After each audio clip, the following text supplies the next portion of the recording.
The cat and the mouse in partnership.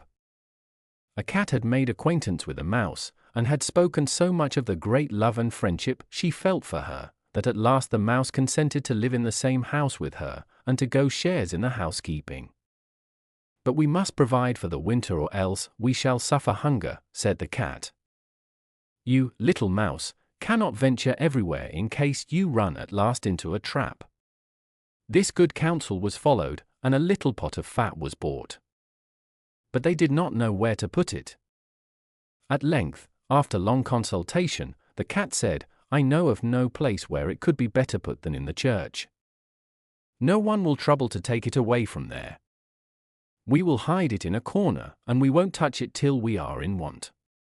So the little pot was placed in safety, but it was not long before the cat had a great longing for it, and said to the mouse, "I wanted to tell you, little mouse, that my cousin has a little son, white with brown spots, and she wants me to be godmother to it.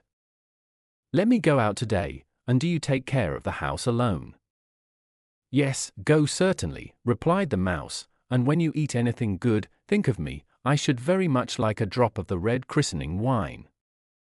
But it was all untrue. The cat had no cousin, and had not been asked to be godmother. She went straight to the church, slunk to the little pot of fat, began to lick it, and licked the top off. Then she took a walk on the roofs of the town, looked at the view, stretched herself out in the sun, and licked her lips whenever she thought of the little pot of fat. As soon as it was evening, she went home again.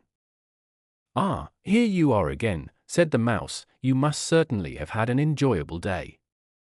"It went off very well," answered the cat. "What was the child's name?" asked the mouse. "Top-off," said the cat dryly. "Top-off," echoed the mouse. "It is indeed a wonderful and curious name. Is it in your family?" "What is there odd about it?" said the cat. "It is not worse than bread thief, as your godchild is called." Not long after this another great longing came over the cat. She said to the mouse, "You must again be kind enough to look after the house alone, for I have been asked a second time to stand godmother, and as this child has a white ring round its neck, I cannot refuse." The kind mouse agreed, but the cat slunk under the town wall to the church, and ate up half of the pot of fat. "Nothing tastes better," said she, "than what one eats by oneself," and she was very much pleased with her day's work. When she came home the mouse asked, "What was this child called?" "Half Gone," answered the cat. "Half Gone? What a name! I have never heard it in my life. I don't believe it is in the calendar." Soon the cat's mouth began to water once more after her licking business. "All good things in threes," she said to the mouse. "I have again to stand godmother. The child is quite black, and has very white paws, but not a single white hair on its body. This only happens once in 2 years, so you will let me go out?" "Top-off." "Half Gone," repeated the mouse. "They are such curious names, they make me very thoughtful." "Oh, you sit at home in your dark grey coat and your long tail," said the cat, "and you get fanciful. That comes of not going out in the day." The mouse had a good cleaning out while the cat was gone, and made the house tidy, but the greedy cat ate the fat every bit up. "When it is all gone one can be at rest," she said to herself, and at night she came home sleek and satisfied. The mouse asked at once after the third child's name. "It won't please you any better," said the cat. "He was called Clean Gone." "Clean Gone," repeated the mouse. "I do not believe that name has been printed any more than the others. Clean Gone. What can it mean?" She shook her head, curled herself up, and went to sleep. From this time on no one asked the cat to stand godmother, but when the winter came and there was nothing to be got outside, the mouse remembered their provision and said, "Come, cat, we will go to our pot of fat, which we have stored away. It will taste very good." "Yes, indeed," answered the cat, "it will taste as good to you as if you stretched your thin tongue out of the window." They started off, and when they reached it they found the pot in its place, but quite empty. "Ah," said the mouse, "now I know what has happened. It has all come out." You are a true friend to me. You have eaten it all when you stood godmother, first the top off, then half of it gone, then. Will you be quiet? Screamed the cat. Another word, and I will eat you up. Clean gone was already on the poor mouse's tongue, and scarcely was it out than the cat made a spring at her, seized and swallowed her. You see, that is the way of the world. The 6 Swans. A king was once hunting in a great wood, and he hunted the game so eagerly that none of his courtiers could follow him. When evening came on, he stood still and looked round him, and he saw that he had quite lost himself. He sought a way out, but could find none. Then he saw an old woman with a shaking head coming towards him, but she was a witch. "Good woman," he said to her, "can you not show me the way out of the wood?" "Oh, certainly, Sir King," she replied, "I can quite well do that, but on one condition, which if you do not fulfill you will never get out of the wood, and will die of hunger." "What is the condition?" asked the king. "I have a daughter," said the old woman, "who is so beautiful that she has not her equal in the world, and is well fitted to be your wife. If you will make her lady queen, I will show you the way out of the wood." The king in his anguish of mind consented, and the old woman led him to her little house where her daughter was sitting by the fire. She received the king as if she were expecting him, and he saw that she was certainly very beautiful, but she did not please him, and he could not look at her without a secret feeling of horror. As soon as he had lifted the maiden onto his horse, the old woman showed him the way, and the king reached his palace, where the wedding was celebrated. The king had already been married once, and had by his first wife 7 children, 6 boys and 1 girl, whom he loved more than anything in the world. And now, because he was afraid that their stepmother might not treat them well and might do them harm, he put them in a lonely castle that stood in the middle of a wood. It lay so hidden, and the way to it was so hard to find, that he himself could not have found it out had not a wise woman given him a reel of thread which possessed a marvelous property. When he threw it before him, it unwound itself and showed him the way. But the king went so often to his dear children that the queen was offended at his absence. She grew curious, and wanted to know what he had to do quite alone in the wood. She gave his servants a great deal of money, and they betrayed the secret to her, and also told her of the reel which alone could point out the way. She had no rest now till she had found out where the king guarded the reel, and then she made some little white shirts, and, as she had learnt from her witch mother, sewed an enchantment in each of them. And when the king had ridden off, she took the little shirts and went into the wood, and the reel showed her the way. The children, who saw someone coming in the distance, thought it was their dear father coming to them, and sprang to meet him very joyfully. Then she threw over each one a little shirt, which when it had touched their bodies changed them into swans, and they flew away over the forest. The queen went home quite satisfied, and thought she had got rid of her stepchildren, but the girl had not run to meet her with her brothers, and she knew nothing of her. The next day the king came to visit his children, but he found no one but the girl. "Where are your brothers?" asked the king. "Alas! Dear father," she answered, "they have gone away and left me all alone." And she told him that looking out of her little window she had seen her brothers flying over the wood in the shape of swans, and she showed him the feathers which they had let fall in the yard, and which she had collected. The king mourned, but he did not think that the queen had done the wicked deed, and as he was afraid the maiden would also be taken from him, he wanted to take her with him. But she was afraid of the stepmother, and begged the king to let her stay just 1 night more in the castle in the wood. The poor maiden thought, "My home is no longer here, I will go and seek my brothers." And when night came she fled away into the forest. She ran all through the night and the next day, till she could go no farther for weariness. Then she saw a little hut, went in, and found a room with 6 little beds. She was afraid to lie down on one, so she crept under one of them, lay on the hard floor, and was going to spend the night there. But when the sun had set she heard a noise, and saw 6 swans flying in at the window.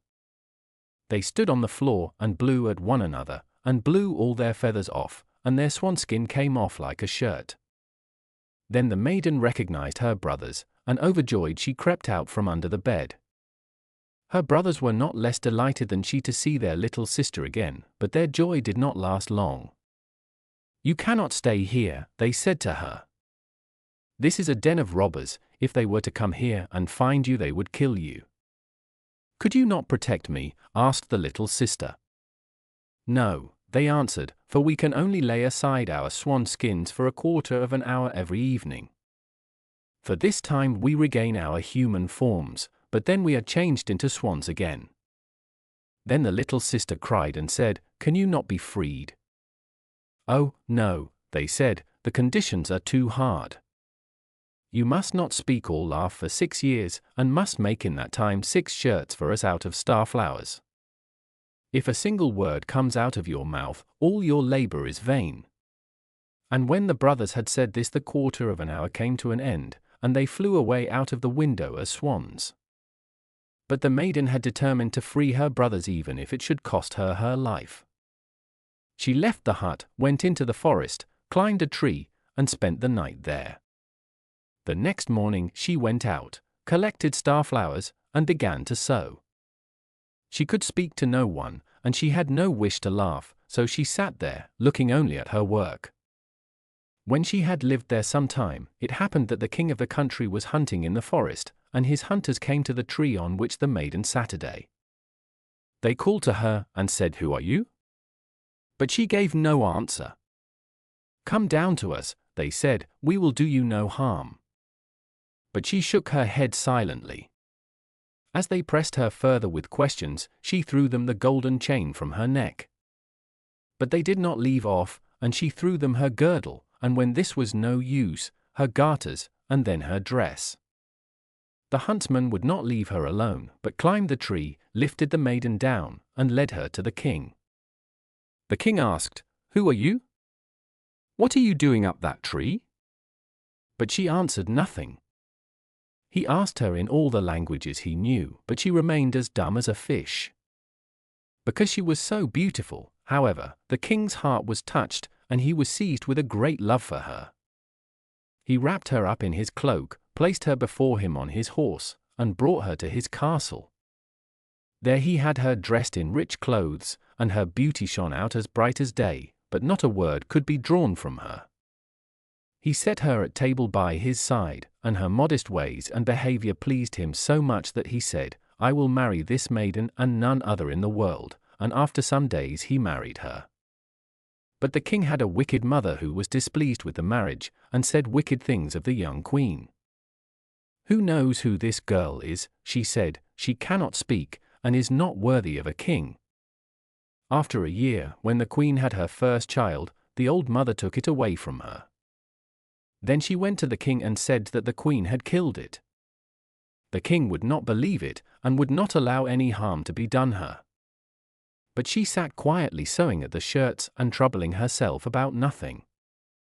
The next time she had a child, the wicked mother did the same thing, but the king could not make up his mind to believe her. He said, "She is too sweet and good to do such a thing as that. If she were not dumb and could defend herself, her innocence would be proved."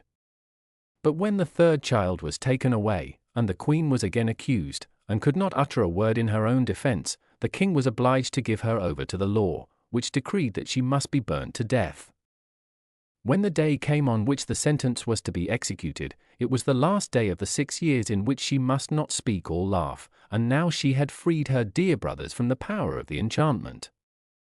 The 6 shirts were done, there was only the left sleeve wanting to the last. When she was led to the stake, she laid the shirts on her arm, and as she stood on the pile and the fire was about to be lighted, she looked around her and saw 6 swans flying through the air. Then she knew that her release was at hand, and her heart danced for joy. The swans fluttered round her and hovered low so that she could throw the shirts over them.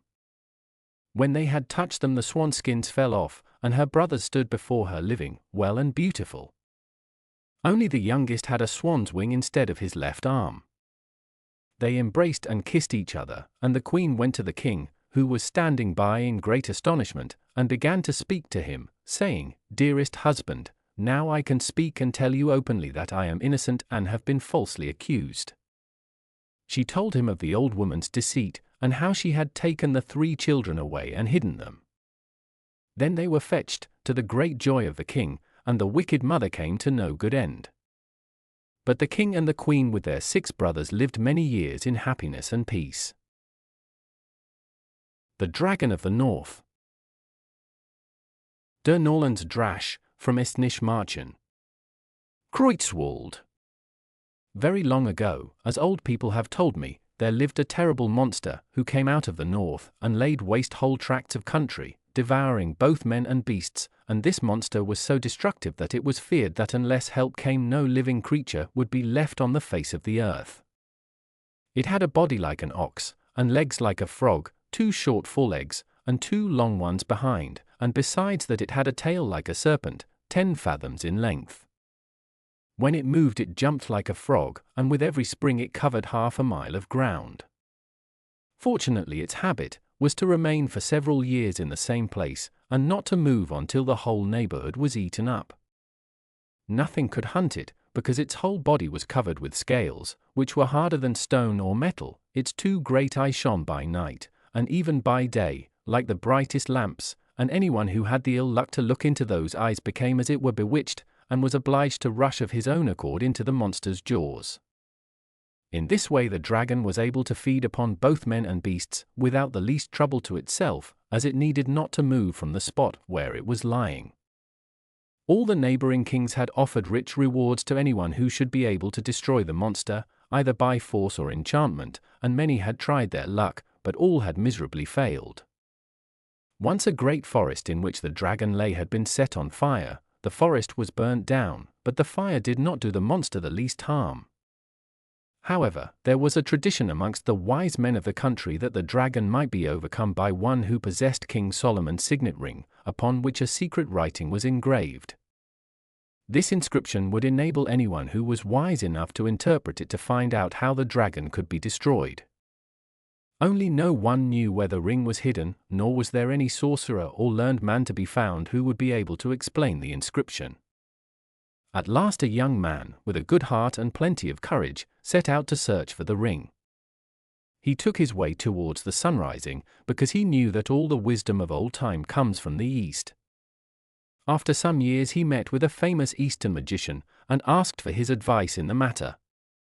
The magician answered, "Mortal men have but little wisdom, and can give you no help, but the birds of the air would be better guides to you if you could learn their language. I can help you to understand it if you will stay with me a few days." The youth thankfully accepted the magician's offer, and said, "I cannot now offer you any reward for your kindness, but should my undertaking succeed your trouble shall be richly repaid." Then the magician brewed a powerful potion out of 9 sorts of herbs, which he had gathered himself all alone by moonlight, and he gave the youth 9 spoonfuls of it daily for 3 days, which made him able to understand the language of birds. At parting the magician said to him, "If you ever find Solomon's ring and get possession of it, then come back to me, that I may explain the inscription on the ring to you, for there is no one else in the world who can do this." From that time the youth never felt lonely as he walked along. He always had company, because he understood the language of birds, and in this way he learned many things which mere human knowledge could never have taught him. But time went on, and he heard nothing about the ring. It happened one evening, when he was hot and tired with walking, and had sat down under a tree in a forest to eat his supper, that he saw 2 gaily plumaged birds, that was strange to him, sitting at the top of the tree talking to one another about him. The first bird said, "I know that wandering fool under the tree there, who has come so far without finding what he seeks. He is trying to find King Solomon's lost ring." The other bird answered, "He will have to seek help from the witch maiden, who will doubtless be able to put him on the right track. If she has not got the ring herself, she knows well enough who has it." Holland Madchen. "But where is he to find the witch maiden?" said the first bird. "She has no settled dwelling, but is here today and gone tomorrow. He might as well try to catch the wind." The other replied, "I do not know, certainly, where she is at present, but in 3 nights from now she will come to the spring to wash her face, as she does every month when the moon is full, in order that she may never grow old nor wrinkled, but may always keep the bloom of youth. Well, said the first bird, the spring is not far from here. Shall we go and see how it is she does it? Willingly, if you like, said the other. The youth immediately resolved to follow the birds to the spring. Only two things made him uneasy: first, lest he might be asleep when the birds went, and secondly, lest he might lose sight of them, since he had not wings to carry him along so swiftly. He was too tired to keep awake all night, yet his anxiety prevented him from sleeping soundly, and when with the earliest dawn he looked up to the treetop, he was glad to see his feathered companions still asleep with their heads under their wings. He ate his breakfast and waited until the birds should start, but they did not leave the place all day. They hopped about from one tree to another looking for food, all day long until the evening, when they went back to their old perch to sleep. The next day the same thing happened, but on the third morning one bird said to the other, "Today we must go to the spring to see the witch maiden wash her face." They remained on the tree till noon, then they flew away and went towards the south. The young man's heart beat with anxiety lest he should lose sight of his guides, but he managed to keep the birds in view until they again perched upon a tree. The young man ran after them until he was quite exhausted and out of breath, and after 3 short rests the birds at length reached a small open space in the forest, on the edge of which they placed themselves on the top of a high tree. When the youth had overtaken them, he saw that there was a clear spring in the middle of the space. He sat down at the foot of the tree upon which the birds were perched, and listened attentively to what they were saying to each other. "The sun is not down yet," said the first bird. "We must wait yet a while till the moon rises and the maiden comes to the spring. Do you think she will see that young man sitting under the tree?" "Nothing is likely to escape her eyes, certainly not a young man," said the other bird. "Will the youth have the sense not to let himself be caught in her toils?" "We will wait," said the first bird, "and see how they get on together." The evening light had quite faded, and the full moon was already shining down upon the forest, when the young man heard a slight rustling sound. After a few moments there came out of the forest a maiden, gliding over the grass so lightly that her feet seemed scarcely to touch the ground, and stood beside the spring. The youth could not turn away his eyes from the maiden, for he had never in his life seen a woman so beautiful. Without seeming to notice anything, she went to the spring, looked up to the full moon, then knelt down and bathed her face 9 times, then looked up to the moon again and walked 9 times round the well, and as she walked she sang this song: "Full-faced moon with light unshaded, let my beauty ne'er be faded. Never let my cheek grow pale.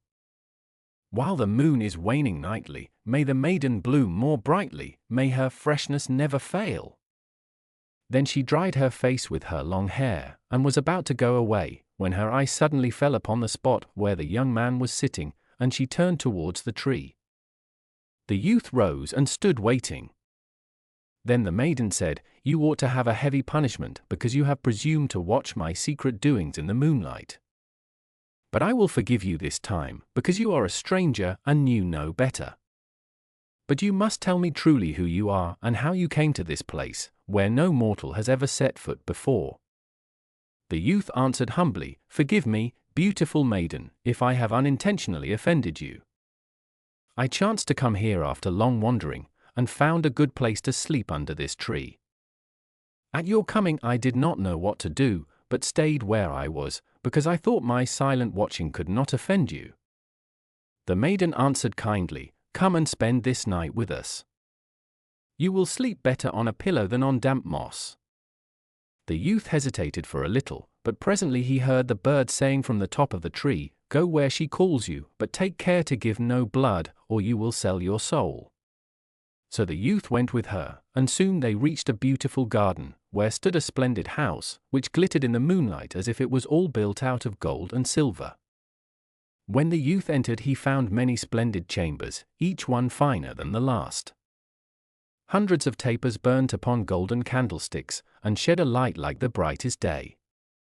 At length they reached a chamber where a table was spread with the most costly dishes. At the table were placed 2 chairs, one of silver, the other of gold. The maiden seated herself upon the golden chair, and offered the silver one to her companion. They were served by maidens dressed in white, whose feet made no sound as they moved about, and not a word was spoken during the meal. Afterwards the youth and the witch maiden conversed pleasantly together, until a woman, dressed in red, came in to remind them that it was bedtime. The youth was now shown into another room, containing a silken bed with down cushions, where he slept delightfully, yet he seemed to hear a voice near his bed which repeated to him, "Remember to give no blood." The next morning the maiden asked him whether he would not like to stay with her always in this beautiful place, and as he did not answer immediately, she continued, "You see how I always remain young and beautiful, and I am under no one's orders, but can do just what I like, so that I have never thought of marrying before. But from the moment I saw you I took a fancy to you, so if you agree, we might be married and might live together like princes, because I have great riches."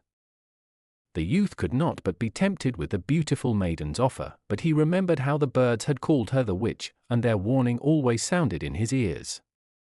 Therefore he answered cautiously, "Do not be angry, dear maiden, if I do not decide immediately on this important matter. Give me a few days to consider before we come to an understanding." "Why not?" answered the maiden. "Take some weeks to consider if you like, and take counsel with your own heart."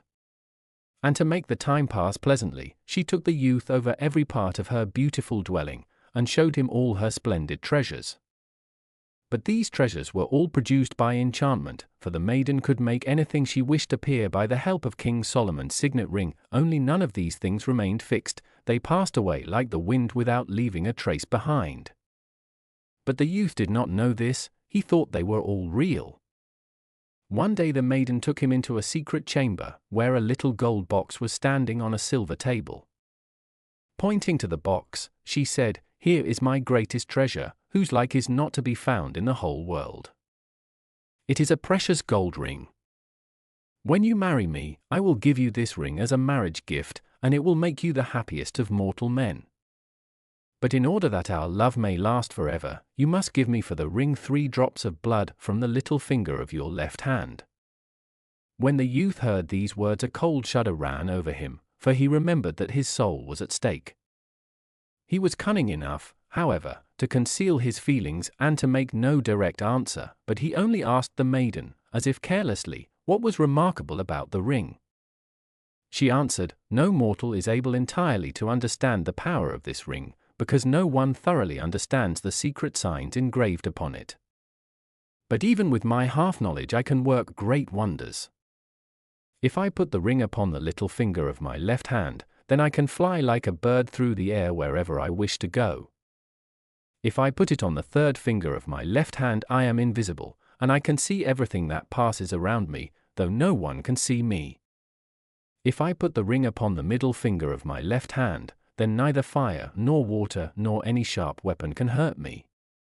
If I put it on the forefinger of my left hand, then I can with its help produce whatever I wish. I can in a single moment build houses or anything I desire. Finally, as long as I wear the ring on the thumb of my left hand, that hand is so strong that it can break down rocks and walls. Besides these, the ring has other secret signs which, as I said, no one can understand. No doubt it contains secrets of great importance. The ring formerly belonged to King Solomon, the wisest of kings, during whose reign the wisest men lived. But it is not known whether this ring was ever made by mortal hands. It is supposed that an angel gave it to the wise king. When the youth heard all this he determined to try and get possession of the ring, though he did not quite believe in all its wonderful gifts. He wished the maiden would let him have it in his hand, but he did not quite like to ask her to do so, and after a while she put it back into the box. A few days after they were again speaking of the magic ring, and the youth said, "I do not think it possible that the ring can have all the power you say it has." Then the maiden opened the box and took the ring out, and it glittered as she held it like the clearest sunbeam. She put it on the middle finger of her left hand, and told the youth to take a knife and try as hard as he could to cut her with it, for he would not be able to hurt her. He was unwilling at first, but the maiden insisted. Then he tried, at first only in play, and then seriously, to strike her with the knife, but an invisible wall of iron seemed to be between them, and the maiden stood before him laughing and unhurt. Then she put the ring on her third finger, and in an instant she had vanished from his eyes. Presently she was beside him again laughing, and holding the ring between her fingers. "Do let me try," said the youth, "whether I can do these wonderful things." The maiden, suspecting no treachery, gave him the magic ring. The youth pretended to have forgotten what to do, and asked what finger he must put the ring on so that no sharp weapon could hurt him. "Oh, the middle finger of your left hand," the maiden answered, laughing. She took the knife and tried to strike the youth, and he even tried to cut himself with it, but found it impossible. Then he asked the maiden to show him how to split stones and rocks with the help of the ring. So she led him into a courtyard where stood a great boulder stone. "Now," she said, "put the ring upon the thumb of your left hand, and you will see how strong that hand has become." The youth did so, and found to his astonishment that with a single blow of his fist the stone flew into 1,000 pieces.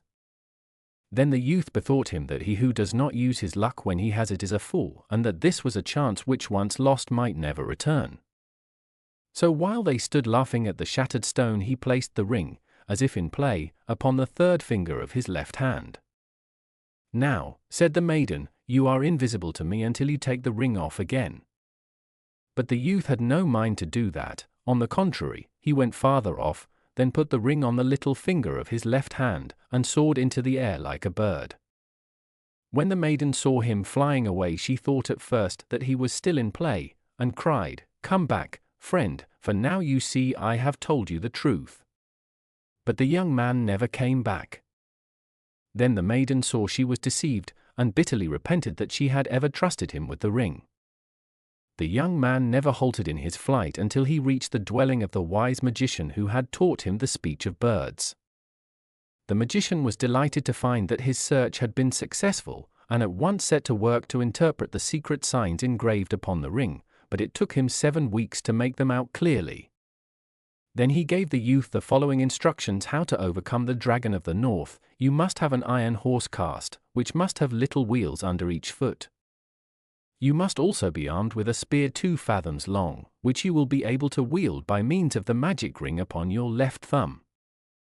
The spear must be as thick in the middle as a large tree, and both its ends must be sharp. In the middle of the spear you must have 2 strong chains 10 fathoms in length.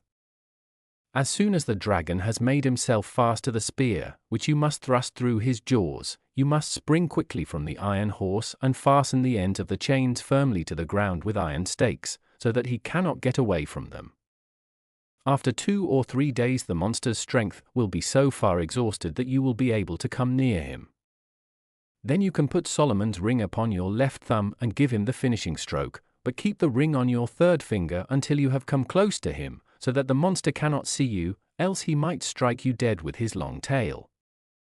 But when all is done, take care you do not lose the ring, and that no one takes it from you by cunning." The young man thanked the magician for his directions, and promised, should they succeed, to reward him. But the magician answered, "I have profited so much by the wisdom the ring has taught me that I desire no other reward." Then they parted, and the youth quickly flew home through the air. After remaining in his own home for some weeks, he heard people say that the terrible dragon of the north was not far off, and might shortly be expected in the country. The king announced publicly that he would give his daughter in marriage, as well as a large part of his kingdom, to whosoever should free the country from the monster. The youth then went to the king and told him that he had good hopes of subduing the dragon, if the king would grant him all he desired for the purpose. The king willingly agreed, and the iron horse, the great spear, and the chains were all prepared as the youth requested. When all was ready, it was found that the iron horse was so heavy that 100 men could not move it from the spot, so the youth found there was nothing for it but to move it with his own strength by means of the magic ring. The dragon was now so near that in a couple of springs he would be over the frontier. The youth now began to consider how he should act, for if he had to push the iron horse from behind he could not ride upon it as the sorcerer had said he must. But a raven unexpectedly gave him this advice: ride upon the horse, and push the spear against the ground, as if you were pushing off a boat from the land. The youth did so, and found that in this way he could easily move forwards. The dragon had his monstrous jaws wide open, all ready for his expected prey. A few paces nearer, and man and horse would have been swallowed up by them. The youth trembled with horror, and his blood ran cold, yet he did not lose his courage, but, holding the iron spear upright in his hand, he brought it down with all his might right through the monster's lower jaw. Then quick as lightning he sprang from his horse before the dragon had time to shut his mouth. A fearful clap like thunder, which could be heard for miles around, now warned him that the dragon's jaws had closed upon the spear.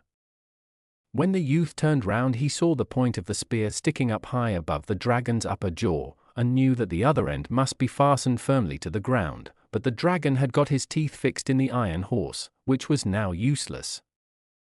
The youth now hastened to fasten down the chains to the ground by means of the enormous iron pegs which he had provided. The death struggle of the monster lasted 3 days and 3 nights. In his writhing he beat his tail so violently against the ground, that at 10 miles distance the earth trembled as if with an earthquake. When he at length lost power to move his tail, the youth with the help of the ring took up a stone which 20 ordinary men could not have moved, and beat the dragon so hard about the head with it that very soon the monster lay lifeless before him. You can fancy how great was the rejoicing when the news was spread abroad that the terrible monster was dead. His conqueror was received into the city with as much pomp as if he had been the mightiest of kings. The old king did not need to urge his daughter to marry the slayer of the dragon. He found her already willing to bestow her hand upon this hero, who had done all alone what whole armies had tried in vain to do. In a few days a magnificent wedding was celebrated, at which the rejoicings lasted for whole weeks, for all the neighboring kings had met together to thank the man who had freed the world from their common enemy. But everyone forgot amid the general joy that they ought to have buried the dragon's monstrous body, for it began now to have such a bad smell that no one could live in the neighborhood, and before long the whole air was poisoned, and a pestilence broke out which destroyed many hundreds of people. In this distress, the king's son-in-law resolved to seek help once more from the Eastern magician, to whom he at once traveled through the air like a bird by the help of the ring. But there is a proverb which says that ill-gotten gains never prosper, and the prince found that the stolen ring brought him ill luck after all. The witch maiden had never rested night nor day until she had found out where the ring was. As soon as she had discovered by means of magical arts that the prince in the form of a bird was on his way to the Eastern magician, she changed herself into an eagle and watched in the air until the bird she was waiting for came in sight, for she knew him at once by the ring which was hung round his neck by a ribbon. Then the eagle pounced upon the bird, and the moment she seized him in her talons she tore the ring from his neck before the man in bird shape had time to prevent her. Then the eagle flew down to the earth with her prey, and the two stood face to face once more in human form. "Now, villain, you are in my power," cried the witch maiden. "I favored you with my love, and you repaid me with treachery and theft. You stole my most precious jewel from me, and do you expect to live happily as the king's son-in-law? Now the tables are turned, you are in my power, and I will be revenged on you for your crimes." "Forgive me." "Forgive me," cried the prince, "I know too well how deeply I have wronged you, and most heartily do I repent it." The maiden answered, "Your prayers and your repentance come too late, and if I were to spare you everyone would think me a fool. You have doubly wronged me, first you scorned my love, and then you stole my ring, and you must bear the punishment." With these words she put the ring upon her left thumb, lifted the young man with one hand, and walked away with him under her arm. This time she did not take him to a splendid palace, but to a deep cave in a rock, where there were chains hanging from the wall. The maiden now chained the young man's hands and feet so that he could not escape. Then she said in an angry voice, "Here you shall remain chained up until you die. I will bring you every day enough food to prevent you dying of hunger, but you need never hope for freedom any more." With these words she left him. The old king and his daughter waited anxiously for many weeks for the prince's return, but no news of him arrived. The king's daughter often dreamed that her husband was going through some great suffering. She therefore begged her father to summon all the enchanters and magicians, that they might try to find out where the prince was and how he could be set free. But the magicians, with all their arts, could find out nothing, except that he was still living and undergoing great suffering, but none could tell where he was to be found. At last a celebrated magician from Finland was brought before the king, who had found out that the king's son-in-law was imprisoned in the East, not by men, but by some more powerful being. The king now sent messengers to the East to look for his son-in-law, and they by good luck met with the old magician who had interpreted the signs on King Solomon's ring, and thus was possessed of more wisdom than anyone else in the world.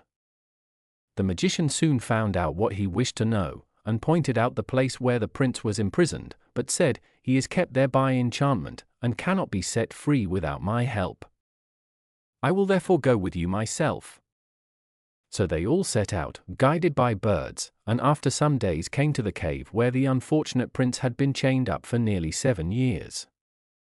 He recognized the magician immediately, but the old man did not know him, he had grown so thin.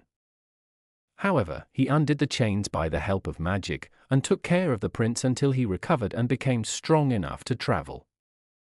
When he reached home he found that the old king had died that morning, so that he was now raised to the throne.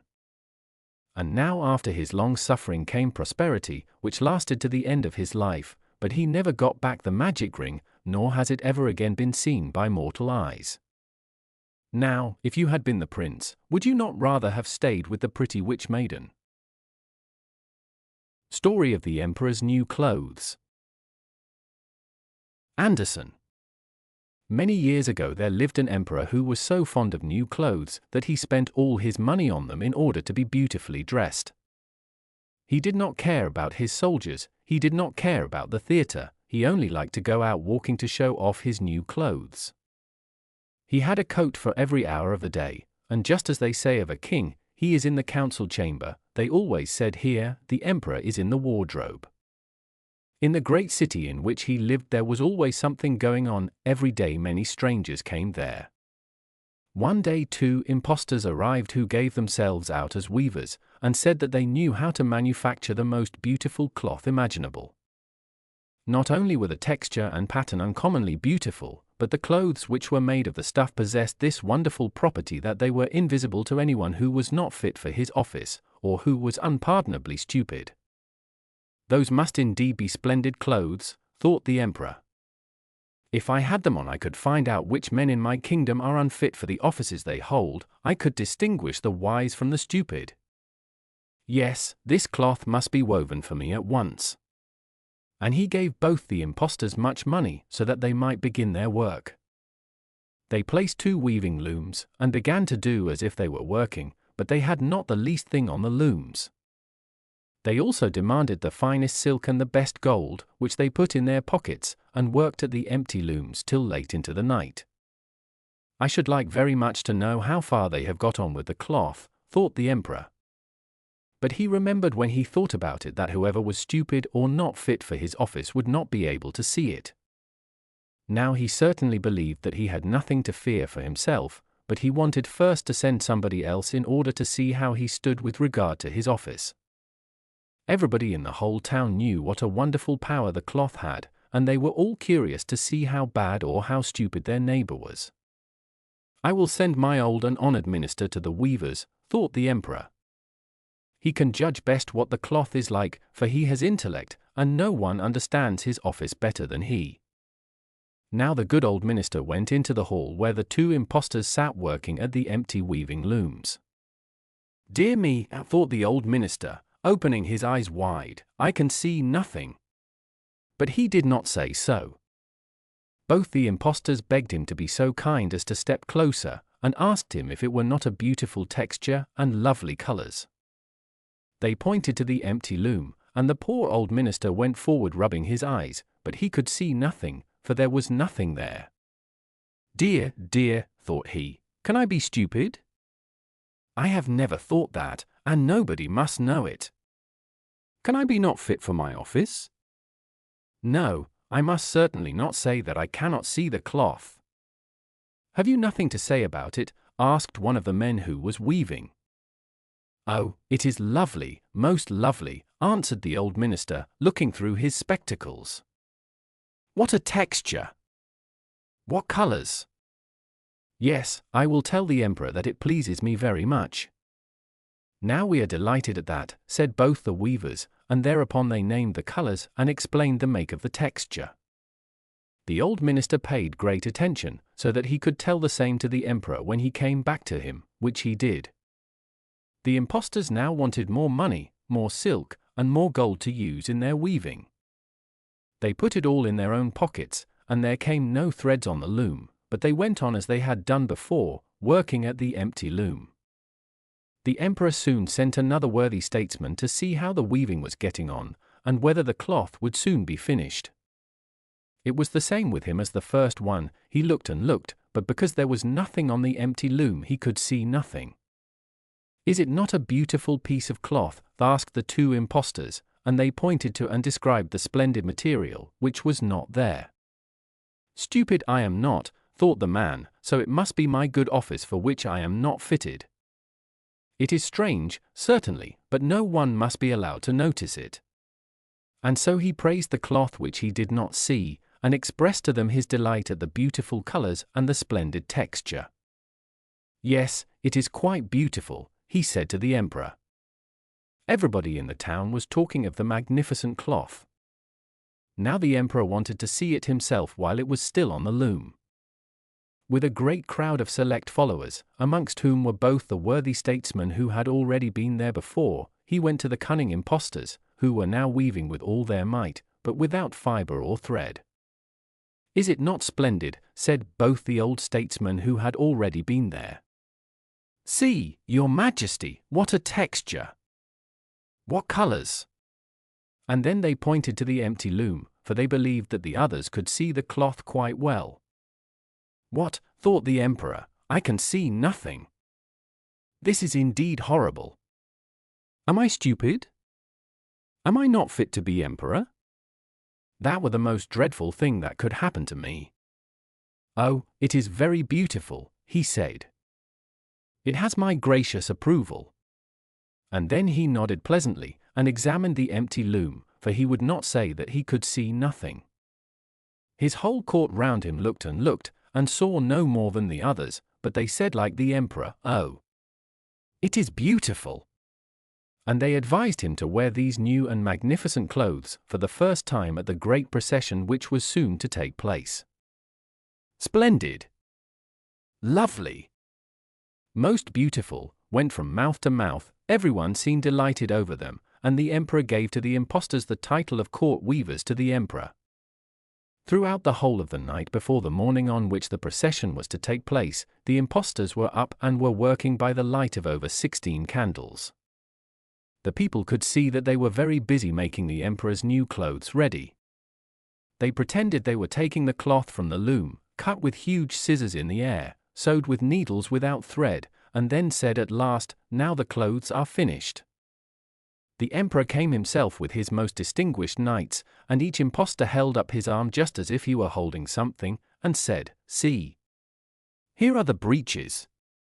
Here is the coat. Here the cloak," and so on. Spun clothes are so comfortable that one would imagine one had nothing on at all, but that is the beauty of it. "Yes," said all the knights, but they could see nothing, for there was nothing there. "Will it please your majesty graciously to take off your clothes?" said the impostors, "then we will put on the new clothes, here before the mirror."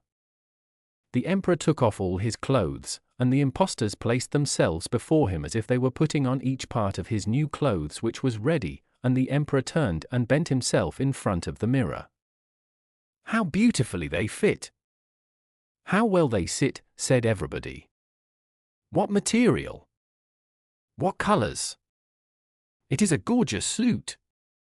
"They are waiting outside with the canopy which your majesty is wont to have borne over you in the procession," announced the master of the ceremonies. "Look, I am ready," said the emperor. "Doesn't it sit well?" And he turned himself again to the mirror to see if his finery was on all right. The chamberlains who were used to carry the train put their hands near the floor as if they were lifting up the train, then they did as if they were holding something in the air. They would not have it noticed that they could see nothing. So the emperor went along in the procession under the splendid canopy, and all the people in the streets and at the windows said, "How matchless are the emperor's new clothes! That train fastened to his dress, how beautifully it hangs!" No one wished it to be noticed that he could see nothing, for then he would have been unfit for his office, or else very stupid. None of the emperor's clothes had met with such approval as these had. "But he has nothing on," said a little child at last. "Just listen to the innocent child," said the father, and each one whispered to his neighbor what the child had said. "But he has nothing on," the whole of the people called out at last. This struck the emperor, for it seemed to him as if they were right, but he thought to himself, "I must go on with the procession now." And the chamberlains walked along still more uprightly, holding up the train which was not there at all. The Golden Crab. Prinz Krebs, from Griechisch Märchen. Schmidt. Once upon a time there was a fisherman who had a wife and 3 children. Every morning he used to go out fishing, and whatever fish he caught he sold to the king. One day, among the other fishes, he caught a golden crab. When he came home he put all the fishes together into a great dish, but he kept the crab separate because it shone so beautifully, and placed it upon a high shelf in the cupboard. Now while the old woman, his wife, was cleaning the fish, and had tucked up her gown so that her feet were visible, she suddenly heard a voice, which said, let down thy petticoat that lets thy feet be seen." She turned round in surprise, and then she saw the little creature, the golden crab. "What? You can speak, can you, you ridiculous crab?" she said, for she was not quite pleased at the crab's remarks. Then she took him up and placed him on a dish. When her husband came home and they sat down to dinner, they presently heard the crab's little voice saying, "Give me some too." They were all very much surprised, but they gave him something to eat. When the old man came to take away the plate which had contained the crab's dinner, he found it full of gold, and as the same thing happened every day, he soon became very fond of the crab. One day the crab said to the fisherman's wife, "Go to the king and tell him I wish to marry his younger daughter." The old woman went accordingly, and laid the matter before the king, who laughed a little at the notion of his daughter marrying a crab, but did not decline the proposal altogether, because he was a prudent monarch, and knew that the crab was likely to be a prince in disguise.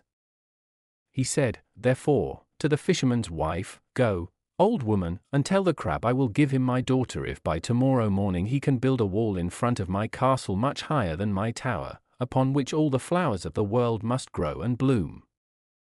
The fisherman's wife went home and gave this message.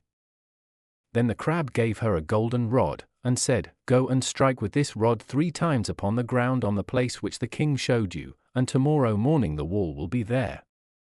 The old woman did so and went away again. The next morning, when the king awoke, what do you think he saw? The wall stood there before his eyes, exactly as he had bespoken it. Then the old woman went back to the king and said to him, "Your Majesty's orders have been fulfilled." "That is all very well," said the king, "but I cannot give away my daughter until there stands in front of my palace a garden in which there are 3 fountains, of which the first must play gold, the second diamonds, and the third brilliants." So the old woman had to strike again 3 times upon the ground with the rod, and the next morning the garden was there. The king now gave his consent, and the wedding was fixed for the very next day. Then the crab said to the old fisherman, "Now take this rod, go and knock with it on a certain mountain, then a black man will come out and ask you what you wish for. Answer him thus, 'Your master, the king, has sent me to tell you that you must send him his golden garment that is like the sun, make him give you, besides, the queenly robes of gold and precious stones which are like the flowery meadows, and bring them both to me. And bring me also the golden cushion. Ein more.'" The old man went and did his errand. When he had brought the precious robes, the crab put on the golden garment and then crept upon the golden cushion, and in this way the fisherman carried him to the castle, where the crab presented the other garment to his bride. Now the ceremony took place, and when the married pair were alone together, the crab made himself known to his young wife, and told her how he was the son of the greatest king in the world, and how he was enchanted, so that he became a crab by day and was a man only at night, and he could also change himself into an eagle as often as he wished. No sooner had he said this than he shook himself, and immediately became a handsome youth, but the next morning he was forced to creep back again into his crab shell. And the same thing happened every day. But the princess's affection for the crab, and the polite attention with which she behaved to him, surprised the royal family very much. They suspected some secret, but though they spied and spied, they could not discover it. Thus a year passed away, and the princess had a son, whom she called Benjamin. But her mother still thought the whole matter very strange. At last she said to the king that he ought to ask his daughter whether she would not like to have another husband instead of the crab. But when the daughter was questioned, she only answered, "I am married to the crab, and him only will I have." Then the king said to her, "I will appoint a tournament in your honor, and I will invite all the princes in the world to it, and if any one of them pleases you, you shall marry him." In the evening the princess told this to the crab, who said to her, "Take this rod, go to the garden gate and knock with it, then a black man will come out and say to you, 'Why have you called me, and what do you require of me?' Answer him thus, 'Your master the king has sent me hither to tell you to send him his golden armor, and his steed, and the silver apple, and bring them to me.'" The princess did so, and brought him what he desired. The following evening the prince dressed himself for the tournament. Before he went he said to his wife, "Now mind you do not say when you see me that I am the crab. For if you do, this evil will come of it. Place yourself at the window with your sisters, I will ride by and throw you the silver apple. Take it in your hand, but if they ask you who I am, say that you do not know." So saying, he kissed her, repeated his warning once more, and went away. The princess went with her sisters to the window and looked on at the tournament. Presently her husband rode by and threw the apple up to her. She caught it in her hand and went with it to her room, and by her husband came back to her. But her father was much surprised that she did not seem to care about any of the princes. He therefore appointed a second tournament. The crab then gave his wife the same directions as before, only this time the apple which she received from the black man was of gold. But before the prince went to the tournament he said to his wife, "Now I know you will betray me today." But she swore to him that she would not tell who he was. He then repeated his warning and went away. In the evening, while the princess, with her mother and sisters, was standing at the window, the prince suddenly galloped past on his steed and threw her the golden apple. Then her mother flew into a passion, gave her a box on the ear, and cried out, "Does not even that prince please you, you fool?" The princess in her fright exclaimed, "That is the crab himself." Her mother was still more angry because she had not been told sooner, ran into her daughter's room where the crab shell was still lying, took it up and threw it into the fire. Then the poor princess cried bitterly, but it was of no use, her husband did not come back. Now we must leave the princess and turn to the other persons in the story. One day an old man went to a stream to dip in a crust of bread which he was going to eat, when a dog came out of the water, snatched the bread from his hand, and ran away. The old man ran after him, but the dog reached a door, pushed it open, and ran in, the old man following him. He did not overtake the dog, but found himself above a staircase, which he descended. Then he saw before him a stately palace, and, entering, he found in a large hall a table set for 12 persons. He hid himself in the hall behind a great picture, that he might see what would happen. At noon he heard a great noise, so that he trembled with fear. When he took courage to look out from behind the picture, he saw 12 eagles flying in. At this sight his fear became still greater. The eagles flew to the basin of a fountain that was there and bathed themselves, when suddenly they were changed into 12 handsome youths. Now they seated themselves at the table, and one of them took up a goblet filled with wine, and said, "A health to my father." And another said, "A health to my mother," and so the healths went round. Then one of them said, "A health to my dearest lady, long may she live and well. But a curse on the cruel mother that burnt my golden shell." And so saying he wept bitterly. Then the youths rose from the table, went back to the great stone fountain, turned themselves into eagles again, and flew away. Then the old man went away too, returned to the light of day, and went home. Soon after he heard that the princess was ill, and that the only thing that did her good was having stories told to her. He therefore went to the royal castle, obtained an audience of the princess, and told her about the strange things he had seen in the underground palace. No sooner had he finished than the princess asked him whether he could find the way to that palace. Yes, he answered, certainly. And now she desired him to guide her thither at once. The old man did so, and when they came to the palace he hid her behind the great picture and advised her to keep quite still, and he placed himself behind the picture also. Presently the eagles came flying in, and changed themselves into young men, and in a moment the princess recognized her husband amongst them all, and tried to come out of her hiding place, but the old man held her back. The youths seated themselves at the table, and now the prince said again, while he took up the cup of wine, "A health to my dearest lady, long may she live and well. But a curse on the cruel mother that burnt my golden shell." Then the princess could restrain herself no longer, but ran forward and threw her arms round her husband. And immediately he knew her again, and said, "Do you remember how I told you that day that you would betray me? Now you see that I spoke the truth. But all that bad time is past. Now listen to me, I must still remain enchanted for 3 months. Will you stay here with me till that time is over?" So the princess stayed with him, and said to the old man, "Go back to the castle and tell my parents that I am staying here." Her parents were very much vexed when the old man came back and told them this, but as soon as the 3 months of the prince's enchantment were over, he ceased to be an eagle and became once more a man, and they returned home together. And then they lived happily, and we who hear the story are happier still. The Iron Stove. Grimm. Once upon a time when wishes came true there was a king's son who was enchanted by an old witch, so that he was obliged to sit in a large iron stove in a wood. There he lived for many years, and no one could free him. At last a king's daughter came into the wood. She had lost her way, and could not find her father's kingdom again. She had been wandering round and round for 9 days, and she came at last to the iron case.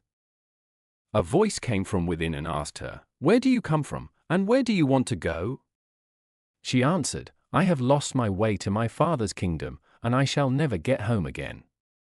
Then the voice from the iron stove said, "I will help you to find your home again, and that in a very short time, if you will promise to do what I ask you. I am a greater prince than you are a princess, and I will marry you."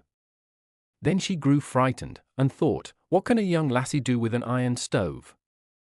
But as she wanted very much to go home to her father, she promised to do what he wished. He said, "You must come again, and bring a knife with you to scrape a hole in the iron." Then he gave her someone for a guide, who walked near her and said nothing, but he brought her in 2 hours to her house. There was great joy in the castle when the princess came back, and the old king fell on her neck and kissed her. But she was very much troubled, and said, "Dear father, listen to what has befallen me. I should never have come home again out of the great wildwood if I had not come to an iron stove, to whom I have had to promise that I will go back to free him and marry him." The old king was so frightened that he nearly fainted, for she was his only daughter. So they consulted together, and determined that the miller's daughter, who was very beautiful, should take her place. They took her there, gave her a knife, and said she must scrape at the iron stove. She scraped for 24 hours, but did not make the least impression. When the day broke, a voice called from the iron stove, "It seems to me that it is day outside." Then she answered, "It seems so to me. I think I hear my father's mill rattling." "So you are a miller's daughter? Then go away at once, and tell the king's daughter to come." Then she went away, and told the old king that the thing inside the iron stove would not have her, but wanted the princess. The old king was frightened, and his daughter wept. But they had a swineherd's daughter who was even more beautiful than the miller's daughter, and they gave her a piece of gold to go to the iron stove instead of the princess. Then she was taken out and had to scrape for 24 hours, but she could make no impression. As soon as the day broke, the voice from the stove called out, "It seems to be daylight outside." Then she answered, "It seems so to me too. I think I hear my father blowing his horn." "So you are a swineherd's daughter? Go away at once, and let the king's daughter come. And say to her that what I foretell shall come to pass, and if she does not come, everything in the kingdom shall fall into ruin, and not one stone shall be left upon another." When the princess heard this, she began to cry, but it was no good, she had to keep her word. She took leave of her father, put a knife in her belt, and went to the iron stove in the wood. As soon as she reached it, she began to scrape, and the iron gave way, and before 2 hours had passed she had made a little hole. Then she peeped in and saw such a beautiful youth, all shining with gold and precious stones, that she fell in love with him on the spot. So she scraped away harder than ever, and made the hole so large that he could get out. Then he said, "You are mine, and I am thine, you are my bride, and have set me free." He wanted to take her with him to his kingdom, but she begged him just to let her go once more to her father, and the prince let her go, but told her not to say more than 3 words to her father, then to come back again. So she went home, but alas! She said more than 3 words, and immediately the iron stove vanished and went away over a mountain of glass and sharp swords. But the prince was free, and was no longer shut up in it. Then she said goodbye to her father, and took a little money with her, and went again into the great wood to look for the iron stove, but she could not find it. She sought it for 9 days, and then her hunger became so great that she did not know how she could live any longer. And when it was evening, she climbed a little tree and wished that the night would not come, because she was afraid of the wild beasts. When midnight came, she saw afar off a little light, and thought, "Ah! If only I could reach that." Then she got down from the tree and went towards the light. She came to a little old house with a great deal of grass growing round, and stood in front of a little heap of wood. She thought, "Alas! What am I coming to?" and peeped through the window, but she saw nothing inside except big and little toads, and a table beautifully spread with roast meats and wine, and all the dishes and drinking cups were of silver. Then she took heart and knocked. Then a fat toad called out, "Little green toad with leg like crook, open wide the door, and look who it was the latch that shook." And a little toad came forward and let her in. When she entered, they all bid her welcome, and made her sit down.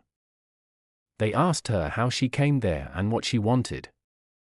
Then she told everything that had happened to her, and how, because she had exceeded her permission only to speak 3 words, the stove had disappeared with the prince, and how she had searched a very long time, and must wander over mountain and valley till she found him. Then the old toad said, "Little green toad whose leg doth twist, go to the corner of which you wist, and bring to me the large old kist." And the little toad went and brought out a great chest. Then they gave her food and drink, and led her to a beautifully made bed of silk and samite, on which she lay down and slept soundly. When the day dawned, she arose, and the old toad gave her 3 things out of the huge chest to take with her. She would have need of them, for she had to cross a high glass mountain, 3 cutting swords, and a great lake. When she had passed these, she would find her lover again. So she was given 3 large needles, a plough wheel, and 3 nuts, which she was to take great care of. She set out with these things, and when she came to the glass mountain, which was so slippery, she stuck the 3 needles behind her feet and then in front, and so got over it, and when she was on the other side, put them carefully away. Then she reached the 3 cutting swords, and got on her plough wheel and rolled over them. At last she came to a great lake, and, when she had crossed that, arrived at a beautiful castle. She went in and gave herself out as a servant, a poor maid who would gladly be engaged. But she knew that the prince whom she had freed from the iron stove in the great wood was in the castle. So she was taken on as a kitchen maid for very small wages. Now the prince was about to marry another princess, for he thought she was dead long ago. In the evening, when she had washed up and was ready, she felt in her pocket and found the 3 nuts which the old toad had given her.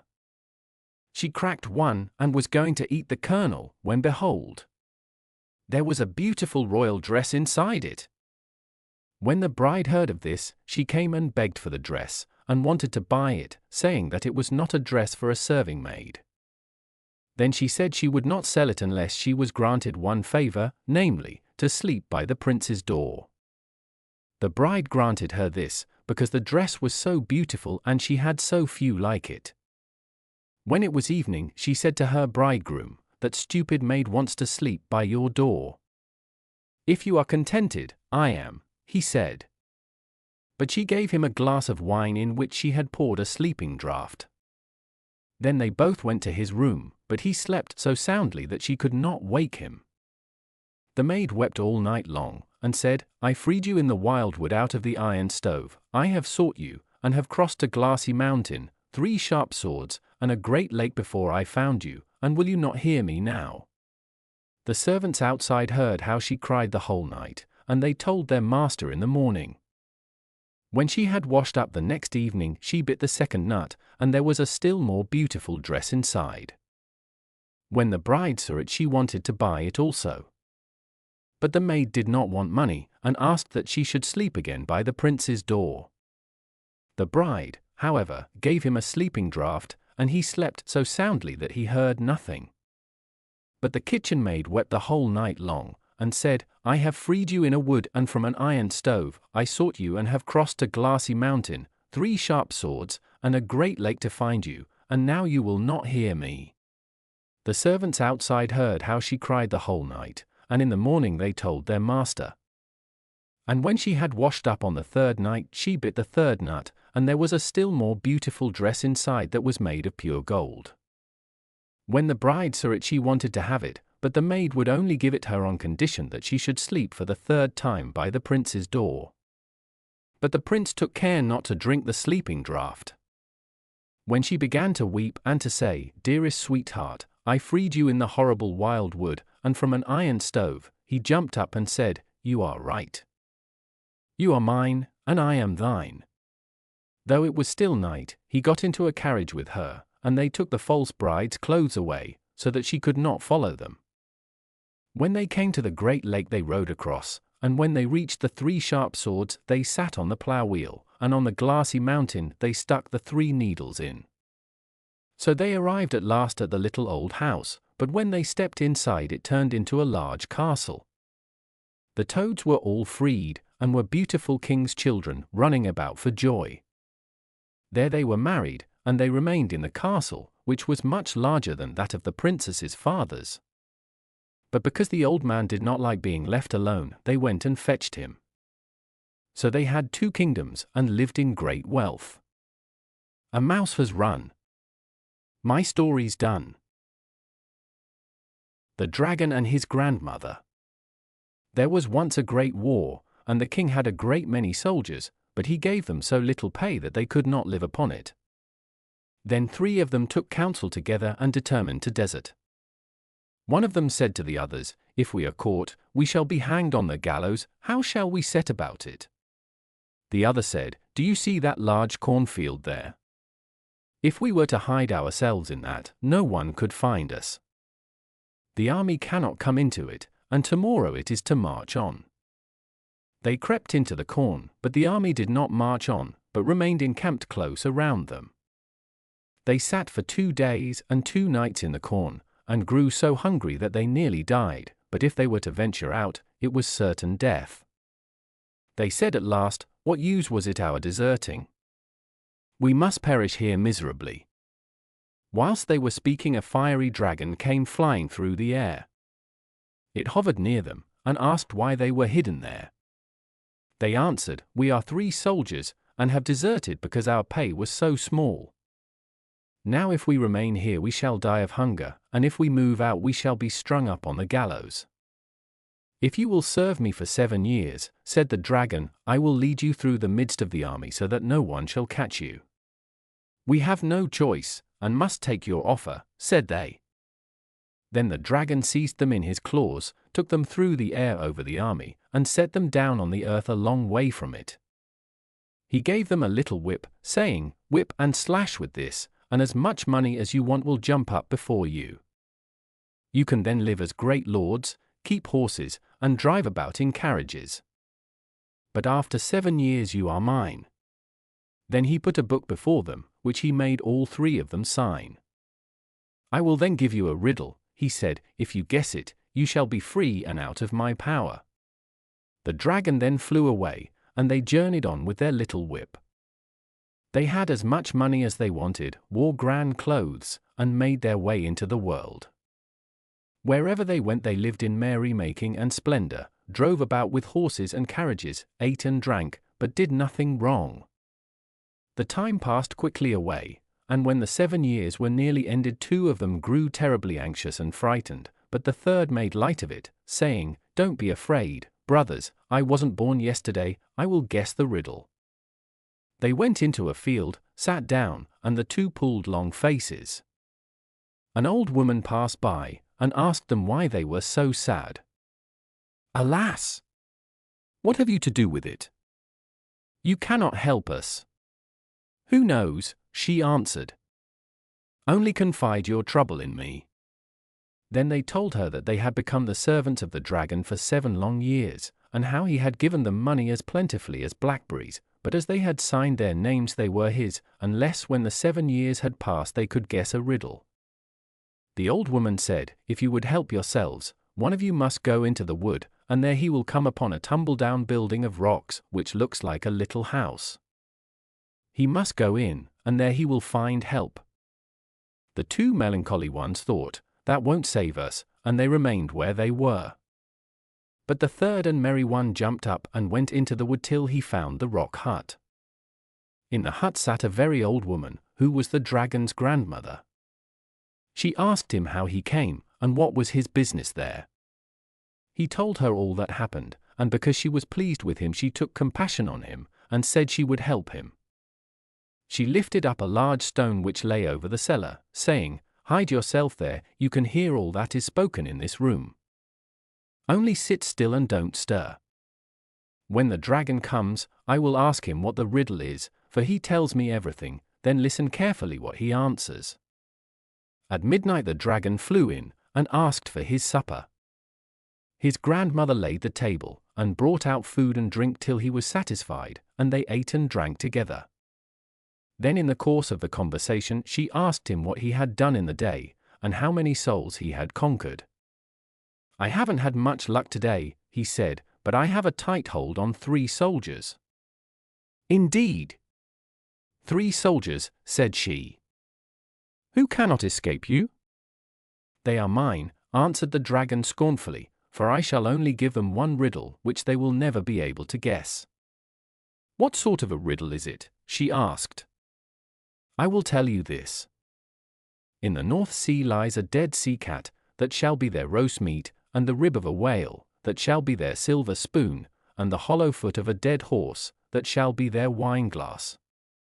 When the dragon had gone to bed, his old grandmother pulled up the stone and let out the soldier. "Did you pay attention to everything?"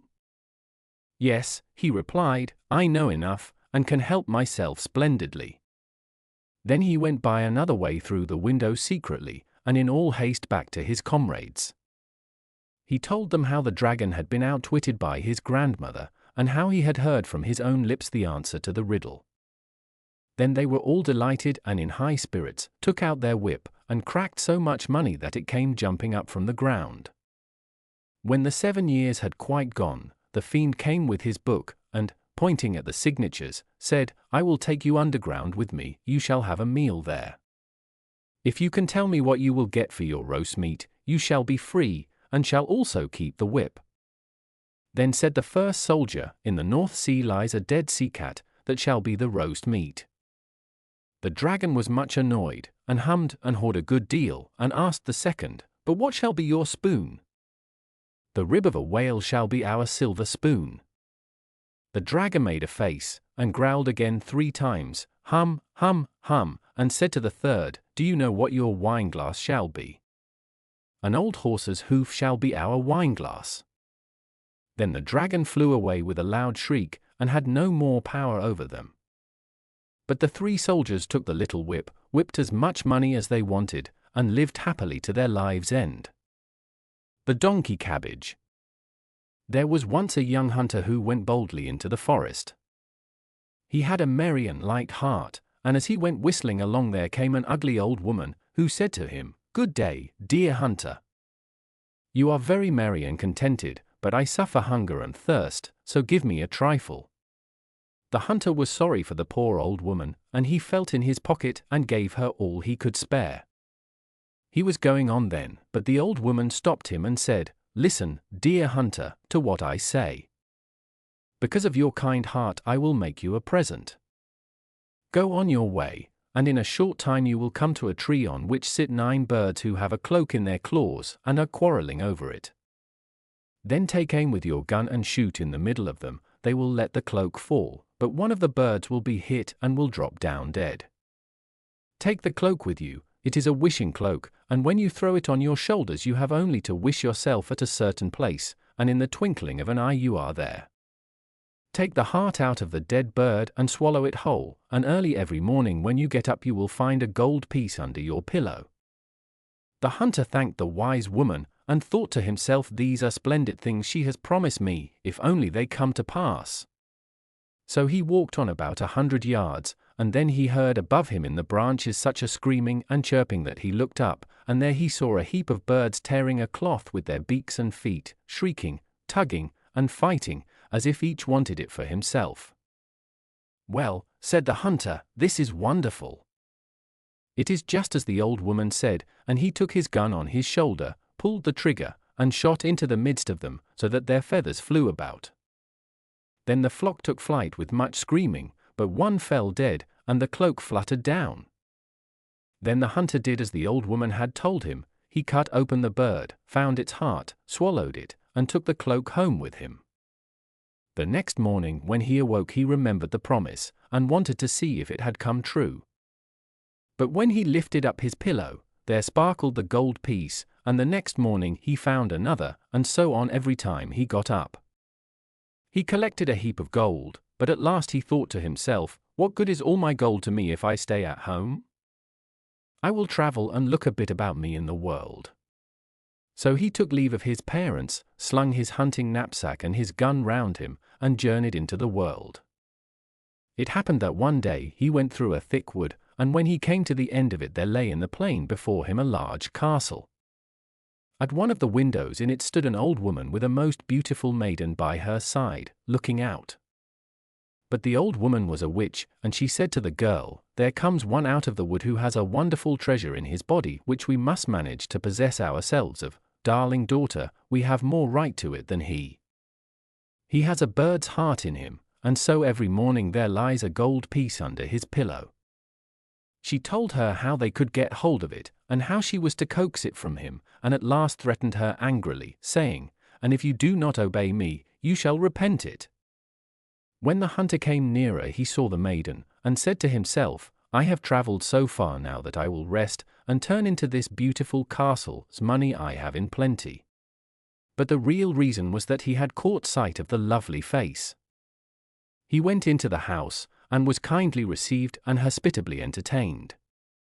It was not long before he was so much in love with the witch maiden that he thought of nothing else, and only looked in her eyes, and whatever she wanted, that he gladly did. Then the old witch said, "Now we must have the bird heart, he will not feel when it is gone." She prepared a drink, and when it was ready she poured it in a goblet and gave it to the maiden, who had to hand it to the hunter. "Drink to me now, my dearest," she said.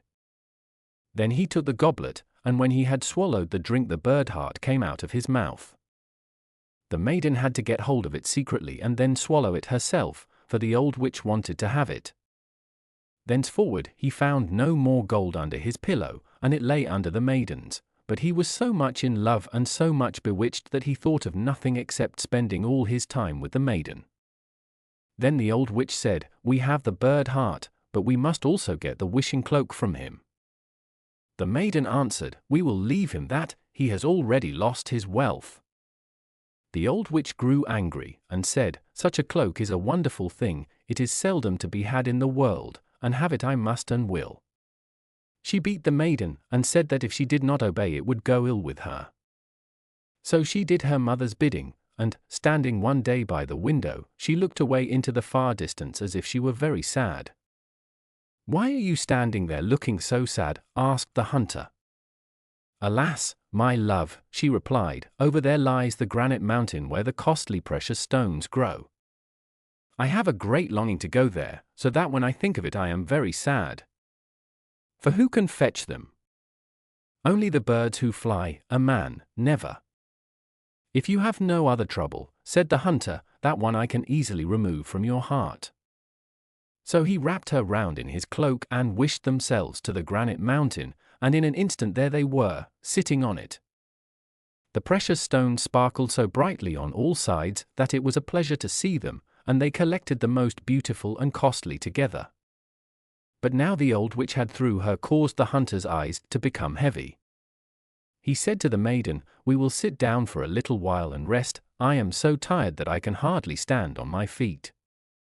So they sat down, and he laid his head on her lap and fell asleep. As soon as he was sound asleep she unfastened the cloak from his shoulders, threw it on her own, left the granite and stones, and wished herself home again.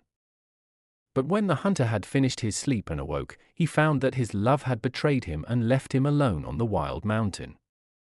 "Oh," said he, "why is faithlessness so great in the world?" And he sat down in sorrow and trouble, not knowing what to do.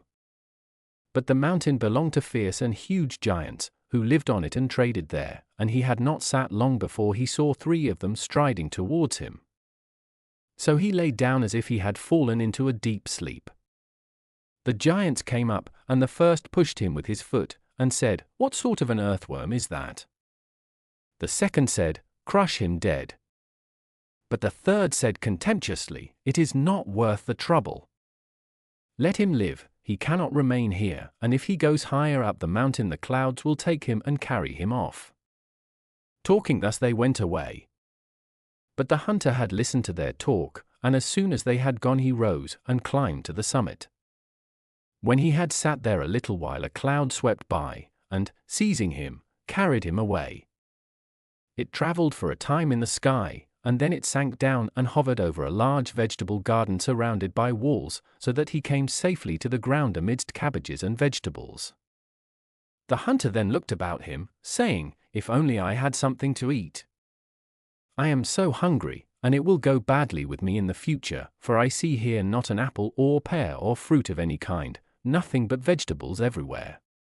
At last he thought, "At a pinch I can eat a salad, it does not taste particularly nice, but it will refresh me." So he looked about for a good head and ate it, but no sooner had he swallowed a couple of mouthfuls than he felt very strange, and found himself wonderfully changed. For legs began to grow on him, a thick head, and 2 long ears, and he saw with horror that he had changed into a donkey. But as he was still very hungry and this juicy salad tasted very good to his present nature, he went on eating with a still greater appetite. At last he got hold of another kind of cabbage, but scarcely had swallowed it when he felt another change, and he once more regained his human form. The hunter now lay down and slept off his weariness. When he awoke the next morning he broke off a head of the bad and a head of the good cabbage, thinking, "This will help me to regain my own, and to punish faithlessness." Then he put the heads in his pockets, climbed the wall, and started off to seek the castle of his love. When he had wandered about for a couple of days he found it quite easily. He then browned his face quickly, so that his own mother would not have known him, and went into the castle, where he begged for a lodging. "I am so tired," he said, "I can go no farther." The witch asked, "Countryman, who are you, and what is your business?"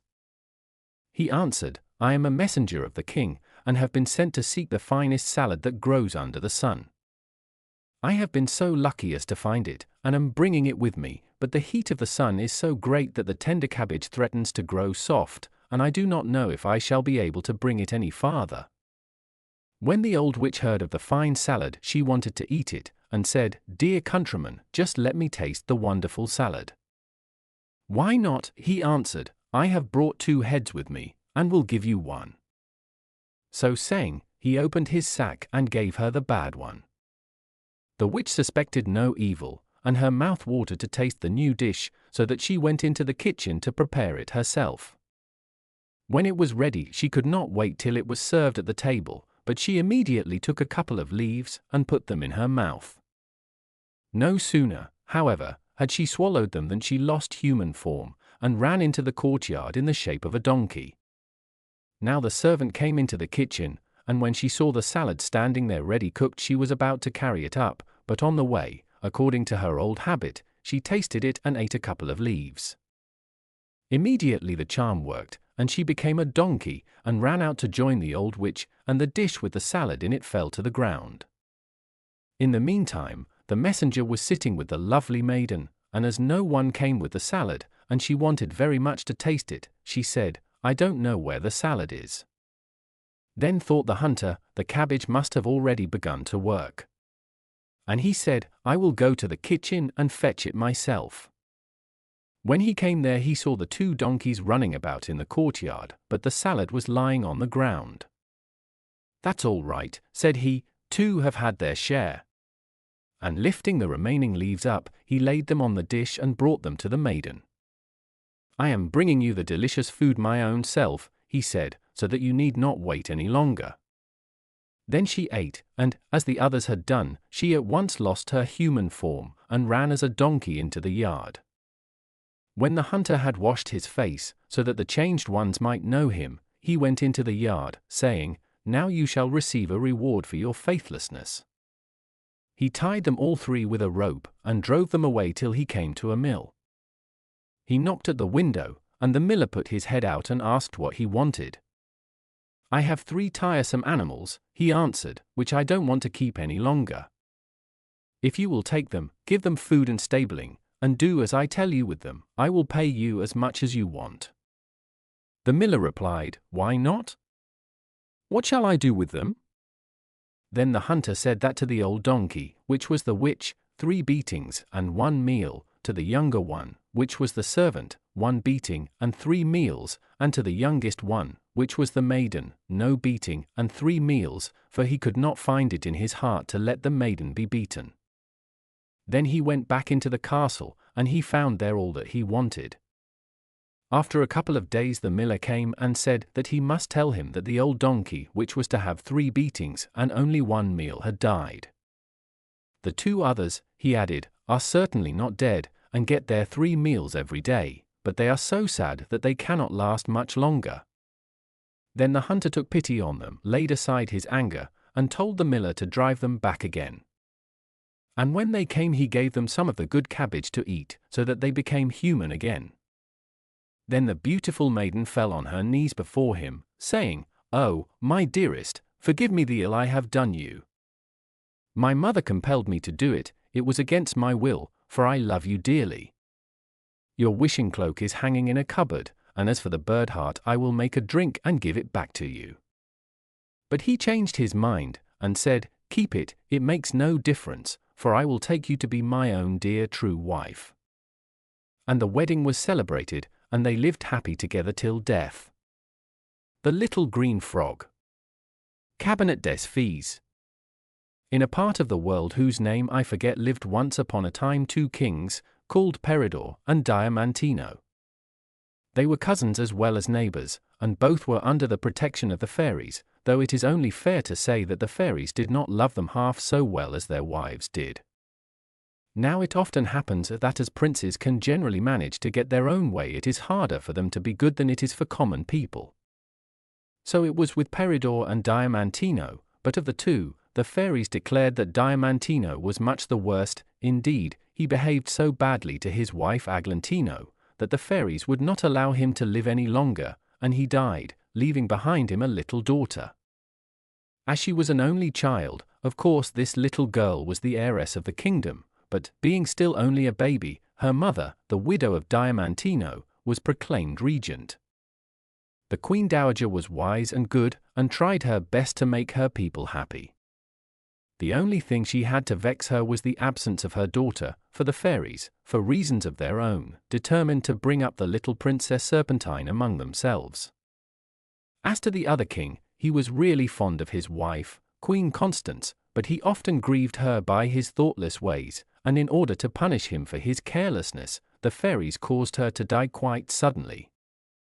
When she was gone, the king felt how much he had loved her, and his grief was so great that his subjects called him Peridor the Sorrowful. It seems hardly possible that any man should live like Peridor for 15 years plunged in such depth of grief, and most likely he would have died too if it had not been for the fairies. The one comfort the poor king had was his son, Prince Saphir, who was only 3 years old at the time of his mother's death, and great care was given to his education. By the time he was 15, Saphir had learnt everything that a prince should know, and he was, besides, charming and agreeable. It was about this time that the fairies suddenly took fright lest his love for his father should interfere with the plans they had made for the young prince. So, to prevent this, they placed in a pretty little room of which Saphir was very fond a little mirror in a black frame, such as were often brought from Venice. The prince did not notice for some days that there was anything new in the room, but at last he perceived it, and went up to look at it more closely. What was his surprise to see reflected in the mirror, not his own face, but that of a young girl as lovely as the morning. And, better still, every movement of the girl, just growing out of childhood, was also reflected in the wonderful glass. As might have been expected, the young prince lost his heart completely to the beautiful image, and it was impossible to get him out of the room, so busy was he in watching the lovely unknown.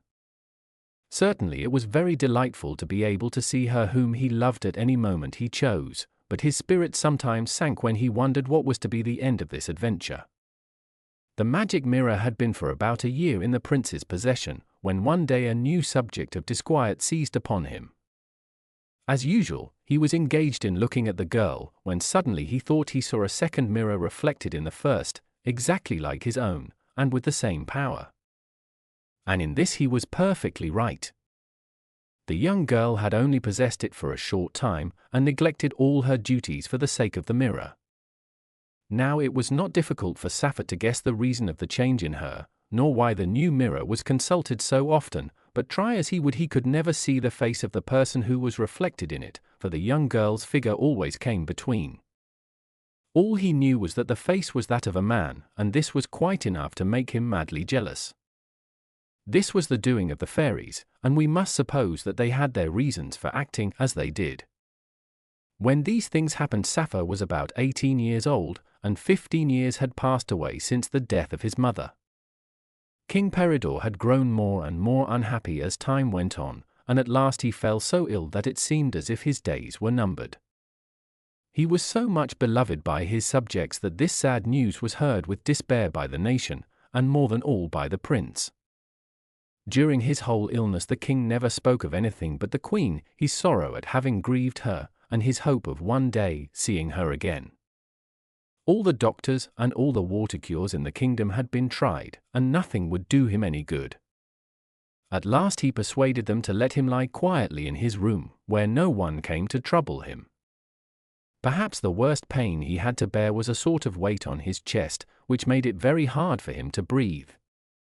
So he commanded his servants to leave the windows open in order that he might get more air.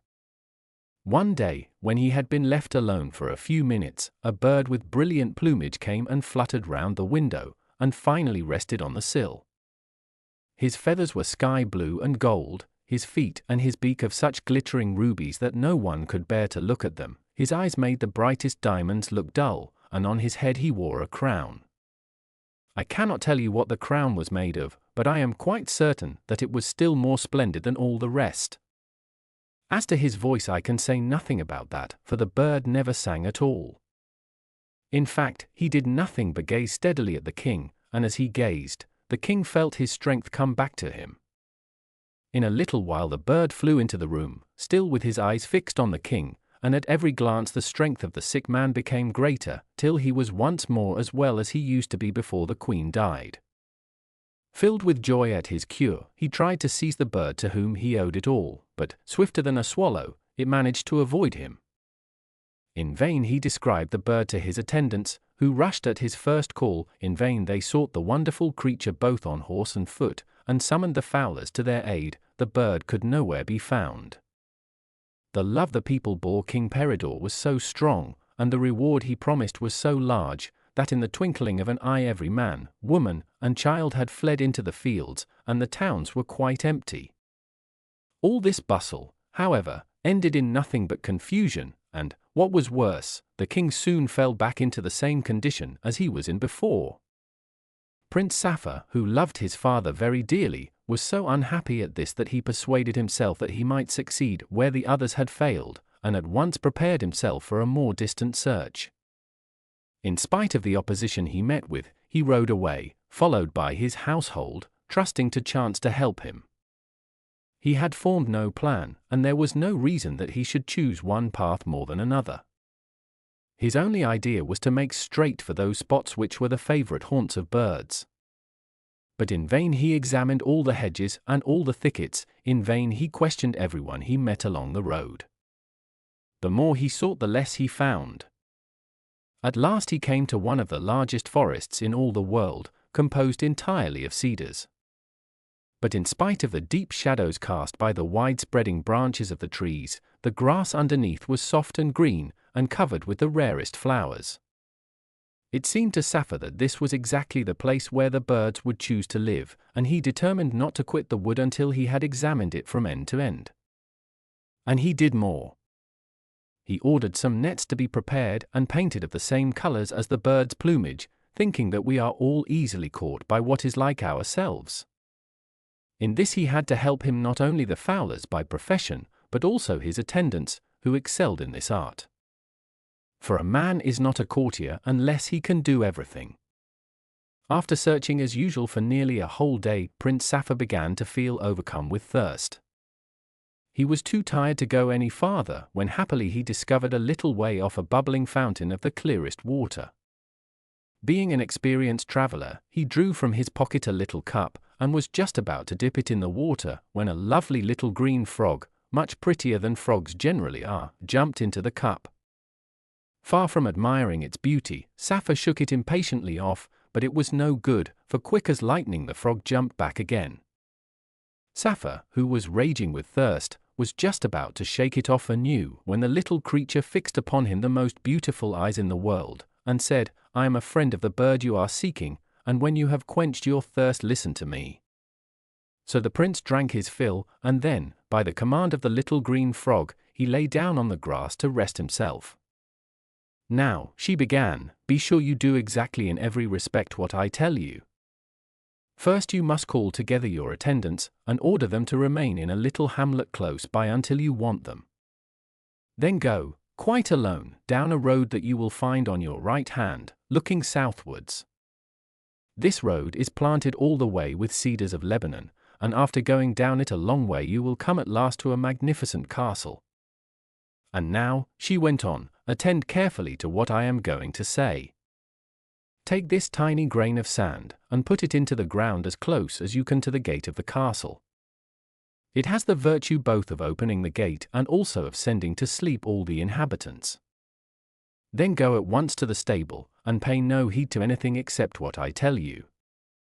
Choose the handsomest of all the horses, leap quickly on its back, and come to me as fast as you can. Farewell, Prince, I wish you good luck." And with these words the little frog plunged into the water and disappeared. The prince, who felt more hopeful than he had done since he left home, did precisely as he had been ordered.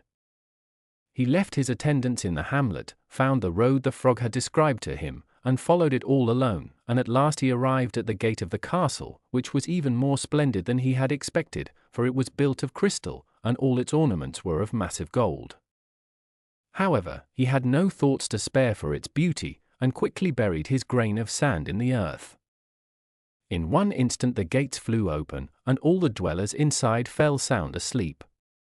Saphir flew straight to the stable, and already had his hand on the finest horse it contained, when his eye was caught by a suit of magnificent harness hanging up close by. It occurred to him directly that the harness belonged to the horse, and without ever thinking of harm, he hastily placed it on the animal's back. Suddenly the people in the castle became broad awake, and rushed to the stable. They flung themselves on the prince, seized him, and dragged him before their lord, but, luckily for the prince, who could only find very lame excuses for his conduct, the lord of the castle took a fancy to his face, and let him depart without further questions. Very sad, and very much ashamed of himself, poor Sappho crept back to the fountain, where the frog was awaiting him with a good scolding. "Whom do you take me for?" she exclaimed angrily. "Do you really believe that it was just for the pleasure of talking that I gave you the advice you have neglected so abominably?" But the prince was so deeply grieved, and apologized so very humbly, that after some time the heart of the good little frog was softened, and she gave him another tiny little grain, but instead of being sand it was now a grain of gold. She directed him to do just as he had done before, with only this difference, that instead of going to the stable which had been the ruin of his hopes, he was to enter right into the castle itself, and to glide as fast as he could down the passages till he came to a room filled with perfume, where he would find a beautiful maiden asleep on a bed. He was to wake the maiden instantly and carry her off, and to be sure not to pay any heed to whatever resistance she might make. The prince obeyed the frog's orders one by one, and all went well for this second time also. The gate opened, the inhabitants fell sound asleep, and he walked down the passage till he found the girl on her bed, exactly as he had been told he would. He woke her, and begged her firmly, but politely, to follow him quickly. After a little persuasion the maiden consented, but only on condition that she was allowed first to put on her dress. This sounded so reasonable and natural that it did not enter the prince's head to refuse her request. But the maiden's hand had hardly touched the dress when the palace suddenly awoke from its sleep, and the prince was seized and bound.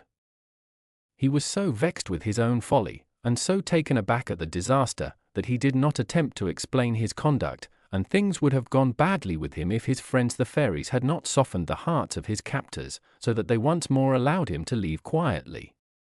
However, what troubled him most was the idea of having to meet the frog who had been his benefactress.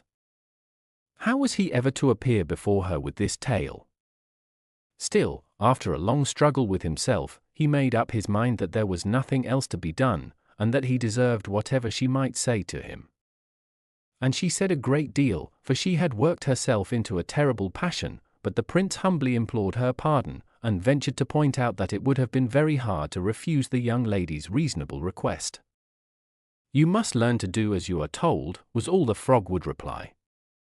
But poor Sappho was so unhappy, and begged so hard for forgiveness, that at last the frog's anger gave way, and she held up to him a tiny diamond stone.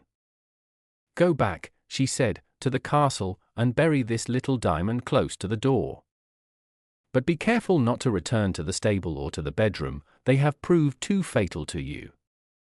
Walk straight to the garden and enter through a portico, into a small green wood, in the midst of which is a tree with a trunk of gold and leaves of emeralds. Perched on this tree you will see the beautiful bird you have been seeking so long. You must cut the branch on which it is sitting, and bring it back to me without delay. But I warn you solemnly that if you disobey my directions, as you have done twice before, you have nothing more to expect either of me or anyone else."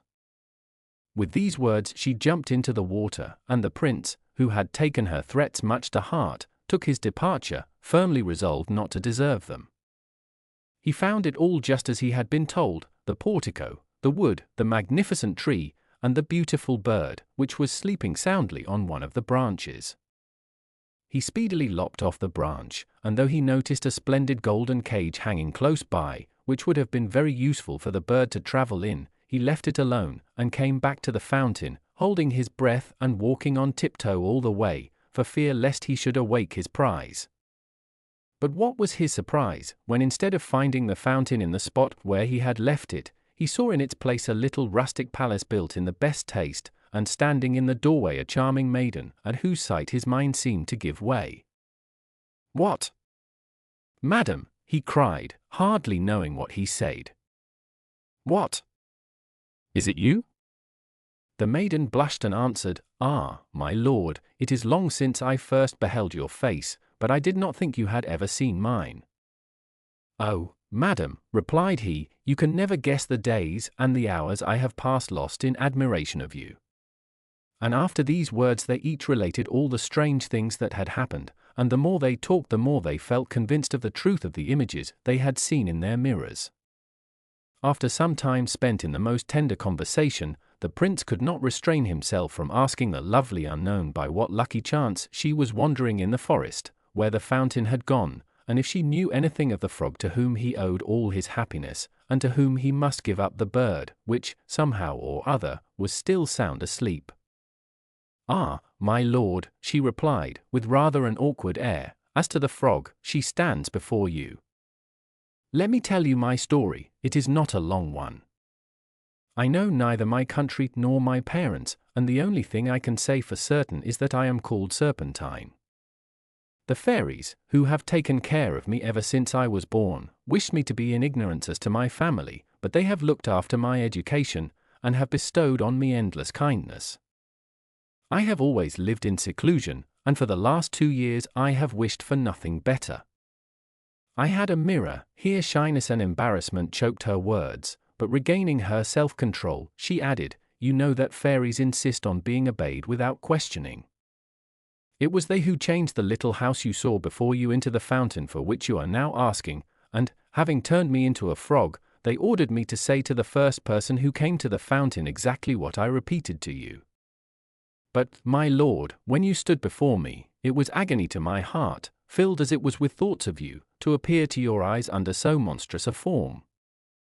However, there was no help for it, and, painful as it was, I had to submit.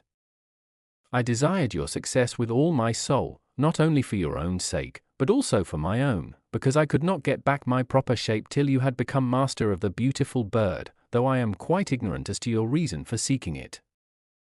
On this Sappho explained about the state of his father's health, and all that has been told before. On hearing this story Serpentine grew very sad, and her lovely eyes filled with tears. "Ah, my lord," she said, "you know nothing of me but what you have seen in the mirror, and I, who cannot even name my parents, learn that you are a king's son." In vain Sappho declared that love made them equal. Serpentine would only reply, "I love you too much to allow you to marry beneath your rank. I shall be very unhappy, of course, but I shall never alter my mind. If I do not find from the fairies that my birth is worthy of you, then, whatever be my feelings, I will never accept your hand." The conversation was at this point, and bid fair to last some time longer, when one of the fairies appeared in her ivory car, accompanied by a beautiful woman past her early youth.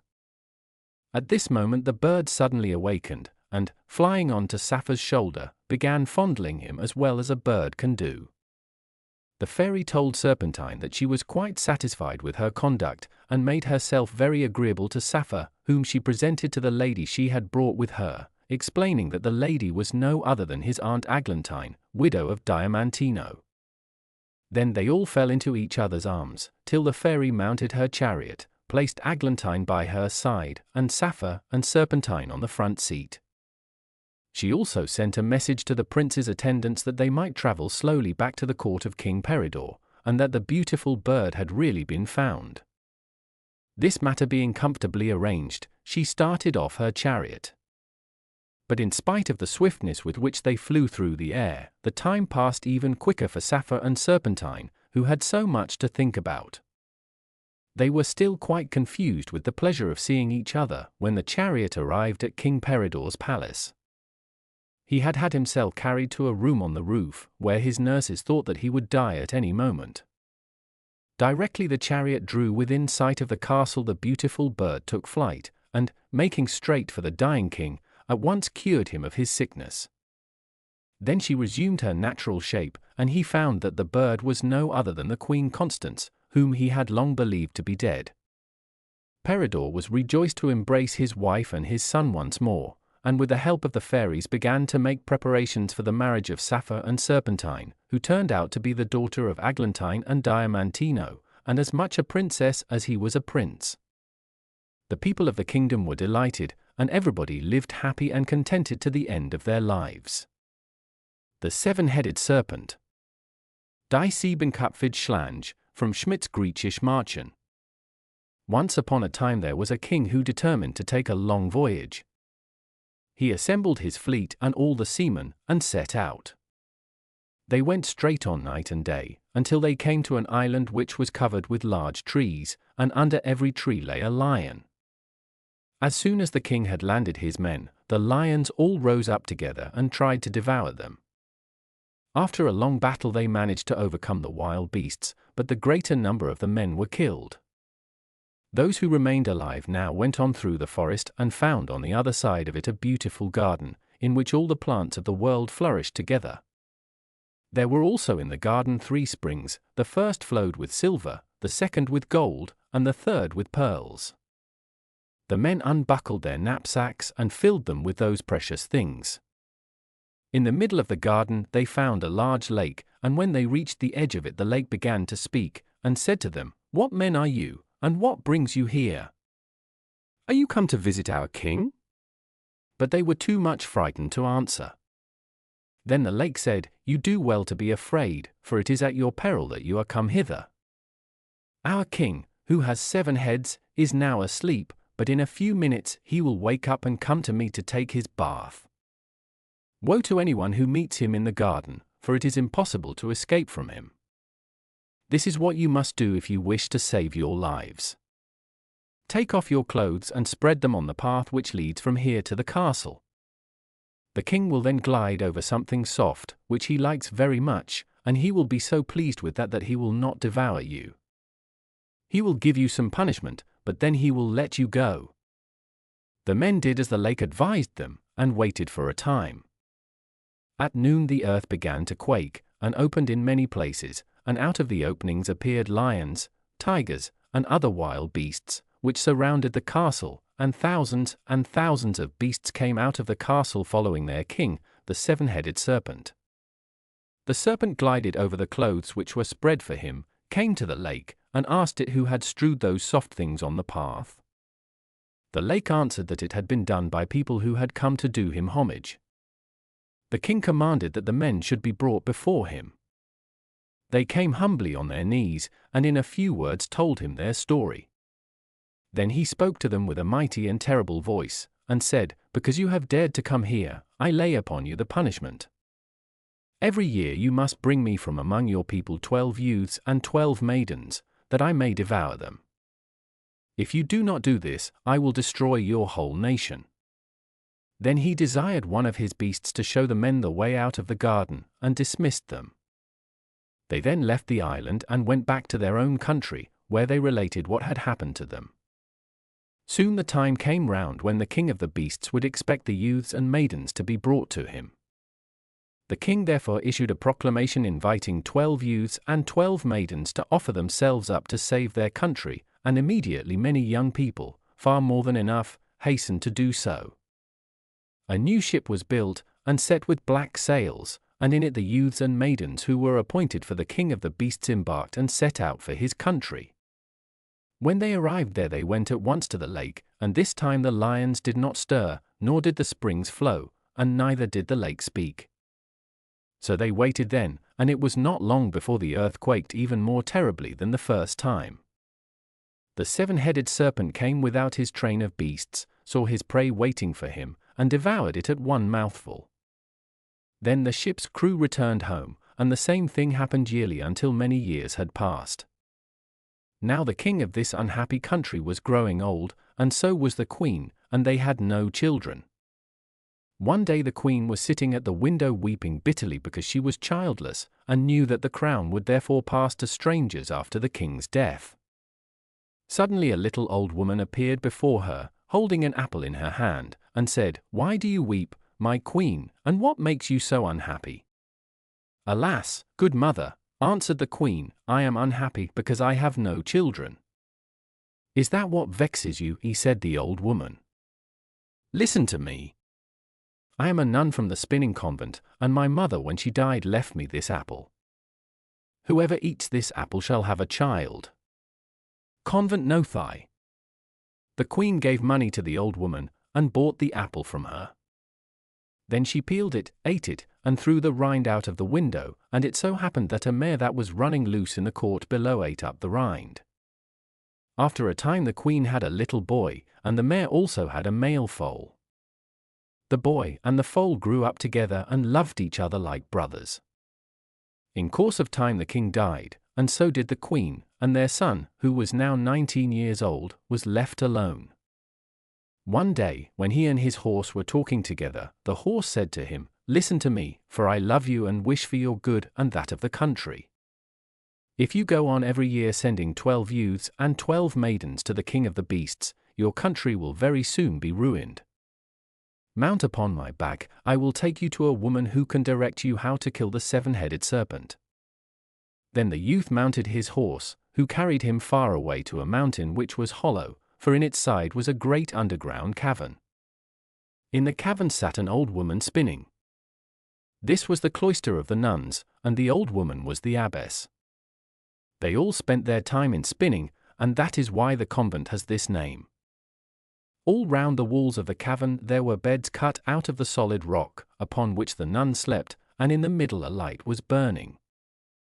It was the duty of the nuns to watch the light in turns, that it might never go out, and if any one of them let it go out the others put her to death. As soon as the king's son saw the old abbess spinning, he threw himself at her feet and entreated her to tell him how he could kill the seven-headed serpent.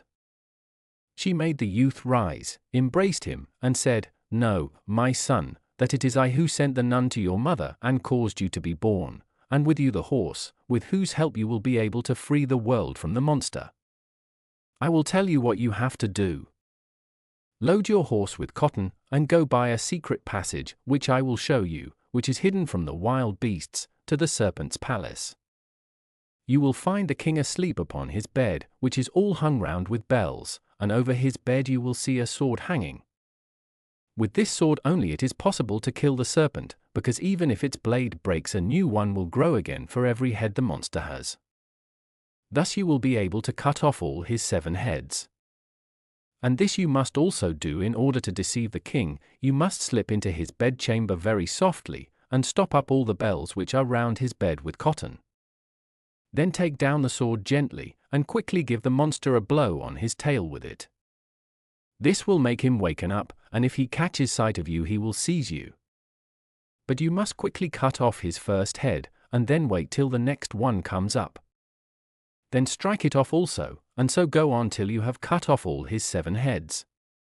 The old abbess then gave the prince her blessing, and he set out upon his enterprise, arrived at the serpent's castle by following the secret passage which she had shown him, and by carefully attending to all her directions he happily succeeded in killing the monster. As soon as the wild beasts heard of their king's death, they all hastened to the castle, but the youth had long since mounted his horse and was already far out of their reach. They pursued him as fast as they could, but they found it impossible to overtake him, and he reached home in safety. Thus he freed his country from this terrible oppression. The Grateful Beasts. From the Hungarian. Klekka.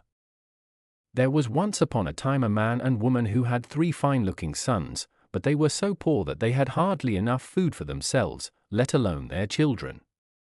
So the sons determined to set out into the world and to try their luck. Before starting, their mother gave them each a loaf of bread and her blessing, and having taken a tender farewell of her and their father, the 3 set forth on their travels. The youngest of the 3 brothers, whose name was Ferko, was a beautiful youth, with a splendid figure, blue eyes, fair hair, and a complexion like milk and roses. His 2 brothers were as jealous of him as they could be, for they thought that with his good looks he would be sure to be more fortunate than they would ever be. One day all the 3 were sitting resting under a tree, for the sun was hot and they were tired of walking. Ferko fell fast asleep, but the other 2 remained awake, and the eldest said to the second brother, "What do you say to doing our brother Ferko some harm? He is so beautiful that everyone takes a fancy to him, which is more than they do to us.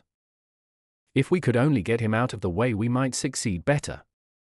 "I quite agree with you," answered the second brother, "and my advice is to eat up his loaf of bread, and then to refuse to give him a bit of ours until he has promised to let us put out his eyes or break his legs."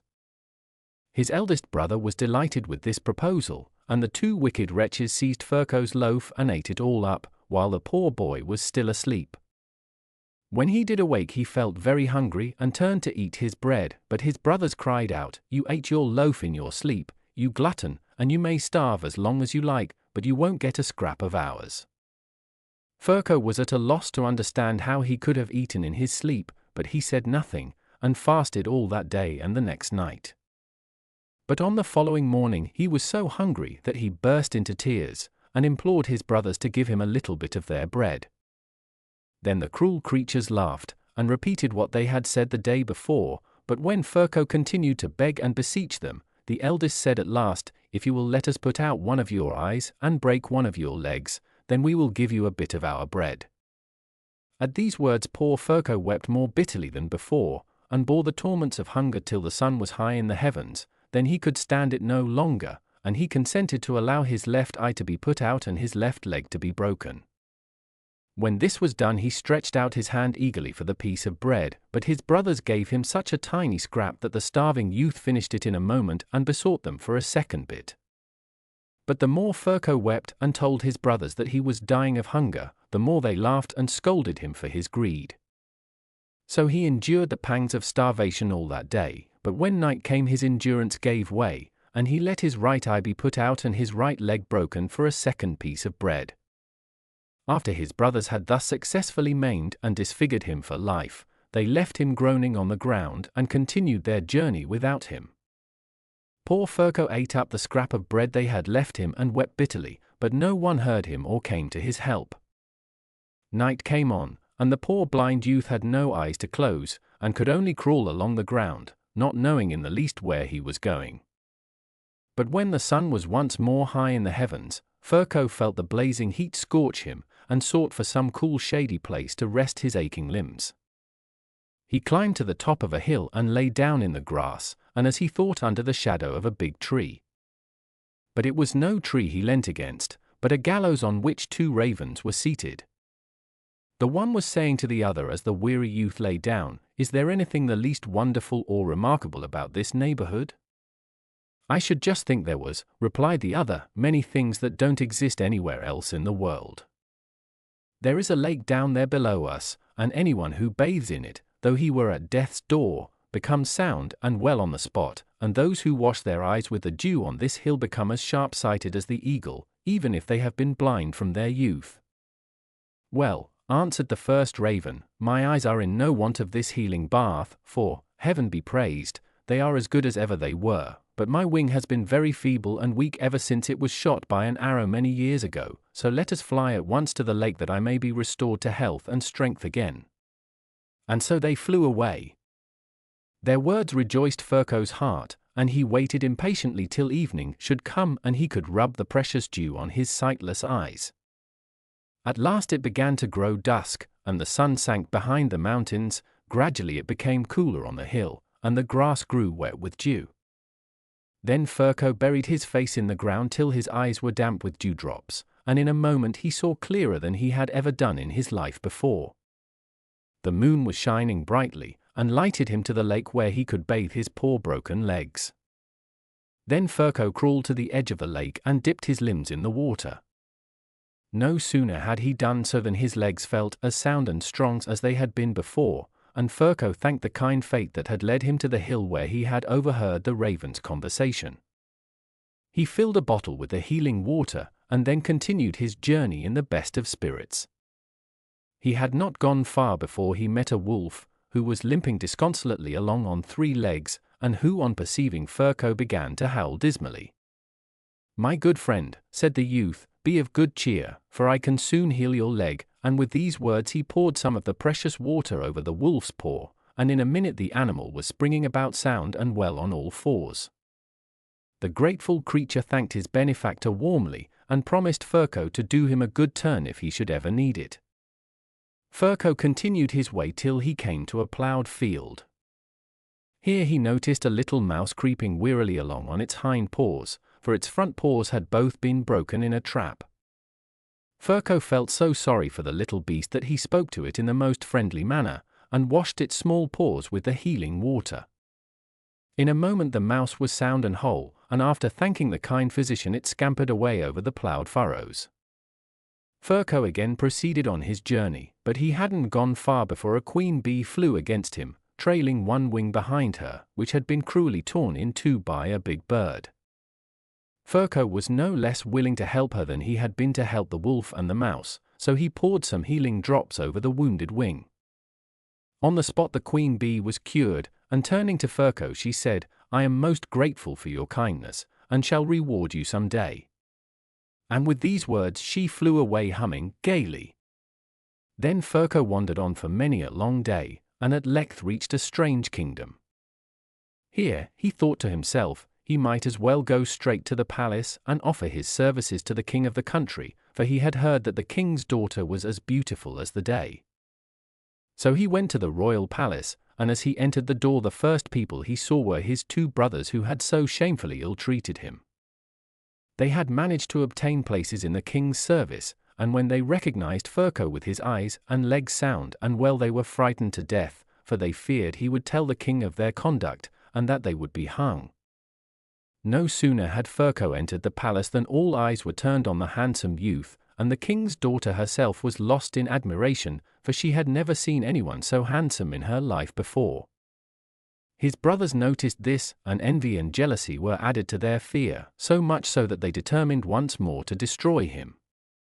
They went to the king and told him that Furco was a wicked magician, who had come to the palace with the intention of carrying off the princess. Then the king had Furco brought before him, and said, "You are accused of being a magician who wishes to rob me of my daughter, and I condemn you to death, but if you can fulfill 3 tasks, which I shall set you to do, your life shall be spared, on condition you leave the country, but if you cannot perform what I demand you shall be hung on the nearest tree." And turning to the 2 wicked brothers he said, "Suggest something for him to do, no matter how difficult, he must succeed in it or die." They did not think long, but replied, "Let him build your majesty in one day a more beautiful palace than this, and if he fails in the attempt let him be hung." The king was pleased with this proposal, and commanded Furco to set to work on the following day. The 2 brothers were delighted, for they thought they had now got rid of Furco forever. The poor youth himself was heartbroken, and cursed the hour he had crossed the boundary of the king's domain. As he was wandering disconsolately about the meadows round the palace, wondering how he could escape being put to death, a little bee flew past, and settling on his shoulder whispered in his ear, "What is troubling you, my kind benefactor? Can I be of any help to you? I am the bee whose wing you healed, and would like to show my gratitude in some way." Furco recognized the queen bee, and said, "Alas! How could you help me? For I have been set to do a task which no one in the whole world could do, let him be ever such a genius. Tomorrow I must build a palace more beautiful than the king's, and it must be finished before evening." "Is that all?" answered the bee. "Then you may comfort yourself, for before the sun goes down tomorrow night a palace shall be built unlike any that king has dwelt in before. Just stay here till I come again and tell you that it is finished." Having said this she flew merrily away, and Furco, reassured by her words, lay down on the grass and slept peacefully till the next morning. Early on the following day the whole town was on its feet, and everyone wondered how and where the stranger would build the wonderful palace. The princess alone was silent and sorrowful, and had cried all night till her pillow was wet, so much did she take the fate of the beautiful youth to heart. Furco spent the whole day in the meadows waiting the return of the bee. And when evening was come the queen bee flew by, and perching on his shoulder she said, "The wonderful palace is ready. Be of good cheer, and lead the king to the hill just outside the city walls." And humming gaily she flew away again. Furco went at once to the king and told him the palace was finished. The whole court went out to see the wonder, and their astonishment was great at the sight which met their eyes. A splendid palace reared itself on the hill just outside the walls of the city, made of the most exquisite flowers that ever grew in mortal garden.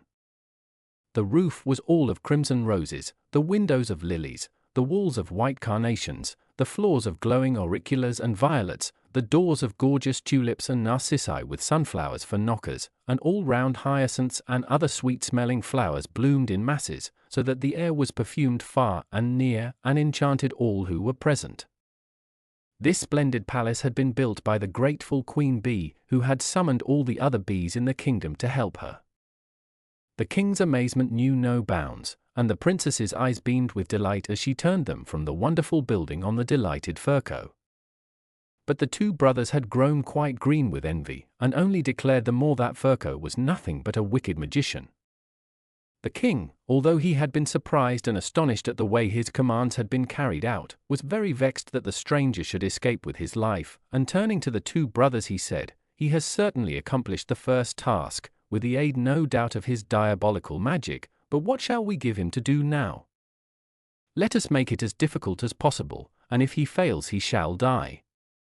Then the eldest brother replied, "The corn has all been cut, but it has not yet been put into barns. Let the knave collect all the grain in the kingdom into one big heap before tomorrow night, and if as much as a stalk of corn is left, let him be put to death." The princess grew white with terror when she heard these words, but Furco felt much more cheerful than he had done the first time, and wandered out into the meadows again, wondering how he was to get out of the difficulty. But he could think of no way of escape. The sun sank to rest and night came on, when a little mouse started out of the grass at Furco's feet, and said to him, "I'm delighted to see you, my kind benefactor, but why are you looking so sad? Can I be of any help to you, and thus repay your great kindness to me?" Then Furco recognized the mouse whose front paws he had healed, and replied, "Alas, how can you help me in a matter that is beyond any human power? Before tomorrow night all the grain in the kingdom has to be gathered into one big heap, and if as much as a stalk of corn is wanting, I must pay for it with my life." "Is that all?" answered the mouse. "That needn't distress you much. Just trust in me, and before the sun sets again you shall hear that your task is done." And with these words the little creature scampered away into the fields. Furco, who never doubted that the mouse would be as good as its word, lay down comforted on the soft grass and slept soundly till next morning. The day passed slowly, and with the evening came the little mouse and said, "Now there is not a single stalk of corn left in any field, they are all collected in one big heap on the hill out there." Then Furco went joyfully to the king and told him that all he demanded had been done. And the whole court went out to see the wonder, and were no less astonished than they had been the first time. For in a heap higher than the king's palace lay all the grain of the country, and not a single stalk of corn had been left behind in any of the fields. And how had all this been done? The little mouse had summoned every other mouse in the land to its help, and together they had collected all the grain in the kingdom. The king could not hide his amazement, but at the same time his wrath increased, and he was more ready than ever to believe the two brothers, who kept on repeating that Furco was nothing more nor less than a wicked magician. Only the beautiful princess rejoiced over Furco's success, and looked on him with friendly glances, which the youth returned. The more the cruel king gazed on the wonder before him, the more angry he became, for he could not, in the face of his promise, put the stranger to death. He turned once more to the two brothers and said, "His diabolical magic has helped him again, but now what third task shall we set him to do? No matter how impossible it is, he must do it or die." The eldest answered quickly, "Let him drive all the wolves of the kingdom onto this hill before tomorrow night. If he does this he may go free, if not he shall be hung as you have said." At these words the princess burst into tears, and when the king saw this he ordered her to be shut up in a high tower, and carefully guarded till the dangerous magician should either have left the kingdom or been hung on the nearest tree. Furco wandered out into the fields again, and sat down on the stump of a tree wondering what he should do next. Suddenly a big wolf ran up to him, and standing still said, "I'm very glad to see you again, my kind benefactor. What are you thinking about all alone by yourself? If I can help you in any way, only say the word, for I would like to give you a proof of my gratitude." Furco at once recognized the wolf whose broken leg he had healed, and told him what he had to do the following day if he wished to escape with his life. "But how in the world," he added, "am I to collect all the wolves of the kingdom onto that hill over there?" "If that's all you want done," answered the wolf, "you needn't worry yourself. I'll undertake the task, and you'll hear from me again before sunset tomorrow. Keep your spirits up." And with these words he trotted quickly away. Then the youth rejoiced greatly, for now he felt that his life was safe, but he grew very sad when he thought of the beautiful princess, and that he would never see her again if he left the country. He lay down once more on the grass and soon fell fast asleep. All the next day he spent wandering about the fields, and toward evening the wolf came running to him in a great hurry and said, "I have collected together all the wolves in the kingdom, and they are waiting for you in the wood. Go quickly to the king, and tell him to go to the hill that he may see the wonder you have done with his own eyes. Then return at once to me and get on my back, and I will help you to drive all the wolves together." Then Ferko went straight to the palace and told the king that he was ready to perform the third task if he would come to the hill and see it done. Ferko himself returned to the fields, and mounting on the wolf's back he rode to the wood close by. Quick as lightning the wolf flew round the wood, and in a minute many hundred wolves rose up before him, increasing in number every moment, till they could be counted by thousands. He drove them all before him onto the hill, where the king and his whole court and Ferko's 2 brothers were standing. Only the lovely princess was not present, for she was shut up in her tower weeping bitterly. The wicked brothers stamped and foamed with rage when they saw the failure of their wicked designs. But the king was overcome by a sudden terror when he saw the enormous pack of wolves approaching nearer and nearer, and calling out to Ferko he said, "Enough, enough, we don't want any more." But the wolf on whose back Ferko sat, said to its rider, "Go on. Go on," and at the same moment many more wolves ran up the hill, howling horribly and showing their white teeth. The king in his terror called out, "Stop a moment, I will give you half my kingdom if you will drive all the wolves away." But Ferko pretended not to hear, and drove some more thousands before him, so that everyone quaked with horror and fear. Then the king raised his voice again, and called out, "Stop! You shall have my whole kingdom, if you will only drive these wolves back to the places they came from." But the wolf kept on encouraging Ferko, and said, "Go on. Go on."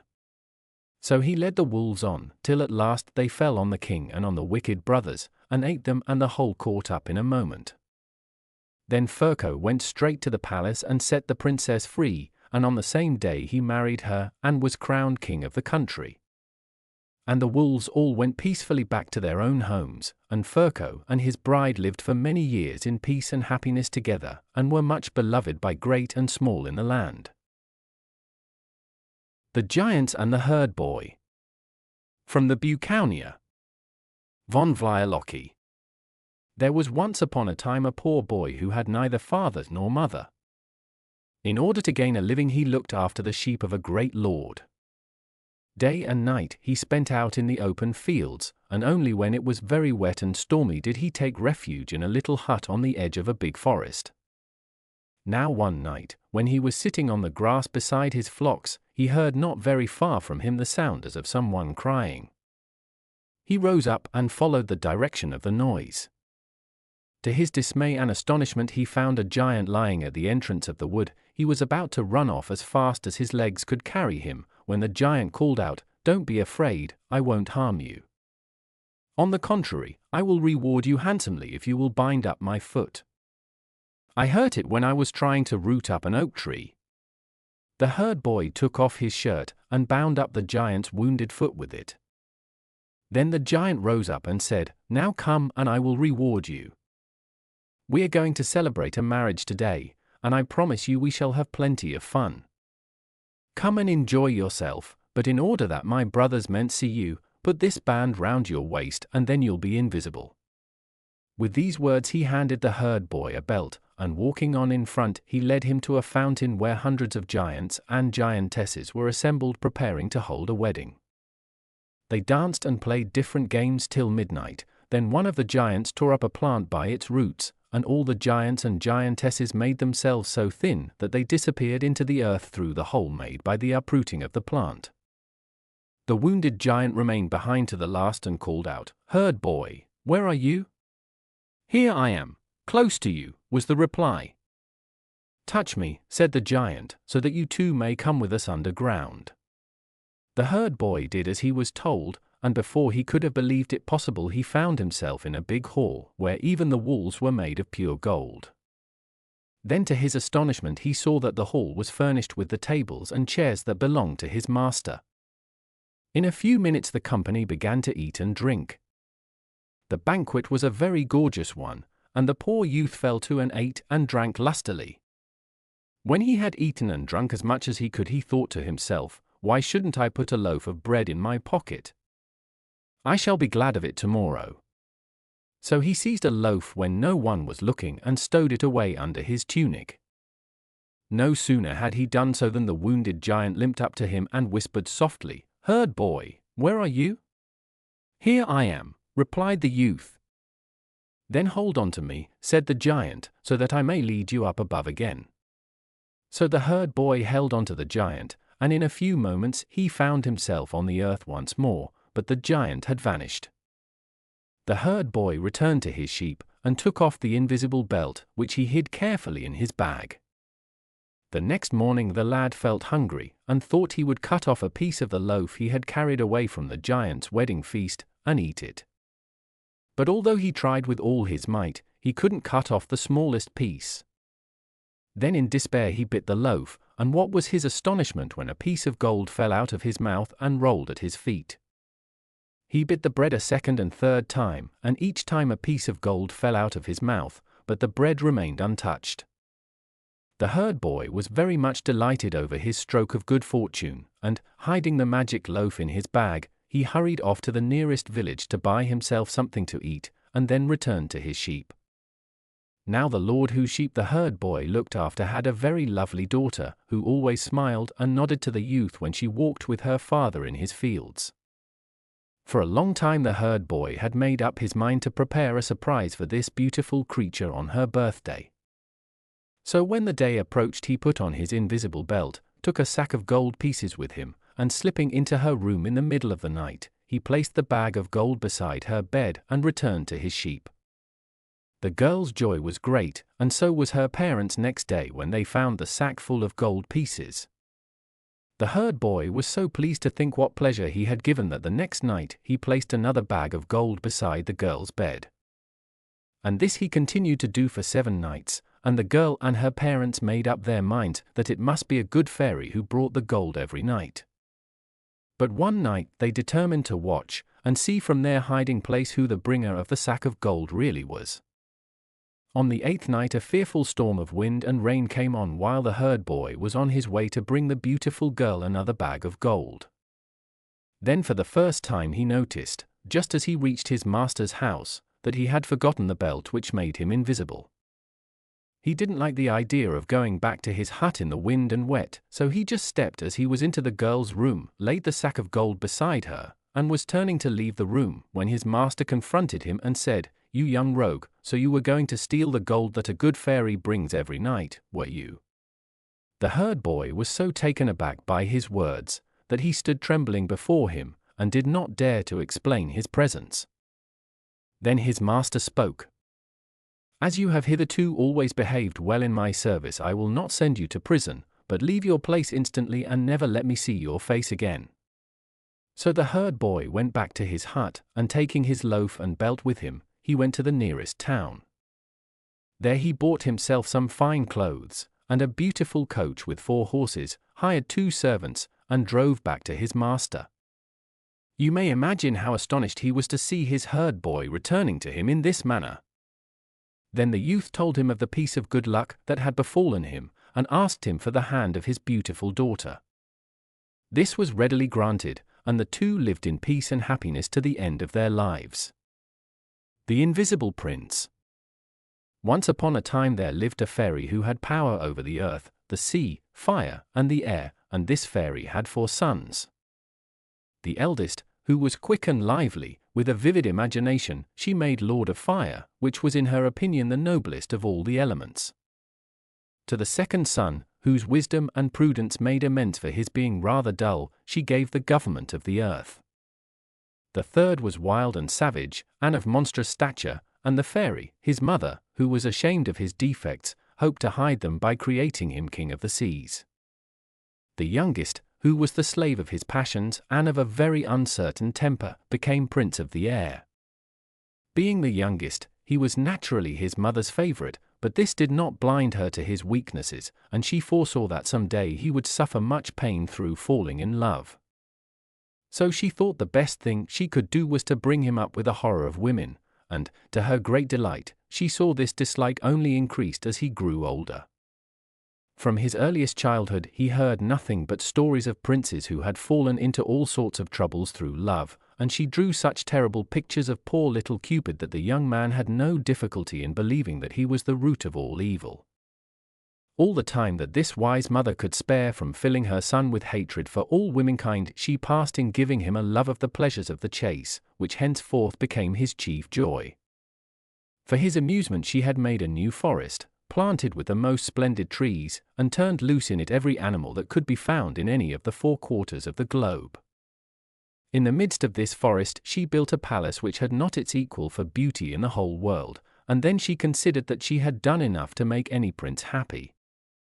Now it is all very well to abuse the god of love, but a man cannot struggle against his fate. In his secret heart the prince got tired of his mother's constant talk on this subject, and when one day she quitted the palace to attend to some business, begging him never to go beyond the grounds, he at once jumped at the chance of disobeying her. Left to himself, the prince soon forgot the wise counsels of his mother, and feeling very much bored with his own company, he ordered some of the spirits of the air to carry him to the court of a neighboring sovereign. This kingdom was situated in the island of Roses, where the climate is so delicious that the grass is always green and the flowers always sweet.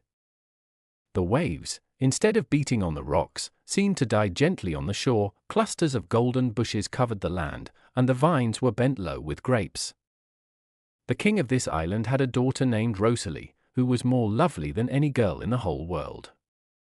No sooner had the eyes of the prince of the air rested on her than he forgot all the terrible woes which had been prophesied to him ever since he was born, for in one single moment the plans of years are often upset.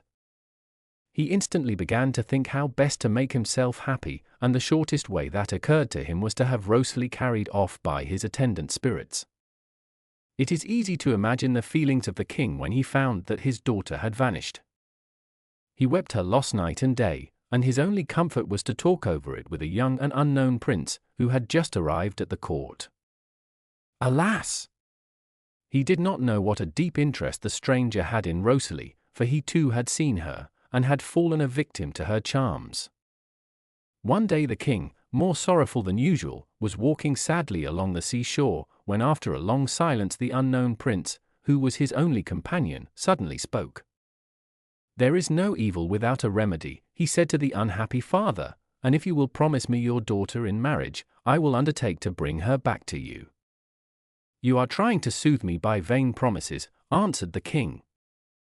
"Did I not see her caught up into the air, in spite of cries which would have softened the heart of any one but the barbarian who has robbed me of her? The unfortunate girl is pining away in some unknown land, where perhaps no foot of man has ever trod, and I shall see her no more. But go, generous stranger, bring back Rosalie if you can, and live happy with her ever after in this country, of which I now declare you heir." Although the stranger's name and rank were unknown to Rosalie's father, he was really the son of the king of the Golden Isle, which had for capital a city that extended from one sea to another. The walls, washed by the quiet waters, were covered with gold, which made one think of the yellow sands. Above them was a rampart of orange and lemon trees, and all the streets were paved with gold. The king of this beautiful island had one son, for whom a life of adventure had been foretold at his birth. This so frightened his father and mother that in order to comfort them a fairy, who happened to be present at the time, produced a little pebble which she told them to keep for the prince till he grew up, as by putting it in his mouth he would become invisible, as long as he did not try to speak, for if he did the stone would lose all its virtue. In this way the good fairy hoped that the prince would be protected against all dangers. No sooner did the prince begin to grow out of boyhood than he longed to see if the other countries of the world were as splendid as the one in which he lived. So, under pretense of visiting some small islands that belonged to his father, he set out. But a frightful storm drove his ship onto unknown shores, where most of his followers were put to death by the savages, and the prince himself only managed to escape by making use of his magic pebble. By this means he passed through the midst of them unseen, and wandered until he reached the coast, where he re-embarked on board his ship. The first land he sighted was the Island of Roses, and he went at once to the court of the king, Rosalie's father. The moment his eyes beheld the princess, he fell in love with her like everyone else. He had already spent several months in this condition when the Prince of the Air whirled her away, to the grief and despair of every man on the island. But sad though everybody was, the Prince of the Golden Isle was perfectly inconsolable, and he passed both days and nights in bemoaning his loss. "Alas," he cried, "shall I never see my lovely princess again? Who knows where she may be, and what fairy may have her in his keeping? I am only a man, but I am strong in my love, and I will seek the whole world through till I find her." So saying, he left the court and made ready for his journey. He travelled many weary days without hearing a single word of the lost princess, till one morning, as he was walking through a thick forest, he suddenly perceived a magnificent palace standing at the end of a pine avenue, and his heart bounded to think that he might be gazing on Rosalie's prison. He hastened his steps, and quickly arrived at the gate of the palace, which was formed of a single agate. The gate swung open to let him through, and he next passed successively 3 courts, surrounded by deep ditches filled with running water, with birds of brilliant plumage flying about the banks. Everything around was rare and beautiful, but the prince scarcely raised his eyes to all these wonders. He thought only of the princess and where he should find her, but in vain he opened every door and searched in every corner. He neither saw Rosalie nor anyone else. At last there was no place left for him to search but a little wood, which contained in the center a sort of hall built entirely of orange trees, with 4 small rooms opening out of the corners. 3 of these were empty except for statues and wonderful things, but in the 4th the invisible prince caught sight of Rosalie. His joy at beholding her again was, however, somewhat lessened by seeing that the Prince of the Air was kneeling at her feet, and pleading his own cause. But it was in vain that he implored her to listen, she only shook her head. "No," was all she would say, "you snatched me from my father whom I loved, and all the splendor in the world can never console me. Go! I can never feel anything towards you but hate and contempt." With these words she turned away and entered her own apartments. Unknown to herself the invisible prince had followed her, but fearing to be discovered by the princess in the presence of others, he made up his mind to wait quietly till dark, and employed the long hours in writing a poem to the princess, which he laid on the bed beside her. This done, he thought of nothing but how best to deliver Rosalie, and he resolved to take advantage of a visit which the Prince of the Air paid every year to his mother and brothers in order to strike the blow. One day Rosalie was sitting alone in her room thinking of her troubles when she suddenly saw a pen get up from off the desk and begin to write all by itself on a sheet of white paper. As she did not know that it was guided by an invisible hand, she was very much astonished, and the moment that the pen had ceased to move she instantly went over to the table, where she found some lovely verses, telling her that another shared her distresses, whatever they might be, and loved her with all his heart, and that he would never rest until he had delivered her from the hands of the man she hated. Thus encouraged, she told him all her story, and of the arrival of a young stranger in her father's palace, whose looks had so charmed her that since that day she had thought of no one else. At these words the prince could contain himself no longer. He took the pebble from his mouth, and flung himself at Rosalie's feet. When they had got over the first rapture of meeting, they began to make plans to escape from the power of the Prince of the Air. But this did not prove easy, for the magic stone would only serve for one person at a time, and in order to save Rosalie the Prince of the Golden Isle would have to expose himself to the fury of his enemy. But Rosalie would not hear of this. "No, Prince," she said, "since you are here this island no longer feels a prison. Besides, you are under the protection of a fairy, who always visits your father's court at this season. Go instantly and seek her, and when she is found implore the gift of another stone with similar powers. Once you have that, there will be no further difficulty in the way of escape." The Prince of the Air returned a few days later from his mother's palace, but the invisible prince had already set out. He had, however, entirely forgotten the road by which he had come, and lost himself for so long in the forest, that when at last he reached home the fairy had already left, and, in spite of all his grief, there was nothing for it but to wait till the fairy's next visit, and allow Rosalie to suffer 3 months longer. This thought drove him to despair, and he had almost made up his mind to return to the place of her captivity, when one day, as he was strolling along an alley in the woods, he saw a huge oak open its trunk, and out of it stepped 2 princes in earnest conversation. As our hero had the magic stone in his mouth, they imagined themselves alone, and did not lower their voices. "What," said one, "are you always going to allow yourself to be tormented by a passion which can never end happily, and in your whole kingdom can you find nothing else to satisfy you?" "What is the use," replied the other, "of being prince of the gnomes, and having a mother who is queen over all the 4 elements, if I cannot win the love of the Princess Argentine? From the moment that I first saw her, sitting in the forest surrounded by flowers, I have never ceased to think of her night and day, and, although I love her, I am quite convinced that she will never care for me. You know that I have in my palace the cabinets of the years. In the first, great mirrors reflect the past, in the second, we contemplate the present, in the third, the future can be read. It was here that I fled after I had gazed on the Princess Argentine, but instead of love I only saw scorn and contempt. Think how great must be my devotion, when, in spite of my fate, I still love on." Now the Prince of the Golden Isle was enchanted with this conversation, for the Princess Argentine was his sister, and he hoped, by means of her influence over the Prince of the Gnomes, to obtain from his brother the release of Rosalie. So he joyfully returned to his father's palace, where he found his friend the fairy, who at once presented him with a magic pebble like his own. As may be imagined, he lost no time in setting out to deliver Rosalie, and travelled so fast that he soon arrived at the forest, in the midst of which she lay a captive. But though he found the palace he did not find Rosalie. He hunted high and low, but there was no sign of her, and his despair was so great that he was ready, 1,000 times over, to take his own life. At last he remembered the conversation of the 2 princes about the cabinet of the years, and that if he could manage to reach the oak tree, he would be certain to discover what had become of Rosalie. Happily, he soon found out the secret of the passage and entered the cabinet of the present, where he saw reflected in the mirrors the unfortunate Rosalie sitting on the floor weeping bitterly, and surrounded with genii, who never left her night or day. This sight only increased the misery of the prince, for he did not know where the castle was, nor how to set about finding it. However, he resolved to seek the whole world through till he came to the right place.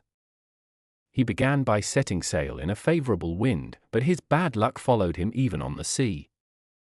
He had scarcely lost sight of the land when a violent storm arose, and after several hours of beating about, the vessel was driven onto some rocks, on which it dashed itself to bits.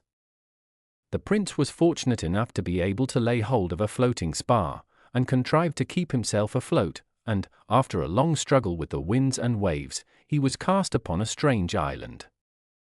But what was his surprise, on reaching the shore, to hear sounds of the most heartrending distress, mingled with the sweetest songs which had ever charmed him.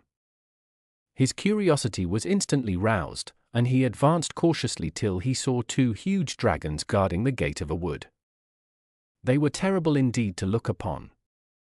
Their bodies were covered with glittering scales, their curly tails extended far over the land, flames darted from their mouths and noses, and their eyes would have made the bravest shudder, but as the prince was invisible and they did not see him, he slipped past them into the wood. He found himself at once in a labyrinth, and wandered about for a long time without meeting anyone. In fact, the only sight he saw was a circle of human hands, sticking out of the ground above the wrist, each with a bracelet of gold, on which a name was written. The farther he advanced in the labyrinth the more curious he became, till he was stopped by 2 corpses lying in the midst of a cypress alley, each with a scarlet cord round his neck and a bracelet on his arm on which were engraved their own names, and those of 2 princesses. The invisible prince recognized these dead men as kings of 2 large islands near his own home, but the names of the princesses were unknown to him. he grieved for their unhappy fate, and at once proceeded to bury them, but no sooner had he laid them in their graves, than their hands started up through the earth and remained sticking up like those of their fellows. The prince went on his way, thinking about this strange adventure, when suddenly at the turn of the walk he perceived a tall man whose face was the picture of misery, holding in his hands a silken cord of the exact color of those round the necks of the dead men. A few steps further this man came up with another as miserable to the full as he himself. They silently embraced, and then without a word passed the cords round their throats, and fell dead side by side. In vain the prince rushed to their assistance and strove to undo the cord. He could not loosen it, so he buried them like the others and continued his path. He felt, however, that great prudence was necessary, or he himself might become the victim of some enchantment, and he was thankful to slip past the dragons, and enter a beautiful park, with clear streams and sweet flowers, and a crowd of men and maidens. But he could not forget the terrible things he had seen, and hoped eagerly for a clue to the mystery. Noticing two young people talking together, he drew near thinking that he might get some explanation of what puzzled him. And so he did. "You swear," said the prince, "that you will love me till you die, but I fear your faithless heart, and I feel that I shall soon have to seek the fairy Despair, ruler of half this island. She carries off the lovers who have been cast away by their mistresses, and wish to have done with life. She places them in a labyrinth where they are condemned to walk forever, with a bracelet on their arms and a cord round their necks, unless they meet another as miserable as themselves. Then the cord is pulled, and they lie where they fall, till they are buried by the first passer-by. Terrible as this death would be," added the prince, "it would be sweeter than life if I had lost your love." The sight of all these happy lovers only made the prince grieve the more, and he wandered along the seashore spending his days. But one day he was sitting on a rock bewailing his fate, and the impossibility of leaving the island, when all in a moment the sea appeared to raise itself nearly to the skies, and the caves echoed with hideous screams. As he looked, a woman rose from the depths of the sea, flying madly before a furious giant. The cries she uttered softened the heart of the prince. He took the stone from his mouth, and drawing his sword he rushed after the giant, so as to give the lady time to escape. But hardly had he come within reach of the enemy, than the giant touched him with a ring that he held in his hand, and the prince remained immovable where he stood. The giant then hastily rejoined his prey, and, seizing her in his arms, he plunged her into the sea.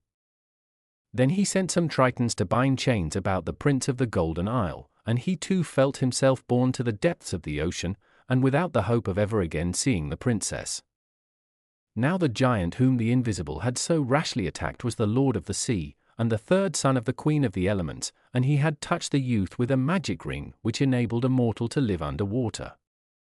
So the Prince of the Golden Isle found, when bound in chains by the Tritons, he was carried through the homes of strange monsters and past immense seaweed forests, till he reached a vast sandy space, surrounded by huge rocks. On the tallest of the rocks sat the giant as on a throne. "Rash mortal," said he, when the prince was dragged before him, "you have deserved death, but you shall live only to suffer more cruelly. Go, and add to the number of those whom it is my pleasure to torture." At these words the unhappy prince found himself tied to a rock, but he was not alone in his misfortunes, for all round him were chained princes and princesses, whom the giant had led captive. Indeed, it was his chief delight to create a storm, in order to add to the list of his prisoners. As his hands were fastened, it was impossible for the Prince of the Golden Isle to make use of his magic stone, and he passed his nights and days dreaming of Rosalie. But at last the time came when the giant took it into his head to amuse himself by arranging fights between some of his captives. Lots were drawn, and one fell upon our prince, whose chains were immediately loosened. The moment he was set free, he snatched up his stone, and became invisible. The astonishment of the giant at the sudden disappearance of the prince may well be imagined. He ordered all the passages to be watched, but it was too late, for the prince had already glided between two rocks.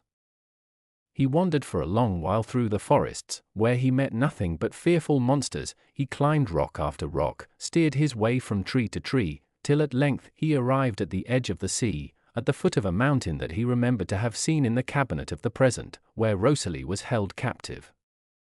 Filled with joy, he made his way to the top of the mountain which pierced the clouds, and there he found a palace. He entered, and in the middle of a long gallery he discovered a crystal room, in the midst of which sat Rosalie, guarded night and day by genii.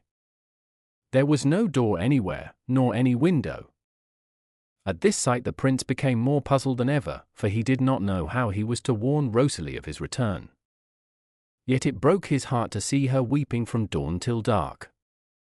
One day, as Rosalie was walking up and down her room, she was surprised to see that the crystal which served for a wall had grown cloudy, as if someone had breathed on it, and, what was more, wherever she moved the brightness of the crystal always became clouded. This was enough to cause the princess to suspect that her lover had returned.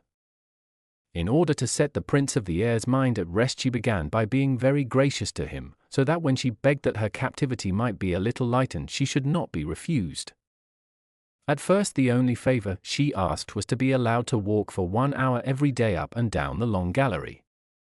This was granted, and the invisible prince speedily took the opportunity of handing her the stone, which she at once slipped into her mouth. No words can paint the fury of her captor at her disappearance. He ordered the spirits of the air to fly through all space, and to bring back Rosalie wherever she might be. They instantly flew off to obey his commands, and spread themselves over the whole earth. Meantime Rosalie and the invisible prince had reached, hand in hand, a door of the gallery which led through a terrace into the gardens.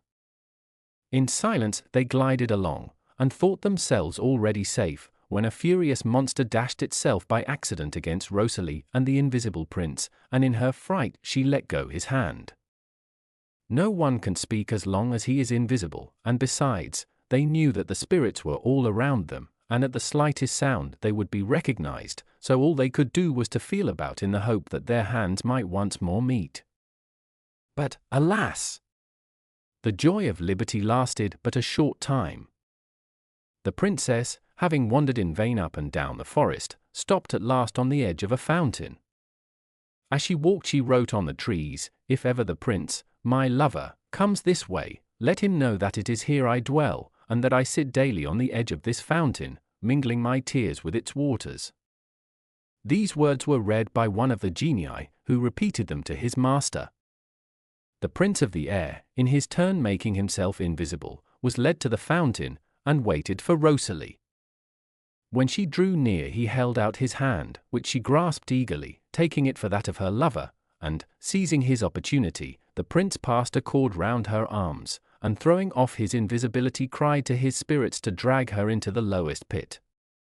It was at this moment that the invisible prince appeared, and at the sight of the prince of the genii mounting into the air, holding a silken cord, he guessed instantly that he was carrying off Rosalie. He felt so overwhelmed by despair that he thought for an instant of putting an end to his life. "Can I survive my misfortunes?" he cried. "I fancied I had come to an end of my troubles, and now they are worse than ever. What will become of me? Never can I discover the place where this monster will hide Rosalie." The unhappy youth had determined to let himself die, and indeed his sorrow alone was enough to kill him, when the thought that by means of the cabinets of the years he might find out where the princess was imprisoned, gave him a little ray of comfort. So he continued to walk on through the forest, and after some hours he arrived at the gate of a temple, guarded by 2 huge lions. Being invisible, he was able to enter unharmed. In the middle of the temple was an altar, on which lay a book, and behind the altar hung a great curtain.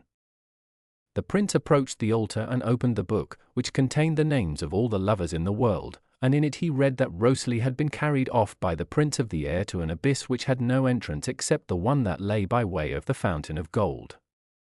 Now, as the prince had not the smallest idea where this fountain was to be found, it might be thought that he was not much nearer Rosalie than before. This was not, however, the view taken by the prince. "Though every step that I take may perhaps lead me further from her," he said to himself, "I am still thankful to know that she is alive somewhere." On leaving the temple the invisible prince saw 6 paths lying before him, each of which led through the wood. He was hesitating which to choose, when he suddenly beheld two people coming towards him, down the track which lay most to his right.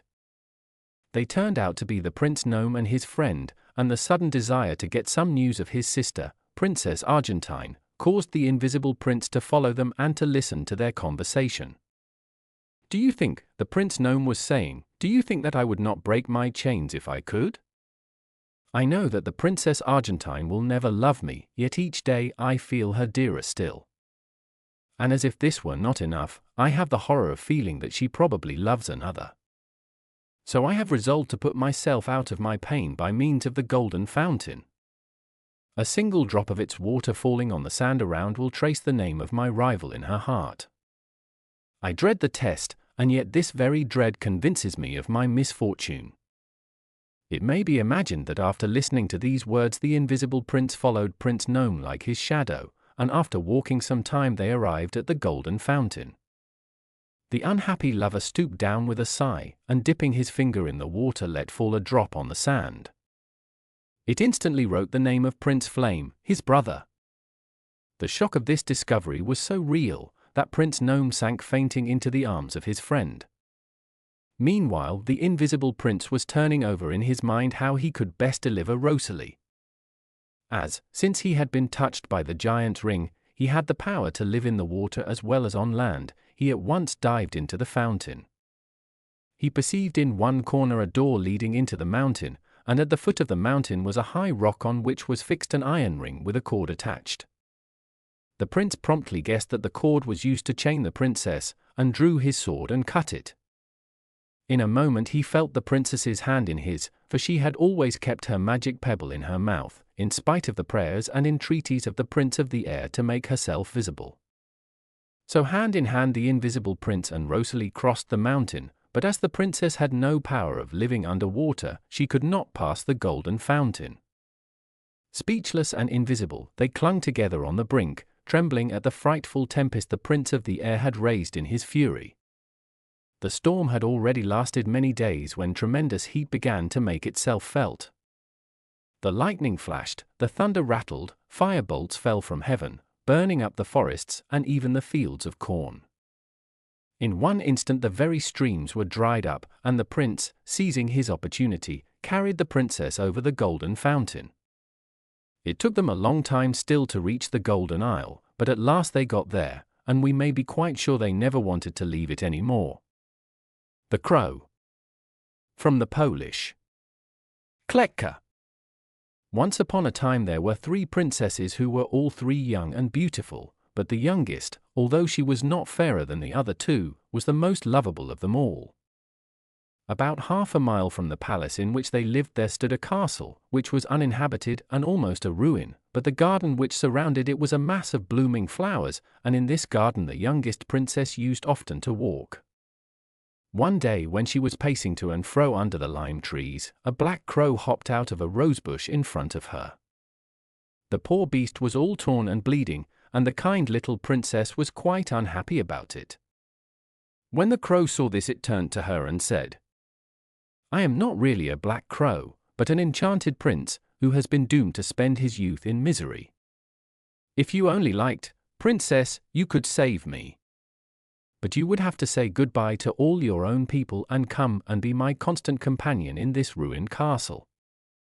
There is one habitable room in it, in which there is a golden bed. There you will have to live all by yourself, and don't forget that whatever you may see or hear in the night you must not scream out, for if you give as much as a single cry my sufferings will be doubled." The good-natured princess at once left her home and her family and hurried to the ruined castle, and took possession of the room with the golden bed. When night approached she lay down, but though she shut her eyes tight sleep would not come. At midnight she heard to her great horror some one coming along the passage, and in a minute her door was flung wide open and a troop of strange beings entered the room. They at once proceeded to light a fire in the huge fireplace, then they placed a great cauldron of boiling water on it. When they had done this, they approached the bed on which the trembling girl lay, and, screaming and yelling all the time, they dragged her towards the cauldron. She nearly died with fright, but she never uttered a sound. Then of a sudden the cock crew, and all the evil spirits vanished. At the same moment the crow appeared and hopped all round the room with joy. It thanked the princess most heartily for her goodness, and said that its sufferings had already been greatly lessened. Now one of the princess's elder sisters, who was very inquisitive, had found out about everything, and went to pay her youngest sister a visit in the ruined castle. She implored her so urgently to let her spend the night with her in the golden bed, that at last the good-natured little princess consented. But at midnight, when the odd folk appeared, the elder sister screamed with terror, and from this time on the youngest princess insisted always on keeping watch alone. So she lived in solitude all the daytime, and at night she would have been frightened, had she not been so brave, but every day the crow came and thanked her for her endurance, and assured her that his sufferings were far less than they had been. And so 2 years passed away, when one day the crow came to the princess and said, "In another year I shall be freed from the spell I am under at present, because then the 7 years will be over. But before I can resume my natural form, and take possession of the belongings of my forefathers, you must go out into the world and take service as a maidservant."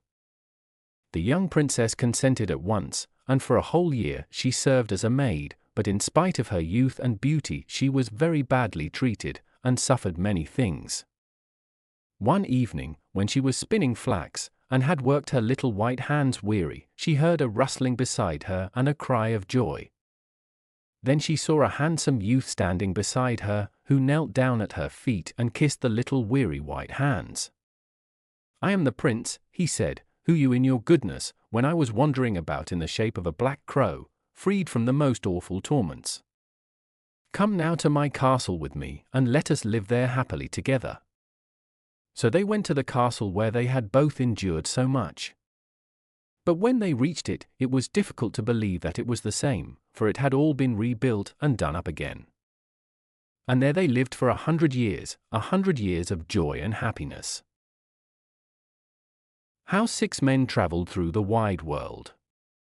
There was once upon a time a man who understood all sorts of arts. He served in the war, and bore himself bravely and well, but when the war was over, he got his discharge, and set out on his travels with 3 farthings of his pay in his pocket. "Wait," he said, "that does not please me, only let me find the right people, and the king shall yet give me all the treasures of his kingdom." He strode angrily into the forest, and there he saw a man standing who had uprooted 6 trees as if they were straws. He said to him, "Will you be my servant and travel with me?" "Yes," he answered, "but first of all I will take this little bundle of sticks home to my mother." And he took one of the trees, and wound it round the other 5, raised the bundle on his shoulders and bore it off. Then he came back and went with his master, who said, "We too ought to be able to travel through the wide world." And when they had gone a little way they came upon a hunter, who was on his knees, his gun on his shoulder, aiming at something. The master said to him, "Hunter, what are you aiming at?" He answered, 2 miles from this place sits a fly on a branch of an oak. I want to shoot out its left eye." "Oh, go with me," said the man. "If we 3 are together we shall easily travel through the wide world." The hunter agreed and went with him, and they came to 7 windmills whose sails were going round quite fast, and yet there was not a breath of wind, nor was a leaf moving. The man said, "I don't know what is turning those windmills, there is not the slightest breeze blowing." So he walked on with his servants, and when they had gone 2 miles they saw a man sitting on a tree, holding one of his nostrils and blowing out of the other. "Fellow, what are you puffing at up there?" asked the man. He replied, 2 miles from this place are standing 7 windmills. See, I am blowing to drive them round." "Oh, go with me," said the man. "If we 4 are together we shall easily travel through the wide world." So the blower got down and went with him, and after a time they saw a man who was standing on one leg, and had unstrapped the other and laid it near him. Then said the master, "You have made yourself very comfortable to rest." "I am a runner," answered he, "and so that I shall not go too quickly, I have unstrapped one leg. When I run with 2 legs, I go faster than a bird flies." "Oh, go with me, if we 5 are together, we shall easily travel through the wide world." So he went with him, and, not long afterwards, they met a man who wore a little hat, but he had it slouched over one ear. "Manners, manners," said the master to him, "don't hang your hat over one ear, you look like a madman." "I dare not," said the other, "for if I were to put my hat on straight, there would come such a frost that the very birds in the sky would freeze and fall dead on the earth." "Oh, go with me," said the master, "if we six are together, we shall easily travel through the wide world." Now the six came to a town in which the king had proclaimed that whoever should run with his daughter in a race, and win, should become her husband, but if he lost, he must lose his head. This was reported to the man who declared he would compete, but he said, "I shall let my servant run for me." The king replied, "Then both your heads must be staked, and your head and his must be guaranteed for the winner." When this was agreed upon and settled, the man strapped on the runner's other leg, saying to him, "Now be nimble, and see that we win." It was arranged that whoever should first bring water out of a stream a long way off should be the victor. Then the runner got a pitcher, and the king's daughter another, and they began to run at the same time. But in a moment, when the king's daughter was only just a little way off, no spectator could see the runner, and it seemed as if the wind had whistled past. In a short time he reached the stream, filled his pitcher with water, and turned round again. But halfway home, a great drowsiness came over him. He put down his pitcher, lay down, and fell asleep. He had, however, put a horse's skull which was lying on the ground, for his pillow, so that he should not be too comfortable and might soon wake up. In the meantime the king's daughter, who could also run well as an ordinary man could, reached the stream, and hastened back with her pitcher full of water. When she saw the runner lying there asleep, she was delighted, and said, "My enemy is given into my hands." She emptied his pitcher and ran on. Everything now would have been lost, if by good luck the hunter had not been standing on the castle tower, and had seen everything with his sharp eyes. "Ah," said he, "the king's daughter shall not overreach us," and, loading his gun, he shot so cleverly that he shot away the horse's skull from under the runner's head, without its hurting him. Then the runner awoke, jumped up, and saw that his pitcher was empty and the king's daughter far ahead. But he did not lose courage, and ran back to the stream with his pitcher, filled it once more with water, and was home 10 minutes before the king's daughter arrived. "Look," said he, "I have only just exercised my legs, that was nothing of a run." But the king was angry, and his daughter even more so, that she should be carried away by a common, discharged soldier. They consulted together how they could destroy both him and his companions. Then said the king to her, "I have found a way. Don't be frightened, they shall not come home again." He said to them, "You must now make merry together, and eat and drink," and he led them into a room which had a floor of iron, the doors were also of iron, and the windows were barred with iron. In the room was a table spread with delicious food.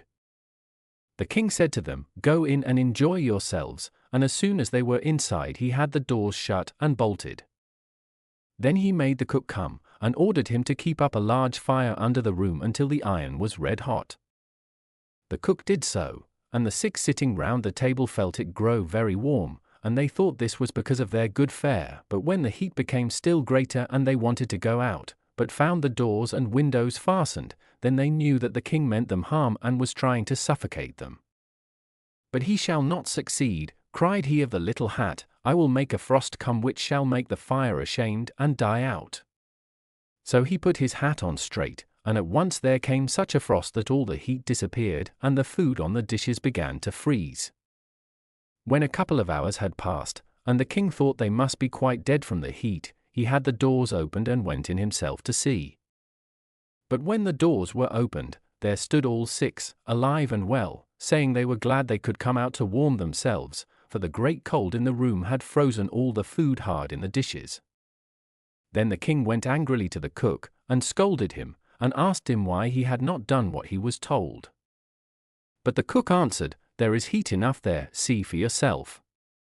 Then the king saw a huge fire burning under the iron room, and understood that he could do no harm to the six in this way. The king now began again to think how he could free himself from his unwelcome guests. He commanded the master to come before him, and said, "If you will take gold, and give up your right to my daughter, you shall have as much as you like." "Oh, yes, your majesty," answered he, "give me as much as my servant can carry, and I will give up your daughter." The king was delighted, and the man said, "I will come and fetch it in 14 days. Then he called all the tailors in the kingdom together, and made them sit down for 14 days sewing at a sack. When it was finished, he made the strong man who had uprooted the trees take the sack on his shoulder and go with him to the king.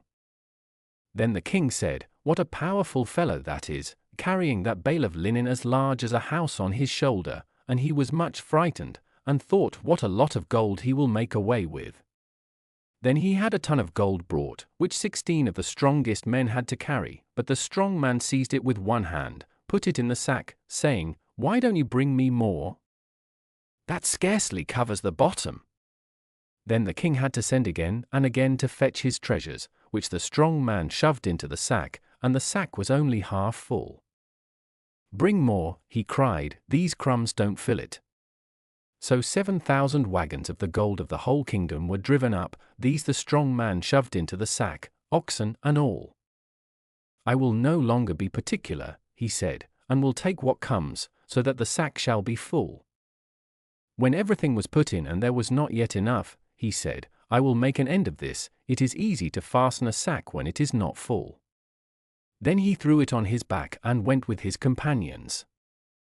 Now, when the king saw how a single man was carrying away the wealth of the whole country, he was very angry, and made his cavalry mount and pursue the 6, and bring back the strong man with the sack. 2 regiments soon overtook them, and called to them, "You are prisoners. Lay down the sack of gold, or you shall be cut down." "What do you say?" said the blower, "We are prisoners. Before that, you shall dance in the air." And he held one nostril and blew with the other at the 2 regiments, they were separated and blown away in the blue sky over the mountains, one this way, and the other that. A sergeant major cried for mercy, saying he had 9 wounds, and was a brave fellow, and did not deserve this disgrace.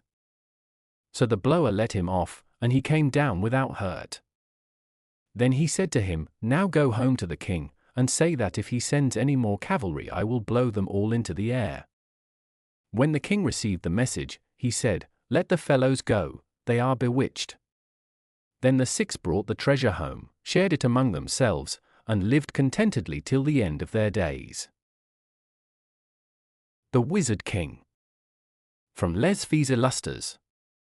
In very ancient times there lived a king, whose power lay not only in the vast extent of his dominions, but also in the magic secrets of which he was master. After spending the greater part of his early youth in pleasure, he met a princess of such remarkable beauty that he at once asked her hand in marriage, and, having obtained it, considered himself the happiest of men. After a year's time a son was born, worthy in every way of such distinguished parents, and much admired by the whole court. As soon as the queen thought him strong enough for a journey, she set out with him secretly to visit her fairy godmother. I said secretly, because the fairy had warned the queen that the king was a magician, and as from time immemorial there had been a standing feud between the fairies and the wizards, he might not have approved of his wife's visit. The fairy godmother, who took the deepest interest in all the queen's concerns, and who was much pleased with the little prince, endowed him with the power of pleasing everybody from his cradle, as well as with a wonderful ease in learning everything which could help to make him a perfectly accomplished prince. Accordingly, to the delight of his teachers, he made the most rapid progress in his education, constantly surpassing everyone's expectations. Before he was many years old, however, he had the great sorrow of losing his mother, whose last words were to advise him never to undertake anything of importance without consulting the fairy under whose protection she had placed him. The prince's grief at the death of his mother was great, but it was nothing compared to that of the king, his father, who was quite inconsolable for the loss of his dear wife. Neither time nor reason seemed to lighten his sorrow, and the sight of all the familiar faces and things about him only served to remind him of his loss. He therefore resolved to travel for change, and by means of his magic art was able to visit every country he came to see under different shapes, returning every few weeks to the place where he had left a few followers. Having traveled from land to land in this fashion without finding anything to rivet his attention, it occurred to him to take the form of an eagle, and in this shape he flew across many countries and arrived at length in a new and lovely spot, where the air seemed filled with the scent of jessamine and orange flowers with which the ground was thickly planted. Attracted by the sweet perfume, he flew lower, and perceived some large and beautiful gardens filled with the rarest flowers, and with fountains throwing up their clear waters into the air in 100 different shapes.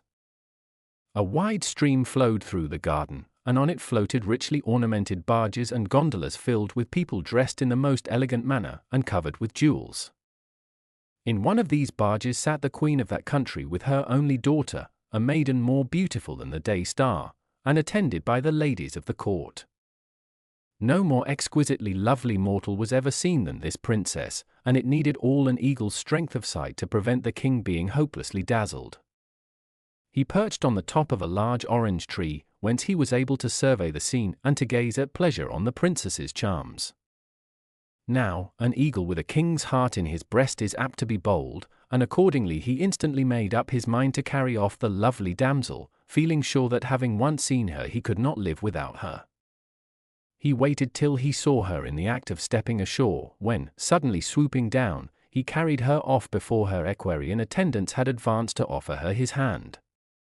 The princess, on finding herself in an eagle's talons, uttered the most heart-breaking shrieks and cries, but her captor, though touched by her distress, would not abandon his lovely prey, and continued to fly through the air too fast to allow of his saying anything to comfort her. At length, when he thought they had reached a safe distance, he began to lower his flight, and gradually descending to earth, deposited his burden in a flowery meadow.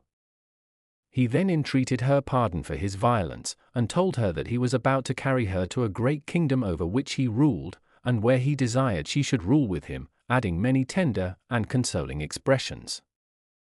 For some time the princess remained speechless, but recovering herself a little, she burst into a flood of tears. The king, much moved, said, "Adorable princess, dry your tears. I implore you. My only wish is to make you the happiest person in the world." "If you speak truth, my lord," replied the princess, "restore to me the liberty you have deprived me of. Otherwise I can only look on you as my worst enemy." The king retorted that her opposition filled him with despair, but that he hoped to carry her to a place where all around would respect her, and where every pleasure would surround her. So saying, he seized her once more, and in spite of all her cries he rapidly bore her off to the neighborhood of his capital. Here he gently placed her on a lawn, and as he did so she saw a magnificent palace spring up at her feet. The architecture was imposing, and in the interior the rooms were handsome and furnished in the best possible taste. The princess, who expected to be quite alone, was pleased at finding herself surrounded by a number of pretty girls, all anxious to wait on her, whilst a brilliantly colored parrot said the most agreeable things in the world. On arriving at this palace the king had resumed his own form, and though no longer young, he might well have pleased any other than this princess, who had been so prejudiced against him by his violence that she could only regard him with feelings of hatred, which she was at no pains to conceal. The king hoped, however, that time might not only soften her anger, but accustom her to his sight. He took the precaution of surrounding the palace with a dense cloud, and then hastened to his court, where his prolonged absence was causing much anxiety. The prince and all the courtiers were delighted to see their beloved king again, but they had to submit themselves to more frequent absences than ever on his part. He made business a pretext for shutting himself up in his study, but it was really in order to spend the time with the princess, who remained inflexible. Not being able to imagine what could be the cause of so much obstinacy, the king began to fear, lest, in spite of all his precautions, she might have heard of the charms of the prince his son, whose goodness, youth and beauty made him adored at court. This idea made him horribly uneasy, and he resolved to remove the cause of his fears by sending the prince on his travels escorted by a magnificent retinue. The prince, after visiting several courts, arrived at the one where the lost princess was still deeply mourned. The king and queen received him most graciously, and some festivities were revived to do him honor. One day, when the prince was visiting the queen in her own apartments, he was much struck by a most beautiful portrait. He eagerly inquired whose it was, and the queen, with many tears, told him it was all that was left her of her beloved daughter, who had suddenly been carried off, she knew neither where nor how. The prince was deeply moved, and vowed that he would search the world for the princess, and take no rest till he had found and restored her to her mother's arms. The queen assured him of her eternal gratitude, and promised, should he succeed, to give him her daughter in marriage, together with all the estates she herself owned. The prince, far more attracted by the thoughts of possessing the princess than her promised dower, set forth in his quest after taking leave of the king and queen, the latter giving him a miniature of her daughter which she was in the habit of wearing. His first act was to seek the fairy under whose protection he had been placed, and he implored her to give him all the assistance of her art and counsel in this important matter. After listening attentively to the whole adventure, the fairy asked for time to consult her books. After due consideration, she informed the prince that the object of his search was not far distant, but that it was too difficult for him to attempt to enter the enchanted palace where she was, as the king his father had surrounded it with a thick cloud, and that the only expedient she could think of would be to gain possession of the princess's parrot. This, she added, did not appear impossible, as it often flew about to some distance in the neighborhood. Having told the prince all this, the fairy went out in hopes of seeing the parrot, and soon returned with the bird in her hand. She promptly shut it up in a cage, and, touching the prince with her wand, transformed him into an exactly similar parrot, after which, she instructed him how to reach the princess. The prince reached the palace in safety, but was so dazzled at first by the princess's beauty, which far surpassed his expectations, that he was quite dumb for a time. The princess was surprised and anxious, and fearing the parrot, who was her greatest comfort, had fallen ill, she took him in her hand and caressed him. This soon reassured the prince, and encouraged him to play his part well, and he began to say 1,000 agreeable things which charmed the princess. Presently the king appeared, and the parrot noticed with joy how much he was disliked. As soon as the king left, the princess retired to her dressing room. The parrot flew after her, and overheard her lamentations at the continued persecutions of the king, who had pressed her to consent to their marriage.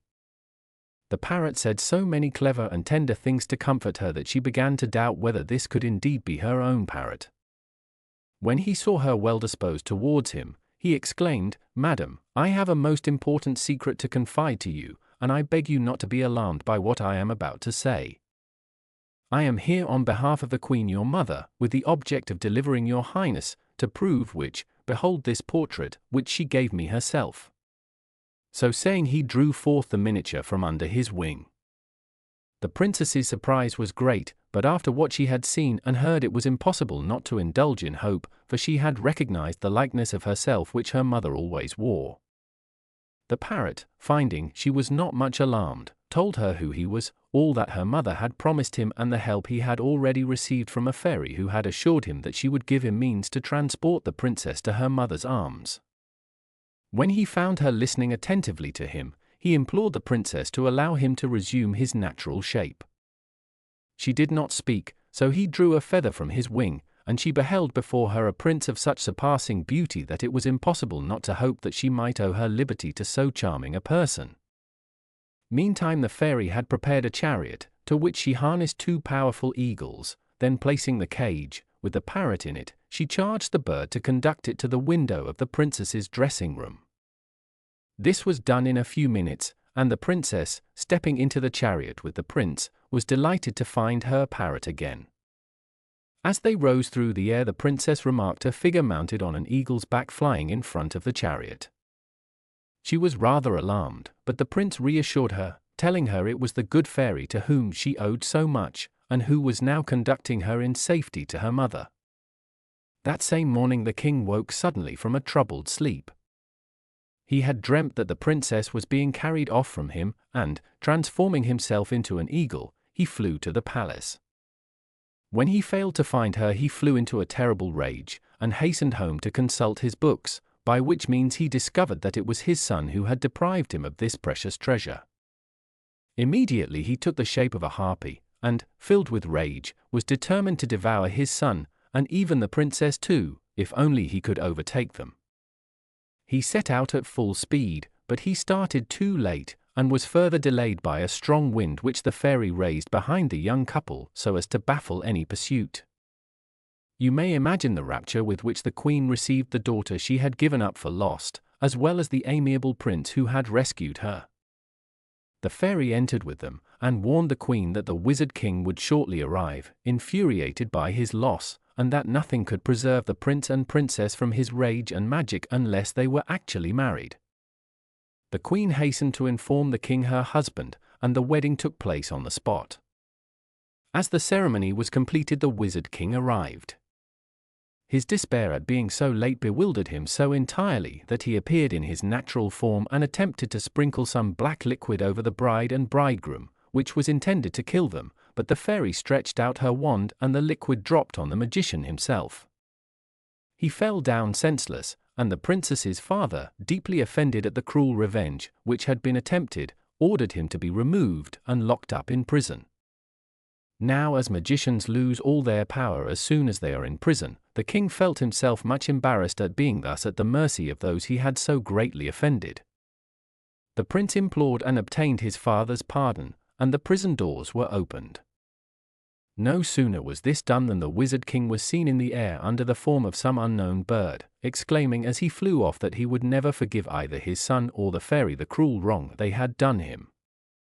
Everyone entreated the fairy to settle in the kingdom where she now was, to which she consented. She built herself a magnificent palace, to which she transported her books and fairy secrets, and where she enjoyed the sight of the perfect happiness she had helped to bestow on the entire royal family. The Nixie. From the German. Klecker. There was once upon a time a miller who was very well off, and had as much money and as many goods as he knew what to do with. But sorrow comes in the night, and the miller all of a sudden became so poor that at last he could hardly call the mill in which he sat his own. He wandered about all day full of despair and misery, and when he lay down at night he could get no rest, but lay awake all night sunk in sorrowful thoughts.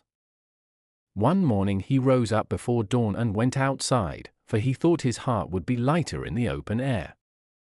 As he wandered up and down on the banks of the millpond he heard a rustling in the water, and when he looked near he saw a white woman rising up from the waves. He realized at once that this could be none other than the Nixie of the millpond, and in his terror he didn't know if he should fly away or remain where he was. While he hesitated, the Nixie spoke, called him by his name, and asked him why he was so sad. When the miller heard how friendly her tone was, he plucked up heart and told her how rich and prosperous he had been all his life up till now, when he didn't know what he was to do for want and misery. Then the Nixie spoke comforting words to him, and promised that she would make him richer and more prosperous than he had ever been in his life before, if he would give her in return the youngest thing in his house. The miller thought she must mean one of his puppies or kittens, so promised the Nixie at once what she asked, and returned to his mill full of hope. On the threshold he was greeted by a servant with the news that his wife had just given birth to a boy. The poor miller was much horrified by these tidings, and went in to his wife with a heavy heart to tell her and his relations of the fatal bargain he had just struck with the Nixie. "I would gladly give up all the good fortune she promised me," he said, "if I could only save my child." But no one could think of any advice to give him, beyond taking care that the child never went near the millpond. So the boy throve and grew big, and in the meantime all prospered with the miller, and in a few years he was richer than he had ever been before. But all the same he did not enjoy his good fortune, for he could not forget his compact with the Nixie, and he knew that sooner or later she would demand his fulfillment of it. But year after year went by, and the boy grew up and became a great hunter, and the lord of the land took him into his service, for he was as smart and bold a hunter as you would wish to see. In a short time he married a pretty young wife, and lived with her in great peace and happiness. One day when he was out hunting, a hare sprang up at his feet, and ran for some way in front of him in the open field. The hunter pursued it hotly for some time, and at last shot it dead. Then he proceeded to skin it, never noticing that he was close to the millpond, which from childhood up he had been taught to avoid. He soon finished the skinning, and went to the water to wash the blood off his hands. He had hardly dipped them in the pond when the nixie rose up in the water, and seizing him in her wet arms, she dragged him down with her under the waves. When the hunter did not come home in the evening, his wife grew very anxious, and when his game bag was found close to the millpond, she guessed at once what had befallen him. She was nearly beside herself with grief, and roamed round and round the pond calling on her husband without ceasing. At last, worn out with sorrow and fatigue, she fell asleep and dreamt that she was wandering along a flowery meadow, when she came to a hut where she found an old witch, who promised to restore her husband to her. When she awoke next morning, she determined to set out and find the witch, so she wandered on for many a day, and at last she reached the flowery meadow and found the hut where the old witch lived. The poor wife told her all that had happened and how she had been told in a dream of the witch's power to help her. The witch counseled her to go to the pond the first time there was a full moon, and to comb her black hair with a golden comb, and then to place the comb on the bank. The hunter's wife gave the witch a handsome present, thanked her heartily, and returned home. Time dragged heavily till the time of the full moon, but it passed at last, and as soon as it rose the young wife went to the pond, combed her black hair with a golden comb, and when she had finished, placed the comb on the bank, then she watched the water impatiently. Soon she heard a rushing sound, and a big wave rose suddenly and swept the comb off the bank, and a minute after the head of her husband rose from the pond and gazed sadly at her. But immediately another wave came, and the head sank back into the water without having said a word. The pond lay still and motionless, glittering in the moonshine, and the hunter's wife was not a bit better off than she had been before. In despair she wandered about for days and nights, and at last, worn out by fatigue, she sank once more into a deep sleep, and dreamt exactly the same dream about the old witch. So next morning she went again to the flowery meadow, and sought the witch in her hut, and told her of her grief. The old woman counselled her to go to the mill pond the next full moon, and play upon a golden flute, and then to lay the flute on the bank. As soon as the next moon was full, the hunter's wife went to the mill pond, played on a golden flute, and when she had finished placed it on the bank. Then a rushing sound was heard, and a wave swept the flute off the bank, and soon the head of the hunter appeared and rose up higher and higher till he was half out of the water. Then he gazed sadly at his wife and stretched out his arms towards her. But another rushing wave arose and dragged him under once more. The hunter's wife, who had stood on the bank full of joy and hope, sank into despair when she saw her husband snatched away again before her eyes. But for her comfort she dreamt the same dream a third time, and betook herself once more to the old witch's hut in the flowery meadow. This time the old woman told her to go the next full moon to the mill pond, and to spin there with a golden spinning wheel, and then to leave the spinning wheel on the bank. The hunter's wife did as she was advised, and the first night the moon was full she sat and spun with a golden spinning wheel, and then left the wheel on the bank. In a few minutes a rushing sound was heard in the waters, and a wave swept the spinning wheel from the bank. Immediately the head of the hunter rose up from the pond, getting higher and higher each moment, till at length he stepped onto the bank and fell on his wife's neck. But the waters of the pond rose up suddenly, overflowed the bank where the couple stood, and dragged them under the flood. In her despair the young wife called on the old witch to help her, and in a moment the hunter was turned into a frog and his wife into a toad.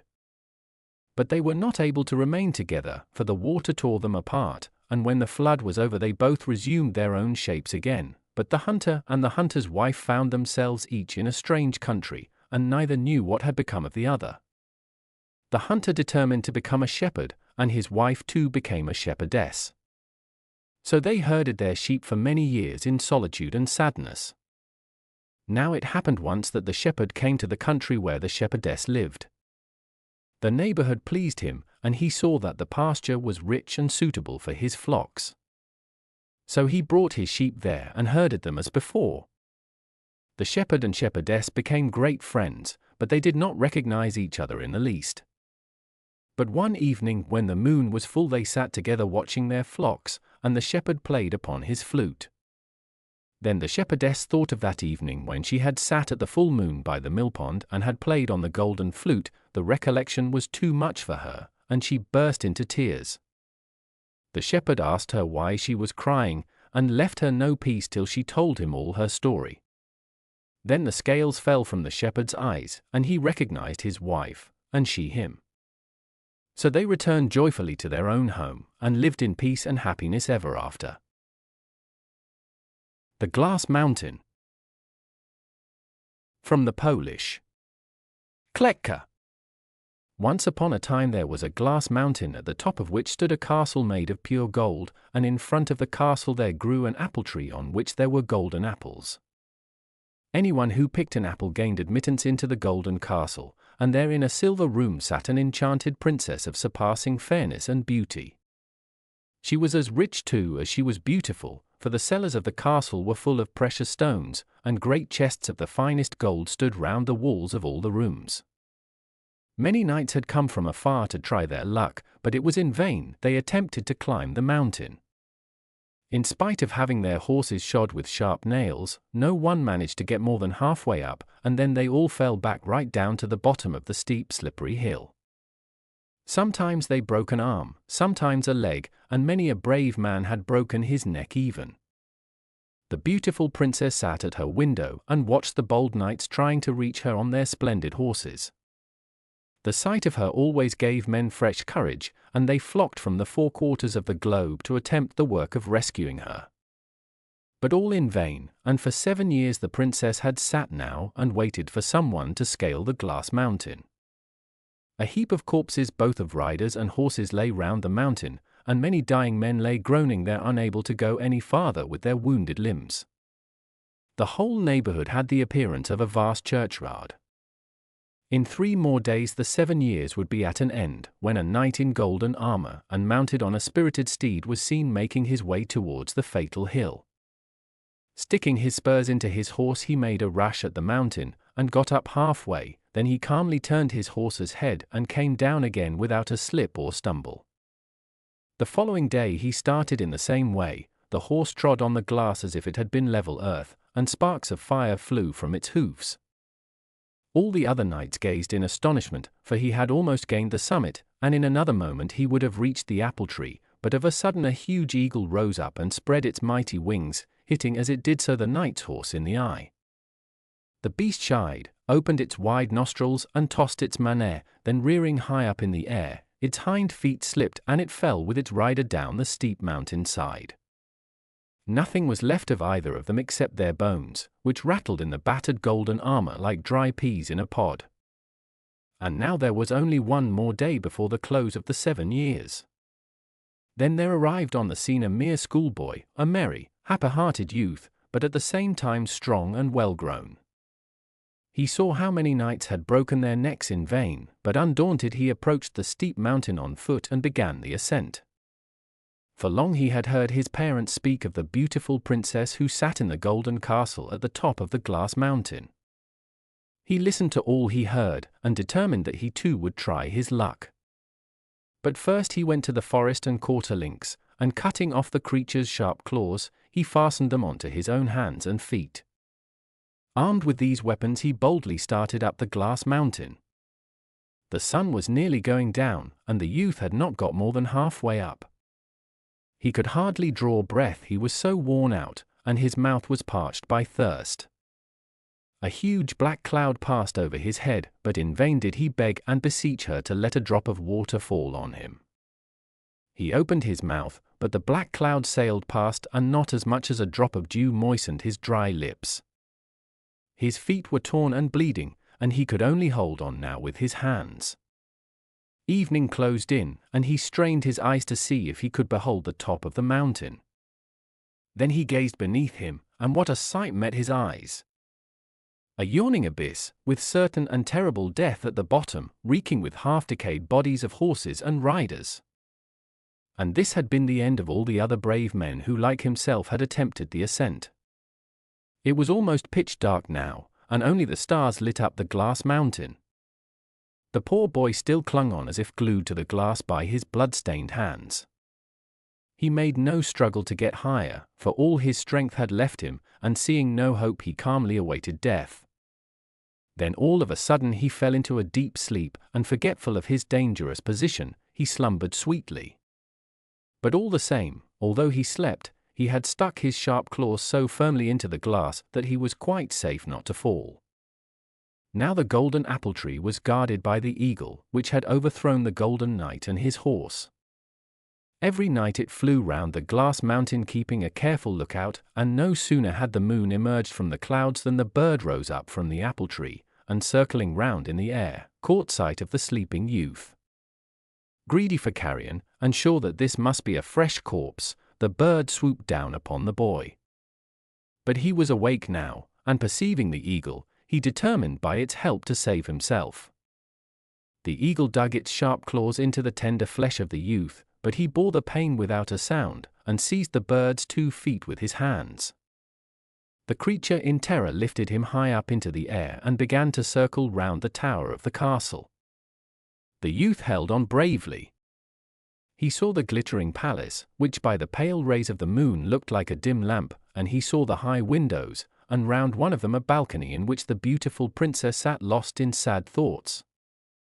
Then the boy saw that he was close to the apple tree, and drawing a small knife from his belt, he cut off both the eagle's feet. The bird rose up in the air in its agony and vanished into the clouds, and the youth fell onto the broad branches of the apple tree. Then he drew out the claws of the eagle's feet that had remained in his flesh, and put the peel of one of the golden apples on the wound, and in one moment it was healed and well again. He pulled several of the beautiful apples and put them in his pocket, then he entered the castle. The door was guarded by a great dragon, but as soon as he threw an apple at it, the beast vanished. At the same moment a gate opened, and the youth perceived a courtyard full of flowers and beautiful trees, and on a balcony sat the lovely enchanted princess with her retinue. As soon as she saw the youth, she ran towards him and greeted him as her husband and master. She gave him all her treasures, and the youth became a rich and mighty ruler. But he never returned to the earth, for only the mighty eagle, who had been the guardian of the princess and of the castle, could have carried on his wings the enormous treasure down to the world. But as the eagle had lost its feet it died, and its body was found in a wood on the glass mountain. One day, when the youth was strolling about in the palace garden with the princess, his wife, he looked down over the edge of the glass mountain and saw to his astonishment a great number of people gathered there. He blew his silver whistle, and the swallow who acted as messenger in the golden castle flew past. "Fly down and ask what the matter is," he said to the little bird, who sped off like lightning and soon returned saying, "The blood of the eagle has restored all the people below to life. All those who have perished on this mountain are awakening up today, as it were from a sleep, and are mounting their horses, and the whole population are gazing on this unheard of wonder with joy and amazement." Alphege, or the Green Monkey. Many years ago there lived a king, who was twice married. His first wife, a good and beautiful woman, died at the birth of her little son, and the king her husband was so overwhelmed with grief at her loss that his only comfort was in the sight of his heir. When the time for the young prince's christening came, the king chose as godmother a neighboring princess, so celebrated for her wisdom and goodness that she was commonly called the Good Queen. She named the baby Alphege, and from that moment took him to her heart. Time wipes away the greatest griefs, and after 2 or 3 years the king married again. His second wife was a princess of undeniable beauty, but by no means of so amiable a disposition as the first queen. In due time a second prince was born, and the queen was devoured with rage at the thought that Prince Alphege came between her son and the throne. She took care, however, to conceal her jealous feelings from the king. At length she could control herself no longer, so she sent a trusty servant to her old and faithful friend the fairy of the mountain, to beg her to devise some means by which she might get rid of her stepson. The fairy replied that, much as she desired to be agreeable to the queen in every way, it was impossible for her to attempt anything against the young prince, who was under the protection of some greater power than her own. The good queen on her side watched carefully over her godson. She was obliged to do so from a distance, her own country being a remote one, but she was well informed of all that went on and knew all about the queen's wicked designs.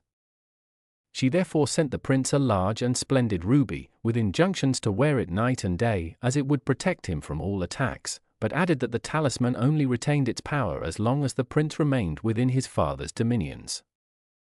The wicked queen, knowing this, made every attempt to get the prince out of the country, but her efforts failed, till one day accident did what she was unable to accomplish. The king had an only sister who was deeply attached to him, and who was married to the sovereign of a distant country.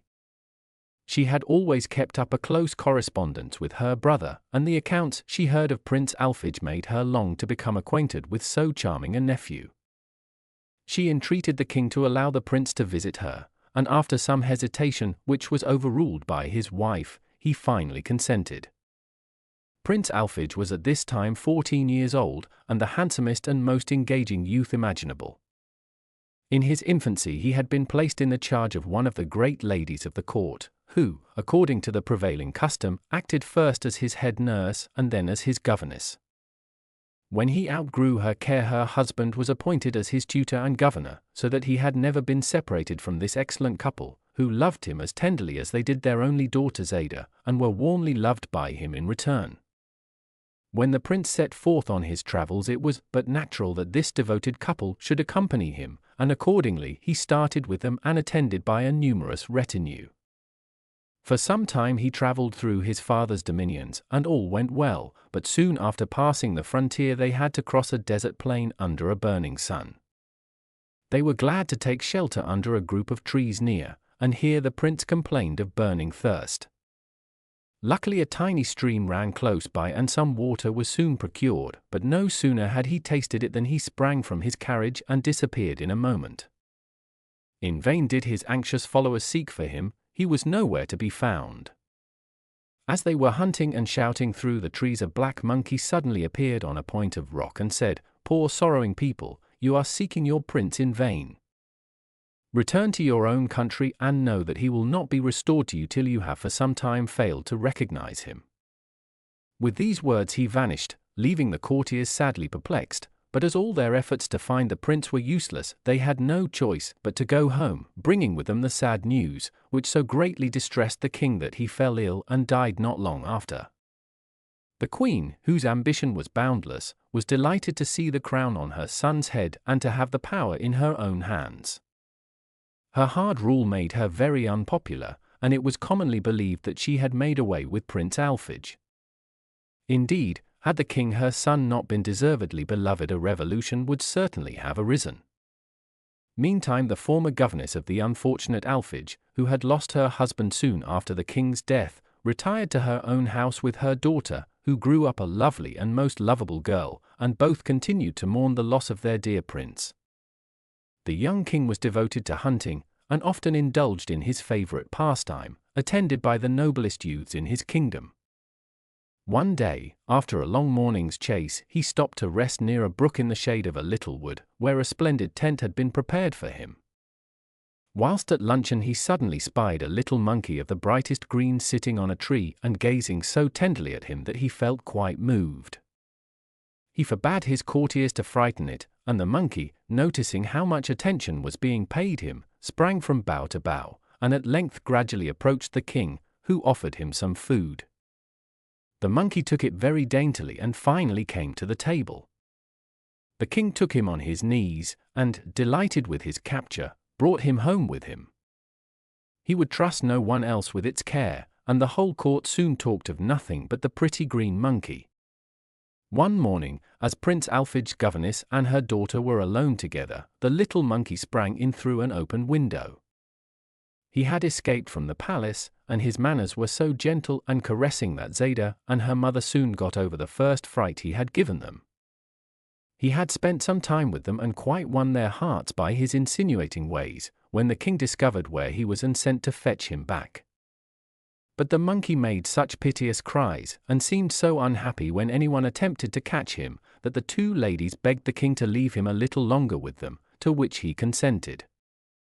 One evening, as they sat by the fountain in the garden, the little monkey kept gazing at Zada with such sad and loving eyes that she and her mother could not think what to make of it, and they were still more surprised when they saw big tears rolling down his cheeks.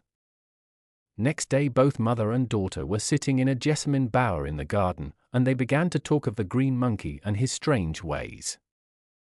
The mother said, "My dear child, I can no longer hide my feelings from you. I cannot get the thought out of my mind that the green monkey is no other than our beloved Prince Alphege, transformed in this strange fashion. I know the idea sounds wild, but I cannot get it out of my heart, and it leaves me no peace."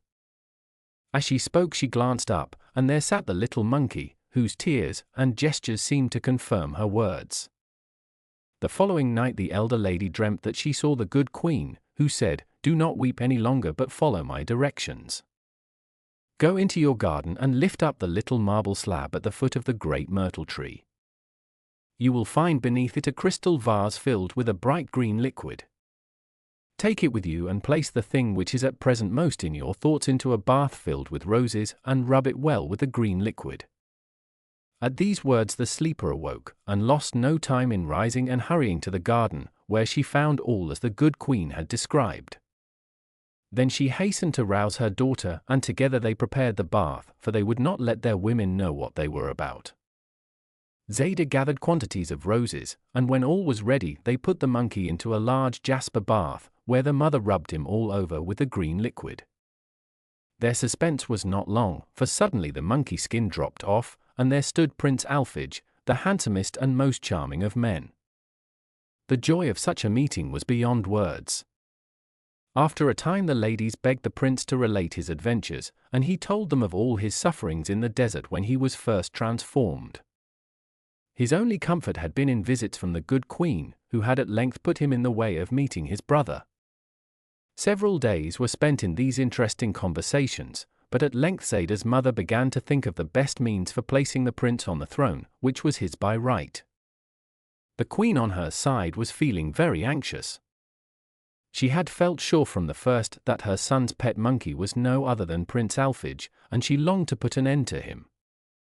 Her suspicions were confirmed by the fairy of the mountain, and she hastened in tears to the king, her son. "I am informed," she cried, "that some ill-disposed people have raised up an impostor in the hopes of dethroning you. You must at once have him put to death." The king, who was very brave, assured the queen that he would soon punish the conspirators. He made careful inquiries into the matter, and thought it hardly probable that a quiet widow and a young girl would think of attempting anything of the nature of a revolution. He determined to go and see them, and to find out the truth for himself, so one night, without saying anything to the queen or his ministers, he set out for the palace where the two ladies lived, attended only by a small band of followers. The two ladies were at the moment deep in conversation with Prince Alphege, and hearing a knocking so late at night, begged him to keep out of sight for a time. What was their surprise when the door was opened to see the king and his suite. "I know," said the king, "that you are plotting against my crown and person, and I have come to have an explanation with you." As she was about to answer, Prince Alphege, who had heard all, came forward and said, "It is from me you must ask an explanation, brother." He spoke with such grace and dignity that everyone gazed at him with mute surprise. At length the king, recovering from his astonishment at recognizing the brother who had been lost some years before, exclaimed, "Yes, you are indeed my brother, and now that I have found you, take the throne to which I have no longer a right." So saying, he respectfully kissed the prince's hand. Alphege threw himself into his arms, and the brothers hastened to the royal palace, where in the presence of the entire court he received the crown from his brother's hand. To clear away any possible doubt, he showed the ruby which the good queen had given him in his childhood. As they were gazing at it, it suddenly split with a loud noise, and at the same moment the wicked queen expired. King Alphege lost no time in marrying his dear and lovely Zada, and his joy was complete when the good queen appeared at his wedding. She assured him that the fairy of the mountain had henceforth lost all power over him, and after spending some time with the young couple, and bestowing the most costly presents on them, she retired to her own country. King Alphege insisted on his brother sharing his throne, and they all lived to a good old age, universally beloved and admired. Fairer than a fairy. Once there lived a king who had no children for many years after his marriage. At length heaven granted him a daughter of such remarkable beauty that he could think of no name so appropriate for her as fairer than a fairy. It never occurred to the good-natured monarch that such a name was certain to call down the hatred and jealousy of the fairies in a body on the child, but this was what happened.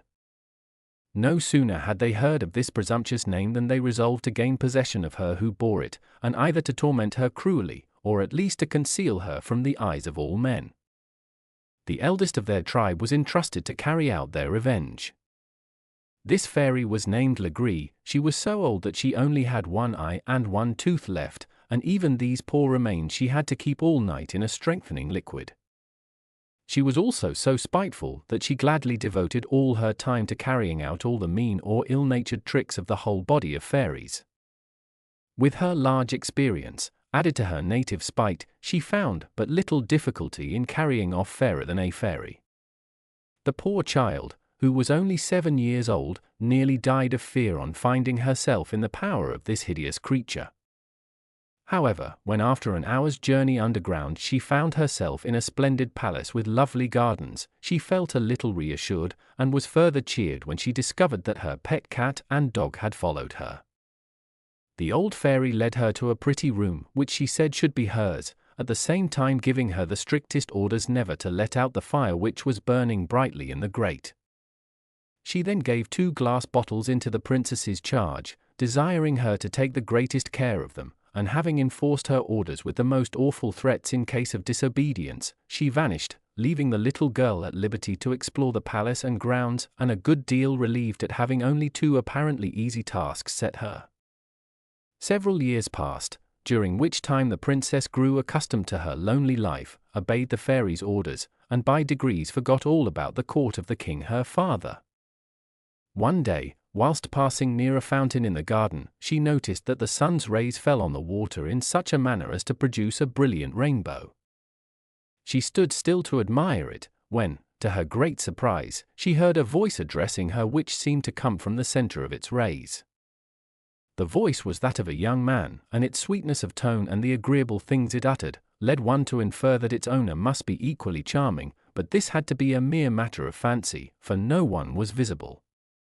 The beautiful rainbow informed Fairer than a Fairy that he was young, the son of a powerful king, and that the fairy, Legree, who owed his parents a grudge, had revenged herself by depriving him of his natural shape for some years, that she had imprisoned him in the palace, where he had found his confinement hard to bear for some time, but now, he owned, he no longer sighed for freedom since he had seen and learned to love Fairer than a Fairy. He added many other tender speeches to this declaration, and the princess, to whom such remarks were a new experience, could not help feeling pleased and touched by his attentions. The prince could only appear or speak under the form of a rainbow, and it was therefore necessary that the sun should shine on water so as to enable the rays to form themselves.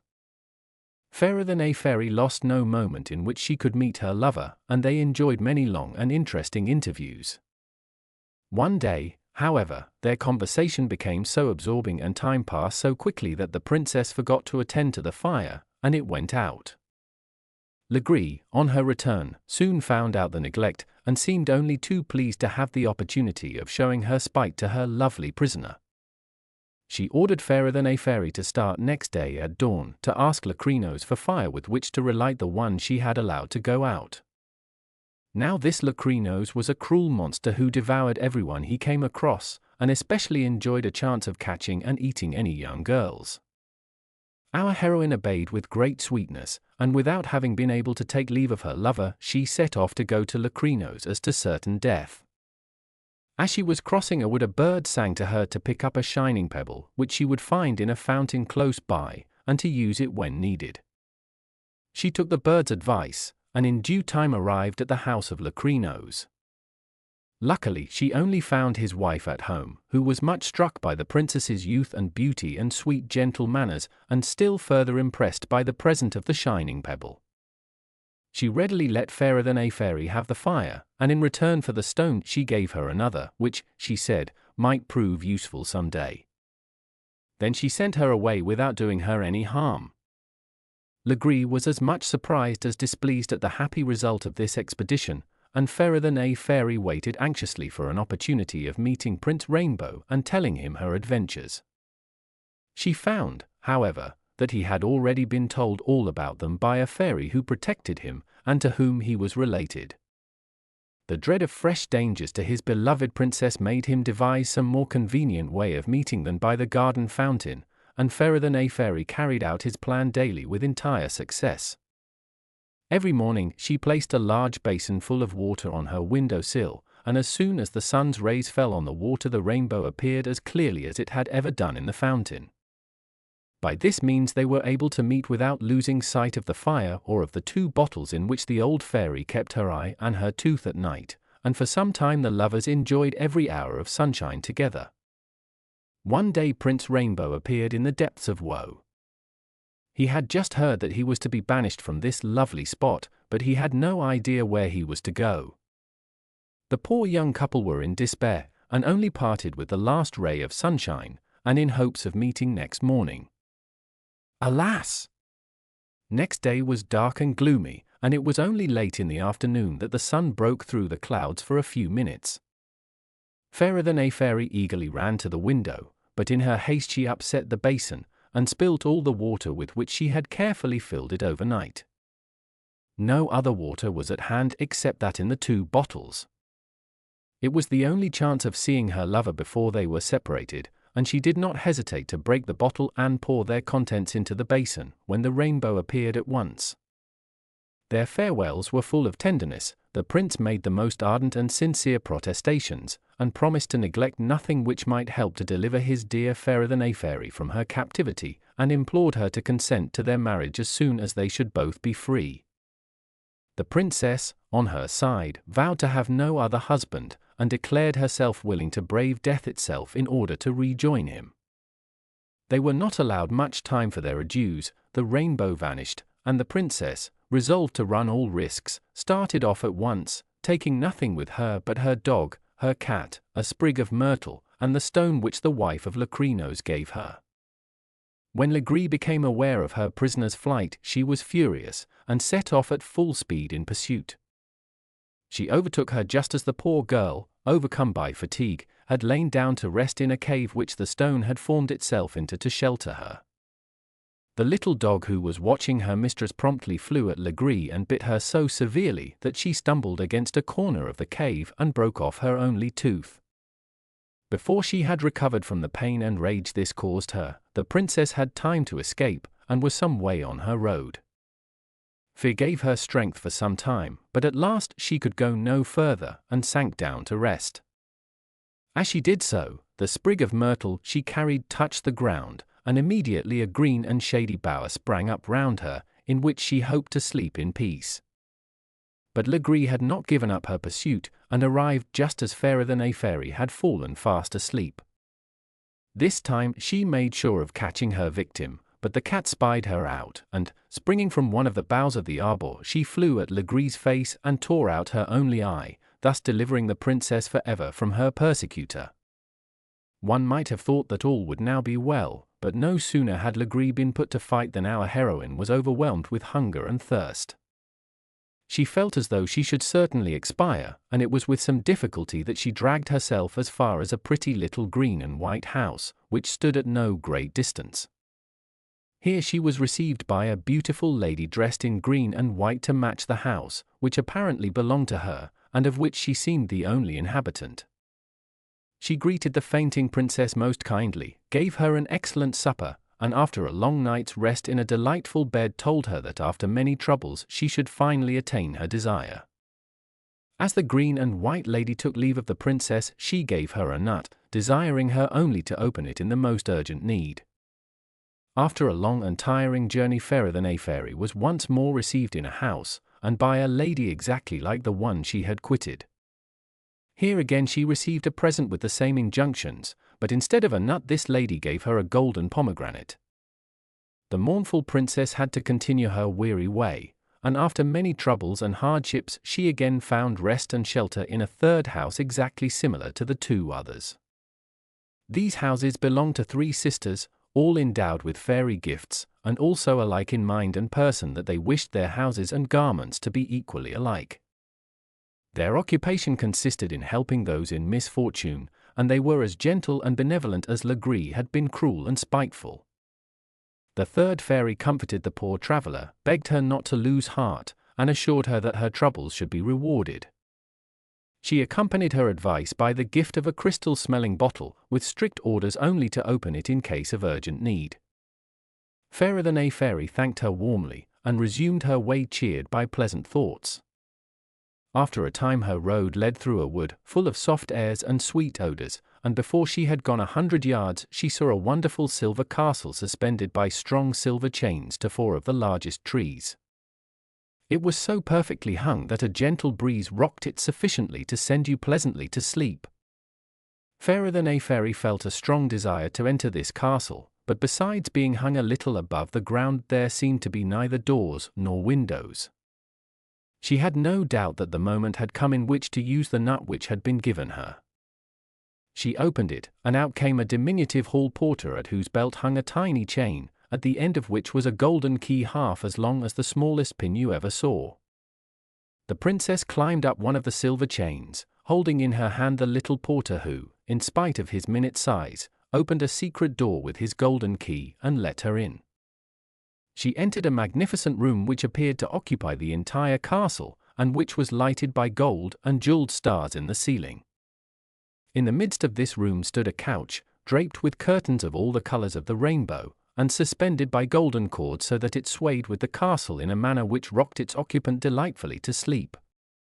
On this elegant couch lay Prince Rainbow, looking more beautiful than ever, and sunk in profound slumber, in which he had been held ever since his disappearance. Fairy, who now saw him for the first time in his real shape, hardly dared to gaze at him, fearing lest his appearance might not be in keeping with the voice and language which had won her heart. At the same time she could not help feeling rather hurt at the apparent indifference with which she was received. She related all the dangers and difficulties she had gone through, and though she repeated the story 20 times in a loud clear voice, the prince slept on and took no heed. She then had recourse to the golden pomegranate, and on opening it found that all the seeds were as many little violins which flew up in the vaulted roof and at once began playing melodiously. The prince was not completely roused, but he opened his eyes a little and looked all the handsomer. Impatient at not being recognized, Fairy now drew out her third present, and on opening the crystal-scent bottle a little siren flew out, who silenced the violins and then sang close to the prince's ear the story of all his lady love had suffered in her search for him. She added some gentle reproaches to her tale, but before she had got far he was wide awake, and transported with joy threw himself at the princess's feet. At the same moment the walls of the room expanded and opened out, revealing a golden throne covered with jewels. A magnificent court now began to assemble, and at the same time several elegant carriages filled with ladies in magnificent dresses drove up. In the first and most splendid of these carriages sat Prince Rainbow's mother. She fondly embraced her son, after which she informed him that his father had been dead for some years, that the anger of the fairies was at length appeased, and that he might return in peace to reign over his people, who were longing for his presence. The court received the new king with joyful acclamations, which would have delighted him at any other time, but all his thoughts were full of Fairy. He was just about to present her to his mother and the court, feeling sure that her charms would win all hearts, when the 3 green and white sisters appeared. They declared the secret of Fairy's royal birth, and the queen, taking the 2 lovers in her carriage, set off with them for the capital of the kingdom. Here they were received with tumultuous joy. The wedding was celebrated without delay, and succeeding years diminished neither the virtues, beauty, nor the mutual affection of King Rainbow and his queen, Fairy. The 3 brothers. From the Polish. Klekka. There was once upon a time a witch, who in the shape of a hawk used every night to break the windows of a certain village church. In the same village there lived 3 brothers, who were all determined to kill the mischievous hawk. But in vain did the 2 eldest mount guard in the church with their guns. As soon as the bird appeared high above their heads, sleep overpowered them, and they only awoke to hear the windows crashing in. Then the youngest brother took his turn of guarding the windows, and to prevent his being overcome by sleep he placed a lot of thorns under his chin, so that if he felt drowsy and nodded his head, they would prick him and keep him awake. The moon was already risen, and it was as light as day, when suddenly he heard a fearful noise, and at the same time a terrible desire to sleep overpowered him. His eyelids closed, and his head sank on his shoulders, but the thorns ran into him and were so painful that he awoke at once. He saw the hawk swooping down upon the church, and in a moment he had seized his gun and shot at the bird. The hawk fell heavily under a big stone, severely wounded in its right wing. The youth ran to look at it, and saw that a huge abyss had opened below the stone. He went at once to fetch his brothers, and with their help dragged a lot of pinewood and ropes to the spot.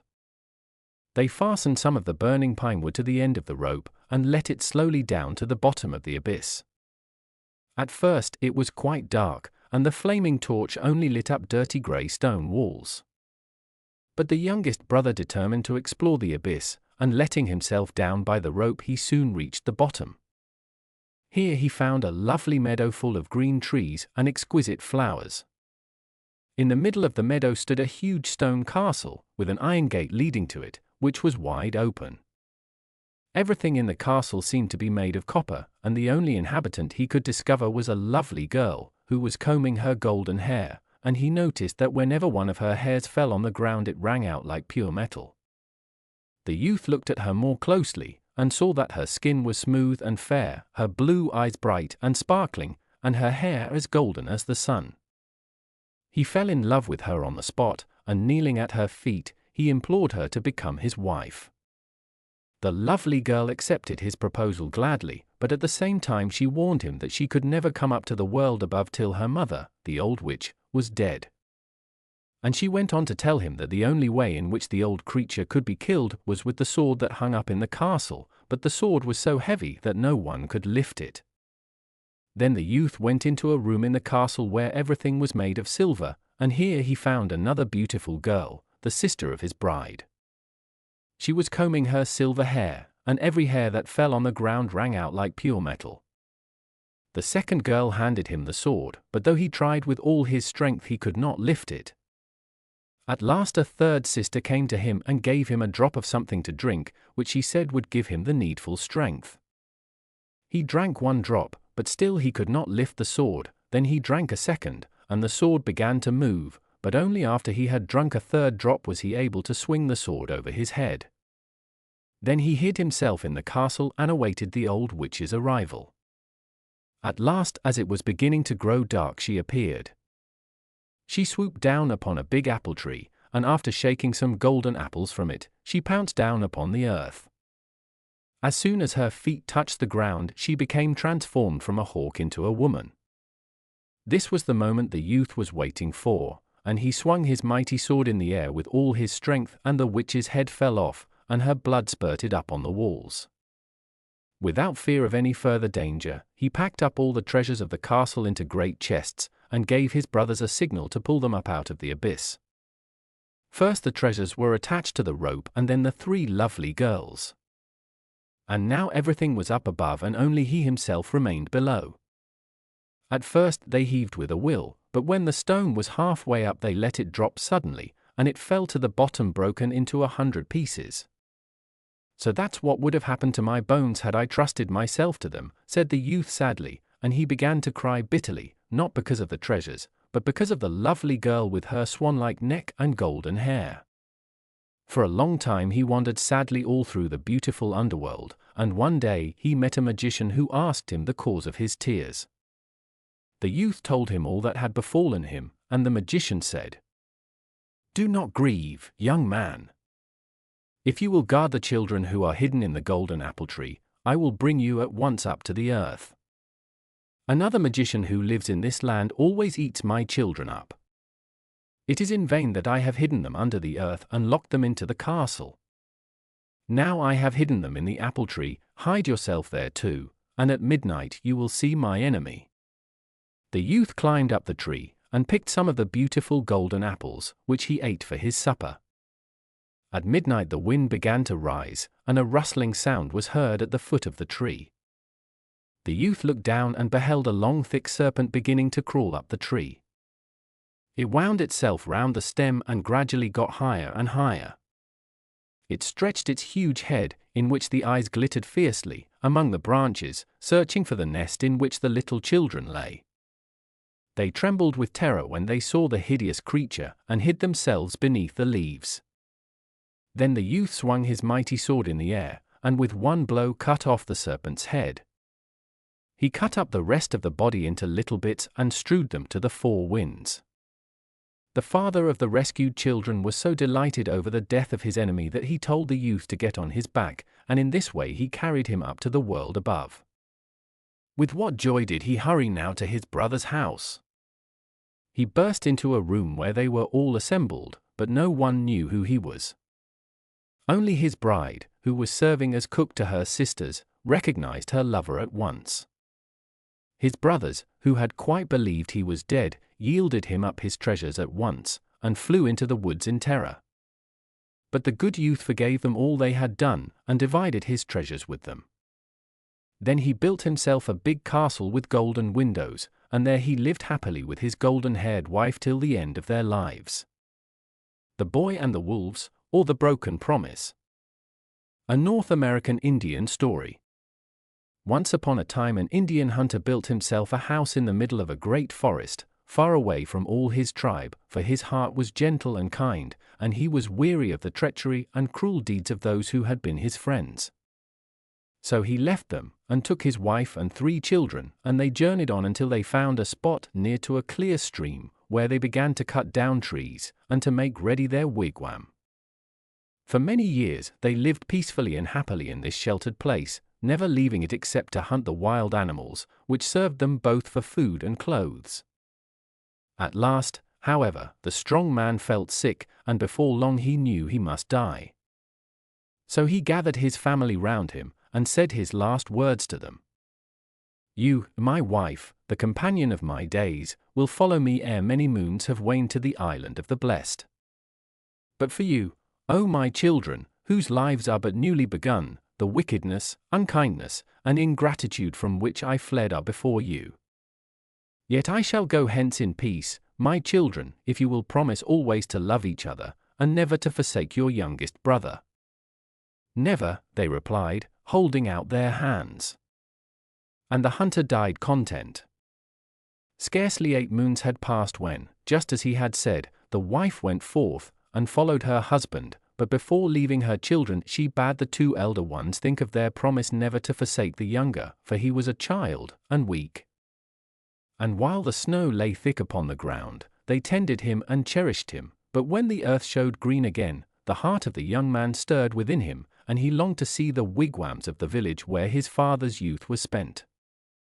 Therefore he opened all his heart to his sister, who answered, My brother, I understand your longing for our fellow-men, whom here we cannot see. But remember our father's words. Shall we not seek our own pleasures, and forget the little one? But he would not listen, and, making no reply, he took his bow and arrows, and left the hut. The snows fell and melted, yet he never returned, and at last the heart of the girl grew cold and hard, and her little boy became a burden in her eyes, till one day she spoke thus to him, See, there is food for many days to come. Stay here within the shelter of the hut. I go to seek our brother, and when I have found him I shall return hither. But when, after hard journeying, she reached the village where her brother dwelt, and saw that he had a wife and was happy, and when she, too, was sought by a young brave, then she also forgot the boy alone in the forest, and thought only of her husband. Now as soon as the little boy had eaten all the food which his sister had left him, he went out into the woods, and gathered berries, and dug up roots, and while the sun shone he was contented and had his fill. But when the snows began and the wind howled, then his stomach felt empty and his limbs cold, and he hid in trees all the night, and only crept out to eat what the wolves had left behind. And by, having no other friends, he sought their company, and sat by while they devoured their prey, and they grew to know him, and gave him food. And without them he would have died in the snow. But at last the snows melted, and the ice upon the great lake, and as the wolves went down to the shore, the boy went after them. And it happened one day that his big brother was fishing in his canoe near the shore, and he heard the voice of a child singing in the Indian tone. My brother, I am becoming a wolf, I am becoming a wolf. And when he had so sung he howled as wolves howl. Then the heart of the elder sunk, and he hastened towards him, crying, "Brother, little brother, come to me," but he, being half a wolf, only continued his song. And the louder the elder called him, "Brother, little brother, come to me," the swifter he fled after his brothers the wolves, and the heavier grew his skin, till, with a long howl, he vanished into the depths of the forest. So, with shame and anguish in his soul, the elder brother went back to his village, and, with his sister, mourned the little boy and the broken promise till the end of his life. The Glass Axe. From the Hungarian. Klekka.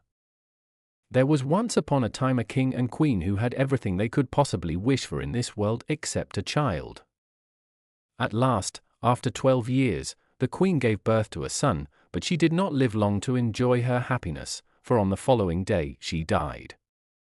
But before her death she called her husband to her and said, "Never let the child put his feet on the ground, for as soon as he does so he will fall into the power of a wicked fairy, who will do him much harm." And these were the last words the poor queen spoke.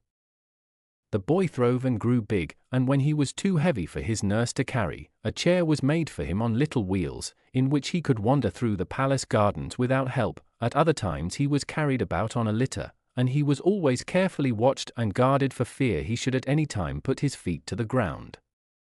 But as this sort of life was bad for his health, the doctors ordered him horse exercise, and he soon became a first-rate rider, and used to go out for long excursions on horseback, accompanied always by his father's stud-groom and a numerous retinue. Every day he rode through the neighboring fields and woods, and always returned home in the evening safe and well. In this way many years passed, and the prince grew to manhood, and hardly anyone remembered the queen's warning, though precautions were still taken, more from use and wont than for any other reason. One day the prince and his suite went out for a ride in a wood where his father sometimes held a hunt. Their way led through a stream whose banks were overgrown with thick brushwood. Just as the horsemen were about to ford the river, a hare, startled by the sound of the horse's hoofs, started up from the grass and ran towards the thicket. The young prince pursued the little creature, and had almost overtaken it, when the girth of his saddle suddenly broke in two, and he fell heavily to the ground. No sooner had his foot touched the earth than he disappeared before the eyes of the horrified courtiers. They sought for him far and near, but all in vain, and they were forced to recognize the power of the evil fairy, against which the queen had warned them on her deathbed.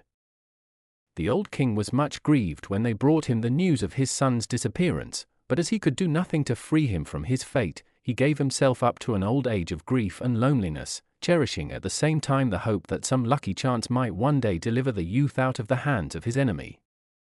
Hardly had the prince touched the ground than he felt himself violently seized by an unseen power, and hurried away he knew not whither. A whole new world stretched out before him, quite unlike the one he had left. A splendid castle surrounded by a huge lake was the abode of the fairy, and the only approach to it was over a bridge of clouds.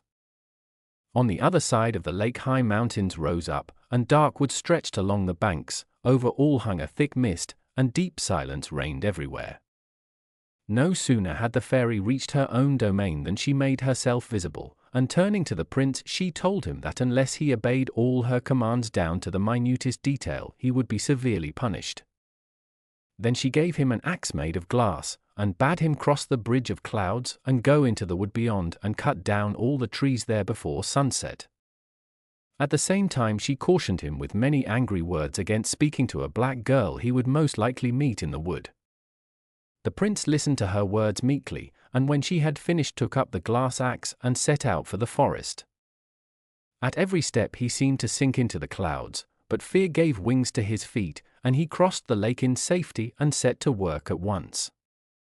But no sooner had he struck the first blow with his axe than it broke into 1,000 pieces against the tree. The poor youth was so terrified he did not know what to do, for he was in mortal dread of the punishment the wicked old fairy would inflict on him.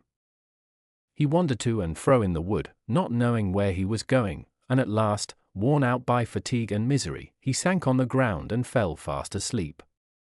He did not know how long he had slept when a sudden sound awoke him, and opening his eyes he saw a black girl standing beside him. Mindful of the fairy's warning, he did not dare to address her, but she on her part greeted him in the most friendly manner, and asked him at once if he were under the power of the wicked fairy. The prince nodded his head silently in answer. Then the black girl told him that she too was in the power of the fairy, who had doomed her to wander about in her present guise until some youth should take pity on her and bear her in safety to the other side of the river which they saw in the distance, and on the other side of which the fairy's domain and power ended. The girl's words so inspired the prince with confidence that he told her all his tale of woe, and ended up by asking her advice as to how he was to escape the punishment the fairy would be sure to inflict on him when she discovered that he had not cut down the trees in the wood and that he had broken her axe. "You must know," answered the black girl, "that the fairy in whose power we both are is my own mother, but you must not betray this secret, for it would cost me my life. If you will only promise to try and free me, I will stand by you, and will accomplish for you all the tasks which my mother sets you." The prince promised joyfully all she asked, then having once more warned him not to betray her confidence, she handed him a draught to drink which very soon sunk his senses in a deep slumber. His astonishment was great when he awoke to find the glass axe whole and unbroken at his side, and all the trees of the wood lying felled around him. He made all haste across the bridge of clouds, and told the fairy that her commands were obeyed. She was much amazed when she heard that all the wood was cut down, and saw the axe unbroken in his hand, and since she could not believe that he had done all this by himself, she questioned him narrowly if he had seen or spoken to the black girl. But the prince lied manfully, and swore he had never looked up from his work for a moment. Seeing she could get nothing more out of him, she gave him a little bread and water, and showing him to a small dark cupboard, she told him he might sleep there. Morning had hardly dawned when the fairy awoke the prince, and giving him the glass axe again, she told him to cut up all the wood he had felled the day before, and to put it in bundles ready for firewood. At the same time she warned him once more against approaching or speaking a word to the black girl if he met her in the wood. Although his task was no easier than that of the day before, the youth set out much more cheerfully, because he knew he could count on the help of the black girl. With quicker and lighter step he crossed the bridge of clouds, and hardly had he reached the other side than his friend stood before him and greeted him cheerfully. When she heard what the fairy demanded this time, she answered smilingly, "Never fear," and handed him another draught, which very soon caused the prince to sink into a deep sleep. When he awoke, everything was done. All the trees of the wood were cut up into firewood and arranged in bundles ready for use. He returned to the castle as quickly as he could, and told the fairy that her commands were obeyed. She was even more amazed than she had been before, and asked him again if he had either seen or spoken to the black girl, but the prince knew better than to betray his word, and once more lied freely. On the following day the fairy set him a third task to do, even harder than the other two. She told him he must build a castle on the other side of the lake, made of nothing but gold, silver, and precious stones, and unless he could accomplish this within an hour, the most frightful doom awaited him. The prince heard her words without anxiety, so entirely did he rely on the help of his black friend. Full of hope he hurried across the bridge, and recognized at once the spot where the castle was to stand, for spades, hammers, axes, and every other building implement lay scattered on the ground ready for the workman's hand, but of gold, silver, and precious stones there was not a sign. But before the prince had time to feel despondent, the black girl beckoned to him in the distance from behind a rock, where she had hidden herself for fear her mother should catch sight of her. Full of joy the youth hurried towards her, and begged her aid and counsel in the new piece of work he had been given to do. But this time the fairy had watched the prince's movements from her window, and she saw him hiding himself behind the rock with her daughter. She uttered a piercing shriek so that the mountains re-echoed with the sound of it, and the terrified pair had hardly dared to look out from their hiding place when the enraged woman, with her dress and hair flying in the wind, hurried over the bridge of clouds. The prince at once gave himself up for lost, but the girl told him to be of good courage and to follow her as quickly as he could. But before they left their shelter, she broke off a little bit of the rock, spoke some magic words over it, and threw it in the direction her mother was coming from. In a moment a glittering palace arose before the eyes of the fairy, which blinded her with its dazzling splendor, and with its many doors and passages prevented her for some time from finding her way out of it. In the meantime the black girl hurried on with the prince, hastening to reach the river, where once on the other side they would forever be out of the wicked fairy's power. But before they had accomplished half the way they heard again the rustle of her garments and her muttered curses pursuing them closely. The prince was terrified, he dared not look back, and he felt his strength giving way. But before he had time to despair the girl uttered some more magic words, and immediately she herself was changed into a pond, and the prince into a duck swimming on its surface. When the fairy saw this her rage knew no bounds, and she used all her magic wits to make the pond disappear. She caused a hill of sand to arise at her feet, meaning it to dry up the water at once. But the sand hill only drove the pond a little farther away, and its waters seemed to increase instead of diminishing. When the old woman saw that the powers of her magic were of so little avail, she had recourse to cunning. She threw a lot of gold nuts into the pond, hoping in this way to catch the duck, but all her efforts were fruitless, for the little creature refused to let itself be caught. Then a new idea struck the wicked old woman, and hiding herself behind the rock which had sheltered the fugitives, she waited behind it, watching carefully for the moment when the prince and her daughter should resume their natural forms and continue their journey. She had not to wait long, for as soon as the girl thought her mother was safely out of the way, she changed herself and the prince once more into their human shape, and set out cheerfully for the river. But they had not gone many steps when the wicked fairy hurried after them, a drawn dagger in her hand, and was close upon them, when suddenly, instead of the prince and her daughter, she found herself in front of a great stone church, whose entrance was carefully guarded by a huge monk. Breathless with rage and passion, she tried to plunge her dagger into the monk's heart, but it fell shattered in pieces at her feet. In her desperation, she determined to pull down the church, and thus to destroy her two victims forever. She stamped 3 times on the ground, and the earth trembled, and both the church and the monk began to shake. As soon as the fairy saw this, she retreated to some distance from the building, so as not to be hurt herself by its fall. But once more her scheme was doomed to failure, for hardly had she gone a yard from the church than both it and the monk disappeared, and she found herself in a wood black as night, and full of wolves and bears and wild animals of all sorts and descriptions.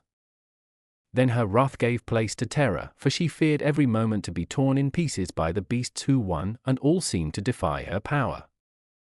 She thought it wisest to make her way as best she could out of the forest, and then to pursue the fugitives once more and accomplish their destruction either by force or cunning. In the meantime the prince and the black girl had again assumed their natural forms, and were hurrying on as fast as they could to reach the river. But when they got there they found that there was no way in which they could cross it, and the girl's magic art seemed no longer to have any power.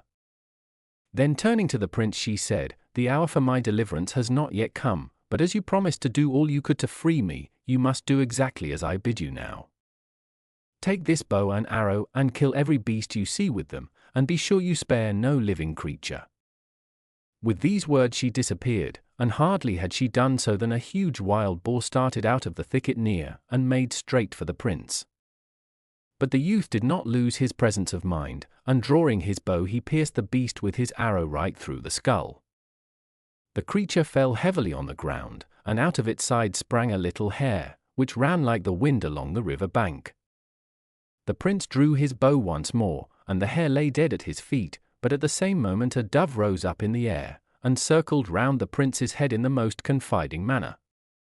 But mindful of the black girl's commands, he dared not spare the little creature's life, and taking another arrow from his quiver he laid it as dead as the boar and the hare. But when he went to look at the body of the bird he found instead of the dove a round white egg lying on the ground. While he was gazing on it and wondering what it could mean, he heard the sweeping of wings above him, and looking up he saw a huge vulture with open claws swooping down upon him. In a moment he seized the egg and flung it at the bird with all his might, and lo, and behold! Instead of the ugly monster the most beautiful girl he had ever seen stood before the astonished eyes of the prince. But while all this was going on, the wicked old fairy had managed to make her way out of the wood, and was now using the last resource in her power to overtake her daughter and the prince. As soon as she was in the open again, she mounted her chariot, which was drawn by a fiery dragon, and flew through the air in it.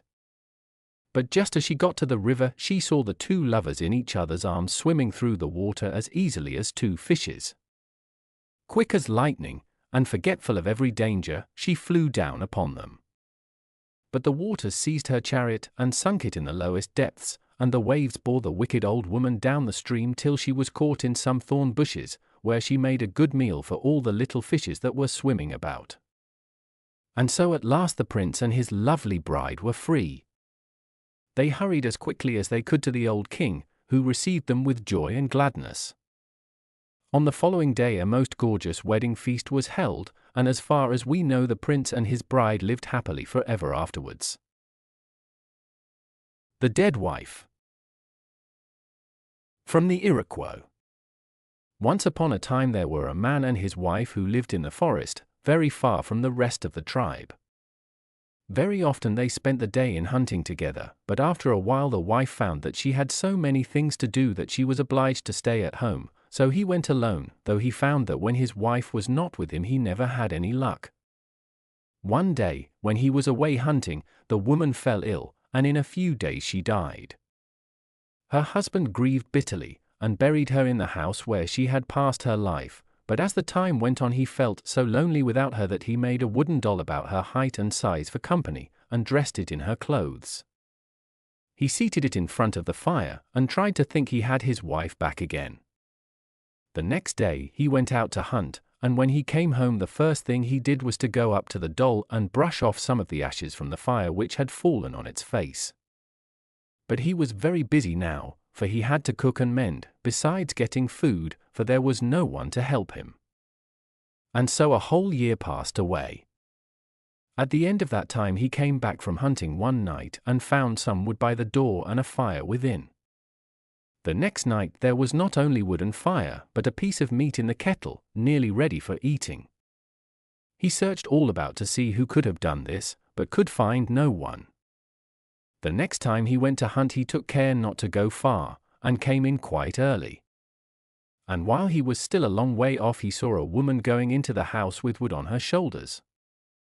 So he made haste, and opened the door quickly, and instead of the wooden doll, his wife sat in front of the fire. Then she spoke to him and said, "The Great Spirit felt sorry for you, because you would not be comforted, so he let me come back to you, but you must not stretch out your hand to touch me till we have seen the rest of our people.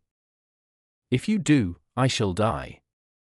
So the man listened to her words, and the woman dwelt there, and brought the wood and kindled the fire, till one day her husband said to her, "It is now 2 years since you died. Let us now go back to our tribe. Then you will be well, and I can touch you." And with that he prepared food for the journey, a string of deer's flesh for her to carry, and one for himself, and so they started. Now the camp of the tribe was distant 6 days' journey, and when they were yet 1 day's journey off it began to snow, and they felt weary and longed for rest. Therefore they made a fire, cooked some food, and spread out their skins to sleep. Then the heart of the man was greatly stirred, and he stretched out his arms to his wife, but she waved her hands and said, "We have seen no one yet, it is too soon." But he would not listen to her, and caught her to him, and behold, he was clasping the wooden doll. And when he saw it was the doll he pushed it from him in his misery and rushed away to the camp, and told them all his story. And some doubted, and they went back with him to the place where he and his wife had stopped to rest, and there lay the doll, and besides, they saw in the snow the steps of 2 people, and the foot of one was like the foot of the doll. And the man grieved sore all the days of his life. In the Land of Souls. From the Red Indian. Far away, in North America, where the Red Indians dwell, there lived a long time ago a beautiful maiden, who was lovelier than any other girl in the whole tribe. Many of the young braves sought her in marriage, but she would listen to one only, a handsome chief, who had taken her fancy some years before. So they were to be married, and great rejoicings were made, and the two looked forward to a long life of happiness together, when the very night before the wedding feast a sudden illness seized the girl, and, without a word to her friends who were weeping round her, she passed silently away. The heart of her lover had been set upon her, and the thought of her remained with him night and day. He put aside his bow, and went neither to fight nor to hunt, but from sunrise to sunset he sat by the place where she was laid, thinking of his happiness that was buried there. At last, after many days, a light seemed to come to him out of the darkness. He remembered having heard from the old people of the tribe, that there was a path that led to the land of souls, that if you sought carefully you could find it.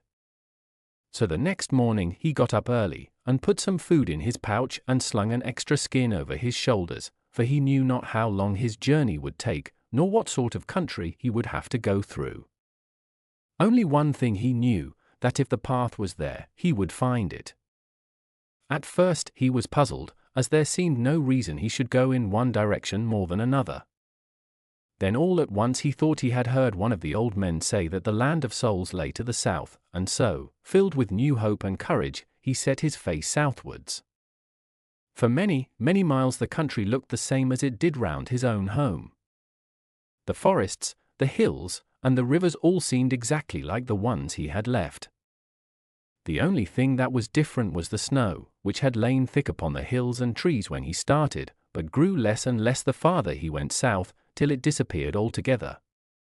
Soon the trees put forth their buds, and flowers sprang up under his feet, and instead of thick clouds there was blue sky over his head, and everywhere the birds were singing. Then he knew that he was in the right road. The thought that he should soon behold his lost bride made his heart beat for joy, and he sped along lightly and swiftly. Now his way led through a dark wood, and then over some steep cliffs, and on the top of these he found a hut or wigwam.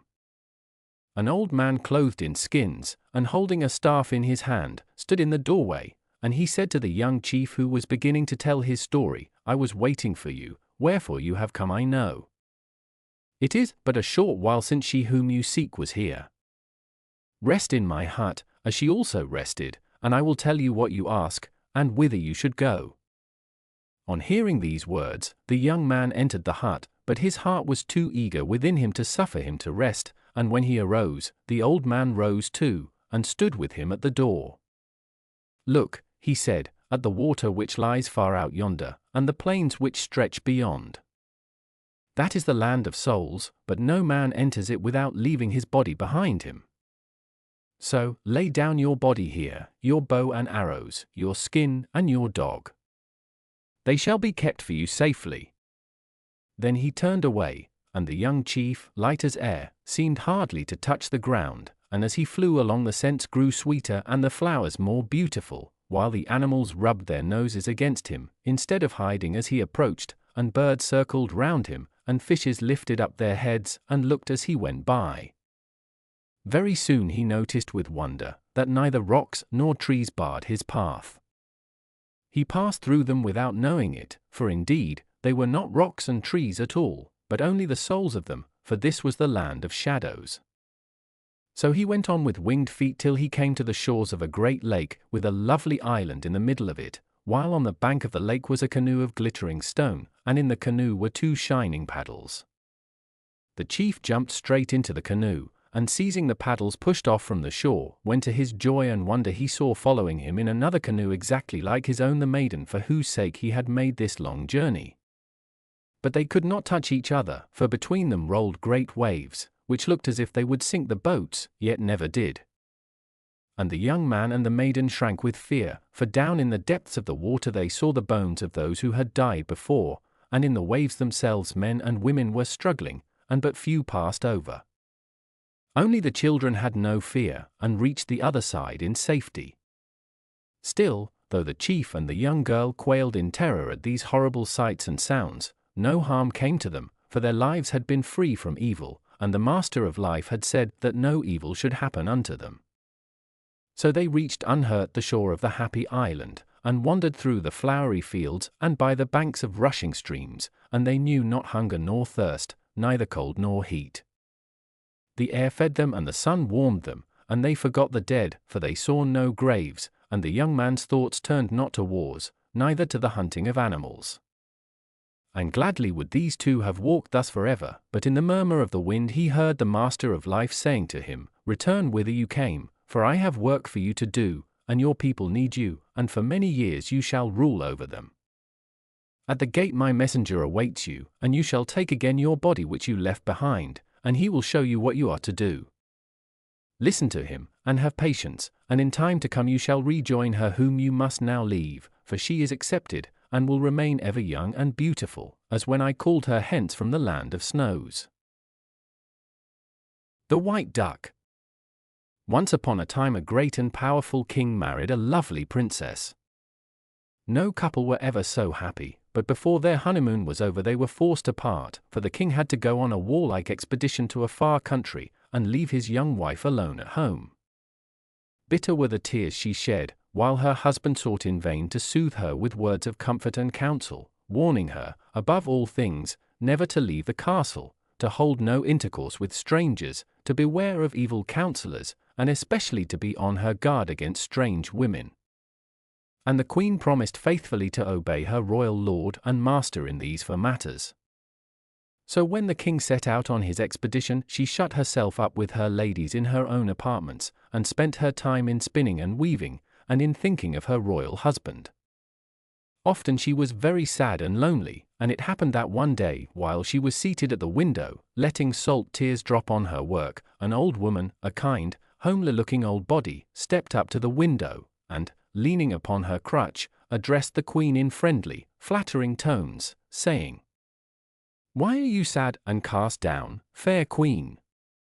You should not mope all day in your rooms, but should come out into the green garden, and hear the birds sing with joy among the trees, and see the butterflies fluttering above the flowers, and hear the bees and insects hum, and watch the sunbeams chase the dewdrops through the rose leaves and in the lily cups.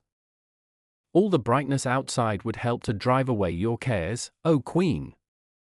For long the queen resisted her coaxing words, remembering the promise she had given the king, her husband, but at last she thought to herself, "After all, what harm would it do if I were to go into the garden for a short time and enjoy myself among the trees and flowers, and the singing birds, and fluttering butterflies, and humming insects, and look at the dewdrops hiding from the sunbeams in the hearts of the roses and lilies, and wander about in the sunshine, instead of remaining all day in this room?"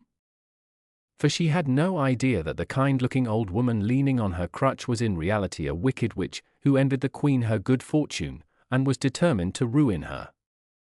And so, in all ignorance, the queen followed her out into the garden and listened to her smooth, flattering words. Now, in the middle of the garden there was a pond of water, clear as crystal, and the old woman said to the queen, "The day is so warm, and the sun's rays so scorching, that the water in the pond looks very cool and inviting.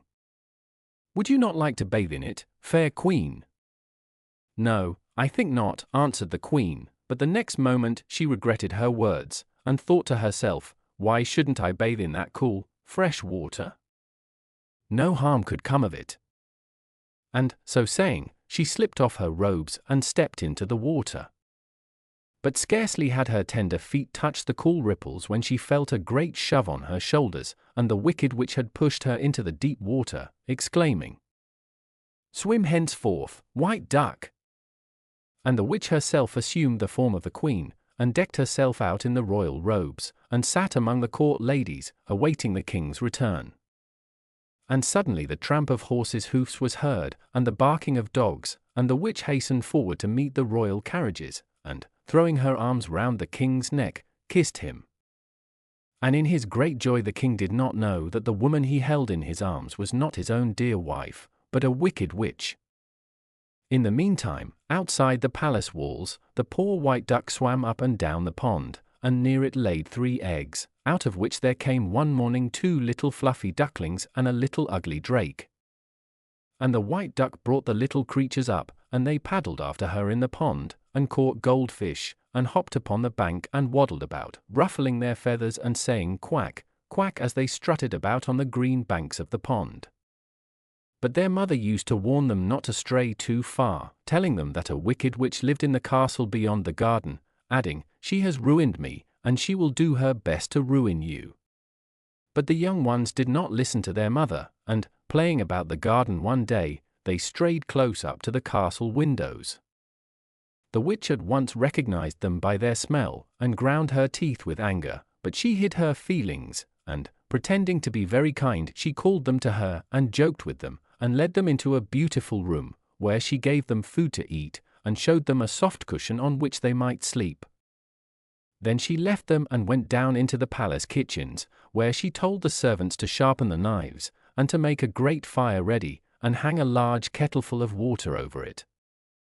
In the meantime the two little ducklings had fallen asleep, and the little drake lay between them, covered up by their wings, to be kept warm under their feathers. But the little drake could not go to sleep, and as he lay there wide awake in the night, he heard the witch come to the door and say, "Little ones, are you asleep?" And the little drake answered for the other two, "We cannot sleep, we wake and weep, sharp is the knife, to take our life, the fire is hot, now boils the pot, and so we wake, and lie and quake." "They are not asleep yet," muttered the witch to herself, and she walked up and down in the passage, and then came back to the door, and said, "Little ones, are you asleep?" And again the little drake answered for his sisters, "We cannot sleep, we wake and weep, sharp is the knife, to take our life, the fire is hot, now boils the pot, and so we wake, and lie and quake." "Just the same answer," muttered the witch, "I think I'll go in and see." So she opened the door gently, and seeing the two little ducklings sound asleep, she there and then killed them.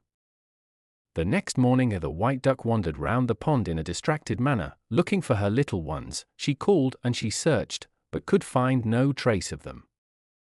And in her heart she had a foreboding that evil had befallen them, and she fluttered up out of the water and flew to the palace. And there, laid out on the marble floor of the court, dead and stone cold, were her 3 children. The white duck threw herself upon them, and, covering up their little bodies with her wings, she cried, "Quack, quack, my little loves! Quack, quack, my turtle doves! I brought you up with grief and pain, and now before my eyes you're slain. I gave you always of the best. I kept you warm in my soft nest. I loved and watched you day and night. You were my joy, my one delight." The king heard the sad complaint of the white duck, and called to the witch, "Wife, what a wonder is this? Listen to that white duck." But the witch answered, "My dear husband, what do you mean? There is nothing wonderful in a duck's quacking. Here, servants, chase that duck out of the courtyard." But though the servants chased and chivied, they could not get rid of the duck, for she circled round, and always came back to the spot where her children lay, crying, "Quack, quack, my little loves!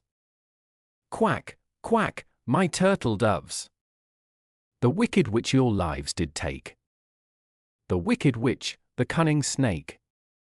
First she stole my king away. Then my children did she slay.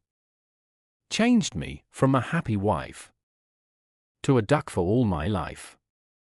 Would I were the queen again. Would that you had never been slain." And as the king heard her words he began to suspect that he had been deceived, and he called out to the servants, "Catch that duck, and bring it here." But though they ran to and fro, the duck always fled past them, and would not let herself be caught. So the king himself stepped down amongst them, and instantly the duck fluttered down into his hands. And as he stroked her wings she was changed into a beautiful woman, and he recognized his dear wife. And she told him that a bottle would be found in her nest in the garden, containing some drops from the spring of healing. And it was brought to her, and the ducklings and little drake were sprinkled with the water, and from the little dead bodies 3 lovely children arose. And the king and queen were overjoyed when they saw their children, and they all lived happily together in the beautiful palace. But the wicked witch was taken by the king's command, and she came to no good end. The Witch and Her Servants. From the Russian. Klekka. Long time ago there lived a king who had 3 sons. The eldest was called Sobo, the second Warza, and the youngest Iwanich. One beautiful spring morning the king was walking through his gardens with these 3 sons, gazing with admiration at the various fruit trees, some of which were a mass of blossom, whilst others were bowed to the ground laden with rich fruit. During their wanderings they came unperceived on a piece of waste land where 3 splendid trees grew. The king looked on them for a moment, and then, shaking his head sadly, he passed on in silence. The sons, who could not understand why he did this, asked him the reason of his dejection, and the king told them as follows. These 3 trees, which I cannot see without sorrow, were planted by me on this spot when I was a youth of 20. A celebrated magician, who had given the seed to my father, promised him that they would grow into the 3 finest trees the world had ever seen. My father did not live to see his words come true, but on his deathbed he bade me transplant them here, and to look after them with the greatest care, which I accordingly did. At last, after the lapse of 5 long years, I noticed some blossoms on the branches, and a few days later the most exquisite fruit my eyes had ever seen. I gave my head gardener the strictest orders to watch the trees carefully, for the magician had warned my father that if one unripe fruit were plucked from the tree, all the rest would become rotten at once. When it was quite ripe the fruit would become a golden yellow. Every day I gazed on the lovely fruit, which became gradually more and more tempting looking, and it was all I could do not to break the magician's commands. One night I dreamt that the fruit was perfectly ripe. I ate some of it, and it was more delicious than anything I had ever tasted in real life. As soon as I awoke I sent for the gardener, and asked him if the fruit on the 3 trees had not ripened in the night to perfection. But instead of replying, the gardener threw himself at my feet and swore that he was innocent. He said that he had watched by the trees all night, but in spite of it, and as if by magic, the beautiful trees had been robbed of all their fruit. Grieved as I was over the theft, I did not punish the gardener, of whose fidelity I was well assured, but I determined to pluck off all the fruit in the following year before it was ripe, as I had not much belief in the magician's warning. I carried out my intention, and had all the fruit picked off the tree, but when I tasted one of the apples it was bitter and unpleasant, and the next morning the rest of the fruit had all rotted away. After this I had the beautiful fruit of these trees carefully guarded by my most faithful servants, but every year, on this very night, the fruit was plucked and stolen by an invisible hand, and next morning not a single apple remained on the trees. For some time past I have given up even having the trees watched. When the king had finished his story, Sobo, his eldest son, said to him, "Forgive me, father, if I say I think you are mistaken. I am sure there are many men in your kingdom who could protect these trees from the cunning arts of a thieving magician. I myself, who as your eldest son claimed the first right to do so, will mount guard over the fruit this very night." The king consented, and as soon as evening drew on Sobo climbed up onto one of the trees, determined to protect the fruit even if it cost him his life. So he kept watch half the night, but a little after midnight he was overcome by an irresistible drowsiness, and fell fast asleep. He did not awake till it was bright daylight, and all the fruit on the trees had vanished. The following year Warza, the second brother, tried his luck, but with the same result. Then it came to the turn of the third and youngest son. Iwanich was not the least discouraged by the failure of his elder brothers, though they were both much older and stronger than he was, and when night came climbed up the tree as they had done. The moon had risen, and with her soft light lit up the whole neighborhood, so that the observant prince could distinguish the smallest object distinctly. At midnight a gentle west wind shook the tree, and at the same moment a snow-white swan-like bird sank down gently on his breast. The prince hastily seized the bird's wings in his hands, when, lo! To his astonishment he found he was holding in his arms not a bird, but the most beautiful girl he had ever seen. "You need not fear, Militsa," said the beautiful girl, looking at the prince with friendly eyes. "An evil magician has not robbed you of your fruit, but he stole the seed from my mother, and thereby caused her death. When she was dying she bade me take the fruit, which you have no right to possess, from the trees every year as soon as it was ripe. This I would have done tonight too, if you had not seized me with such force, and so broken the spell I was under. Iwanich, who had been prepared to meet a terrible magician and not a lovely girl, fell desperately in love with her. They spent the rest of the night in pleasant conversation, and when Milica wished to go away he begged her not to leave him. "I would gladly stay with you longer," said Milica, "but a wicked witch once cut off a lock of my hair when I was asleep, which has put me in her power, and if morning were still to find me here she would do me some harm, and you, too, perhaps." Having said these words, she drew a sparkling diamond ring from her finger, which she handed to the prince, saying, "Keep this ring in memory of Milica, and think of her sometimes if you never see her again. But if your love is really true, come and find me in my own kingdom. I may not show you the way there, but this ring will guide you. If you have love and courage enough to undertake this journey, whenever you come to a crossroad always look at this diamond before you settle which way you are going to take. If it sparkles as brightly as ever, go straight on, but if its luster is dim, choose another path."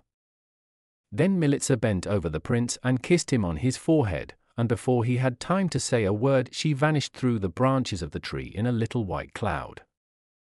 Morning broke, and the prince, still full of the wonderful apparition, left his perch and returned to the palace like one in a dream, without even knowing if the fruit had been taken or not, for his whole mind was absorbed by thoughts of Milica and how he was to find her. As soon as the head gardener saw the prince going towards the palace he ran to the trees, and when he saw them laden with ripe fruit he hastened to tell the king the joyful news. The king was beside himself for joy, and hurried at once to the garden and made the gardener pick him some of the fruit. He tasted it, and found the apple quite as luscious as it had been in his dream. He went at once to his son Iwanich, and after embracing him tenderly and heaping praises on him, he asked him how he had succeeded in protecting the costly fruit from the power of the magician. This question placed Iwanich in a dilemma.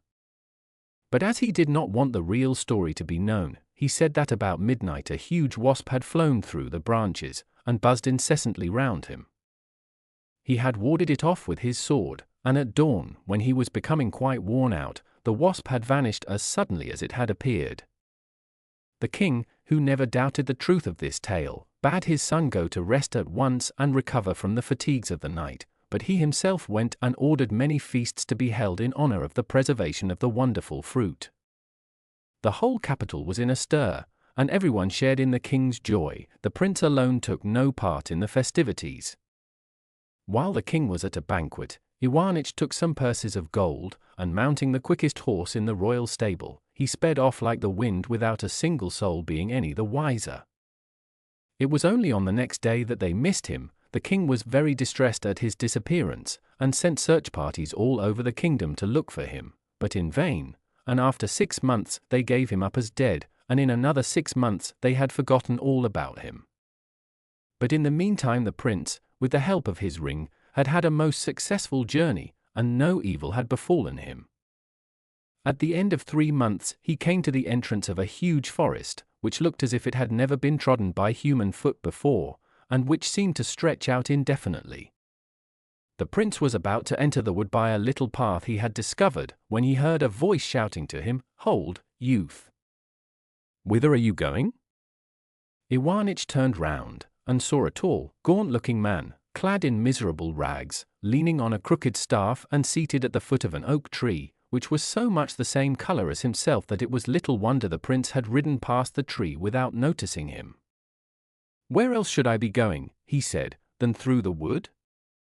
"Through the wood," said the old man in amazement. "It's easily seen that you have heard nothing of this forest, that you rush so blindly to meet your doom.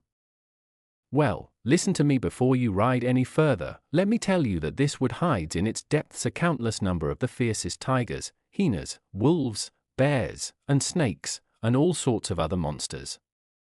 If I were to cut you and your horse up into tiny morsels and throw them to the beasts, there wouldn't be one bit for each 100 of them. Take my advice, therefore, and if you wish to save your life, follow some other path." The prince was rather taken aback by the old man's words, and considered for a minute what he should do. Then looking at his ring, and perceiving that it sparkled as brightly as ever, he called out, "If this wood held even more terrible things than it does, I cannot help myself, for I must go through it." Here he spurred his horse and rode on, but the old beggar screamed so loudly after him that the prince turned round and rode back to the oak tree. "I am really sorry for you," said the beggar, "but if you are quite determined to brave the dangers of the forest, let me at least give you a piece of advice which will help you against these monsters. Take this bagful of breadcrumbs and this live hare. I will make you a present of them both, as I am anxious to save your life, but you must leave your horse behind you, for it would stumble over the fallen trees or get entangled in the briars and thorns. When you have gone about 100 yards into the wood, the wild beasts will surround you. Then you must instantly seize your bag and scatter the breadcrumbs among them. They will rush to eat them up greedily, and when you have scattered the last crumb, you must lose no time in throwing the hare to them. As soon as the hare feels itself on the ground, it will run away as quickly as possible, and the wild beasts will turn to pursue it. In this way you will be able to get through the wood unhurt." Iwanich thanked the old man for his counsel, dismounted from his horse, and, taking the bag and the hare in his arms, he entered the forest. He had hardly lost sight of his gaunt grey friend when he heard growls and snarls in the thicket close to him, and before he had time to think he found himself surrounded by the most dreadful-looking creatures. On one side he saw the glittering eye of a cruel tiger, on the other the gleaming teeth of a great she-wolf, here a huge bear growled fiercely, and there a horrible snake coiled itself in the grass at his feet. But Iwanich did not forget the old man's advice, and quickly put his hand into the bag and took out as many breadcrumbs as he could hold in his hand at a time. He threw them to the beasts, but soon the bag grew lighter and lighter, and the prince began to feel a little frightened. And now the last crumb was gone, and then he seized the hare and threw it to them. No sooner did the little creature feel itself on the ground than it lay back its ears and flew through the wood like an arrow from a bow, closely pursued by the wild beasts, and the prince was left alone.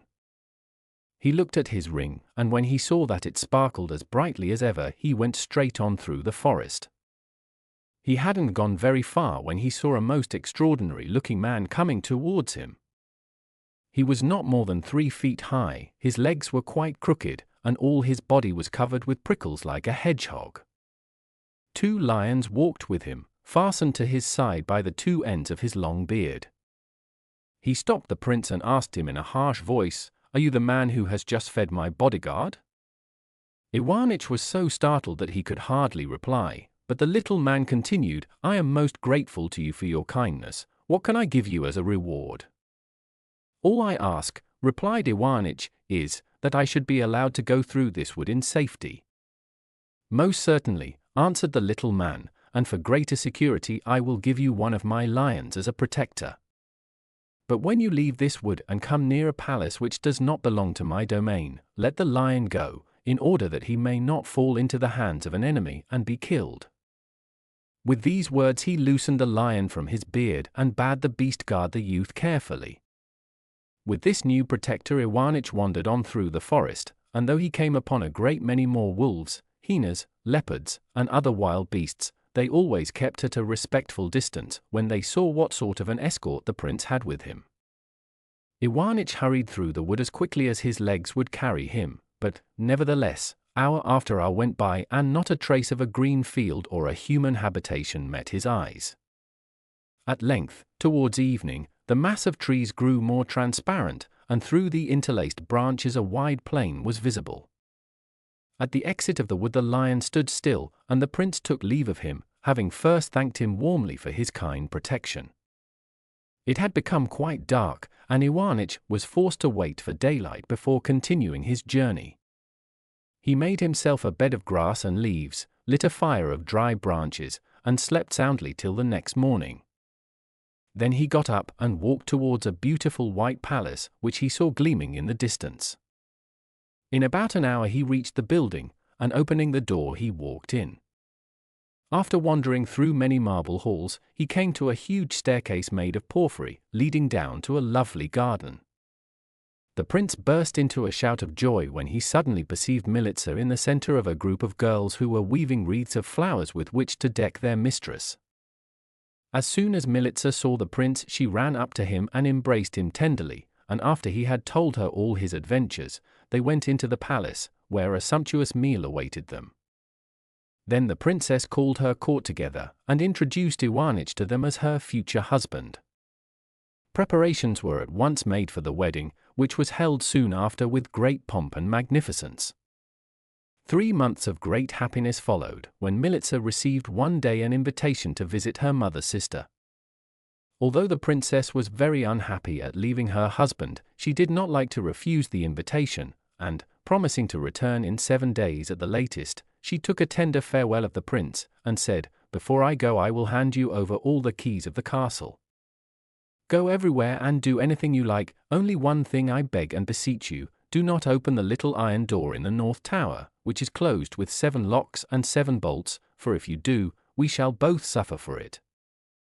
Iwanich promised what she asked, and Militsa departed, repeating her promise to return in 7 days. When the prince found himself alone, he began to be tormented by pangs of curiosity as to what the room in the tower contained. For 2 days he resisted the temptation to go and look, but on the 3rd he could stand it no longer, and taking a torch in his hand he hurried to the tower, and unfastened one lock after the other of the little iron door until it burst open. What an unexpected sight met his gaze! The prince perceived a small room black with smoke, lit up feebly by a fire from which issued long blue flames. Over the fire hung a huge cauldron full of boiling pitch, and fastened into the cauldron by iron chains stood a wretched man screaming with agony. Iwanich was much horrified at the sight before him, and asked the man what terrible crime he had committed to be punished in this dreadful fashion. "I will tell you everything," said the man in the cauldron, "but first relieve my torments a little, I implore you." "And how can I do that?" asked the prince. "With a little water," replied the man, "only sprinkle a few drops over me, and I shall feel better." The prince, moved by pity, without thinking what he was doing, ran to the courtyard of the castle, and filled a jug with water, which he poured over the man in the cauldron. In a moment a most fearful crash was heard, as if all the pillars of the palace were giving way, and the palace itself, with towers and doors, windows, and the cauldron, whirled round the bewildered prince's head. This continued for a few minutes, and then everything vanished into thin air, and Iwanich found himself suddenly alone upon a desolate heath covered with rocks and stones. The prince, who now realized what his heedlessness had done, cursed too late his spirit of curiosity. In his despair he wandered on over the heath, never looking where he put his feet, and full of sorrowful thoughts. At last he saw a light in the distance, which came from a miserable-looking little hut. The owner of it was none other than the kind-hearted gaunt grey beggar who had given the prince the bag of breadcrumbs and the hare. Without recognizing Iwanich, he opened the door when he knocked and gave him shelter for the night. On the following morning the prince asked his host if he could get him any work to do, as he was quite unknown in the neighborhood, and had not enough money to take him home. "My son," replied the old man, "all this country round here is uninhabited. I myself have to wander to distant villages for my living, and even then I do not very often find enough to satisfy my hunger. But if you would like to take service with the old witch Corva, go straight up the little stream which flows below my hut for about 3 hours, and you will come to a sand hill on the left-hand side. That is where she lives." Iwanich thanked the gaunt grey beggar for his information, and went on his way. After walking for about 3 hours the prince came upon a dreary-looking grey stone wall. This was the back of the building and did not attract him, but when he came upon the front of the house he found it even less inviting, for the old witch had surrounded her dwelling with a fence of spikes, on every one of which a man's skull was stuck. In this horrible enclosure stood a small black house, which had only 2 grated windows, all covered with cobwebs, and a battered iron door. The prince knocked, and a rasping woman's voice told him to enter. Iwanich opened the door, and found himself in a smoke-begrimed kitchen, in the presence of a hideous old woman who was warming her skinny hands at a fire. The prince offered to become her servant, and the old hag told him she was badly in want of one, and he seemed to be just the person to suit her. When Iwanich asked what his work, and how much his wages would be, the witch bade him follow her, and led the way through a narrow damp passage into a vault, which served as a stable. Here he perceived 2 pitch-black horses in a stall. "You see before you," said the old woman, "a mare and her foal. You have nothing to do but to lead them out to the fields every day, and to see that neither of them runs away from you. If you look after them both for a whole year, I will give you anything you like to ask, but if, on the other hand, you let either of the animals escape you, your last hour is come, and your head shall be stuck on the last spike of my fence. The other spikes, as you see, are already adorned, and the skulls are all those of different servants I have had who have failed to do what I demanded." Iwanich, who thought he could not be much worse off than he was already, agreed to the witch's proposal. At daybreak next morning he drove his horses to the field, and brought them back in the evening without their ever having attempted to break away from him. The witch stood at her door, and received him kindly, and set a good meal before him. So it continued for some time, and all went well with the prince. Early every morning he led the horses out to the fields, and brought them home safe and sound in the evening. One day, while he was watching the horses, he came to the banks of a river, and saw a big fish, which through some mischance had been cast on the land, struggling hard to get back into the water. Iwanich, who felt sorry for the poor creature, seized it in his arms, and flung it into the stream. But no sooner did the fish find itself in the water again, than, to the prince's amazement, it swam up to the bank and said, "My kind benefactor, how can I reward you for your goodness?" "I desire nothing," answered the prince. "I am quite content to have been able to be of some service to you." "You must do me the favor," replied the fish, "to take a scale from my body, and keep it carefully. If you should ever need my help, throw it into the river, and I will come to your aid at once." Iwanich bowed, loosened a scale from the body of the grateful beast, put it carefully away, and returned home. A short time after this, when he was going early one morning to the usual grazing place with his horses, he noticed a flock of birds assembled together making a great noise and flying wildly backwards and forwards. Full of curiosity, Iwanich hurried up to the spot, and saw that a large number of ravens had attacked an eagle, and although the eagle was big and powerful and was making a brave fight, it was overpowered at last by numbers, and had to give in. But the prince, who was sorry for the poor bird, seized the branch of a tree and hit out at the ravens with it. Terrified at this unexpected onslaught, they flew away, leaving many of their number dead or wounded on the battlefield. As soon as the eagle saw itself free from its tormentors, it plucked a feather from its wing, and, handing it to the prince, said, "Here, my kind benefactor, take this feather as a proof of my gratitude. Should you ever be in need of my help, blow this feather into the air, and I will help you as much as is in my power." Iwanich thanked the bird, and placing the feather beside the scale, he drove the horses home.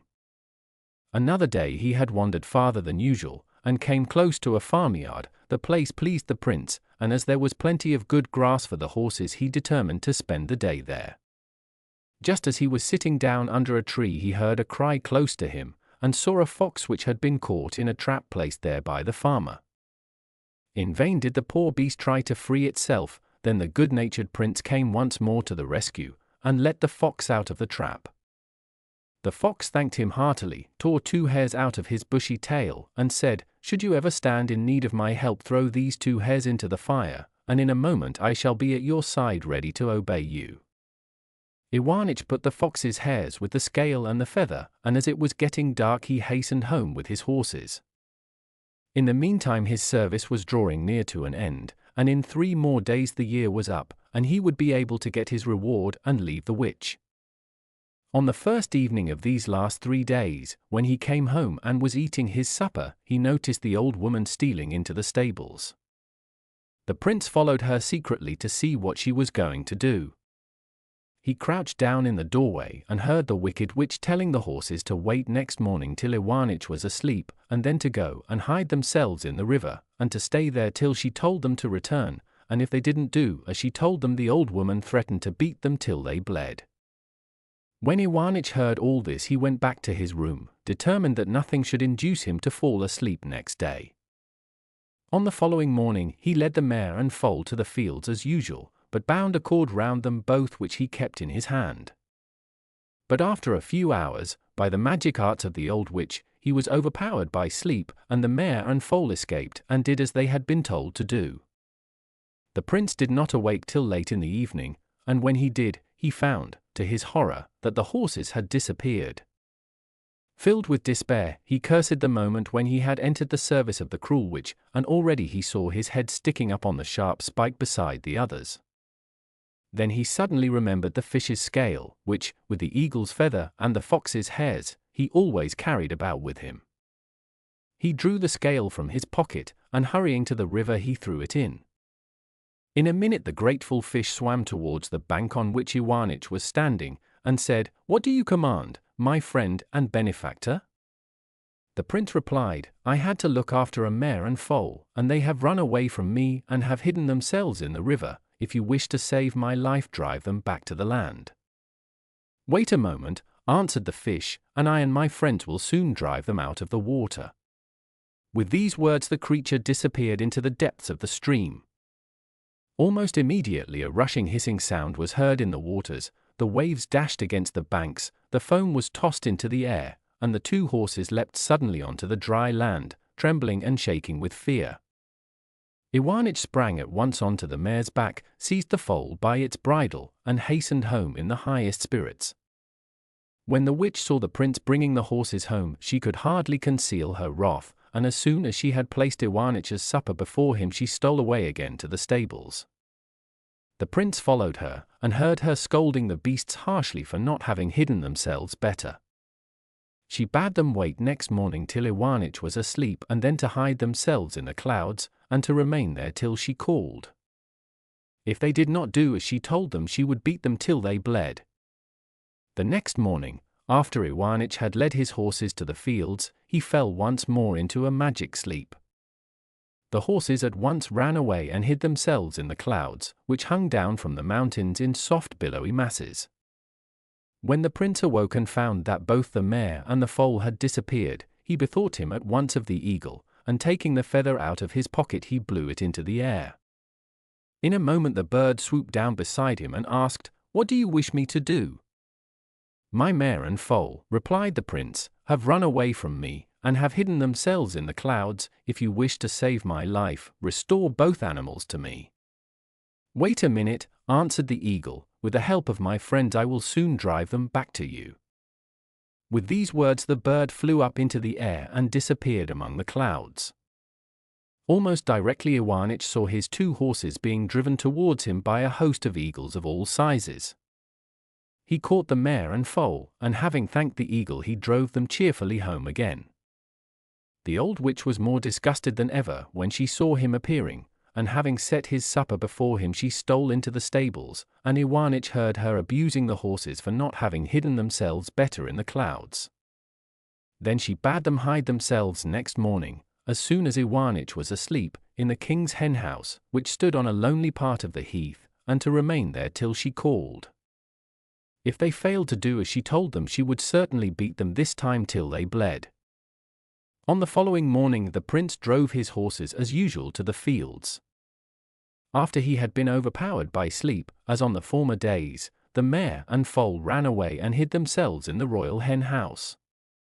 When the prince awoke and found the horses gone, he determined to appeal to the fox, so, lighting a fire, he threw the two hares into it, and in a few moments the fox stood beside him and asked, "In what way can I serve you?" "I wish to know," replied Iwanich, "where the king's henhouse is." "Hardly an hour's walk from here," answered the fox, and offered to show the prince the way to it. While they were walking along, the fox asked him what he wanted to do at the royal henhouse. The prince told him of the misfortune that had befallen him, and of the necessity of recovering the mare and foal. "That is no easy matter," replied the fox. "But wait a moment. I have an idea. Stand at the door of the henhouse, and wait there for your horses. In the meantime I will slip in among the hens through a hole in the wall and give them a good chase, so that the noise they make will arouse the royal hen wives, and they will come to see what is the matter. When they see the horses they will at once imagine them to be the cause of the disturbance, and will drive them out. Then you must lay hands on the mare and foal and catch them." All turned out exactly as the sly fox had foreseen. The prince swung himself on the mare, seized the foal by its bridle, and hurried home.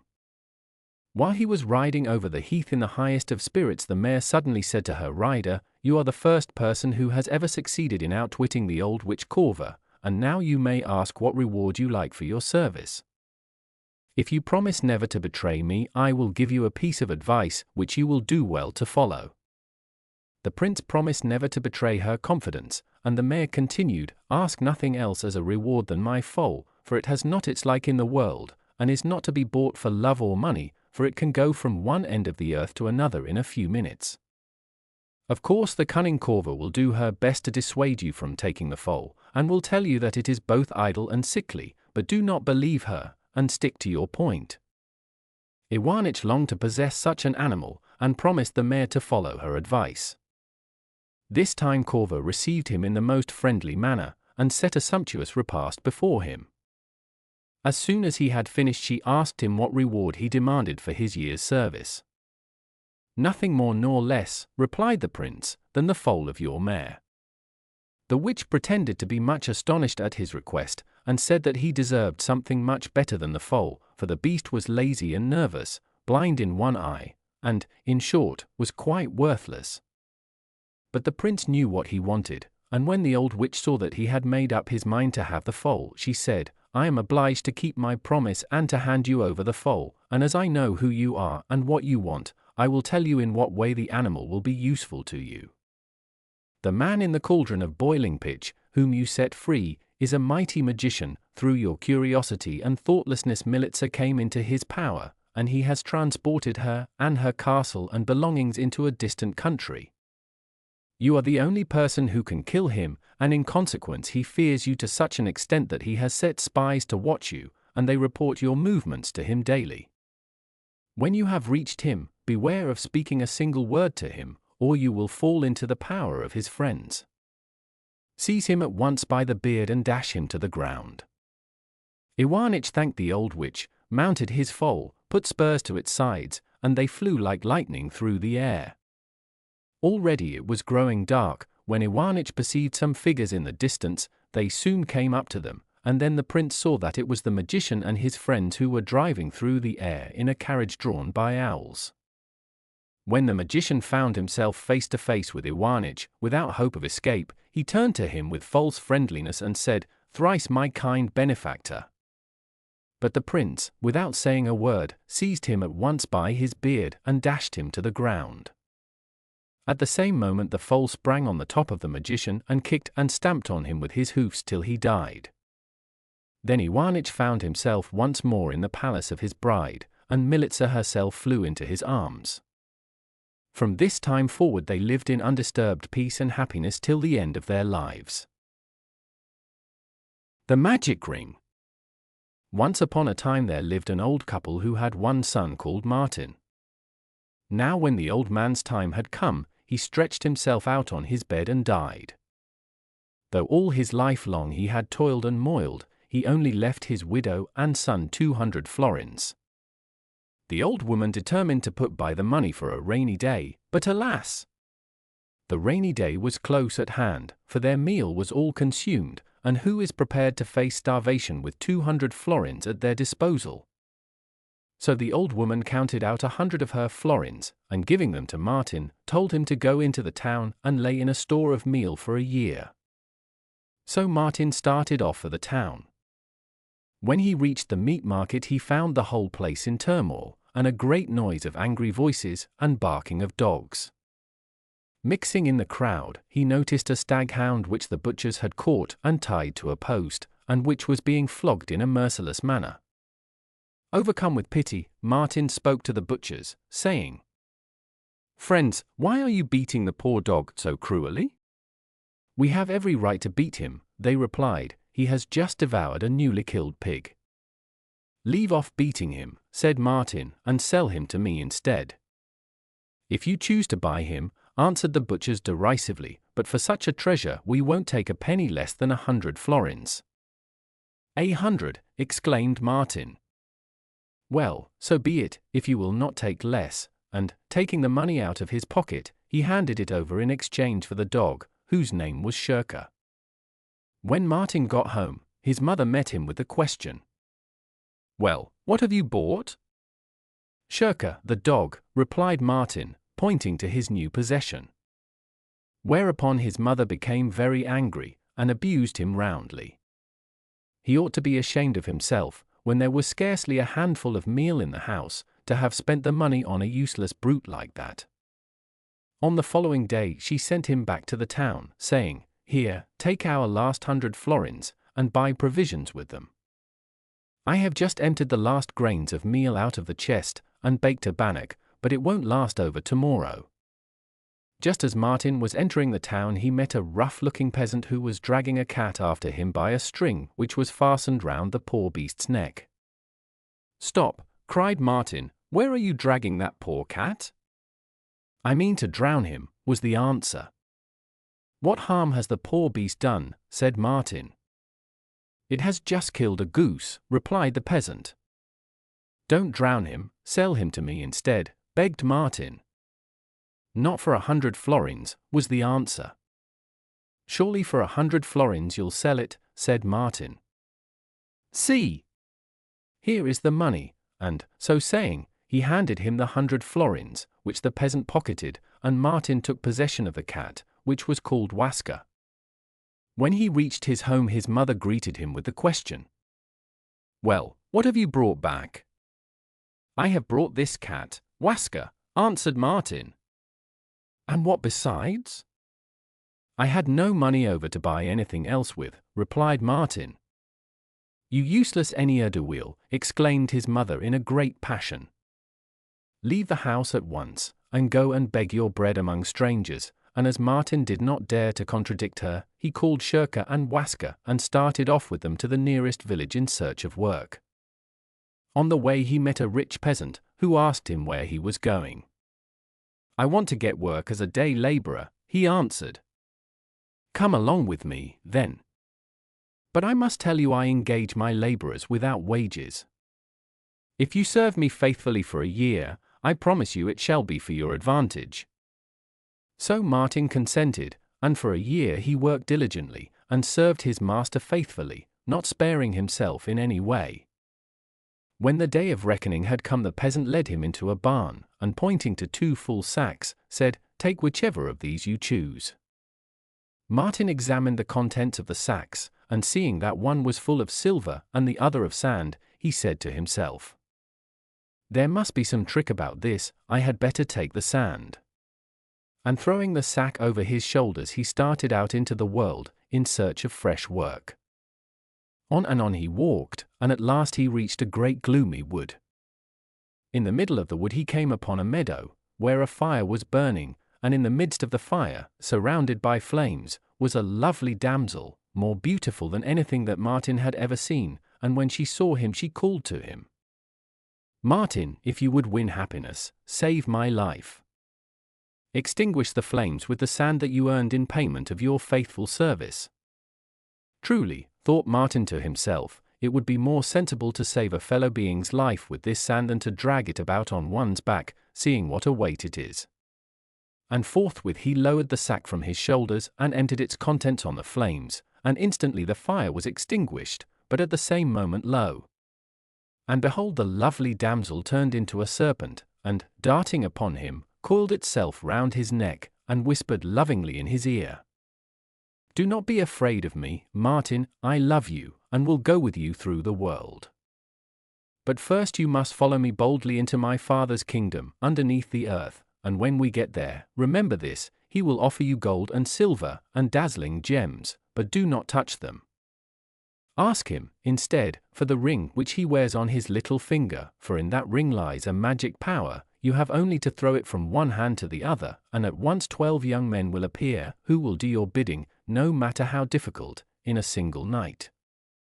So they started on their way, and after much wandering they reached a spot where a great rock rose straight up in the middle of the road. Instantly the serpent uncoiled itself from his neck, and, as it touched the damp earth, it resumed the shape of the lovely damsel. Pointing to the rock, she showed him an opening just big enough for a man to wriggle through. Passing into it, they entered a long underground passage, which led out onto a wide field, above which spread a blue sky.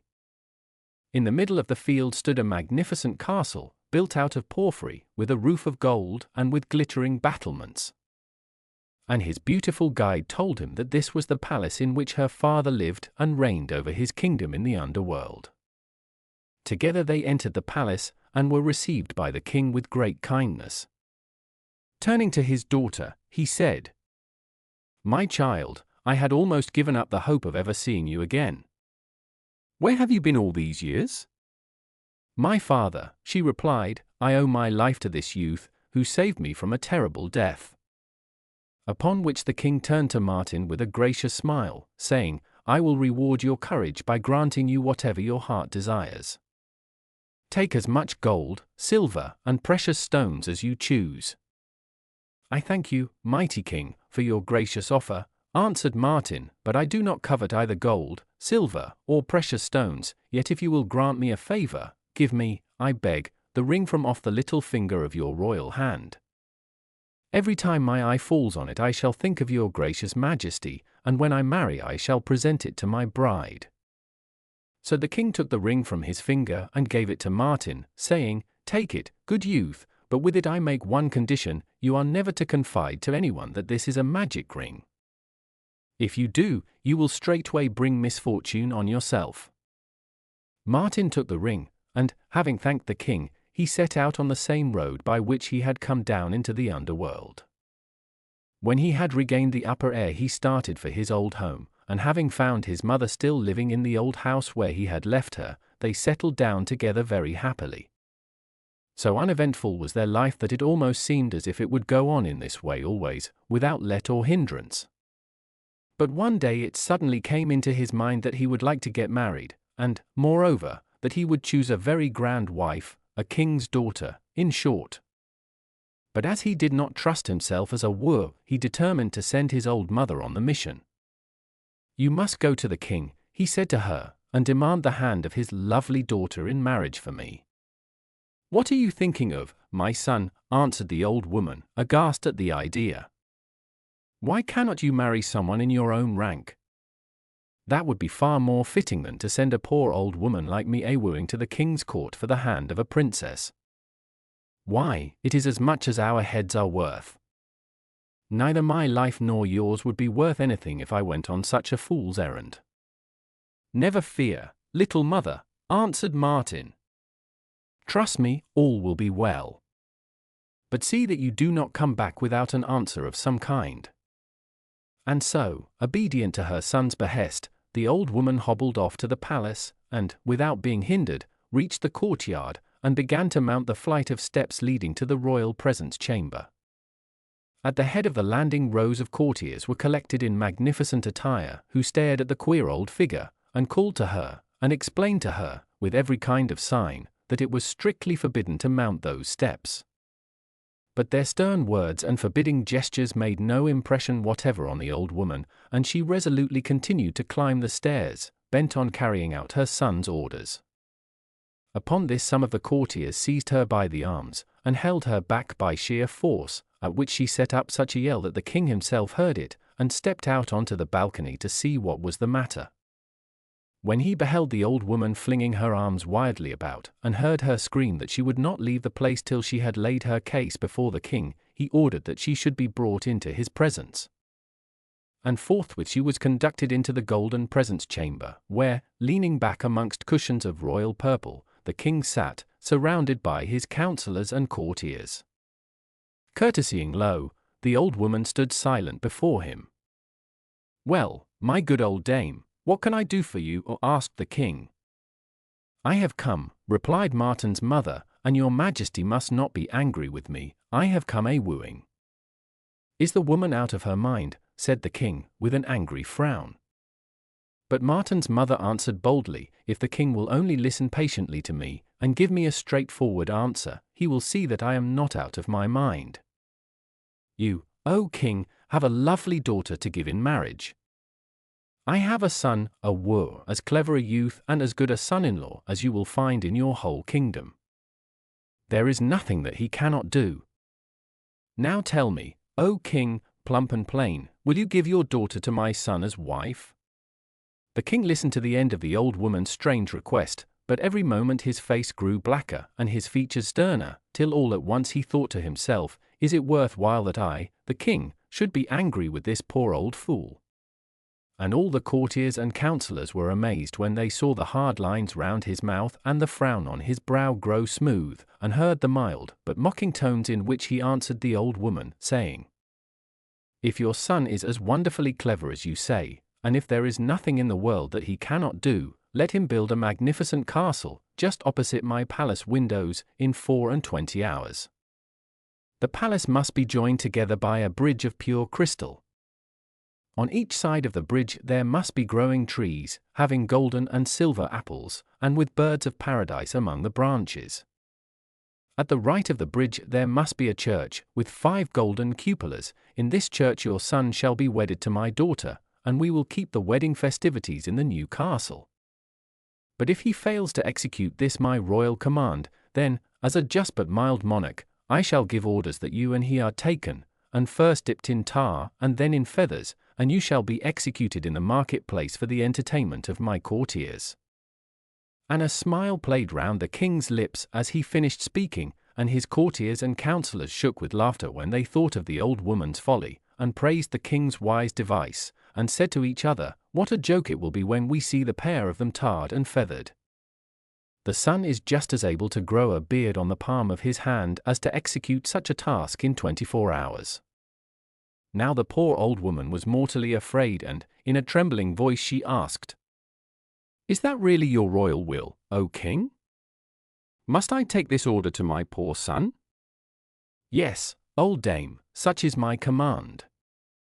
If your son carries out my order, he shall be rewarded with my daughter, but if he fails, away to the tar barrel and the stake with you both." On her way home the poor old woman shed bitter tears, and when she saw Martin she told him what the king had said, and sobbed out, "Didn't I tell you, my son, that you should marry someone of your own rank? It would have been better for us this day if you had.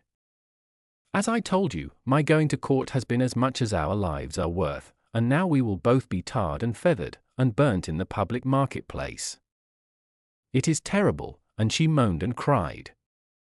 "Never fear, little mother," answered Martin, "trust me, and you will see all will be well.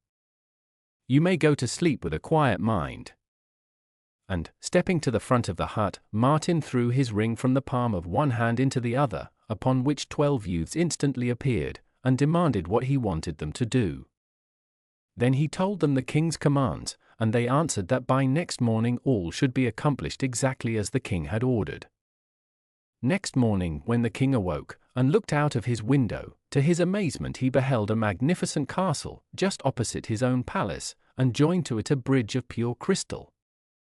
At each side of the bridge trees were growing, from whose branches hung golden and silver apples, among which birds of paradise perched.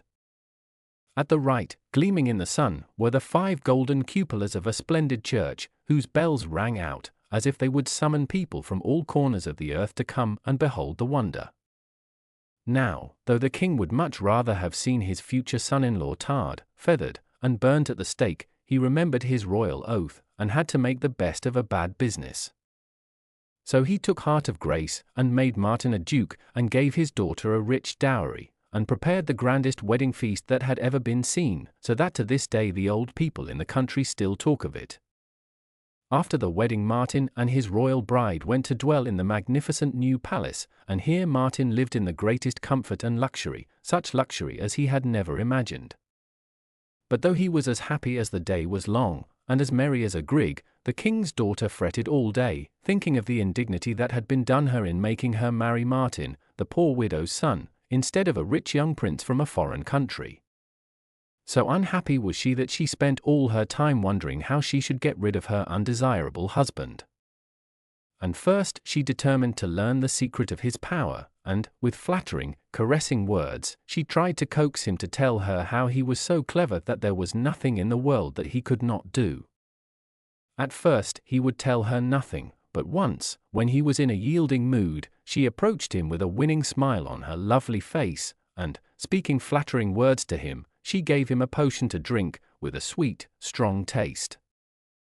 And when he had drunk it, Martin's lips were unsealed, and he told her that all his power lay in the magic ring that he wore on his finger, and he described to her how to use it, and, still speaking, he fell into a deep sleep.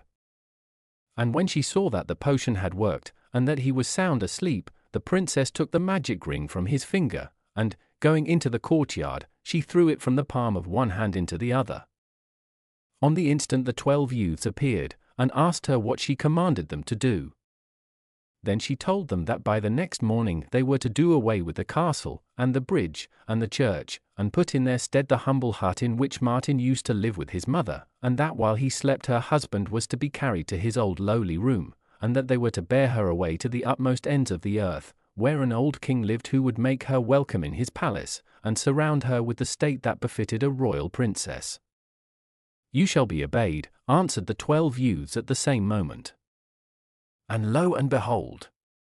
The following morning, when the king awoke and looked out of his window, he beheld to his amazement that the palace, bridge, church, and trees had all vanished, and there was nothing in their place but a bare, miserable-looking hut. Immediately the king sent for his son-in-law, and commanded him to explain what had happened. But Martin looked at his royal father-in-law, and answered never a word. Then the king was very angry, and, calling a council together, he charged Martin with having been guilty of witchcraft, and of having deceived the king, and having made away with the princess, and he was condemned to imprisonment in a high stone tower, with neither meat nor drink, till he should die of starvation. Then, in the hour of his dire necessity, his old friends Shirka and Waska remembered how Martin had once saved them from a cruel death, and they took counsel together as to how they should help him. And Shirka growled, and was of opinion that he would like to tear everyone in pieces, but Waska purred meditatively, and scratched the back of her ear with a velvet paw, and remained lost in thought. At the end of a few minutes she had made up her mind, and, turning to Shirka, said, "Let us go together into the town, and the moment we meet a baker you must make a rush between his legs, and upset the tray from off his head. I will lay hold of the rolls, and will carry them off to our master." No sooner said than done. Together the two faithful creatures trotted off into the town, and very soon they met a baker bearing a tray on his head, and looking round on all sides, while he cried, "Fresh rolls, sweet cake, fancy bread of every kind. Come and buy, come and take, sure you'll find it to your mind." At that moment Shirka made a rush between his legs, the baker stumbled, the tray was upset, the rolls fell to the ground, and, while the man angrily pursued Shirka, Waska managed to drag the rolls out of sight behind a bush. And when a moment later Shirka joined her, they set off at full tilt to the stone tower where Martin was a prisoner, taking the rolls with them. Waska, being very agile, climbed up by the outside to the grated window, and called in an anxious voice, "Are you alive, master?" "Scarcely alive, almost starved to death," answered Martin in a weak voice. "I little thought it would come to this, that I should die of hunger." "Never fear, dear master. Shirka and I will look after you," said Waska. And in another moment she had climbed down and brought him back a roll, and then another, and another, till she had brought him the whole trayload. Upon which she said, "Dear master, Shirka and I are going off to a distant kingdom at the utmost ends of the earth to fetch you back your magic ring. You must be careful that the rolls last till our return." And Waska took leave of her beloved master, and set off with Shirka on their journey. On and on they travelled, looking always to right and left for traces of the princess, following up every track, making inquiries of every cat and dog they met, listening to the talk of every wayfarer they passed, and at last they heard that the kingdom at the utmost ends of the earth where the 12 youths had borne the princess was not very far off. And at last one day they reached the distant kingdom, and, going at once to the palace, they began to make friends with all the dogs and cats in the place, and to question them about the princess and the magic ring, but no one could tell them much about either. Now one day it chanced that Waska had gone down to the palace cellar to hunt for mice and rats, and seeing an especially fat, well-fed mouse, she pounced upon it, buried her claws in its soft fur, and was just going to gobble it up, when she was stopped by the pleading tones of the little creature, saying, "If you will only spare my life I may be of great service to you." I will do everything in my power for you, for I am the king of the mice, and if I perish the whole race will die out." "So be it," said Waska. "I will spare your life, but in return you must do something for me. In this castle there lives a princess, the wicked wife of my dear master. She has stolen away his magic ring. You must get it away from her at whatever cost, do you hear? Till you have done this I won't take my claws out of your fur."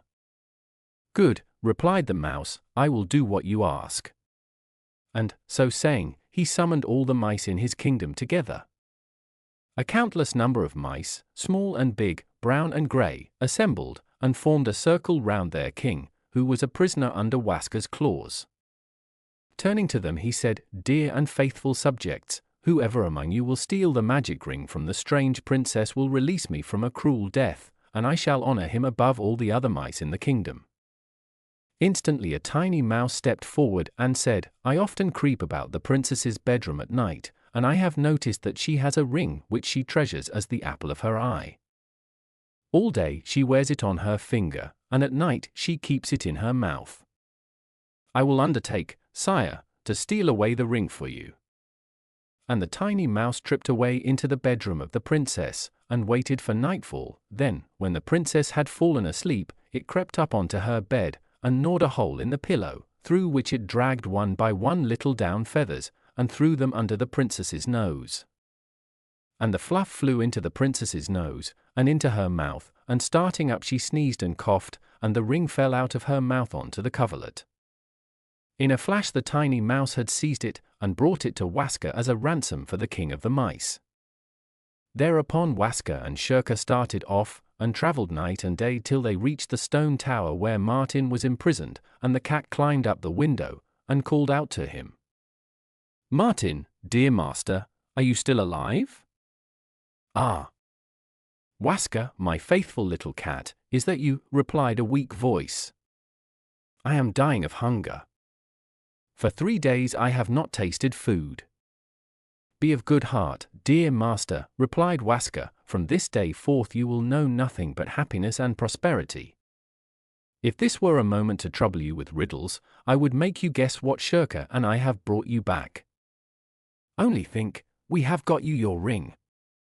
At these words Martin's joy knew no bounds, and he stroked her fondly, and she rubbed up against him and purred happily, while below Shirka bounded in the air, and barked joyfully. Then Martin took the ring, and threw it from one hand into the other, and instantly the 12 youths appeared, and asked what they were to do. "Fetch me first something to eat and drink, as quickly as possible, and after that bring musicians hither, and let us have music all day long." Now when the people in the town and palace heard music coming from the tower, they were filled with amazement, and came to the king with the news that witchcraft must be going on in Martin's tower, for, instead of dying of starvation, he was seemingly making merry to the sound of music, and to the clatter of plates, and glass, and knives and forks, and the music was so enchantingly sweet that all the passers-by stood still to listen to it. On this the king sent at once a messenger to the Starvation Tower, and he was so astonished with what he saw that he remained rooted to the spot. Then the king sent his chief counselors, and they too were transfixed with wonder. At last the king came himself, and he likewise was spellbound by the beauty of the music. Then Martin summoned the 12 youths, spoke to them, saying, "Build up my castle again, and join it to the king's palace with a crystal bridge. Do not forget the trees with the golden and silver apples, and with the birds of paradise in the branches, and put back the church with the 5 cupolas, and let the bells ring out, summoning the people from the 4 corners of the kingdom. And one thing more, bring back my faithless wife, and lead her into the women's chamber."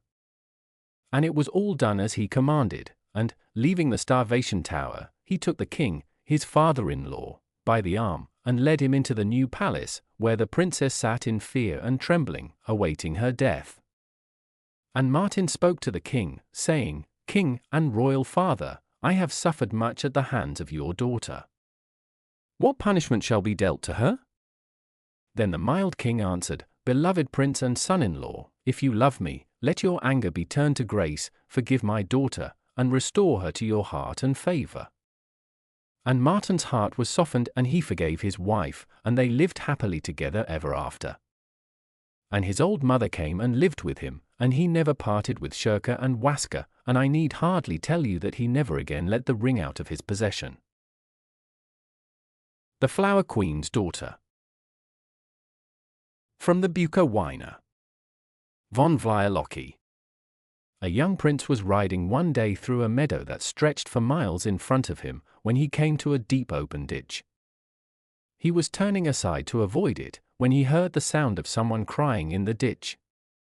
He dismounted from his horse, and stepped along in the direction the sound came from. To his astonishment he found an old woman, who begged him to help her out of the ditch.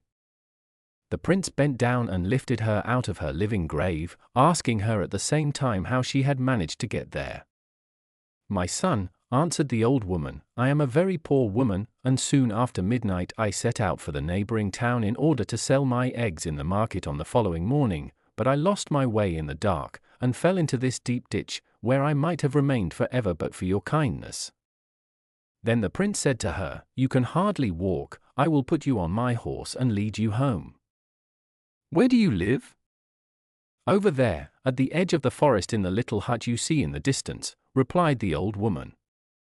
The prince lifted her onto his horse, and soon they reached the hut, where the old woman got down, and turning to the prince said, "Just wait a moment, and I will give you something." And she disappeared into her hut, but returned very soon and said, "You are a mighty prince, but at the same time you have a kind heart, which deserves to be rewarded. Would you like to have the most beautiful woman in the world for your wife?" "Most certainly I would," replied the prince. So the old woman continued, "The most beautiful woman in the whole world is the daughter of the Queen of the Flowers, who has been captured by a dragon. If you wish to marry her, you must first set her free, and this I will help you to do. I will give you this little bell. If you ring it once, the King of the Eagles will appear. If you ring it twice, the King of the Foxes will come to you, and if you ring it 3 times, you will see the King of the Fishes by your side. These will help you if you are in any difficulty. Now farewell, and heaven prosper your undertaking." She handed him the little bell, and there disappeared hut and all, as though the earth had swallowed her up.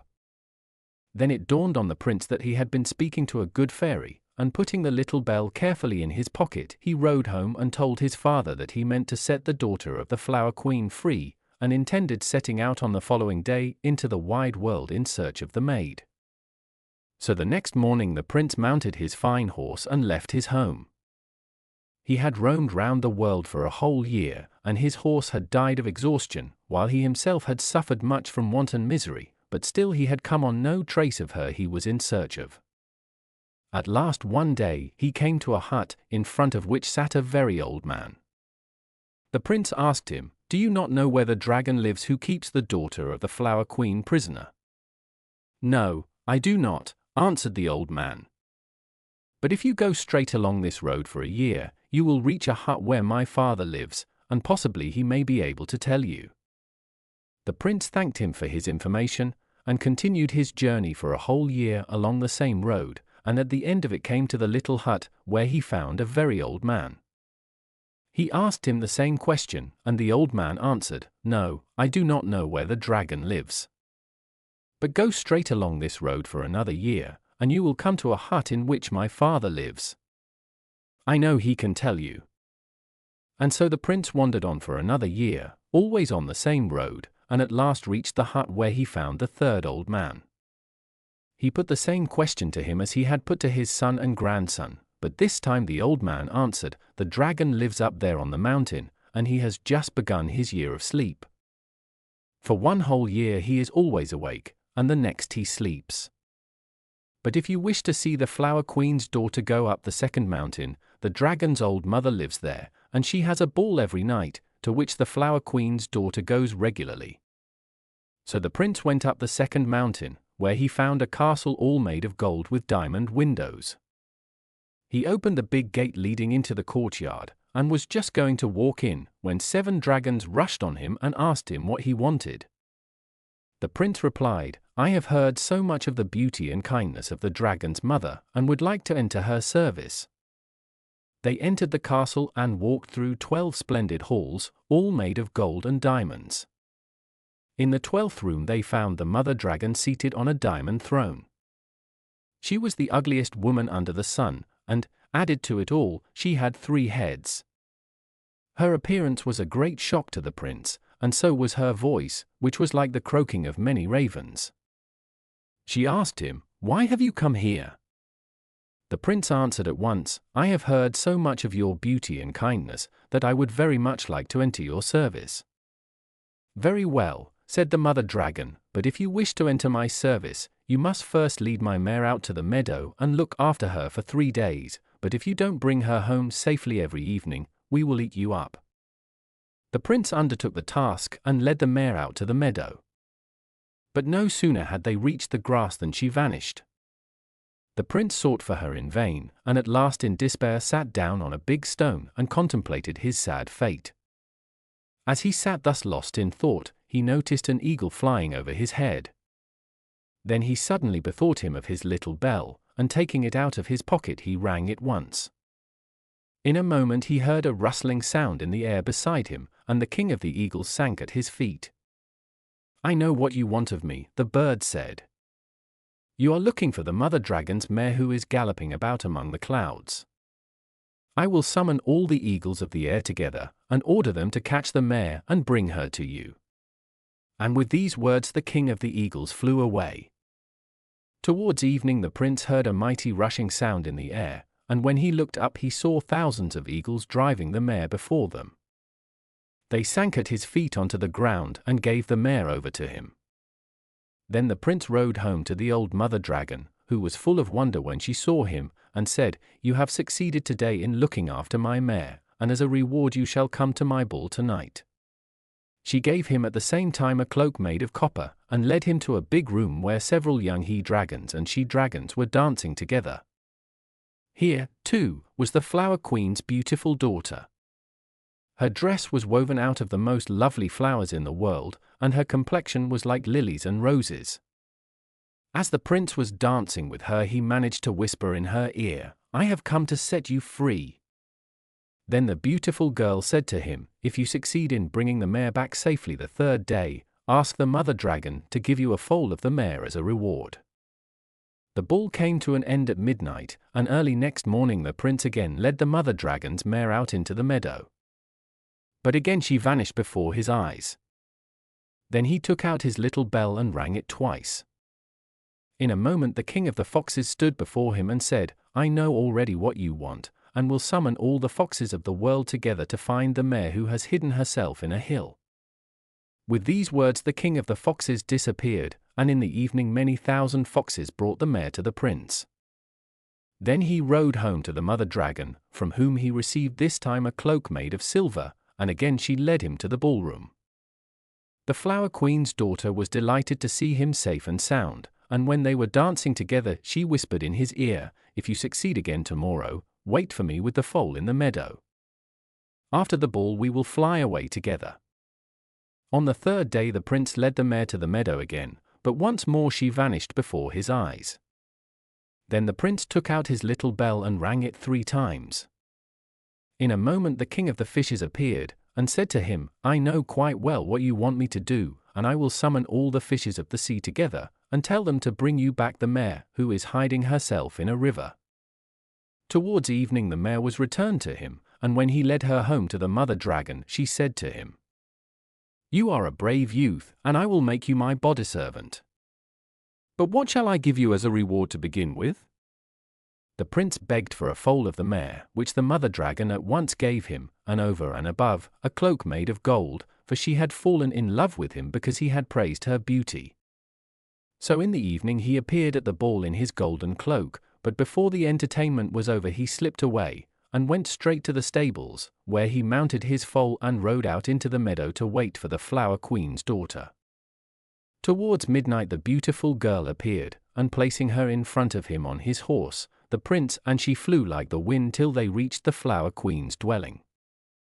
But the dragons had noticed their flight, and woke their brother out of his year's sleep. He flew into a terrible rage when he heard what had happened, and determined to lay siege to the Flower Queen's palace, but the queen caused a forest of flowers as high as the sky to grow up round her dwelling, through which no one could force a way.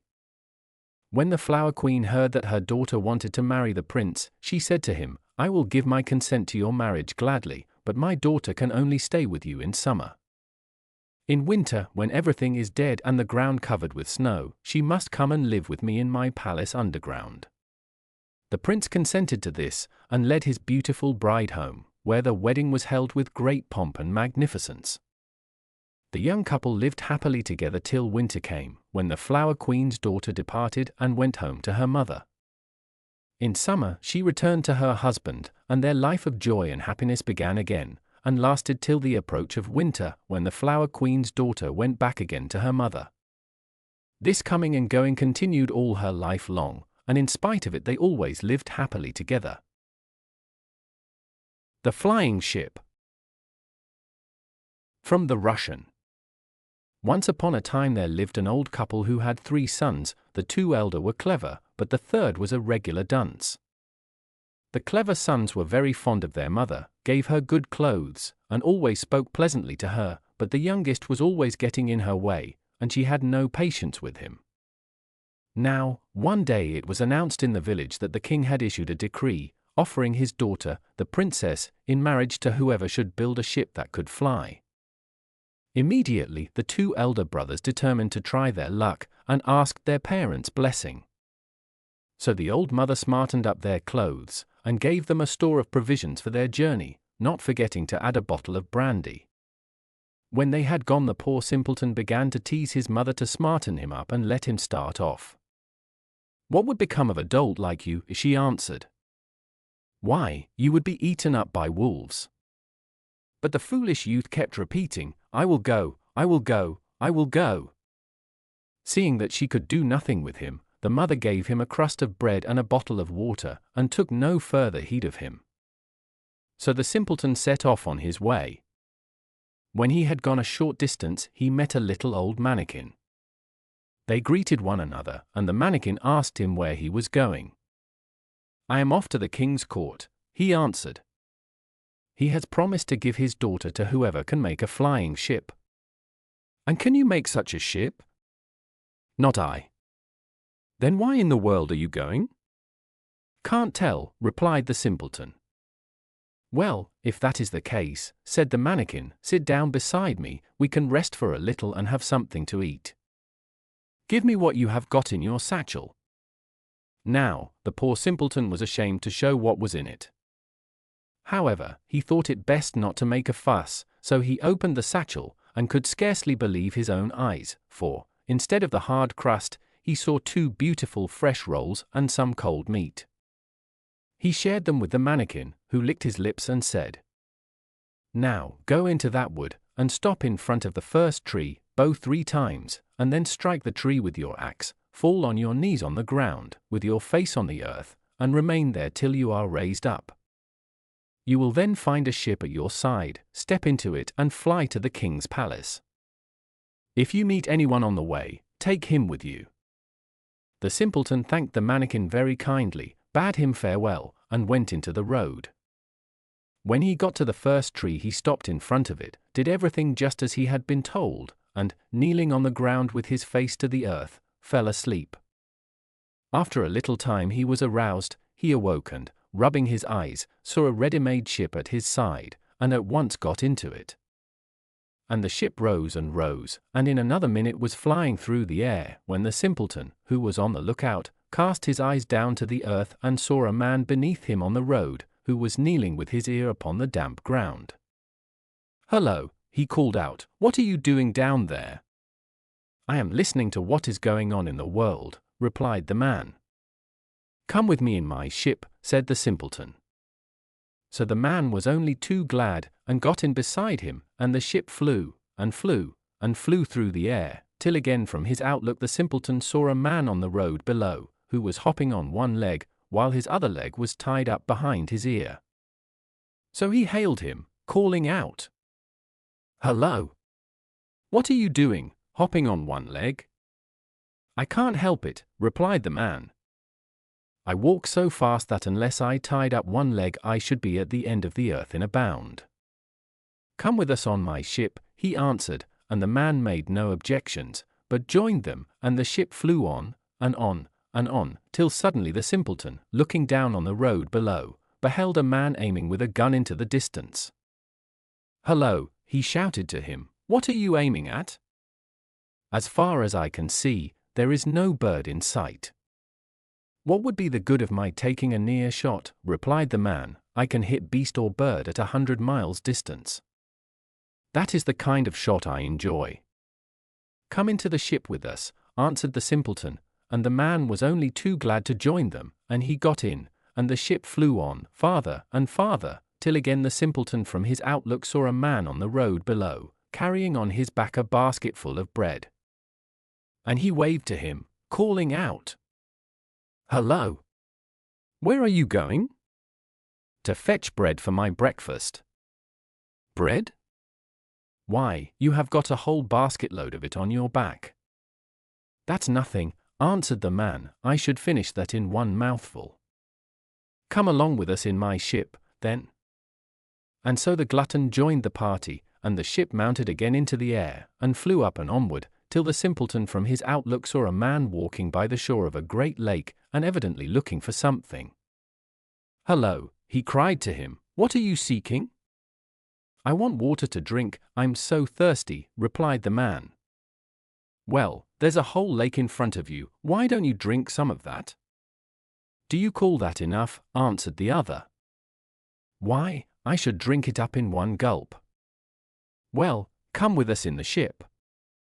And so the mighty drinker was added to the company, and the ship flew farther, and even farther, till again the simpleton looked out, and this time he saw a man dragging a bundle of wood, walking through the forest beneath them. "Hello," he shouted to him, "why are you carrying wood through a forest?" "This is not common wood," answered the other. "What sort of wood is it, then?" said the simpleton. "If you throw it upon the ground," said the man, "it will be changed into an army of soldiers." "Come into the ship with us, then." And so he too joined them, and away the ship flew on, and on, and on, and once more the simpleton looked out, and this time he saw a man carrying straw upon his back. "Hello! Where are you carrying that straw to?" "To the village," said the man. "Do you mean to say there is no straw in the village?" "Ah! But this is quite a peculiar straw. If you strew it about even in the hottest summer, the air at once becomes cold, and snow falls, and the people freeze." Then the simpleton asked him also to join them. At last the ship, with its strange crew, arrived at the king's court. The king was having his dinner, but he at once despatched one of his courtiers to find out what the huge, strange new bird could be that had come flying through the air. The courtier peeped into the ship, and, seeing what it was, instantly went back to the king and told him that it was a flying ship, and that it was manned by a few peasants. Then the king remembered his royal oath, but he made up his mind that he would never consent to let the princess marry a poor peasant. So he thought, and then said to himself, "I will give him some impossible tasks to perform, that will be the best way of getting rid of him." And he there and then decided to despatch one of his courtiers to the simpleton, with the command that he was to fetch the king the healing water from the world's end before he had finished his dinner. But while the king was still instructing the courtier exactly what he was to say, the first man of the ship's company, the one with the miraculous power of hearing, had overheard the king's words, and hastily reported them to the poor simpleton. "Alas, alas," he cried, "what am I to do now? It would take me quite a year, possibly my whole life, to find the water." "Never fear," said his fleet-footed comrade, "I will fetch what the king wants." Just then the courtier arrived, bearing the king's command. "Tell his majesty," said the simpleton, "that his orders shall be obeyed," and forthwith the swift runner unbound the foot that was strung up behind his ear and started off, and in less than no time had reached the world's end and drawn the healing water from the well. "Dear me," he thought to himself, "that's rather tiring. I'll just rest for a few minutes, it will be some little time yet before the king has got to dessert." So he threw himself down on the grass, and, as the sun was very dazzling, he closed his eyes, and in a few seconds had fallen sound asleep. In the meantime all the ship's crew were anxiously awaiting him. The king's dinner would soon be finished, and their comrade had not yet returned. So the man with the marvelous quick hearing lay down and, putting his ear to the ground, listened. "That's a nice sort of fellow," he suddenly exclaimed. "He's lying on the ground, snoring hard." At this the marksman seized his gun, took aim, and fired in the direction of the world's end, in order to awaken the sluggard. And a moment later the swift runner reappeared, and, stepping on board the ship, handed the healing water to the simpleton. So, while the king was still sitting at table finishing his dinner, news was brought to him that his orders had been obeyed to the letter. What was to be done now? The king determined to think of a still more impossible task. So he told another courtier to go to the simpleton with the command that he and his comrades were instantly to eat up 12 oxen and 12 tons of bread. Once more the sharp-eared comrade overheard the king's words while he was still talking to the courtier, and reported them to the simpleton. "Alas, alas," he sighed, "what in the world shall I do? Why, it would take us a year, possibly our whole lives, to eat up 12 oxen and 12 tons of bread." "Never fear," said the glutton. "It will scarcely be enough for me, I'm so hungry." So when the courtier arrived with the royal message, he was told to take back word to the king that his orders should be obeyed. Then 12 roasted oxen and 12 tons of bread were brought alongside of the ship, and at one sitting the glutton had devoured it all. "I call that a small meal," he said. "I wish they'd brought me some more." Next, the king ordered that 40 casks of wine, containing 40 gallons each, were to be drunk up on the spot by the simpleton and his party. When these words were overheard by the sharp-eared comrade and repeated to the simpleton, he was in despair. "Alas, alas," he exclaimed, "what is to be done? It would take us a year, possibly our whole lives, to drink so much." "Never fear," said his thirsty comrade. "I'll drink it all up at a gulp, see if I don't." And sure enough, when the 40 casks of wine containing 40 gallons each were brought alongside of the ship, they disappeared down the thirsty comrade's throat in no time, and when they were empty he remarked, "Why, I'm still thirsty. I should have been glad of 2 more casks." Then the king took counsel with himself and sent an order to the simpleton that he was to have a bath, in a bathroom at the royal palace, and after that the betrothal should take place. Now the bathroom was built of iron, and the king gave orders that it was to be heated to such a pitch that it would suffocate the simpleton. And so when the poor silly youth entered the room, he discovered that the iron walls were red hot. But, fortunately, his comrade with the straw on his back had entered behind him, and when the door was shut upon them he scattered the straw about, and suddenly the red-hot walls cooled down, and it became so very cold that the simpleton could scarcely bear to take a bath, and all the water in the room froze. So the simpleton climbed up upon the stove, and, wrapping himself up in the bath blankets, lay there the whole night. And in the morning when they opened the door there he lay sound and safe, singing cheerfully to himself. Now when this strange tale was told to the king he became quite sad, not knowing what he should do to get rid of so undesirable a son-in-law, when suddenly a brilliant idea occurred to him.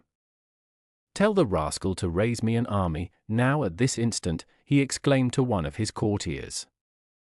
"Inform him at once of this, my royal will."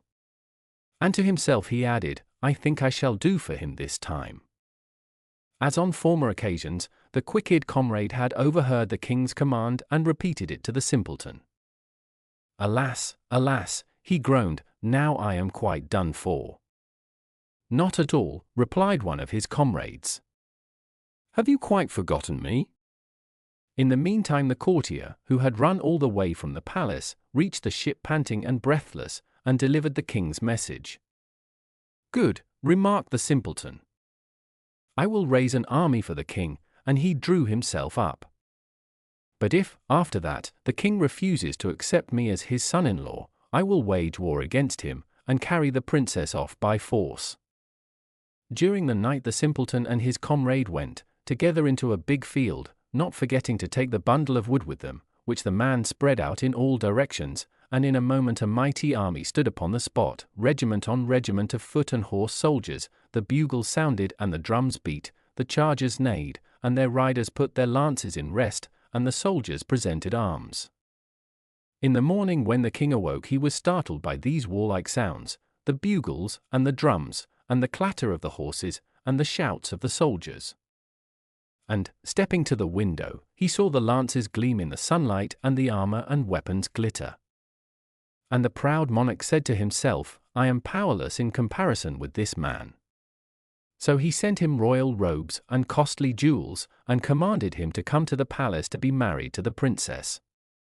And his son-in-law put on the royal robes, and he looked so grand and stately that it was impossible to recognize the poor simpleton, so changed was he, and the princess fell in love with him as soon as ever she saw him. Never before had so grand a wedding been seen, and there was so much food and wine that even the glutton and the thirsty comrade had enough to eat and drink. The Snow Daughter and the Fire Son. From the Bukowiner Tales and Legends. Von Vlierlocki. There was once upon a time a man and his wife, and they had no children, which was a great grief to them. One winter's day, when the sun was shining brightly, the couple were standing outside their cottage, and the woman was looking at all the little icicles which hung from the roof.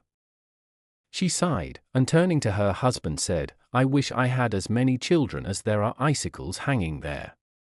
Nothing would please me more either, replied her husband.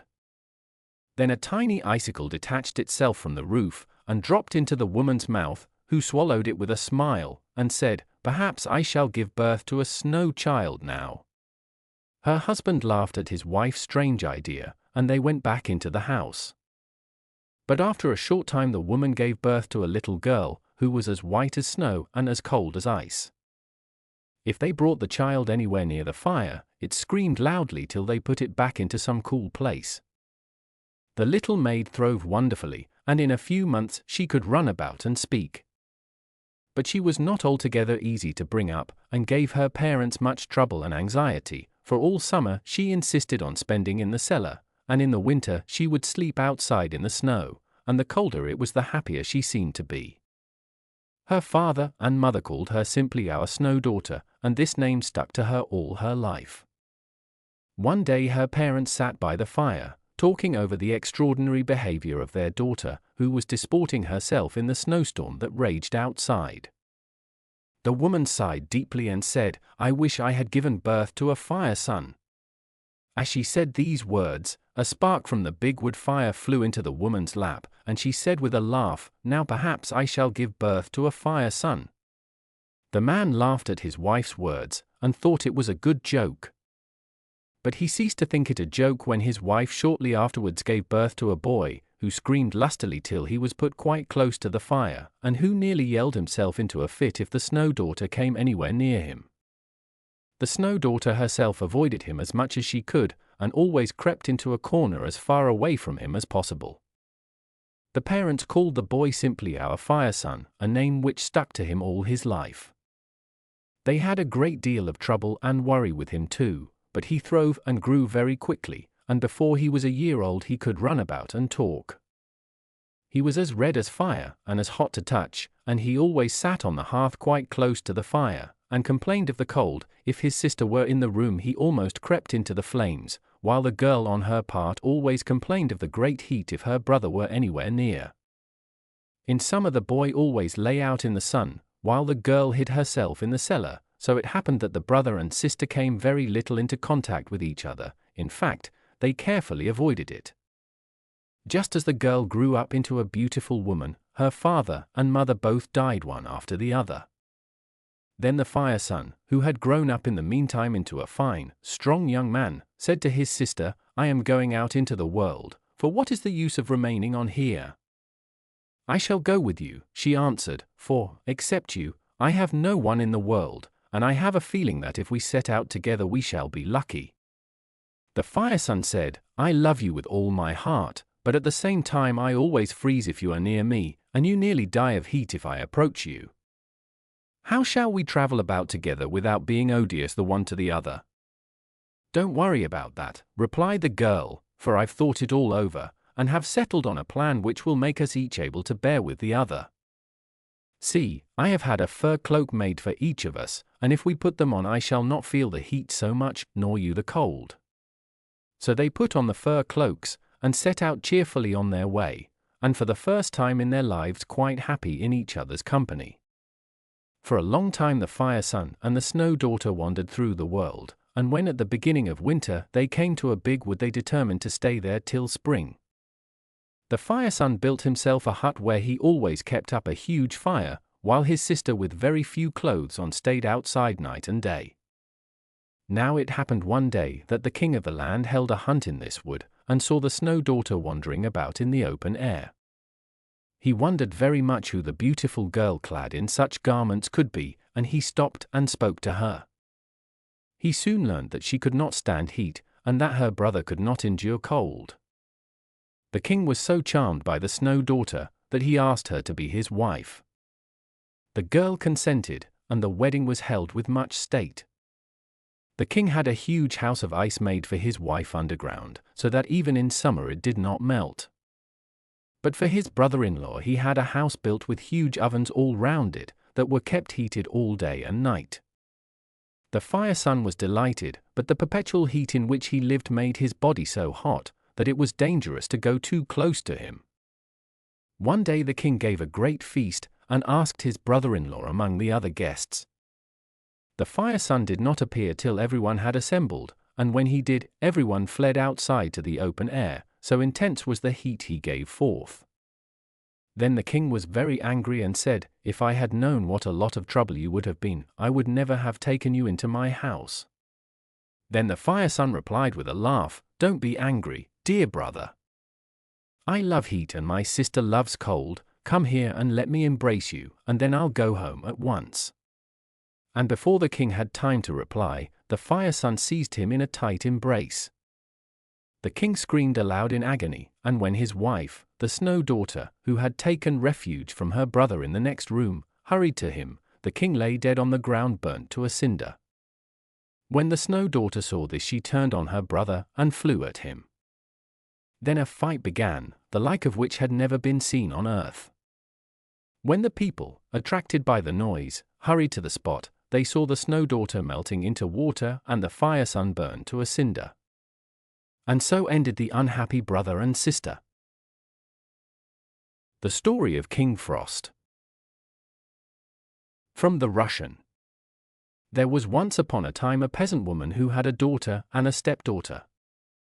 The daughter had her own way in everything, and whatever she did was right in her mother's eyes, but the poor stepdaughter had a hard time.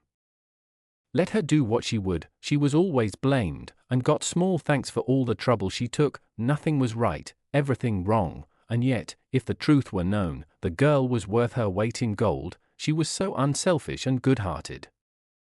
But her stepmother did not like her, and the poor girl's days were spent in weeping, for it was impossible to live peacefully with the woman. The wicked shrew was determined to get rid of the girl by fair means or foul, and kept saying to her father, "Send her away, old man, send her away, anywhere, so that my eyes shan't be plagued any longer by the sight of her, or my ears tormented by the sound of her voice. Send her out into the fields, and let the cutting frost do for her." In vain did the poor old father weep and implore her pity. She was firm, and he dared not gainsay her. So he placed his daughter in a sledge, not even daring to give her a horsecloth to keep herself warm with, and drove her out onto the bare, open fields, where he kissed her and left her, driving home as fast as he could, that he might not witness her miserable death. Deserted by her father, the poor girl sat down under a fir tree at the edge of the forest and began to weep silently. Suddenly she heard a faint sound. It was King Frost springing from tree to tree, and cracking his fingers as he went. At length he reached the fir tree beneath which she was sitting, and with a crisp crackling sound he alighted beside her, and looked at her lovely face. "Well, maiden," he snapped out, "do you know who I am?" "I am King Frost, King of the Red Noses." "All hail to you, great king," answered the girl, in a gentle, trembling voice. "Have you come to take me?" "Are you warm, maiden?" he replied. "Quite warm, King Frost," she answered, though she shivered as she spoke. Then King Frost stooped down and bent over the girl, and the crackling sound grew louder, and the air seemed to be full of knives and darts, and again he asked, "Maiden, are you warm? Are you warm, you beautiful girl?" And though her breath was almost frozen on her lips, she whispered gently, "Quite warm, King Frost." Then King Frost gnashed his teeth and cracked his fingers, and his eyes sparkled, and the crackling, crisp sound was louder than ever, and for the last time he asked her, "Maiden, are you still warm? Are you still warm, little love?" And the poor girl was so stiff and numb that she could just gasp, "Still warm, O King." Now her gentle, courteous words and her uncomplaining ways touched King Frost, and he had pity on her, and he wrapped her up in furs, and covered her with blankets, and he fetched a great box, in which were beautiful jewels and a rich robe embroidered in gold and silver. And she put it on, and looked more lovely than ever, and King Frost stepped with her into his sledge, with 6 white horses. In the meantime the wicked stepmother was waiting at home for news of the girl's death, and preparing pancakes for the funeral feast. And she said to her husband, "Old man, you had better go out into the fields and find your daughter's body and bury her." Just as the old man was leaving the house, the little dog under the table began to bark, saying, "Your daughter shall live to be your delight, her daughter shall die this very night." "Hold your tongue, you foolish beast," scolded the woman. "There's a pancake for you, but you must say, 'Her daughter shall have much silver and gold, his daughter is frozen quite stiff and cold.'" But the doggy ate up the pancake and barked, saying, "His daughter shall wear a crown on her head, her daughter shall die unwooed, unwed." Then the old woman tried to coax the doggy with more pancakes and to terrify it with blows, but he barked on, always repeating the same words. And suddenly the door creaked and flew open, and a great heavy chest was pushed in, and behind it came the stepdaughter, radiant and beautiful, in a dress all glittering with silver and gold. For a moment the stepmother's eyes were dazzled. Then she called to her husband, "Old man, yoke the horses at once into the sledge, and take my daughter to the same field and leave her on the same spot exactly." And so the old man took the girl and left her beneath the same tree where he had parted from his daughter. In a few minutes King Frost came past, and, looking at the girl, he said, "Are you warm, maiden?" "What a blind old fool you must be to ask such a question," she answered angrily. "Can't you see that my hands and feet are nearly frozen?" Then King Frost sprang to and fro in front of her, questioning her, and getting only rude, rough words in reply, till at last he got very angry, and cracked his fingers, and gnashed his teeth, and froze her to death. But in the hut her mother was waiting for her return, and as she grew impatient she said to her husband, "Get out the horses, old man, to go and fetch her home, but see that you are careful not to upset the sledge and lose the chest." But the doggy beneath the table began to bark, saying, "Your daughter is frozen quite stiff and cold, and shall never have a chest full of gold." "Don't tell such wicked lies," scolded the woman. "There's a cake for you, or now say, 'Her daughter shall marry a mighty king.'" At that moment the door flew open, and she rushed out to meet her daughter, and as she took her frozen body in her arms, she too was chilled to death. The Death of the Sun Hero. From the Bukowina Tales and Legends. Von Vliolocky. Many, many thousand years ago there lived a mighty king whom heaven had blessed with a clever and beautiful son.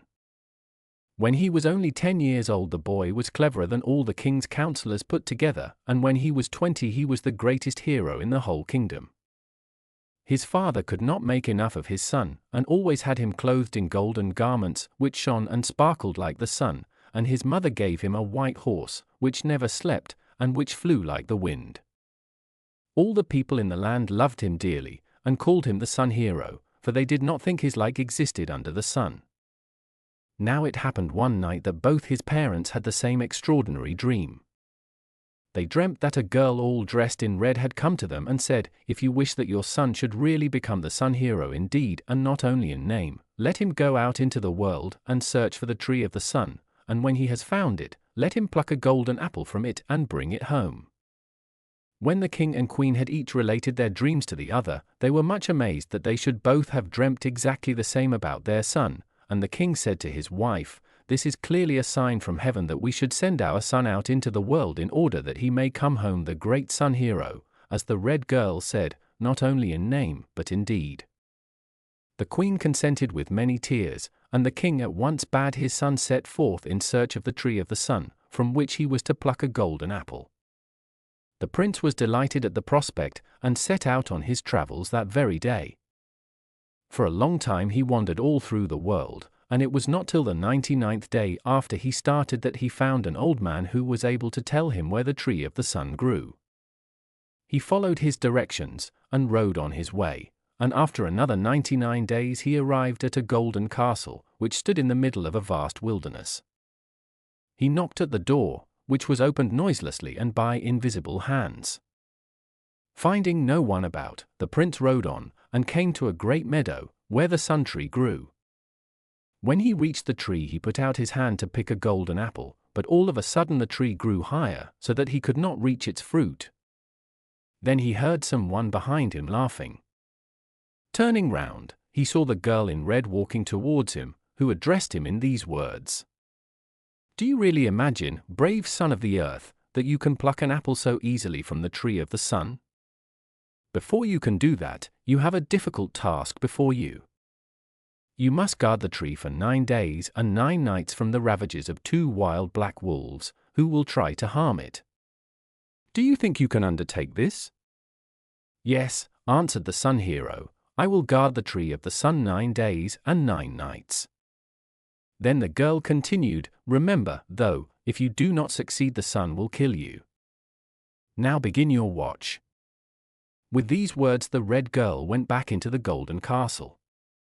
She had hardly left him when the 2 black wolves appeared, but the sun hero beat them off with his sword, and they retired, only, however, to reappear in a very short time.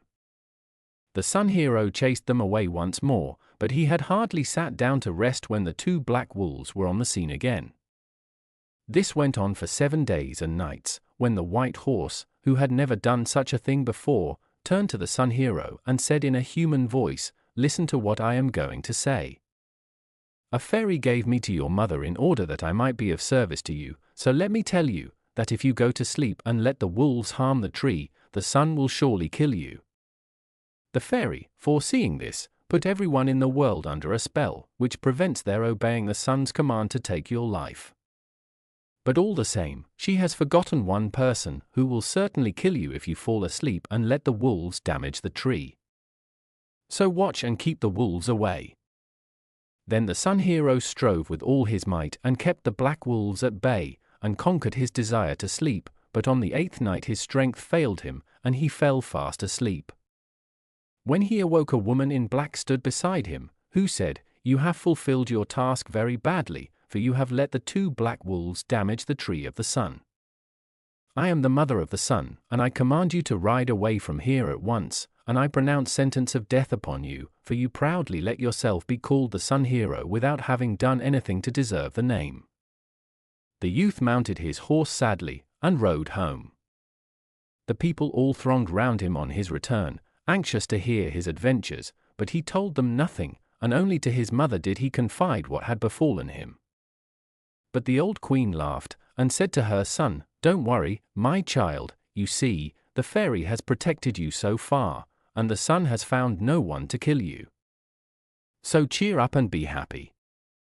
After a time the prince forgot all about his adventure, and married a beautiful princess, with whom he lived very happily for some time. But one day when he was out hunting he felt very thirsty, and coming to a stream he stooped down to drink from it, and this caused his death, for a crab came swimming up, and with its claws tore out his tongue.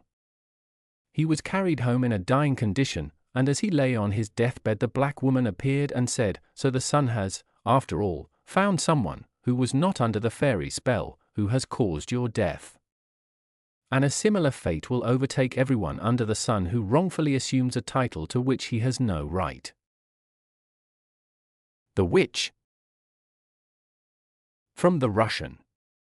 Once upon a time there was a peasant whose wife died, leaving him with 2 children, twins, a boy and a girl. For some years the poor man lived on alone with the children, caring for them as best he could, but everything in the house seemed to go wrong without a woman to look after it, and at last he made up his mind to marry again, feeling that a wife would bring peace and order to his household and take care of his motherless children. So he married, and in the following years several children were born to him, but peace and order did not come to the household. For the stepmother was very cruel to the twins, and beat them, and half-starved them, and constantly drove them out of the house, for her one idea was to get them out of the way.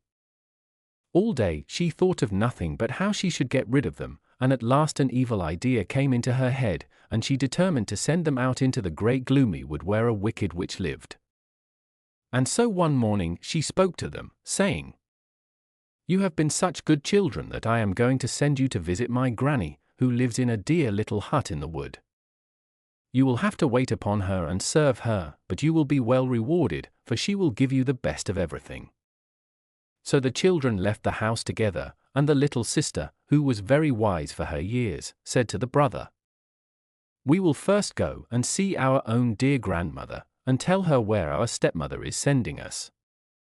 And when the grandmother heard where they were going, she cried and said, "You poor motherless children! How I pity you, and yet I can do nothing to help you. Your stepmother is not sending you to her granny, but to a wicked witch who lives in that great gloomy wood. Now listen to me, children. You must be civil and kind to everyone, and never say a cross word to anyone, and never touch a crumb belonging to anyone else. Who knows if, after all, help may not be sent to you?" And she gave her grandchildren a bottle of milk and a piece of ham and a loaf of bread, and they set out for the great gloomy wood. When they reached it they saw in front of them, in the thickest of the trees, a queer little hut, and when they looked into it, there lay the witch, with her head on the threshold of the door, with one foot in one corner and the other in the other corner, and her knees cocked up, almost touching the ceiling. "Who's there?" she snarled, in an awful voice, when she saw the children. And they answered civilly, though they were so terrified that they hid behind one another, and said, "Good morning, Granny, our stepmother has sent us to wait upon you, and serve you." "See that you do it well," then growled the witch.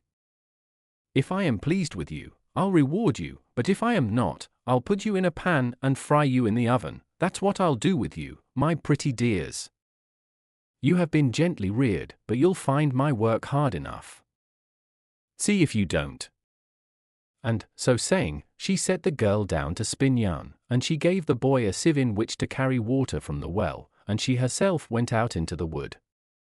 Now, as the girl was sitting at her distaff, weeping bitterly because she could not spin, she heard the sound of hundreds of little feet, and from every hole and corner in the hut mice came pattering along the floor, squeaking and saying, "Little girl, why are your eyes so red? If you want help, then give us some bread." And the girl gave them the bread that her grandmother had given her. Then the mice told her that the witch had a cat, and the cat was very fond of ham. If she would give the cat her ham, it would show her the way out of the wood, and in the meantime they would spin the yarn for her. So the girl set out to look for the cat, and, as she was hunting about, she met her brother, in great trouble because he could not carry water from the well in a sieve, as it came pouring out as fast as he put it in. And as she was trying to comfort him they heard a rustling of wings, and a flight of wrens alighted on the ground beside them. And the wren said, "Give us some crumbs, then you need not grieve. For you'll find that water will stay in the sieve." Then the twins crumbled their bread on the ground, and the wrens pecked it, and chirruped and chirped. And when they had eaten the last crumb they told the boy to fill up the holes of the sieve with clay, and then to draw water from the well. So he did what they said, and carried the sieve full of water into the hut without spilling a drop. When they entered the hut the cat was curled up on the floor. So they stroked her, and fed her with ham, and said to her, "Pussy, grey pussy, tell us how we are to get away from the witch." Then the cat thanked them for the ham, and gave them a pocket handkerchief and a comb, and told them that when the witch pursued them, as she certainly would, all they had to do was to throw the handkerchief on the ground and run as fast as they could. As soon as the handkerchief touched the ground, a deep, broad river would spring up, which would hinder the witch's progress. If she managed to get across it, they must throw the comb behind them and run for their lives, for where the comb fell a dense forest would start up, which would delay the witch so long that they would be able to get safely away. The cat had scarcely finished speaking when the witch returned to see if the children had fulfilled their tasks. "Well, you have done well enough for today," she grumbled, "but tomorrow you'll have something more difficult to do, and if you don't do it well, you pampered brats, straight into the oven you go." Half dead with fright, and trembling in every limb, the poor children lay down to sleep on a heap of straw in the corner of the hut, but they dared not close their eyes, and scarcely ventured to breathe. In the morning the witch gave the girl 2 pieces of linen to weave before night, and the boy a pile of wood to cut into chips. Then the witch left them to their tasks, and went out into the wood. As soon as she had gone out of sight, the children took the comb and the handkerchief, and, taking one another by the hand, they started and ran, and ran, and ran. And first they met the watchdog, who was going to leap on them and tear them to pieces, but they threw the remains of their bread to him, and he ate them and wagged his tail. Then they were hindered by the birch trees, whose branches almost put their eyes out. But the little sister tied the twigs together with a piece of ribbon, and they got past safely, and, after running through the wood, came out onto the open fields. In the meantime in the hut the cat was busy weaving the linen and tangling the threads as it wove. And the witch returned to see how the children were getting on, and she crept up to the window and whispered, "Are you weaving, my little dear?" "Yes, Granny, I am weaving," answered the cat.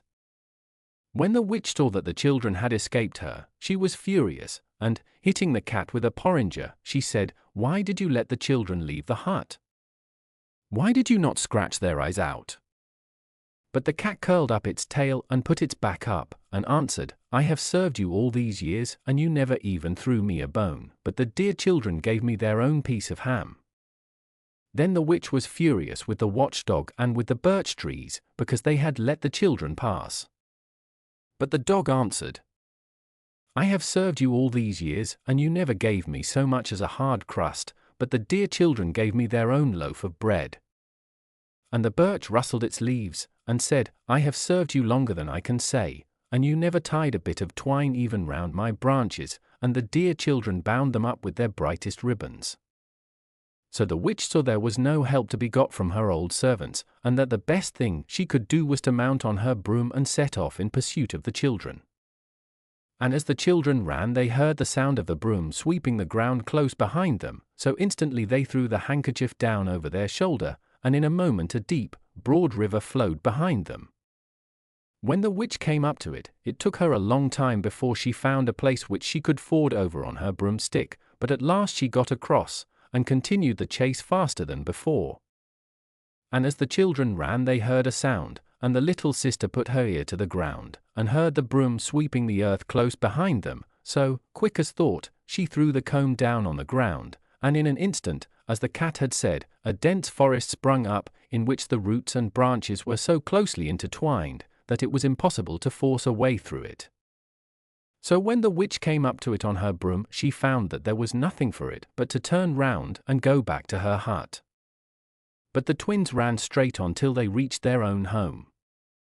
Then they told their father all that they had suffered, and he was so angry with their stepmother that he drove her out of the house, and never let her return, but he and the children lived happily together, and he took care of them himself, and never let a stranger come near them. The Hazelnut Child.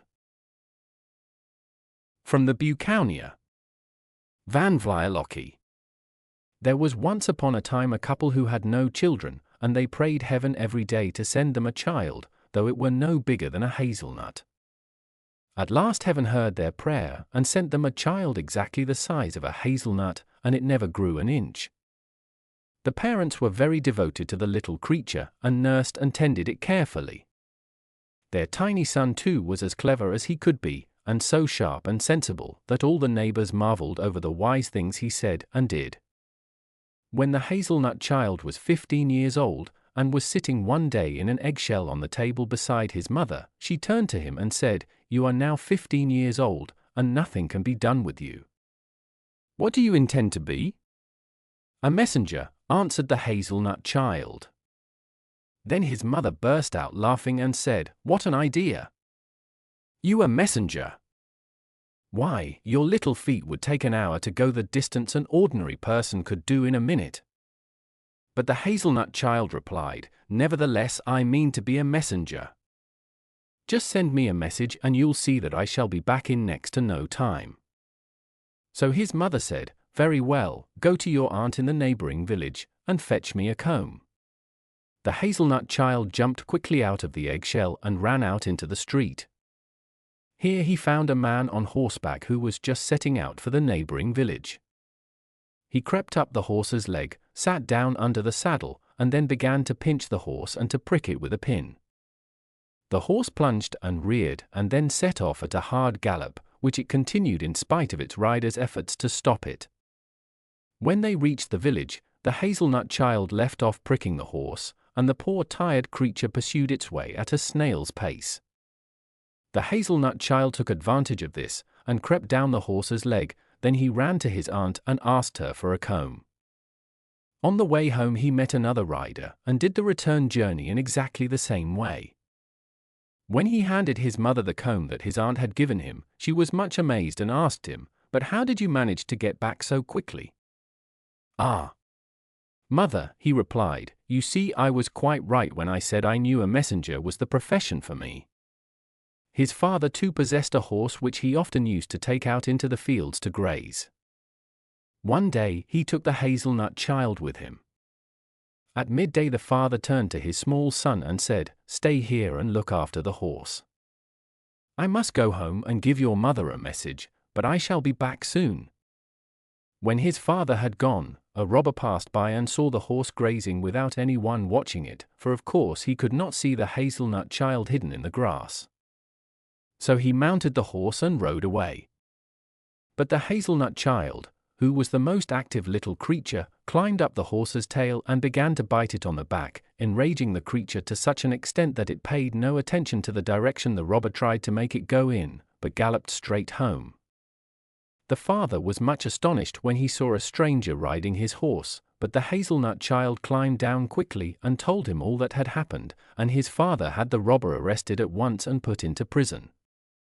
One autumn, when the hazelnut child was 20 years old, he said to his parents, "Farewell, my dear father and mother. I am going to set out into the world, and as soon as I have become rich I will return home to you."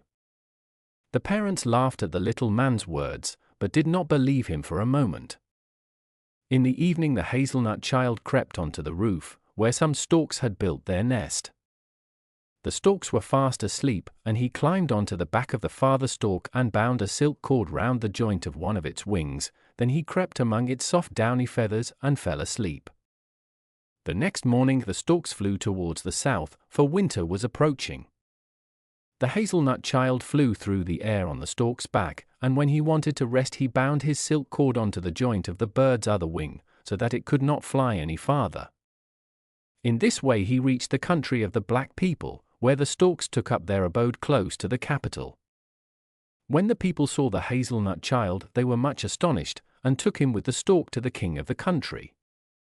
The king was delighted with the little creature, and kept him always beside him, and he soon grew so fond of the little man that he gave him a diamond 4 times as big as himself.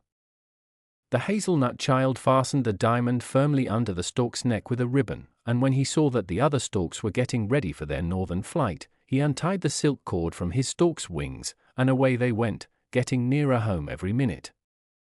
At length the hazelnut child came to his native village. Then he undid the ribbon from the stork's neck and the diamond fell to the ground. He covered it first with sand and stones, and then ran to get his parents, so that they might carry the treasure home, for he himself was not able to lift the great diamond.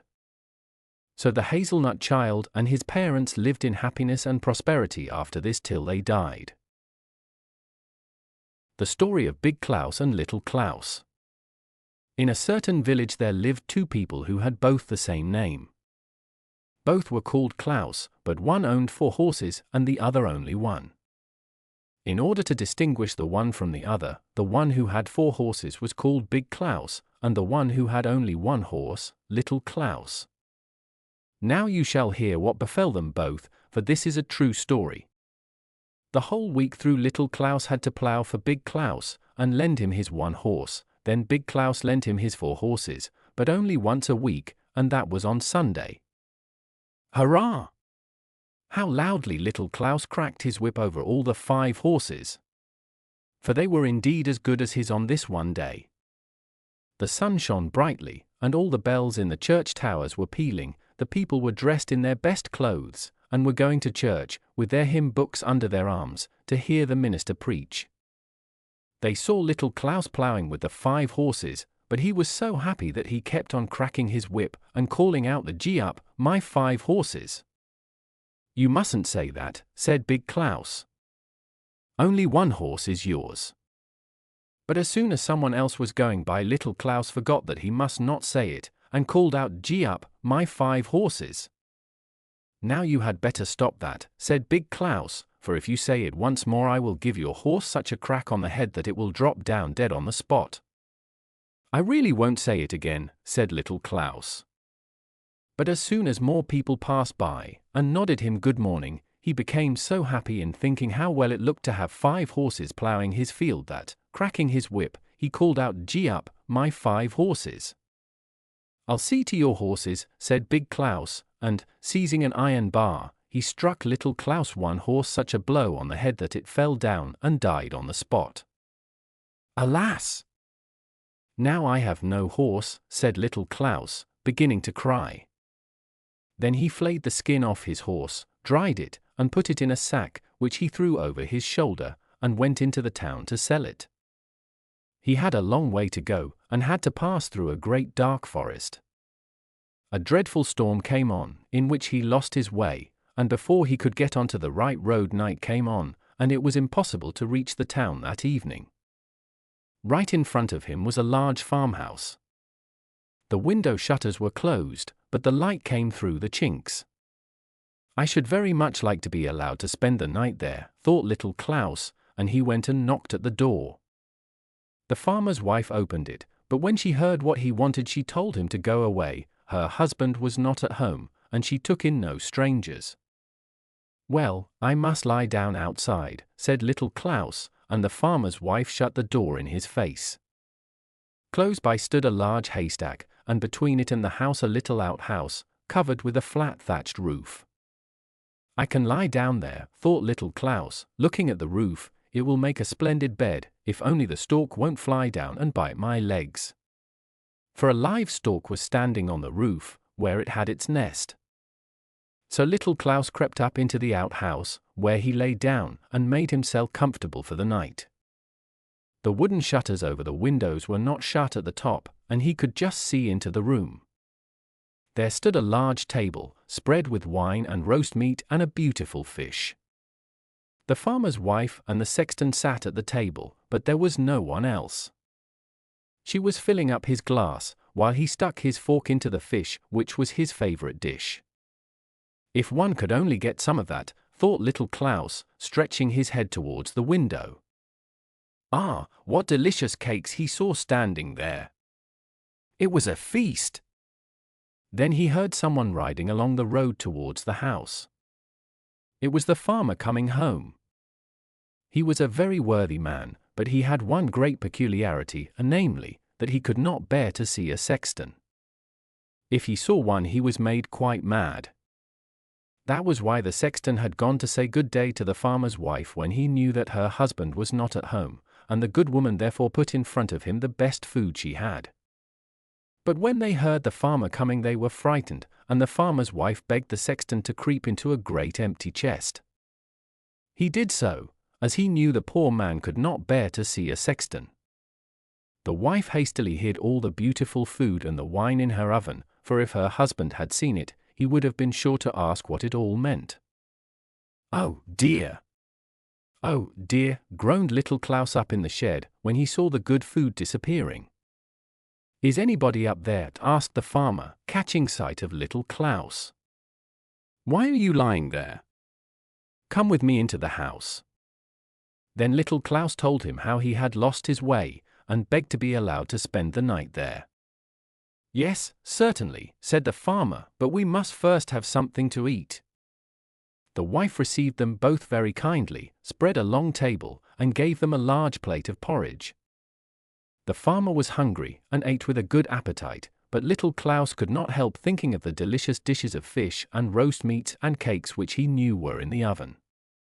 Under the table at his feet he had laid the sack with the horse skin in it, for, as we know, he was going to the town to sell it.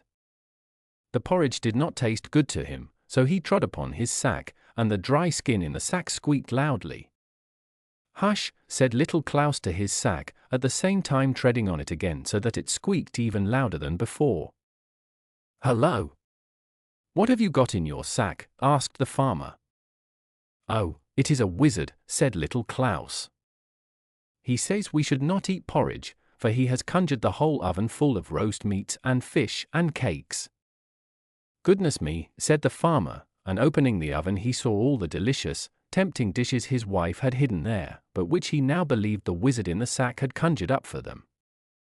The wife could say nothing, but she put the food at once on the table, and they ate the fish, the roast meat, and the cakes. Little Klaus now trod again on his sack, so that the skin squeaked. "What does he say now?" asked the farmer. "He says," replied little Clans, "that he has also conjured up for us 3 bottles of wine. They are standing in the corner by the oven." The wife had to fetch the wine which she had hidden, and the farmer drank and grew very merry. He would very much like to have had such a wizard as little Klaus had in the sack. "Can he conjure up the devil?" asked the farmer. "I should like to see him very much, for I feel just now in very good spirits." "Yes," said little Klaus, "my wizard can do everything that I ask." "Isn't that true?" he asked, treading on the sack so that it squeaked. "Do you hear? He says yes, but that the devil looks so ugly that we should not like to see him." "Oh, I'm not at all afraid." "What does he look like?" "He will show himself in the shape of a sexton." "I say," said the farmer, "he must be ugly. You must know that I can't bear to look at a sexton. But it doesn't matter. I know that it is the devil, and I shan't mind. I feel up to it now. But he must not come too near me." "I must ask my wizard," said little Klaus, treading on the sack and putting his ear to it. "What does he say?" "He says you can open the chest in the corner there, and you will see the devil squatting inside it, but you must hold the lid so that he shall not escape." "Will you help me to hold him?" begged the farmer, going towards the chest where his wife had hidden the real sexton, who was sitting inside in a terrible fright. The farmer opened the lid a little way, and saw him inside. "Ooh!" he shrieked, springing back. "Yes, now I have seen him, he looked just like our sexton. Oh, it was horrid." So he had to drink again, and they drank till far on into the night. "You must sell me the wizard," said the farmer. "Ask anything you like. I will pay you down a bushelful of money on the spot." "No, I really can't," said little Clans. "Just think how many things I can get from this wizard." "Ah, I should like to have him so much," said the farmer, begging very hard. "Well," said little Klaus at last, "as you have been so good as to give me shelter tonight, I will sell him. You shall have the wizard for a bushel of money, but I must have full measure." "That you shall," said the farmer. "But you must take the chest with you. I won't keep it another hour in the house. Who knows that he isn't in there still?" Little Klaus gave the farmer his sack with the dry skin, and got instead a good bushelful of money. The farmer also gave him a wheelbarrow to carry away his money and the chest. "Farewell," said little Klaus, and away he went with his money and the big chest, wherein sat the sexton. On the other side of the wood was a large deep river. The water flowed so rapidly that you could scarcely swim against the stream. A great new bridge had been built over it, on the middle of which little Klaus stopped, and said aloud so that the sexton might hear, "Now, what am I to do with this stupid chest? It is as heavy as if it were filled with stones. I shall only be tired, dragging it along, I will throw it into the river. If it swims home to me, well and good, and if it doesn't, it's no matter." Then he took the chest with one hand and lifted it up a little, as if he were going to throw it into the water. "No, don't do that," called out the sexton in the chest. "Let me get out first." Oh, said little Klaus, pretending that he was afraid. "He is still in there. I must throw him quickly into the water to drown him." "Oh. No, cried the sexton. "I will give you a whole bushelful of money if you will let me go." "Ah, that's quite another thing," said little Klaus, opening the chest. The sexton crept out very quickly, pushed the empty chest into the water and went to his house, where he gave little Klaus a bushel of money. One he had had already from the farmer, and now he had his wheelbarrow full of money. "Well, I have got a good price for the horse," said he to himself when he shook all his money out in a heap in his room. "This will put Big Klaus in a rage when he hears how rich I have become through my one horse, but I won't tell him just yet." So he sent a boy to Big Klaus to borrow a bushel measure from him. "Now what can he want with it?" thought Big Klaus, and he smeared some tar at the bottom, so that of whatever was measured a little should remain in it. And this is just what happened, for when he got his measure back, 3 new silver 5-shilling pieces were sticking to it. "What does this mean?" said Big Klaus, and he ran off at once to little Klaus. "Where did you get so much money from?" "Oh, that was from my horse skin. I sold it yesterday evening." "That's certainly a good price," said Big Klaus, and running home in great haste, he took an axe, knocked all his 4 horses on the head, skinned them, and went into the town. "Skins! Skins! Who will buy skins?" he cried through the streets. All the shoemakers and tanners came running to ask him what he wanted for them. "A bushel of money for each," said Big Klaus. "Are you mad?" they all exclaimed. "Do you think we have money by the bushel?" "Skins! Skins! Who will buy skins?" he cried again, and to all who asked him what they cost, he answered, "A bushel of money." "He is making game of us," they said, and the shoemakers seized their yard measures and the tanners their leathern aprons, and they gave Big Klaus a good beating. "Skins! Skins!" they cried mockingly. "Yes, we will tan your skin for you." "Out of the town with him," they shouted, and Big Klaus had to hurry off as quickly as he could if he wanted to save his life. "Aha," said he when he came home, "little Klaus shall pay dearly for this. I will kill him." Little Klaus' grandmother had just died. Though she had been very unkind to him, he was very much distressed, and he took the dead woman and laid her in his warm bed to try if he could not bring her back to life. There she lay the whole night, while he sat in the corner and slept on a chair, which he had often done before. And in the night as he sat there the door opened, and Big Klaus came in with his axe. He knew quite well where little Klaus's bed stood, and going up to it he struck the grandmother on the head just where he thought little Klaus would be. "There," said he. "Now you won't get the best of me again." And he went home. What a very wicked man, thought little Klaus. He was going to kill me. It was a good thing for my grandmother that she was dead already, or else he would have killed her. Then he dressed his grandmother in her Sunday clothes, borrowed a horse from his neighbor, harnessed the cart to it, sat his grandmother on the back seat so that she could not fall out when he drove, and away they went. When the sun rose they were in front of a large inn. Little Klaus got down and went in to get something to drink. The host was very rich. He was a very worthy but hot-tempered man. "Good morning," said he to little Klaus. "You are early on the road." "Yes," said little Klaus. "I am going to the town with my grandmother. She is sitting outside in the cart, I cannot bring her in. Will you not give her a glass of mead? But you will have to speak loud, for she is very hard of hearing." "Oh yes, certainly I will," said the host, and, pouring out a large glass of mead, he took it out to the dead grandmother, who was sitting upright in the cart. "Here is a glass of mead from your son," said the host. But the dead woman did not answer a word, and sat still. "Don't you hear?" cried the host as loud as he could. "Here is a glass of mead from your son." Then he shouted the same thing again, and yet again, but she never moved in her place, and at last he grew angry, threw the glass in her face, so that she fell back into the cart, for she was not tied in her place. "Hullo!" cried little Klaus, running out of the door, and seizing the host by the throat.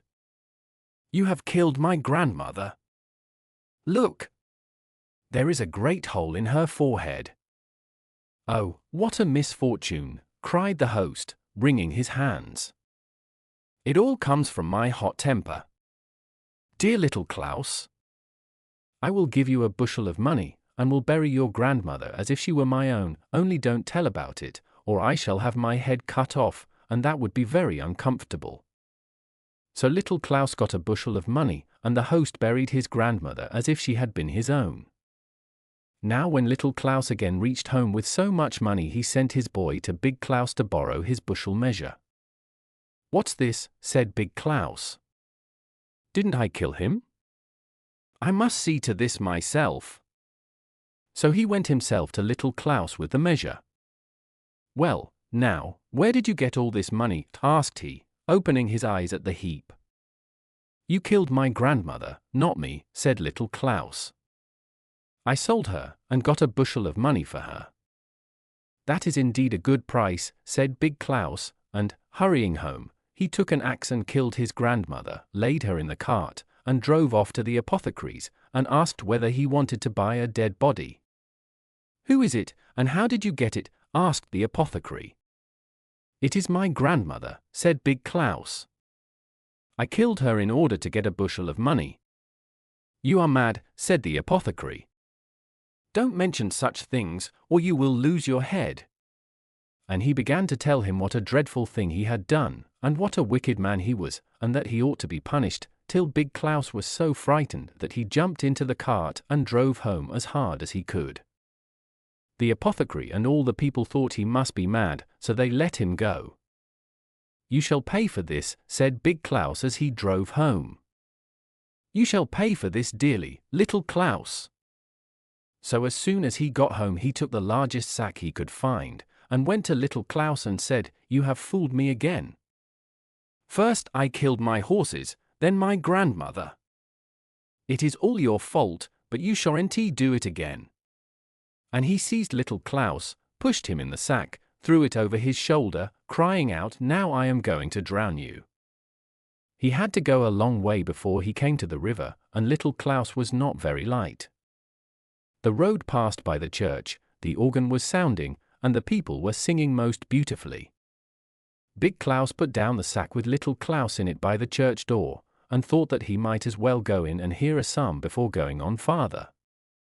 Little Klaus could not get out, and everybody was in church, so he went in. "Oh dear! Oh dear!" groaned little Klaus in the sack, twisting and turning himself. But he could not undo the string. There came by an old shepherd, with snow-white hair and a long staff in his hand. He was driving a herd of cows and oxen. These pushed against the sack so that it was overturned. "Alas," moaned little Klaus, "I am so young, and yet I must die." "And I, poor man," said the cattle driver, "I am so old, and yet I cannot die." "Open the sack," called out little Klaus, "creep in here instead of me, and you will die in a moment." "I will gladly do that," said the cattle driver, and he opened the sack, and little Klaus struggled out at once.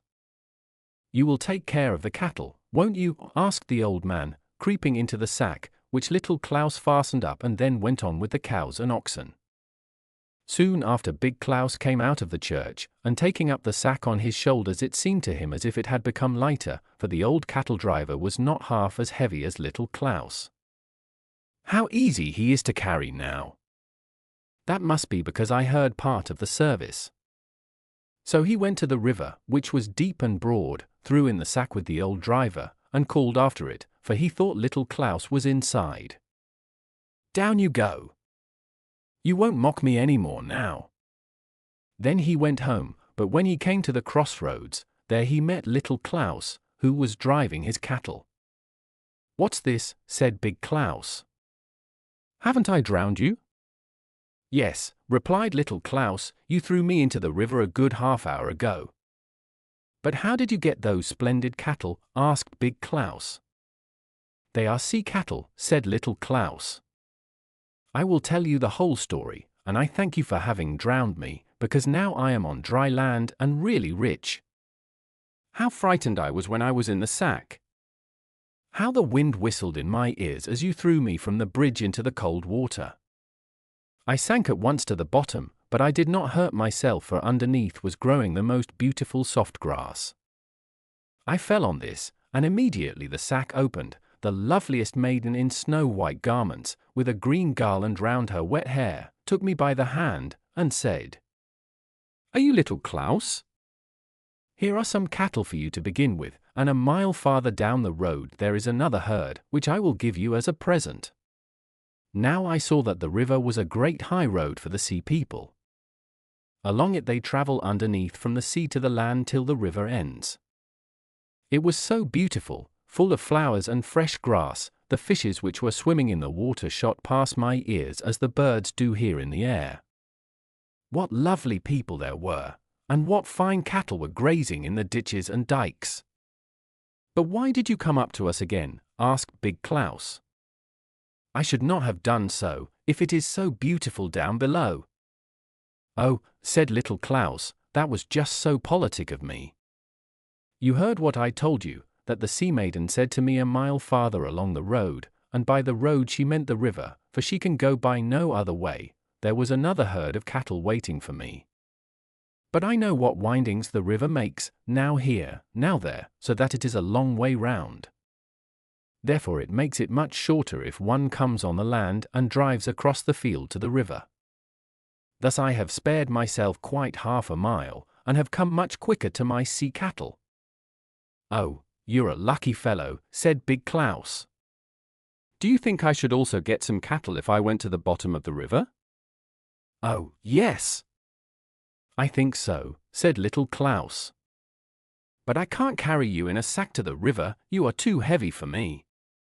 If you like to go there yourself and then creep into the sack, I will throw you in with the greatest of pleasure." "Thank you," said Big Klaus, "but if I don't get any sea cattle when I come there, you will have a good hiding, mind." "Oh, no. Don't be so hard on me." Then they went to the river. When the cattle, which were thirsty, caught sight of the water, they ran as quickly as they could to drink. "Look how they are running," said little Klaus. "They want to go to the bottom again." "Yes, but help me first," said Big Klaus, "or else you shall have a beating."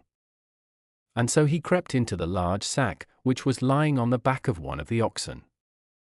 "Put a stone in, for I am afraid I may not reach the bottom," said Big Klaus. "It goes all right," said little Klaus, but still he laid a big stone in the sack, fastened it up tight, and then pushed it in. Plump!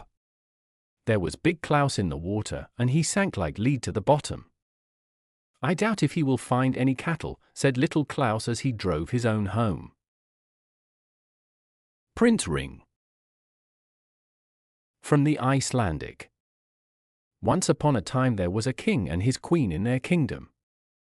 They had one daughter, who was called Ingeborg, and one son, whose name was Ring. He was less fond of adventures than men of rank usually were in those days, and was not famous for strength or feats of arms. When he was 12 years old, one fine winter day he rode into the forest along with his men to enjoy himself. They went on a long way, until they caught sight of a hind with a gold ring on its horns. The prince was eager to catch it, if possible, so they gave chase and rode on without stopping until all the horses began to founder beneath them. At last the prince's horse gave way too, and then there came over them a darkness so black that they could no longer see the hind. By this time they were far away from any house, and thought it was high time to be making their way home again, but they found they had got lost now. At first they all kept together, but soon each began to think that he knew the right way best, so they separated, and all went in different directions. The prince, too, had got lost like the rest, and wandered on for a time until he came to a little clearing in the forest not far from the sea, where he saw a woman sitting on a chair and a big barrel standing beside her. The prince went up to her and saluted her politely, and she received him very graciously. He looked down into the barrel then, and saw lying at the bottom an unusually beautiful gold ring, which pleased him so much that he could not take his eyes off it. The woman saw this, and said that he might have it if he would take the trouble to get it, for which the prince thanked her, and said it was at least worth trying. So he leaned over into the barrel, which did not seem very deep, and thought he would easily reach the ring, but the more he stretched down after it the deeper grew the barrel.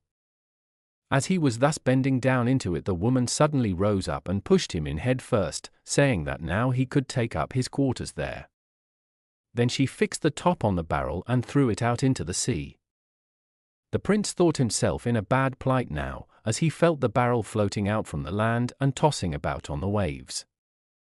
How many days he spent thus he could not tell, but at last he felt that the barrel was knocking against rocks, at which he was a little cheered, thinking it was probably land and not merely a reef in the sea. Being something of a swimmer, he at last made up his mind to kick the bottom out of the barrel, and having done so he was able to get on shore, for the rocks by the sea were smooth and level, but overhead there were high cliffs. It seemed difficult to get up these, but he went along the foot of them for a little, till at last he tried to climb up, which at last he did. Having got to the top, he looked round about him and saw that he was on an island, which was covered with forest, with apples growing, and altogether pleasant as far as the land was concerned. After he had been there several days, he one day heard a great noise in the forest, which made him terribly afraid, so that he ran to hide himself among the trees. Then he saw a giant approaching, dragging a sledge loaded with wood, and making straight for him, so that he could see nothing for it but to lie down just where he was.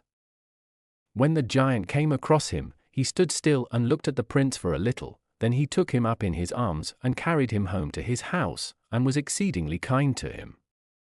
He gave him to his wife, saying he had found this child in the wood, and she could have it to help her in the house.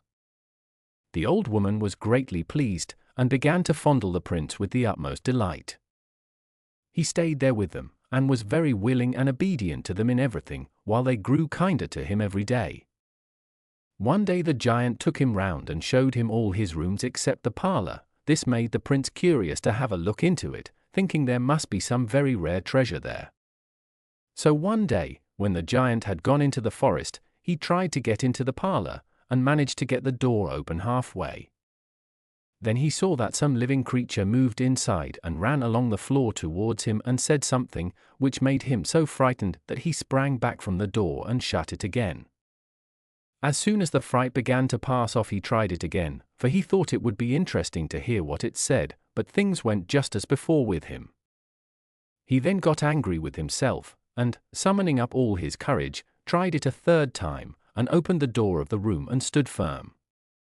Then he saw that it was a big dog, which spoke to him and said, "Choose me, Prince Ring." The prince went away rather afraid, thinking with himself that it was no great treasure after all, but all the same what it had said to him stuck in his mind. It is not said how long the prince stayed with the giant, but one day the latter came to him and said he would now take him over to the mainland out of the island, for he himself had no long time to live.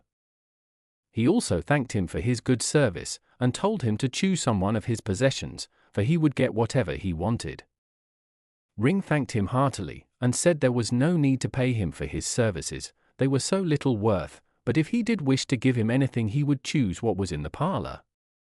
The giant was taken by surprise, and said, "There, you chose my old woman's right hand, but I must not break my word." Upon this he went to get the dog, which came running with signs of great delight, but the prince was so much afraid of it that it was all he could do to keep from showing his alarm. After this the giant accompanied him down to the sea, where he saw a stone boat which was just big enough to hold the two of them and the dog.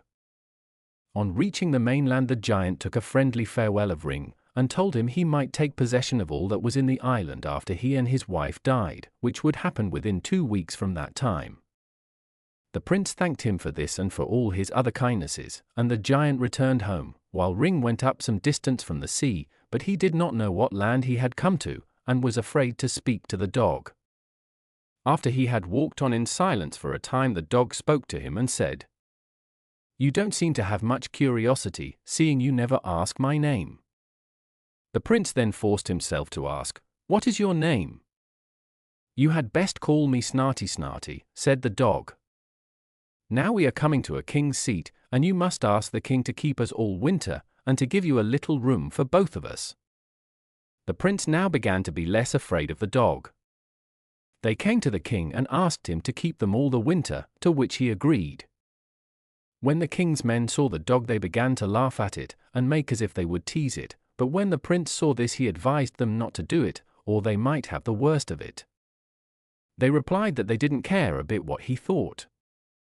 After Ring had been with the king for some days, the latter began to think there was a great deal in him, and esteemed him more than the others. The king, however, had a counselor called Red, who became very jealous when he saw how much the king esteemed Ring, and one day he talked to him, and said he could not understand why he had so good an opinion of this stranger, who had not yet shown himself superior to other men in anything. The king replied that it was only a short time since he had come there. Red then asked him to send them both to cut down wood next morning, and see which of them could do most work. Snarty Snarty heard this and told it to Ring, advising him to ask the king for 2 axes, so that he might have one in reserve if the first one got broken. Next morning the king asked Ring and Red to go and cut down trees for him, and both agreed. Ring got the 2 axes, and each went his own way, but when the prince had got out into the wood, Snarty took one of the axes and began to hew along with him. In the evening the king came to look over their day's work, as Red had proposed, and found that Ring's wood heap was more than twice as big. "I suspected," said the king, "that Ring was not quite useless, never have I seen such a day's work." Ring was now in far greater esteem with the king than before, and Red was all the more discontented. One day he came to the king and said, "If Ring is such a mighty man, I think you might ask him to kill the wild oxen in the wood here, and flay them the same day, and bring you the horns and the hides in the evening." "Don't you think that a desperate errand?" said the king, "seeing they are so dangerous, and no one has ever yet ventured to go against them?" Red answered that he had only one life to lose, and it would be interesting to see how brave he was. Besides, the king would have good reason to ennoble him if he overcame them. The king at last allowed himself, though rather unwillingly, to be won over by Red's persistency, and one day asked Ring to go and kill the oxen that were in the wood for him, and bring their horns and hides to him in the evening.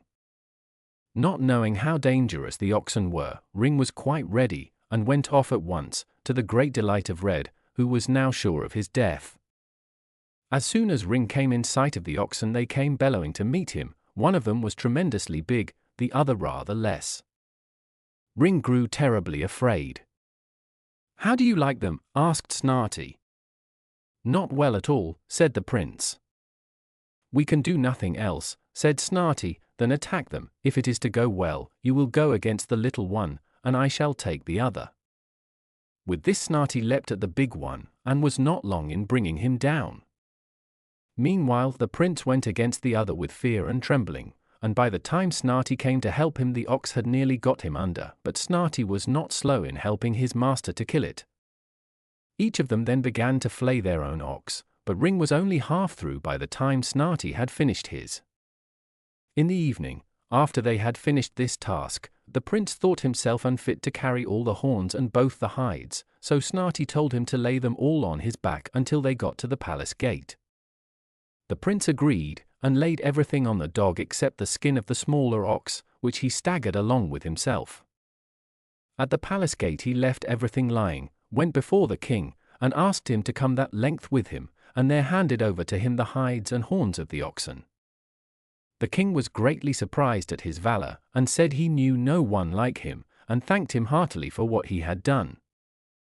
After this the king set Ring next to himself, and all esteemed him highly, and held him to be a great hero, nor could Red any longer say anything against him, though he grew still more determined to destroy him.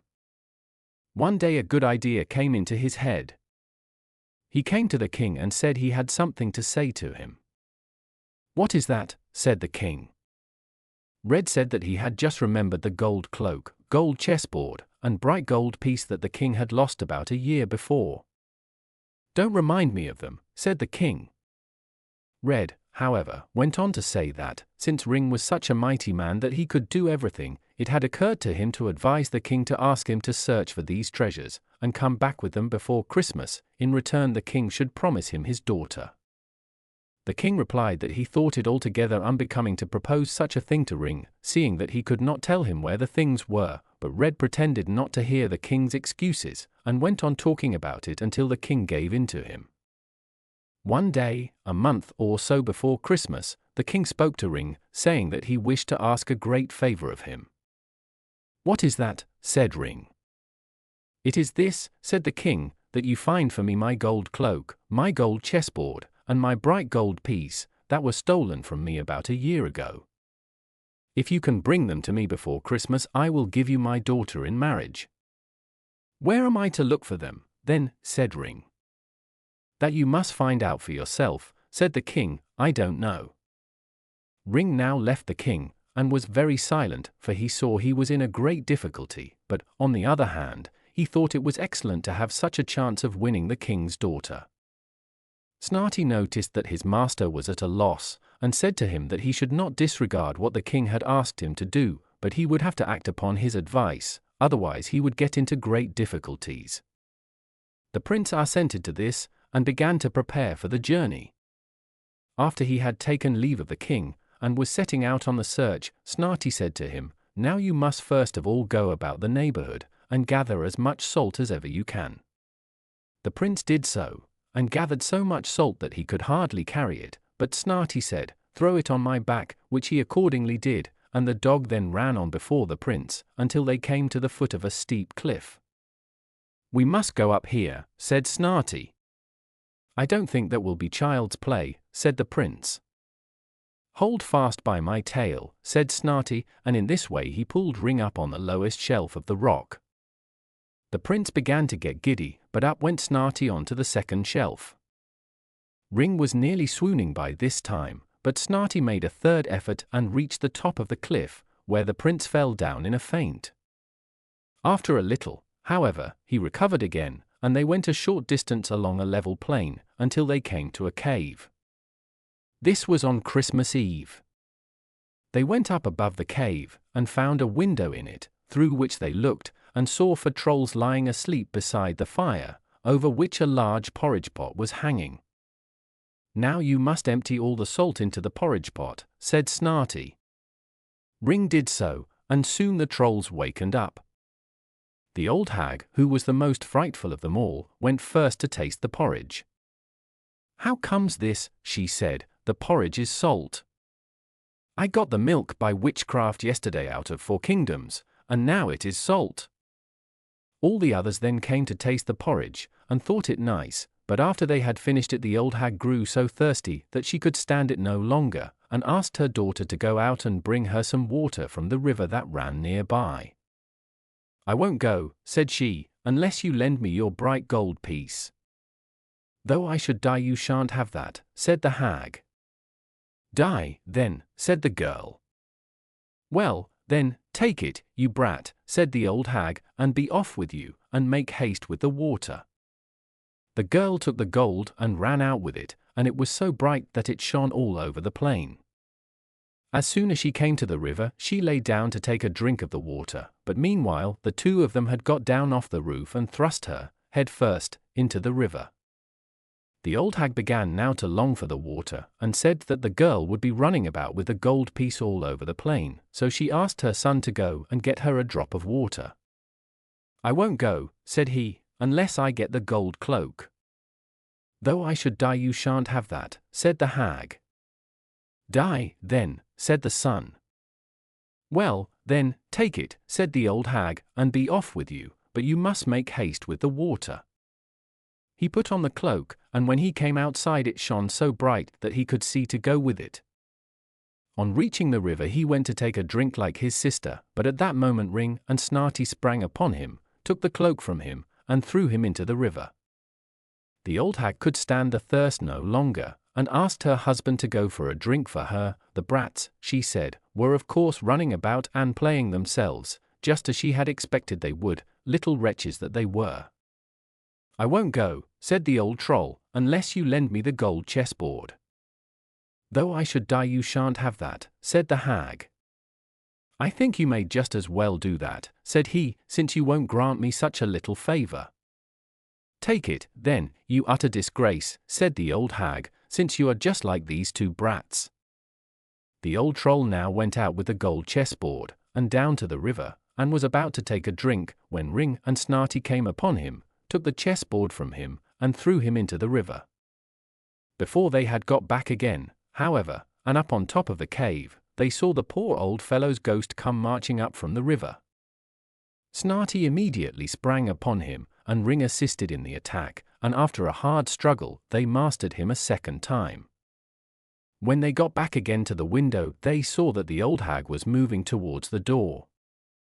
"Now we must go in at once," said Snarty, "and try to master her there, for if she once gets out we shall have no chance with her. She is the worst witch that ever lived, and no iron can cut her. One of us must pour boiling porridge out of the pot on her, and the other punch her with red-hot iron." In they went then, and no sooner did the hag see them than she said, "So you have come, Prince Ring, you must have seen to my husband and children." Snarty saw that she was about to attack them, and sprang at her with a red-hot iron from the fire, while Ring kept pouring boiling porridge on her without stopping, and in this way they at last got her killed. Then they burned the old troll and her to ashes, and explored the cave, where they found plenty of gold and treasures. The most valuable of these they carried with them as far as the cliff, and left them there. Then they hastened home to the king with his 3 treasures, where they arrived late on Christmas night, and Ring handed them over to him. The king was beside himself with joy, and was astonished at how clever a man Ring was in all kinds of feats, so that he esteemed him still more highly than before, and betrothed his daughter to him, and the feast for this was to last all through Christmastide. Ring thanked the king courteously for this and all his other kindnesses, and as soon as he had finished eating and drinking in the hall went off to sleep in his own room. Snarty, however, asked permission to sleep in the prince's bed for that night, while the prince should sleep where the dog usually lay. Ring said he was welcome to do so, and that he deserved more from him than that came to. So Snarty went up into the prince's bed, but after a time he came back, and told Ring he could go there himself now, but to take care not to meddle with anything that was in the bed. Now the story comes back to Red, who came into the hall and showed the king his right arm wanting the hand, and said that now he could see what kind of a man his intended son-in-law was, for he had done this to him without any cause whatever. The king became very angry, and said he would soon find out the truth about it, and if Ring had cut off his hand without good cause he should be hanged, but if it was otherwise, then Red should die. So the king sent for Ring, and asked him for what reason he had done this. Snarty, however, had just told Ring what had happened during the night, and in reply he asked the king to go with him and he would show him something. The king went with him to his sleeping room, and saw lying on the bed a man's hand holding a sword. "This hand," said Ring, "came over the partition during the night, and was about to run me through in my bed, if I had not defended myself." The king answered that in that case he could not blame him for protecting his own life, and that Red was well worthy of death. So Red was hanged, and Ring married the king's daughter. The first night that they went to bed together Snarty asked Ring to allow him to lie at their feet, and this Ring allowed him to do. During the night he heard a howling and outcry beside them, struck a light in a hurry and saw an ugly dog's skin lying near him, and a beautiful prince in the bed. Ring instantly took the skin and burned it, and then shook the prince, who was lying unconscious, until he woke up. The bridegroom then asked his name. He replied that he was called Ring, and was a king's son. In his youth he had lost his mother, and in her place his father had married a witch, who had laid a spell on him that he should turn into a dog, and never be released from the spell unless a prince of the same name as himself allowed him to sleep at his feet the first night after his marriage. He added further, "As soon as she knew that you were my namesake she tried to get you destroyed, so that you might not free me from the spell. She was the hind that you and your companions chased, she was the woman that you found in the clearing with the barrel, and the old hag that we just now killed in the cave." After the feasting was over, the two namesakes, along with other men, went to the cliff and brought all the treasure home to the palace. Then they went to the island and removed all that was valuable from it. Ring gave to his namesake, whom he had freed from the spell, his sister Ingeborg and his father's kingdom to look after, but he himself stayed with his father-in-law the king, and had half the kingdom while he lived and the whole of it after his death. The Swineherd. There was once a poor prince. He possessed a kingdom which, though small, was yet large enough for him to marry on, and married he wished to be. Now it was certainly a little audacious of him to venture to say to the emperor's daughter, "Will you marry me?" But he did venture to say so, for his name was known far and wide. There were hundreds of princesses who would gladly have said yes, but would she say the same? Well, we shall see. On the grave of the prince's father grew a rose tree, a very beautiful rose tree. It only bloomed every 5 years, and then bore but a single rose, but oh, such a rose! Its scent was so sweet that when you smelt it you forgot all your cares and troubles. And he had also a nightingale which could sing as if all the beautiful melodies in the world were shut up in its little throat. This rose and this nightingale the princess was to have, and so they were both put into silver caskets and sent to her. The emperor had them brought to him in the great hall, where the princess was playing "Here Comes a Duke a-Riding" with her ladies-in-waiting. And when she caught sight of the big caskets which contained the presents, she clapped her hands for joy. "If only it were a little pussy cat," she said. But the rose tree with the beautiful rose came out. "But how prettily it is made," said all the ladies-in-waiting. "It is more than pretty," said the emperor, "it is charming." But the princess felt it, and then she almost began to cry. "Ooh, Papa," she said, "it is not artificial, it is real." "Ooh," said all the ladies-in-waiting, "it is real." "Let us see first what is in the other casket before we begin to be angry," thought the emperor, and there came out the nightingale. It sang so beautifully that one could scarcely utter a cross word against it. "Superbe!" "Charmant," said the ladies-in-waiting, for they all chattered French, each one worse than the other. "How much the bird reminds me of the musical snuff-box of the late empress," said an old courtier. "Ah, yes, it is the same tone, the same execution." "Yes," said the emperor, and then he wept like a little child. "I hope that this, at least, is not real?" asked the princess. "Yes, it is a real bird," said those who had brought it. "Then let the bird fly away," said the princess, and she would not on any account allow the prince to come. But he was nothing daunted. He painted his face brown and black, drew his cap well over his face, and knocked at the door.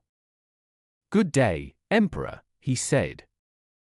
"Can I get a place here as servant in the castle?"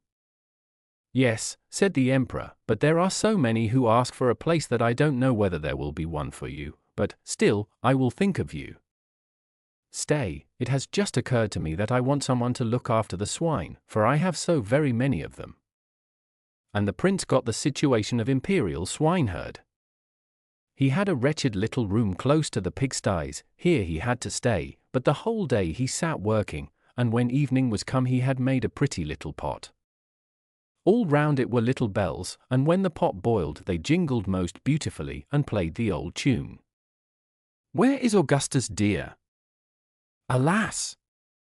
He's not here, here, here." But the most wonderful thing was, that when one held one's finger in the steam of the pot, then at once one could smell what dinner was ready in any fireplace in the town. That was indeed something quite different from the rose. Now the princess came walking past with all her ladies-in-waiting, and when she heard the tune she stood still and her face beamed with joy, for she also could play a "Where is Augustus dear?"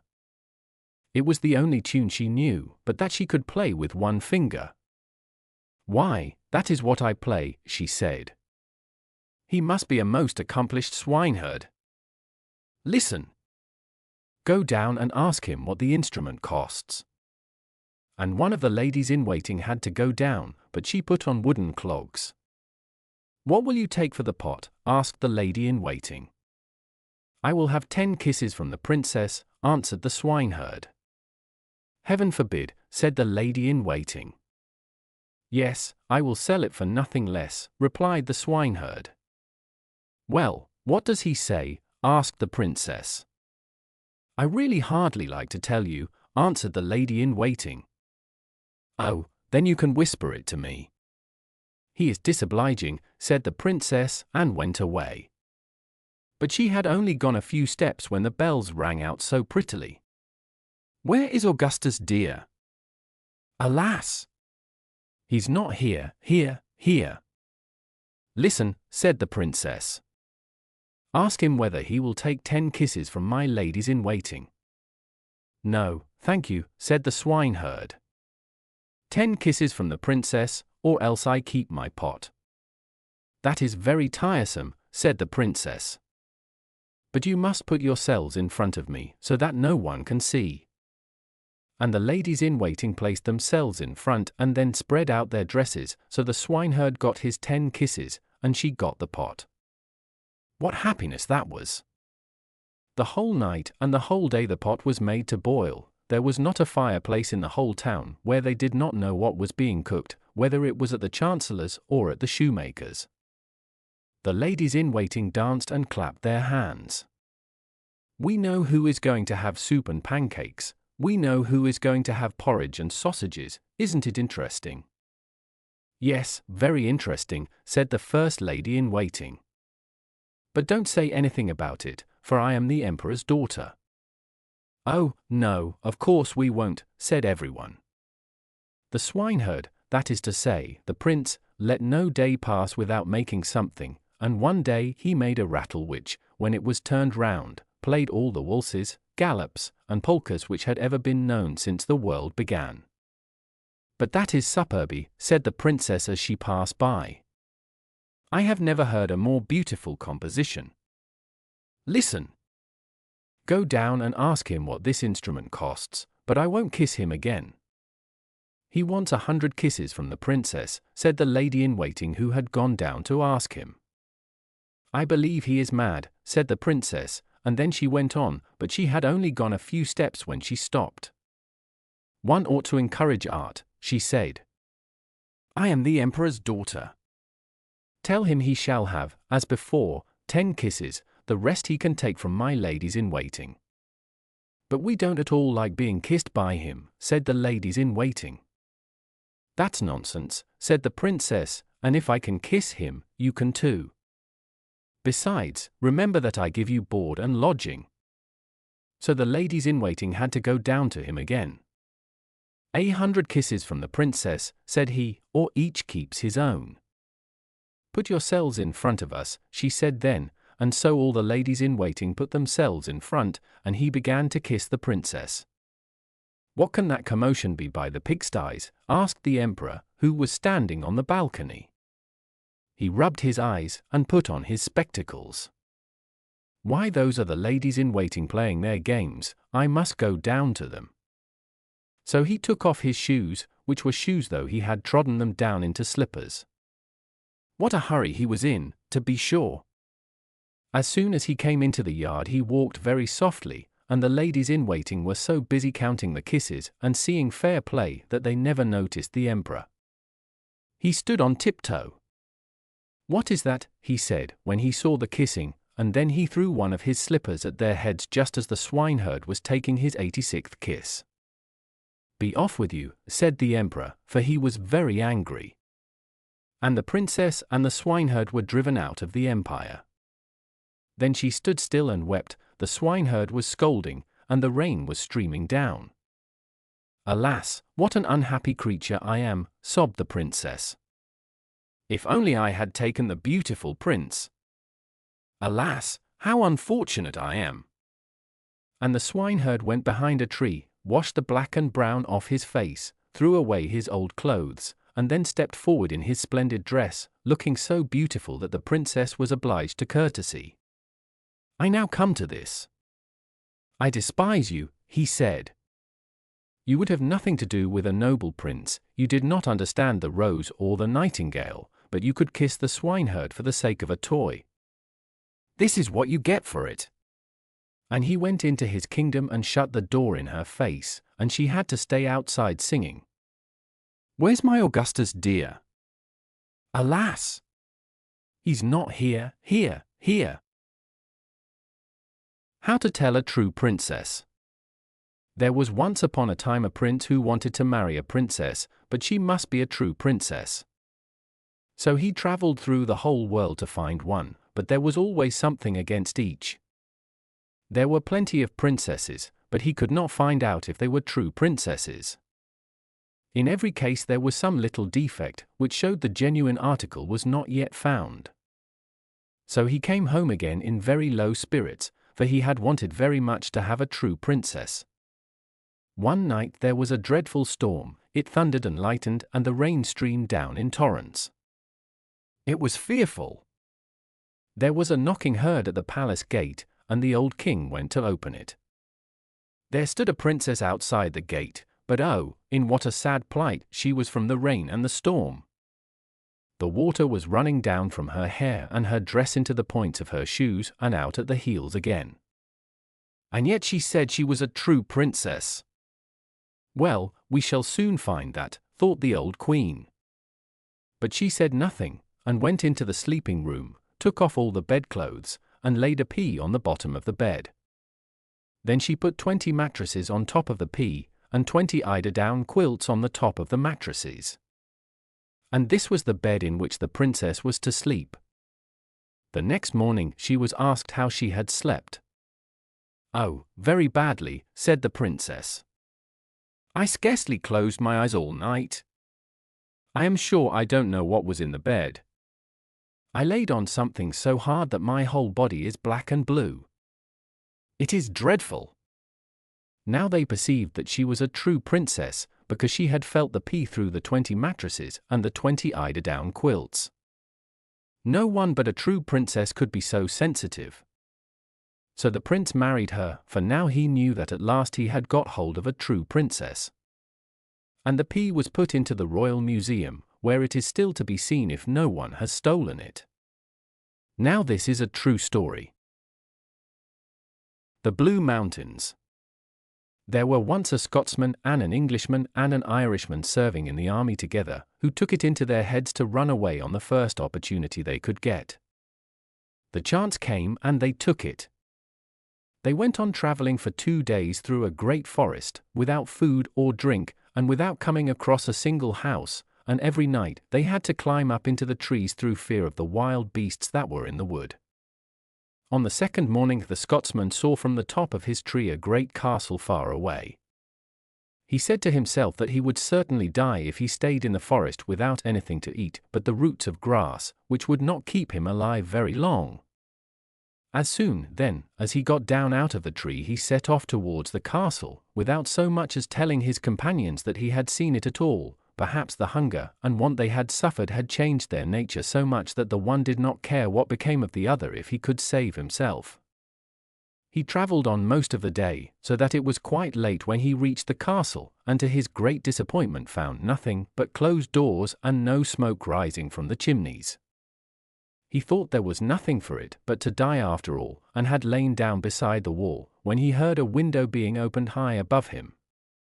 At this he looked up, and saw the most beautiful woman he had ever set eyes on. "Oh, it is fortune that has sent you to me," he said. "It is indeed," said she. "What are you in need of, or what has sent you here?" "Necessity," said he. "I am dying for want of food and drink." "Come inside, then," she said, "there is plenty of both here." Accordingly he went into where she was, and she opened a large room for him, where he saw a number of men lying asleep. She then set food before him, and after that showed him to the room where the others were. He lay down on one of the beds and fell sound asleep. And now we must go back to the two that he left behind him in the wood. When nightfall and the time of the wild beasts came upon these, the Englishman happened to climb up into the very same tree on which the Scotsman was when he got a sight of the castle, and as soon as the day began to dawn and the Englishman looked to the four quarters of heaven, what did he see but the castle too? Off he went without saying a word to the Irishman, and everything happened to him just as it had done to the Scotsman. The poor Irishman was now left all alone, and did not know where the others had gone to, so he just stayed where he was, very sad and miserable. When night came he climbed up into the same tree as the Englishman had been on the night before. As soon as day came he also saw the castle, and set out towards it, but when he reached it he could see no signs of fire or living being about it.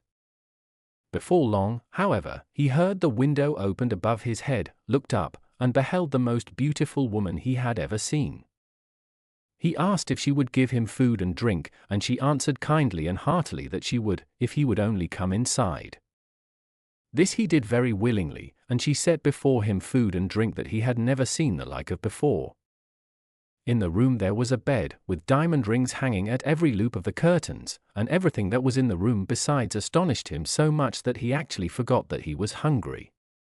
When she saw that he was not eating at all, she asked him what he wanted yet, to which he replied that he would neither eat nor drink until he knew who she was, or where she came from, or who had put her there.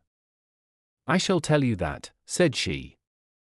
"I am an enchanted princess, and my father has promised that the man who releases me from the spell shall have the third of his kingdom while he is alive, and the whole of it after he is dead, and marry me as well. If ever I saw a man who looked likely to do this, you are the one. I have been here for 16 years now, and no one who ever came to the castle has asked me who I was, except yourself. Every other man that has come, so long as I have been here, lies asleep in the big room down there.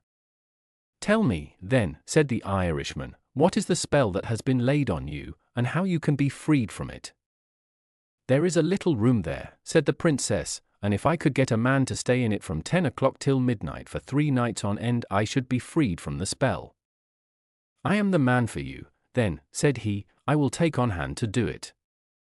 Thereupon she brought him a pipe and tobacco, and he went into the room, but before long he heard a hammering and knocking on the outside of the door, and was told to open it.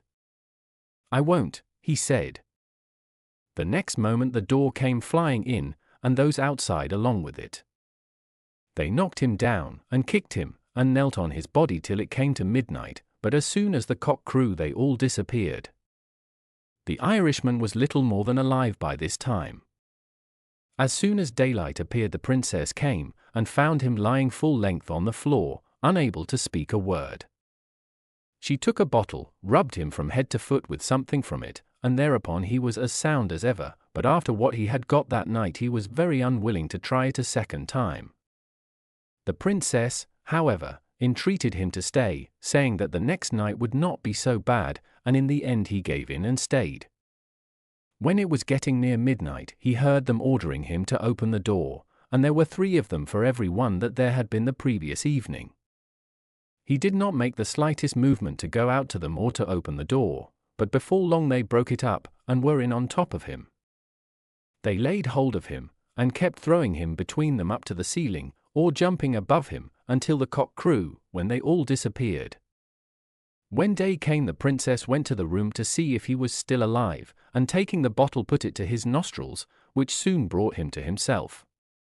The first thing he said then was that he was a fool to go on getting himself killed for anyone he ever saw, and was determined to be off and stay there no longer. When the princess learned his intention she entreated him to stay, reminding him that another night would free her from the spell. Besides, she said, if there is a single spark of life in you when the day comes, the stuff that is in this bottle will make you as sound as ever you were.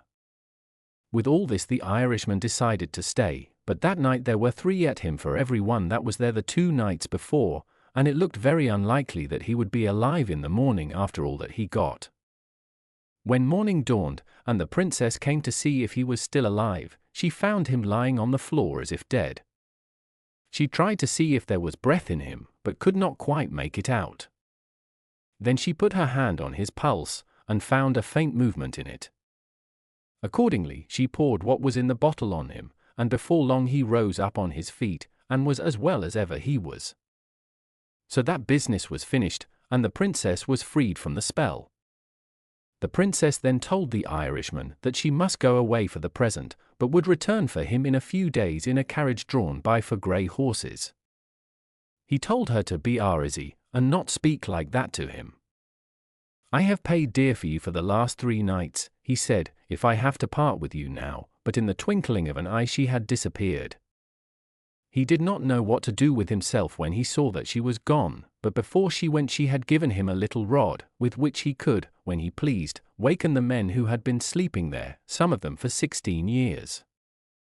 After being thus left alone, he went in and stretched himself on 3 chairs that were in the room, when what does he see coming in at the door but a little fair-haired lad. "Where did you come from, my lad?" said the Irishman. "I came to make ready your food for you," said he. "Who told you to do that?" said the Irishman. "My mistress," answered the lad, "the princess that was under the spell and is now free." By this the Irishman knew that she had sent the lad to wait on him. The lad also told him that his mistress wished him to be ready next morning at 9 o'clock, when she would come for him with the carriage, as she had promised. He was greatly pleased at this, and next morning, when the time was drawing near, went out into the garden, but the little fair-haired lad took a big pin out of his pocket, and stuck it into the back of the Irishman's coat, without his noticing it, whereupon he fell sound asleep. Before long the princess came with the carriage and 4 horses, and asked the lad whether his master was awake. He said that he wasn't. "It is bad for him," said she, "when the night is not long enough for him to sleep. Tell him that if he doesn't meet me at this time tomorrow it is not likely that he will ever see me again all his life." As soon as she was gone the lad took the pin out of his master's coat, who instantly awoke. The first word he said to the lad was, "Have you seen her?" "Yes," said he, "and she bade me tell you that if you don't meet her at 9 o'clock tomorrow you will never see her again." He was very sorry when he heard this, and could not understand why the sleep should have fallen upon him just when she was coming.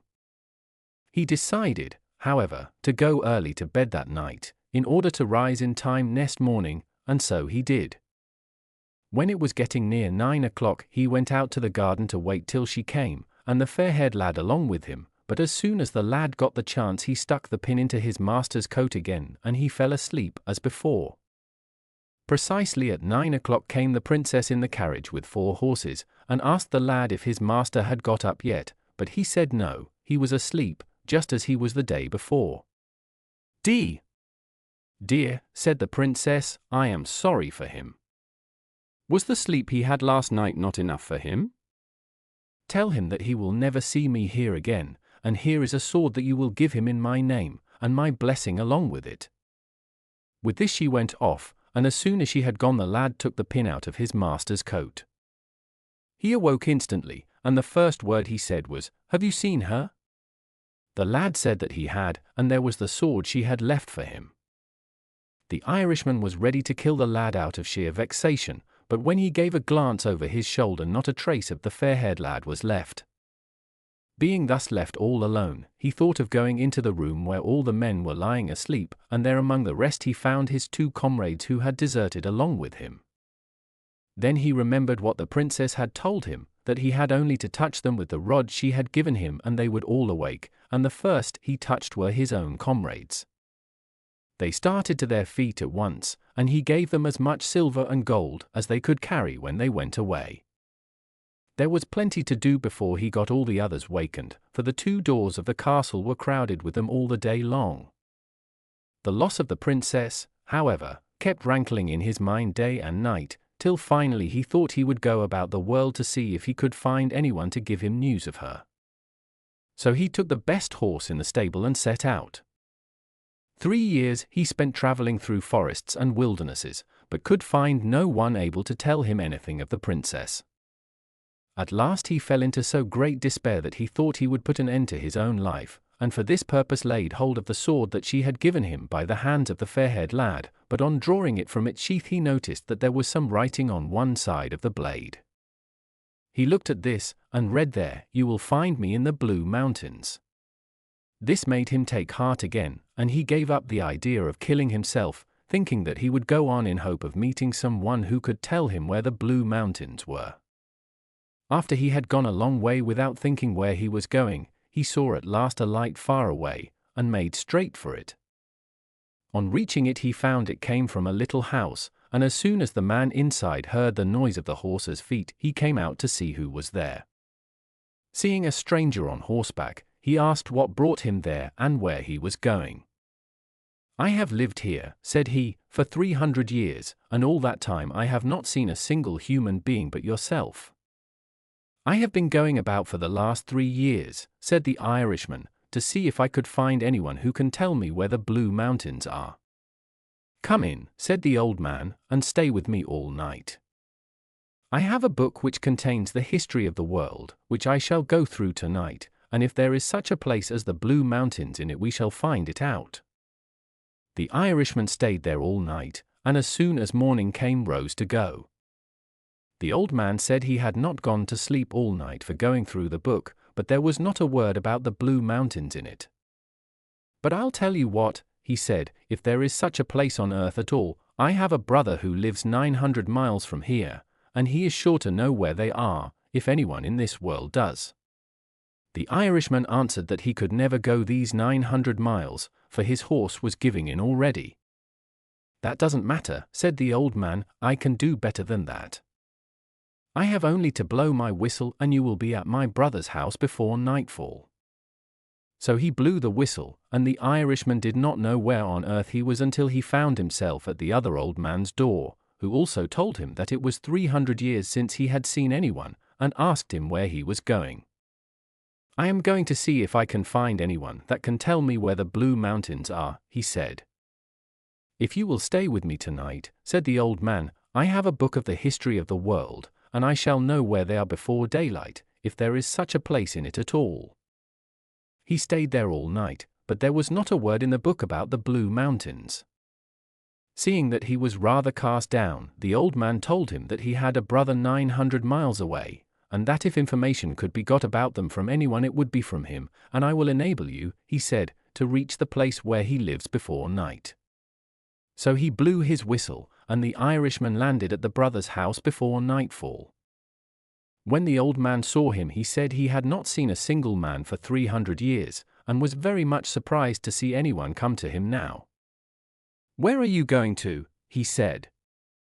"I am going about asking for the Blue Mountains," said the Irishman. "The Blue Mountains," said the old man. "Yes," said the Irishman.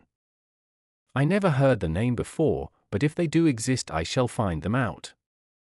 I am master of all the birds in the world, and have only to blow my whistle and every one will come to me. I shall then ask each of them to tell where it came from, and if there is any way of finding out the Blue Mountains, that is it." So he blew his whistle, and when he blew it, then all the birds of the world began to gather.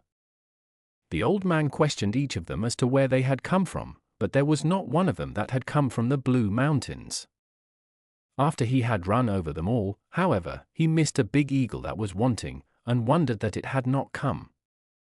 Soon afterwards he saw something big coming towards him, darkening the sky. It kept coming nearer and growing bigger, and what was this after all but the eagle? When she arrived, the old man scolded her, and asked what had kept her so long behind. "I couldn't help it," she said, "I had more than 20 times further to come than any bird that has come here today." "Where have you come from, then?" said the old man. "From the Blue Mountains," said she. "Indeed," said the old man, "and what are they doing there?" "They are making ready this very day," said the eagle, "for the marriage of the daughter of the king of the Blue Mountains. For 3 years now she has refused to marry anyone whatsoever, until she should give up all hope of the coming of the man who released her from the spell. Now she can wait no longer, for 3 years is the time that she agreed with her father to remain without marrying." The Irishman knew that it was for himself she had been waiting so long, but he was unable to make any better of it, for he had no hope of reaching the Blue Mountains all his life. The old man noticed how sad he grew, and asked the eagle what she would take for carrying this man on her back to the Blue Mountains. "I must have 80 cattle killed," said she, "and cut up into quarters, and every time I look over my shoulder he must throw one of them into my mouth." As soon as the Irishman and the old man heard her demand, they went out hunting, and before evening they had killed 60 cattle. They made quarters of them, as the eagle told them, and then the old man asked her to lie down, till they would get it all heaped up on her back. First of all, though, they had to get a ladder of 14 steps, to enable them to get onto the eagle's back, and there they piled up the meat as well as they could. Then the old man told the Irishman to mount, and to remember to throw a quarter of beef to her every time she looked round. He went up, and the old man gave the eagle the word to be off, which she instantly obeyed, and every time she turned her head the Irishman threw a quarter of beef into her mouth. As they came near the borders of the kingdom of the Blue Mountains, however, the beef was done, and, when the eagle looked over her shoulder, what was the Irishman at but throwing the stone between her tail and her neck? At this she turned a complete somersault, and threw the Irishman off into the sea, where he fell into the bay that was right in front of the king's palace. Fortunately, the points of his toes just touched the bottom, and he managed to get ashore. When he went up into the town, all the streets were gleaming with light, and the wedding of the princess was just about to begin. He went into the first house he came to, and this happened to be the house of the king's henwife. He asked the old woman what was causing all the noise and light in the town. "The princess," said she, "is going to be married tonight against her will, for she has been expecting every day that the man who freed her from the spell would come." "There is a guinea for you," said he, "go and bring her here." The old woman went, and soon returned along with the princess. She and the Irishman recognized each other, and were married, and had a great wedding that lasted for a year and a day. The Tinder-Box. A soldier came marching along the high road, left, right. A left, right.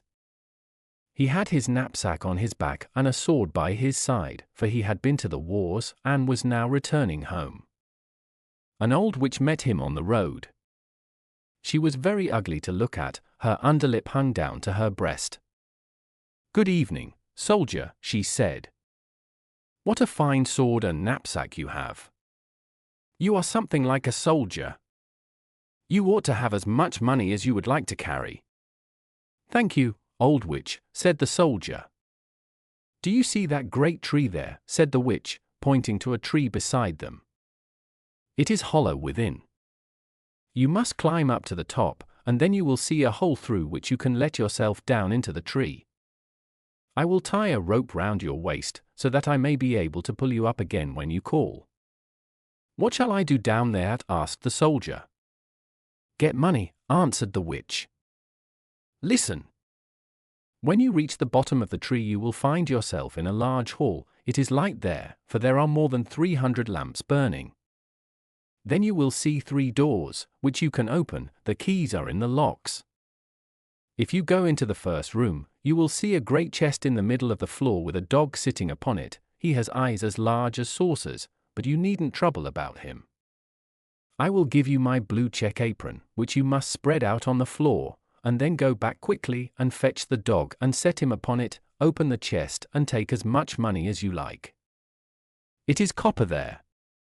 If you would rather have silver, you must go into the next room, where there is a dog with eyes as large as mill wheels. But don't take any notice of him, just set him upon my apron, and help yourself to the money. If you prefer gold, you can get that too, if you go into the third room, and as much as you like to carry. But the dog that guards the chest there has eyes as large as the round tower at Copenhagen. He is a savage dog, I can tell you, but you needn't be afraid of him either. Only, put him on my apron and he won't touch you, and you can take out of the chest as much gold as you like." "Come, this is not bad," said the soldier. "But what am I to give you, old witch, for surely you are not going to do this for nothing?" "Yes, I am," replied the witch. "Not a single farthing will I take. For me you shall bring nothing but an old tinder box which my grandmother forgot last time she was down there." "Well, tie the rope round my waist," said the soldier. "Here it is," said the witch, "and here is my blue check apron." Then the soldier climbed up the tree, let himself down through the hole, and found himself standing, as the witch had said, underground in the large hall, where the 300 lamps were burning. Well, he opened the first door. Ooh! There sat the dog with eyes as big as saucers glaring at him. "You are a fine fellow," said the soldier, and put him on the witch's apron, took as much copper as his pockets could hold, then he shut the chest, put the dog on it again, and went into the second room. Sure enough, there sat the dog with eyes as large as mill wheels. "You had better not look at me so hard," said the soldier. "Your eyes will come out of their sockets." And then he set the dog on the apron. When he saw all the silver in the chest, he threw away the copper he had taken, and filled his pockets and knapsack with nothing but silver. Then he went into the third room. Horrors! The dog there had 2 eyes, each as large as the round tower at Copenhagen, spinning round in his head like wheels. "Good evening," said the soldier, and saluted, for he had never seen a dog like this before. But when he had examined him more closely, he thought to himself, "Now then, I've had enough of this," and put him down on the floor, and opened the chest. Heavens! What a heap of gold there was! With all that he could buy up the whole town, and all the sugar pigs, all the tin soldiers, whips and rocking horses in the whole world. Now he threw away all the silver with which he had filled his pockets and knapsack, and filled them with gold instead, yes, all his pockets, his knapsack, cap and boots even, so that he could hardly walk. Now he was rich indeed. He put the dog back upon the chest, shut the door, and then called up through the tree, "Now pull me up again, old witch." "Have you got the tinder-box also?" asked the witch. "Botheration," said the soldier, "I had clean forgotten it." And then he went back and fetched it. The witch pulled him up, and there he stood again on the high road, with pockets, knapsack, cap and boots filled with gold. "What do you want to do with the tinder-box?" asked the soldier. "That doesn't matter to you," replied the witch. "You have got your money, give me my tinder-box." "We'll see," said the soldier. "Tell me at once what you want to do with it, or I will draw my sword, and cut off your head." "No," screamed the witch. The soldier immediately cut off her head. That was the end of her. But he tied up all his gold in her apron, slung it like a bundle over his shoulder, put the tinder-box in his pocket, and set out towards the town. It was a splendid town. He turned into the finest inn, ordered the best chamber and his favorite dinner, for now that he had so much money he was really rich. It certainly occurred to the servant who had to clean his boots that they were astonishingly old boots for such a rich lord. But that was because he had not yet bought new ones. Next day he appeared in respectable boots and fine clothes. Now, instead of a common soldier, he had become a noble lord, and the people told him about all the grand doings of the town and the king, and what a beautiful princess his daughter was. "How can one get to see her?" asked the soldier. "She is never to be seen at all," they told him. "She lives in a great copper castle, surrounded by many walls and towers. No one except the king may go in or out, for it is prophesied that she will marry a common soldier, and the king cannot submit to that." "I should very much like to see her," thought the soldier, but he could not get permission. Now he lived very gaily, went to the theatre, drove in the king's garden, and gave the poor a great deal of money, which was very nice of him. He had experienced in former times how hard it is not to have a farthing in the world.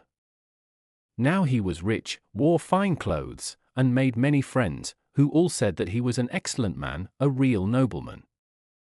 And the soldier liked that. But as he was always spending money and never made any more, at last the day came when he had nothing left but 2 shillings, and he had to leave the beautiful rooms in which he had been living, and go into a little attic under the roof, and clean his own boots, and mend them with a darning needle. None of his friends came to visit him there, for there were too many stairs to climb. It was a dark evening, and he could not even buy a light. But all at once it flashed across him that there was a little end of tinder in the tinder-box, which he had taken from the hollow tree into which the witch had helped him down. He found the box with the tinder in it, but just as he was kindling a light and had struck a spark out of the tinder-box, the door burst open, and the dog with eyes as large as saucers, which he had seen down in the tree, stood before him and said, "What does my lord command?" "What's the meaning of this?" exclaimed the soldier. "This is a pretty kind of tinder-box, if I can get whatever I want like this." "Get me money," he cried to the dog, and hey, presto! He was off and back again, holding a great purse full of money in his mouth. Now the soldier knew what a capital tinder-box this was. If he rubbed once, the dog that sat on the chest of copper appeared. If he rubbed twice, there came the dog that watched over the silver chest, and if he rubbed 3 times, the one that guarded the gold appeared. Now the soldier went down again to his beautiful rooms, and appeared once more in splendid clothes. All his friends immediately recognized him again, and paid him great court. One day he thought to himself, "It is very strange that no one can get to see the princess. They all say she is very pretty, but what's the use of that if she has to sit forever in the great copper castle with all the towers? Can I not manage to see her somehow? Where is my tinder-box?" And so he struck a spark, and, presto! There came the dog with eyes as large as saucers. "It is the middle of the night, I know," said the soldier, "but I should very much like to see the princess for a moment." The dog was already outside the door, and before the soldier could look round, in he came with the princess. She was lying asleep on the dog's back, and was so beautiful that anyone could see she was a real princess. The soldier really could not refrain from kissing her, he was such a thorough soldier. Then the dog ran back with the princess. But when it was morning, and the king and queen were drinking tea, the princess said that the night before she had had such a strange dream about a dog and a soldier. She had ridden on the dog's back, and the soldier had kissed her. "That is certainly a fine story," said the queen. But the next night one of the ladies-in-waiting was to watch at the princess's bed, to see if it was only a dream, or if it had actually happened. The soldier had an overpowering longing to see the princess again, and so the dog came in the middle of the night and fetched her, running as fast as he could. But the lady-in-waiting slipped on india-rubber shoes and followed them. When she saw them disappear into a large house, she thought to herself, "Now I know where it is," and made a great cross on the door with a piece of chalk. Then she went home and lay down, and the dog came back also, with the princess. But when he saw that a cross had been made on the door of the house where the soldier lived, he took a piece of chalk also, and made crosses on all the doors in the town, and that was very clever, for now the lady-in-waiting could not find the right house, as there were crosses on all the doors. Early next morning the king, queen, ladies-in-waiting, and officers came out to see where the princess had been. "There it is," said the king, when he saw the first door with a cross on it. "No, there it is, my dear," said the queen, when she likewise saw a door with a cross. "But here is one, and there is another," they all exclaimed. Wherever they looked there was a cross on the door. Then they realized that the sign would not help them at all. But the queen was an extremely clever woman, who could do a great deal more than just drive in a coach. She took her great golden scissors, cut up a piece of silk, and made a pretty little bag of it. This she filled with the finest buckwheat grains, and tied it round the princess's neck. This done, she cut a little hole in the bag, so that the grains would strew the whole road wherever the princess went.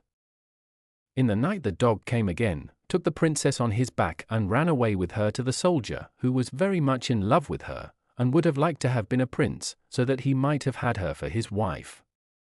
The dog did not notice how the grains were strewn right from the castle to the soldier's window, where he ran up the wall with the princess. In the morning the king and the queen saw plainly where their daughter had been, and they took the soldier and put him into prison. There he sat a day. Oh, how dark and dull it was there! And they told him, "Tomorrow you are to be hanged." Hearing that did not exactly cheer him, and he had left his tinder-box in the inn. Next morning he could see through the iron grating in front of his little window how the people were hurrying out of the town to see him hanged. He heard the drums and saw the soldiers marching, all the people were running to and fro. Just below his window was a shoemaker's apprentice, with leather apron and shoes. He was skipping along so merrily that one of his shoes flew off and fell against the wall, just where the soldier was sitting peeping through the iron grating. "Oh, shoemaker's boy, you needn't be in such a hurry," said the soldier to him. "There's nothing going on till I arrive. But if you will run back to the house where I lived, and fetch me my tinder-box, I will give you 4 shillings. But you must put your best foot foremost." The shoemaker's boy was very willing to earn 4 shillings, and fetched the tinder-box, gave it to the soldier, and yes, now you shall hear. Outside the town a great scaffold had been erected, and all round were standing the soldiers, and hundreds of thousands of people. The king and queen were sitting on a magnificent throne opposite the judges and the whole council.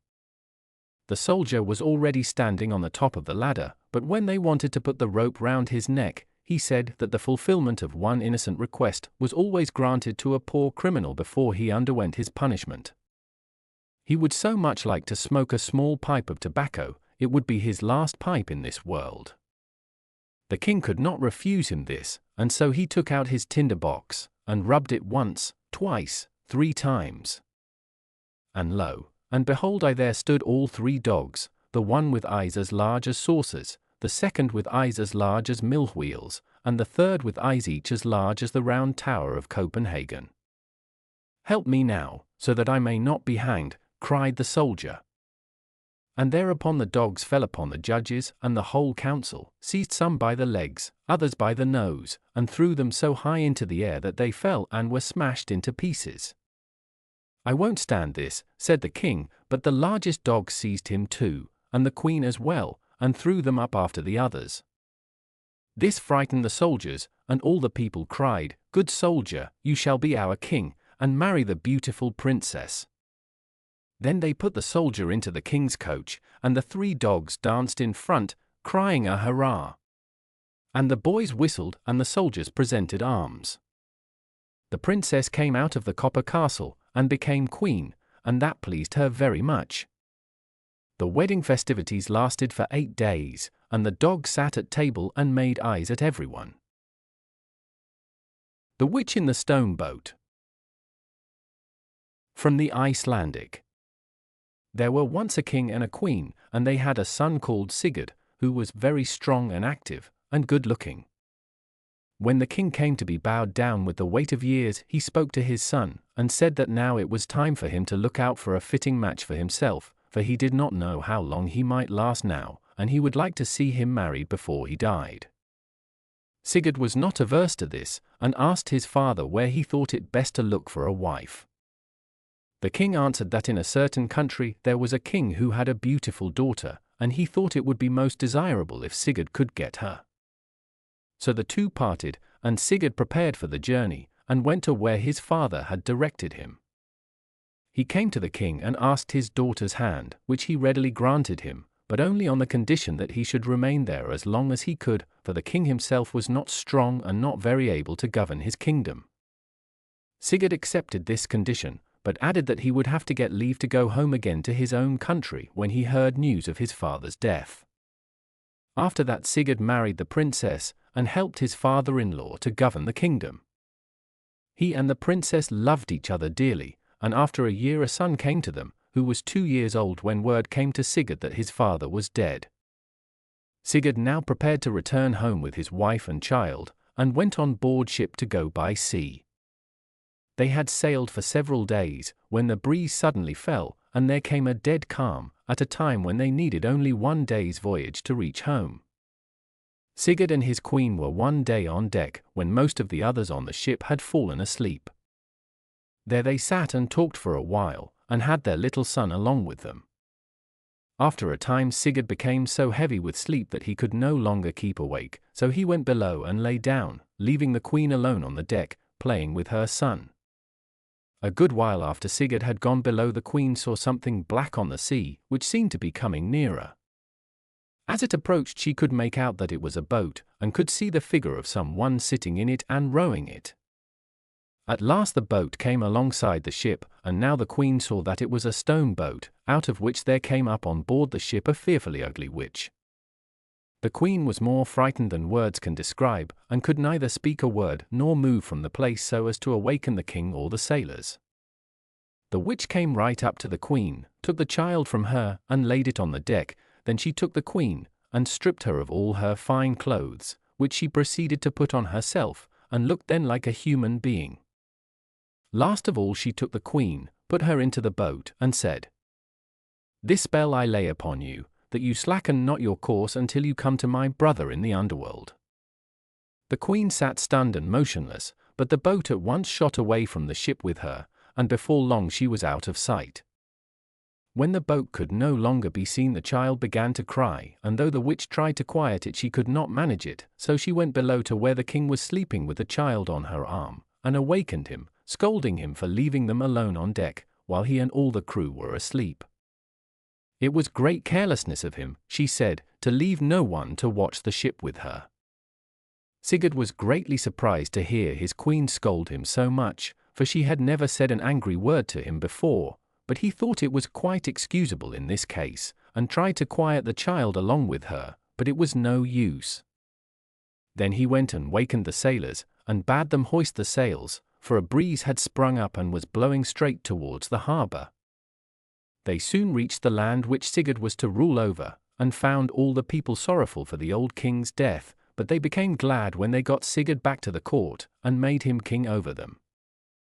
The king's son, however, hardly ever stopped crying from the time he had been taken from his mother on the deck of the ship, although he had always been such a good child before, so that at last the king had to get a nurse for him, one of the maids of the court. As soon as the child got into her charge he stopped crying, and behaved well as before. After the sea voyage it seemed to the king that the queen had altered very much in many ways, and not for the better. He thought her much more haughty and stubborn and difficult to deal with than she used to be. Before long others began to notice this as well as the king. In the court there were two young fellows, one of 18 years old, the other of 19, who were very fond of playing chess, and often sat long inside playing at it.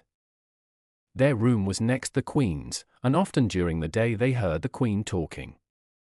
One day they paid more attention than usual when they heard her talk, and put their ears close to a crack in the wall between the rooms, and heard the queen say quite plainly, "When I yawn a little, then I am a nice little maiden, when I yawn halfway, then I am half a troll, and when I yawn fully, then I am a troll altogether."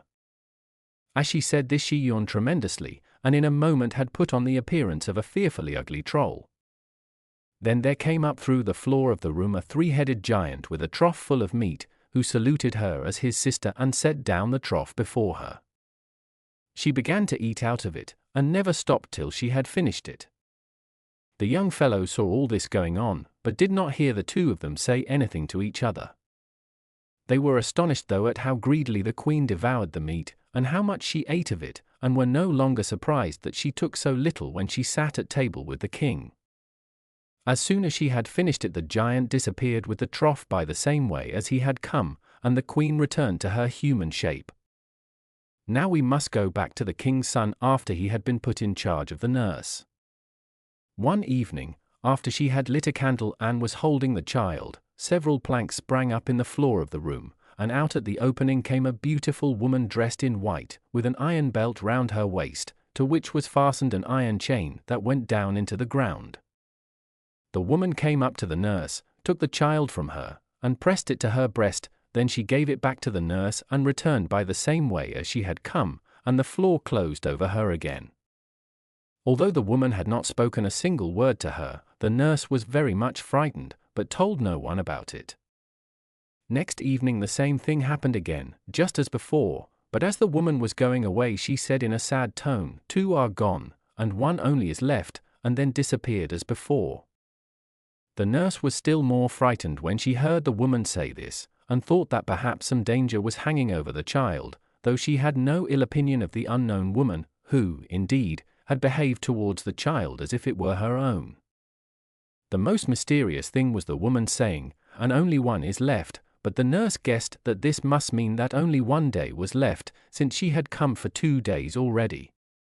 At last the nurse made up her mind to go to the king, and told him the whole story, and asked him to be present in person next day about the time when the woman usually came. The king promised to do so, and came to the nurse's room a little before the time, and sat down on a chair with his drawn sword in his hand. Soon after the planks in the floor sprang up as before, and the woman came up, dressed in white, with the iron belt and chain. The king saw at once that it was his own queen, and immediately hewed asunder the iron chain that was fastened to the belt. This was followed by such noises and crashings down in the earth that all the king's palace shook, so that no one expected anything else than to see every bit of it shaken to pieces. At last, however, the noises and shaking stopped, and they began to come to themselves again. The king and queen embraced each other, and she told him the whole story, how the witch came to the ship when they were all asleep and sent her off in the boat. After she had gone so far that she could not see the ship, she sailed on through darkness until she landed beside a three-headed giant. The giant wished her to marry him, but she refused, whereupon he shut her up by herself, and told her she would never get free until she consented. After a time she began to plan how to get her freedom, and at last told him that she would consent if he would allow her to visit her son on earth 3 days on end. This he agreed to, but put on her this iron belt and chain, the other end of which he fastened round his own waist, and the great noises that were heard when the king cut the chain must have been caused by the giants falling down the underground passage when the chain gave way so suddenly. The giant's dwelling, indeed, was right under the palace, and the terrible shakings must have been caused by him in his death throes. The king now understood how the queen he had had for some time past had been so ill-tempered. He at once had a sack drawn over her head and made her be stoned to death, and after that torn in pieces by untamed horses. The 2 young fellows also told now what they had heard and seen in the queen's room, for before this they had been afraid to say anything about it, on account of the queen's power. The real queen was now restored to all her dignity, and was beloved by all. The nurse was married to a nobleman, and the king and queen gave her splendid presents. Thumbelina. There was once a woman who wanted to have quite a tiny, little child, but she did not know where to get one from. So one day she went to an old witch and said to her, "I should so much like to have a tiny, little child, can you tell me where I can get one?" "Oh, we have just got one ready," said the witch. "Here is a barleycorn for you, but it's not the kind the farmer sows in his field, or feeds the cocks and hens with, I can tell you. Put it in a flower pot, and then you will see something happen." "Oh, thank you," said the woman, and gave the witch a shilling, for that was what it cost. Then she went home and planted the barleycorn. Immediately there grew out of it a large and beautiful flower, which looked like a tulip, but the petals were tightly closed as if it were still only a bud. "What a beautiful flower!" exclaimed the woman, and she kissed the red and yellow petals, but as she kissed them the flower burst open. It was a real tulip, such as one can see any day, but in the middle of the blossom, on the green velvety petals, sat a little girl, quite tiny, trim, and pretty. She was scarcely half a thumb in height, so they called her Thumbelina. An elegant polished walnut shell served Thumbelina as a cradle, the blue petals of a violet were her mattress, and a rose leaf her coverlid. There she lay at night, but in the daytime she used to play about on the table. Here the woman had put a bowl, surrounded by a ring of flowers, with their stalks in water, in the middle of which floated a great tulip petal, and on this Thumbelina sat, and sailed from one side of the bowl to the other, rowing herself with 2 white horsehairs for oars. It was such a pretty sight. She could sing, too, with a voice more soft and sweet than had ever been heard before. One night, when she was lying in her pretty little bed, an old toad crept in through a broken pane in the window. She was very ugly, clumsy, and clammy. She hopped onto the table where Thumbelina lay asleep under the red rose leaf. "This would make a beautiful wife for my son," said the toad, taking up the walnut shell, with Thumbelina inside, and hopping with it through the window into the garden. There flowed a great wide stream, with slippery and marshy banks. Here the toad lived with her son. Ooh! How ugly and clammy he was, just like his mother. "Croak, croak, croak," was all he could say when he saw the pretty little girl in the walnut shell. "Don't talk so loud, or you'll wake her," said the old toad. She might escape us even now, she is as light as a feather. We will put her at once on a broad water lily leaf in the stream. That will be quite an island for her, she is so small and light. She can't run away from us there, whilst we are preparing the guest chamber under the marsh where she shall live. Outside in the brook grew many water lilies, with broad green leaves, which looked as if they were swimming about on the water. The leaf farthest away was the largest, and to this the old toad swam with Thumbelina in her walnut shell. The tiny Thumbelina woke up very early in the morning, and when she saw where she was she began to cry bitterly, for on every side of the great green leaf was water, and she could not get to the land. The old toad was down under the marsh, decorating her room with rushes and yellow marigold leaves, to make it very grand for her new daughter-in-law. Then she swam out with her ugly son to the leaf where Thumbelina lay. She wanted to fetch the pretty cradle to put it into her room before Thumbelina herself came there. The old toad bowed low in the water before her, and said, "Here is my son, you shall marry him, and live in great magnificence down under the marsh." Croak, croak, croak, was all that the son could say. Then they took the neat little cradle and swam away with it, but Thumbelina sat alone on the great green leaf and wept, for she did not want to live with the clammy toad, or marry her ugly son. The little fishes swimming about under the water had seen the toad quite plainly, and heard what she had said, so they put up their heads to see the little girl. When they saw her, they thought her so pretty that they were very sorry she should go down with the ugly toad to live. No, that must not happen. They assembled in the water round the green stalk which supported the leaf on which she was sitting, and nibbled the stem in two. Away floated the leaf down the stream, bearing Thumbelina far beyond the reach of the toad. On she sailed past several towns, and the little bird sitting in the bushes saw her, and sang, "What a pretty little girl." The leaf floated farther and farther away, thus Thumbelina left her native land. A beautiful little white butterfly fluttered above her, and at last settled on the leaf.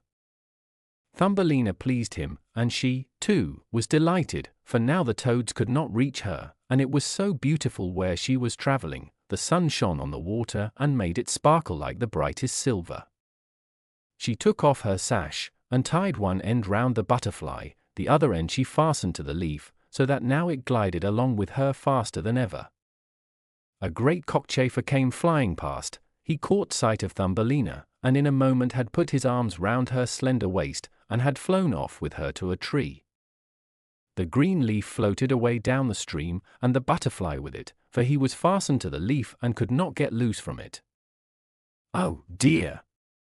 How terrified poor little Thumbelina was when the cockchafer flew off with her to the tree! But she was especially distressed on the beautiful white butterfly's account, as she had tied him fast, so that if he could not get away he must starve to death. But the cockchafer did not trouble himself about that. He sat down with her on a large green leaf, gave her the honey out of the flowers to eat, and told her that she was very pretty, although she wasn't in the least like a cockchafer. Later on, all the other cockchafers who lived in the same tree came to pay calls. They examined Thumbelina closely, and remarked, "Why, she has only 2 legs. How very miserable! She has no feelers," cried another. "How ugly she is," said all the lady chafers, and yet Thumbelina was really very pretty.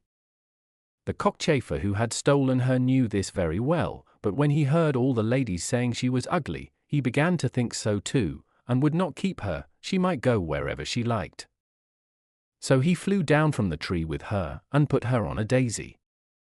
There she sat and wept, because she was so ugly that the cockchafer would have nothing to do with her, and yet she was the most beautiful creature imaginable, so soft and delicate, like the loveliest rose leaf. The whole summer poor little Thumbelina lived alone in the great wood.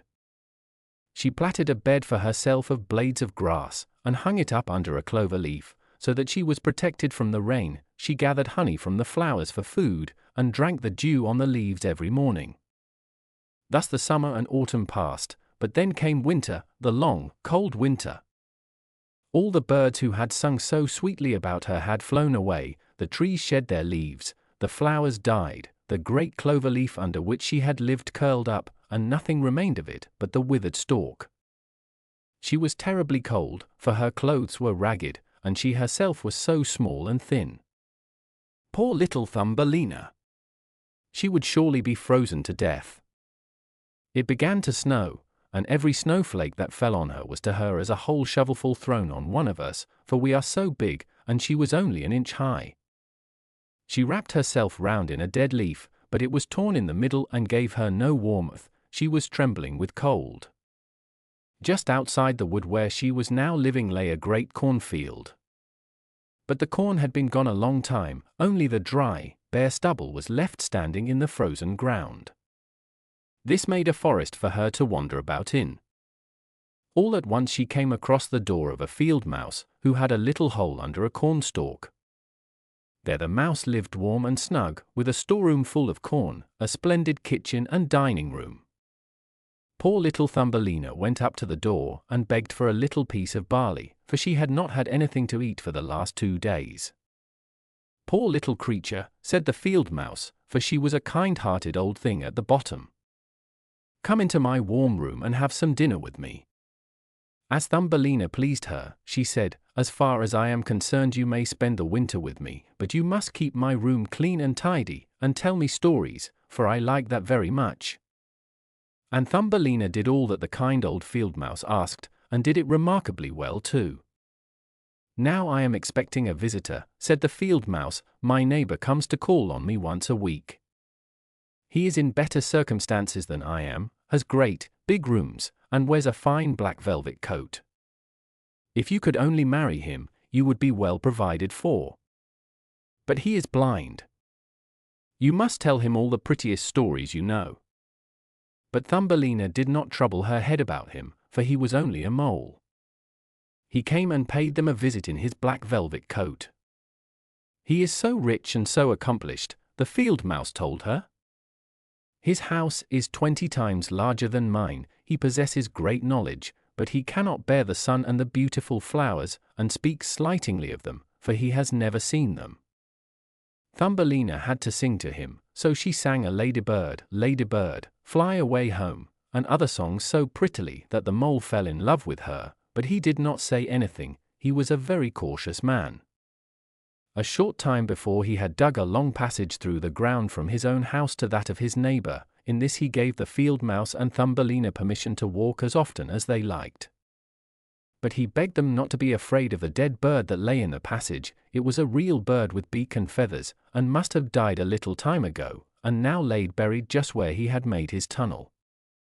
The mole took a piece of rotten wood in his mouth, for that glows like fire in the dark, and went in front, lighting them through the long dark passage.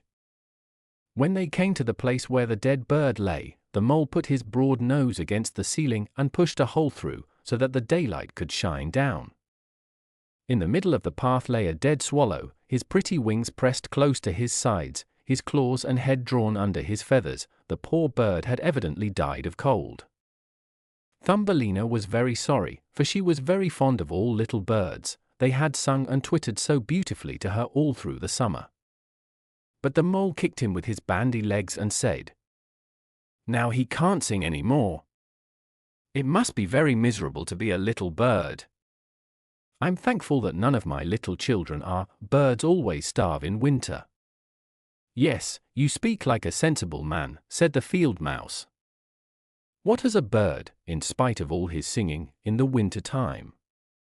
He must starve and freeze, and that must be very pleasant for him, I must say."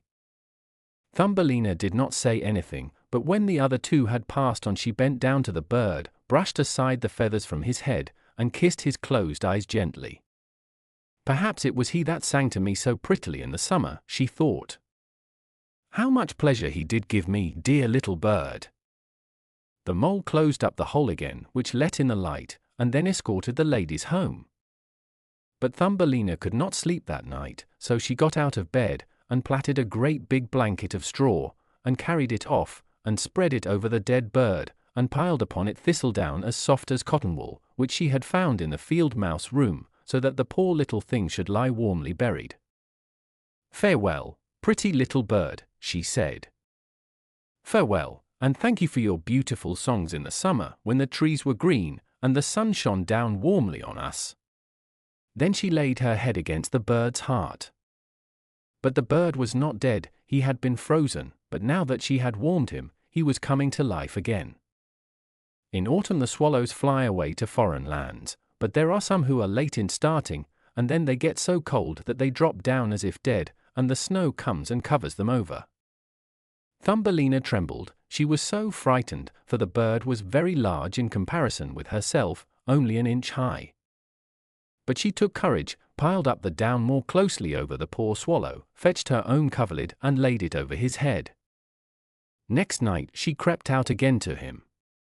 There he was alive, but very weak. He could only open his eyes for a moment and look at Thumbelina, who was standing in front of him with a piece of rotten wood in her hand, for she had no other lantern. "Thank you, pretty little child," said the swallow to her. "I am so beautifully warm. Soon I shall regain my strength, and then I shall be able to fly out again into the warm sunshine." "Oh," she said, "it is very cold outside, it is snowing and freezing. Stay in your warm bed, I will take care of you."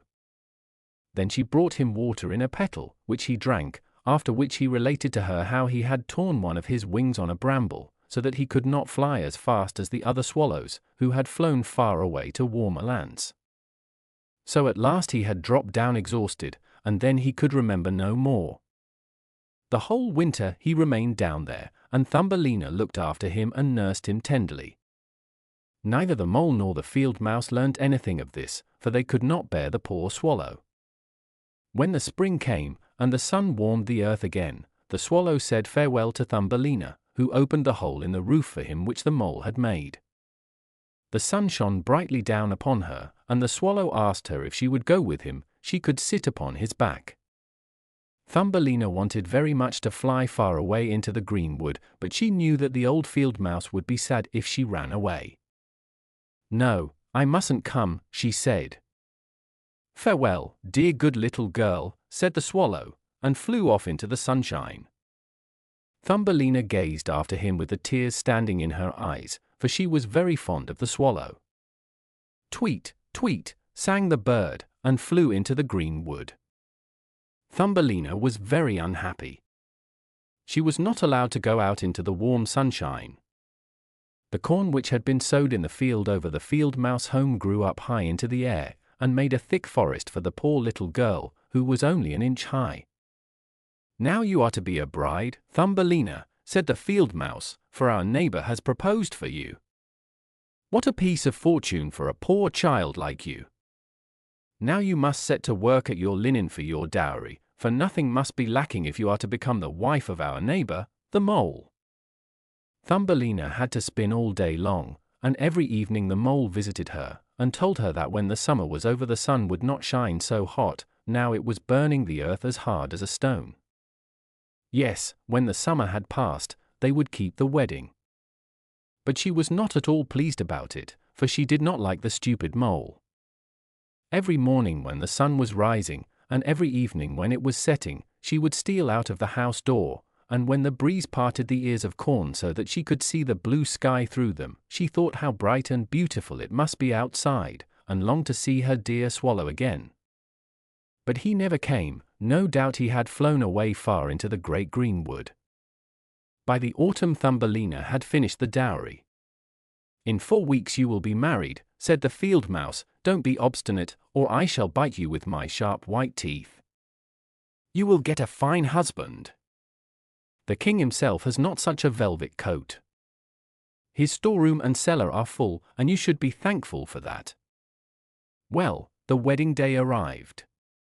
The mole had come to fetch Thumbelina to live with him deep down under the ground, never to come out into the warm sun again, for that was what he didn't like. The poor little girl was very sad, for now she must say goodbye to the beautiful sun. "Farewell, bright sun," she cried, stretching out her arms towards it, and taking another step outside the house, for now the corn had been reaped, and only the dry stubble was left standing. "Farewell, farewell," she said, and put her arms round a little red flower that grew there. "Give my love to the dear swallow when you see him."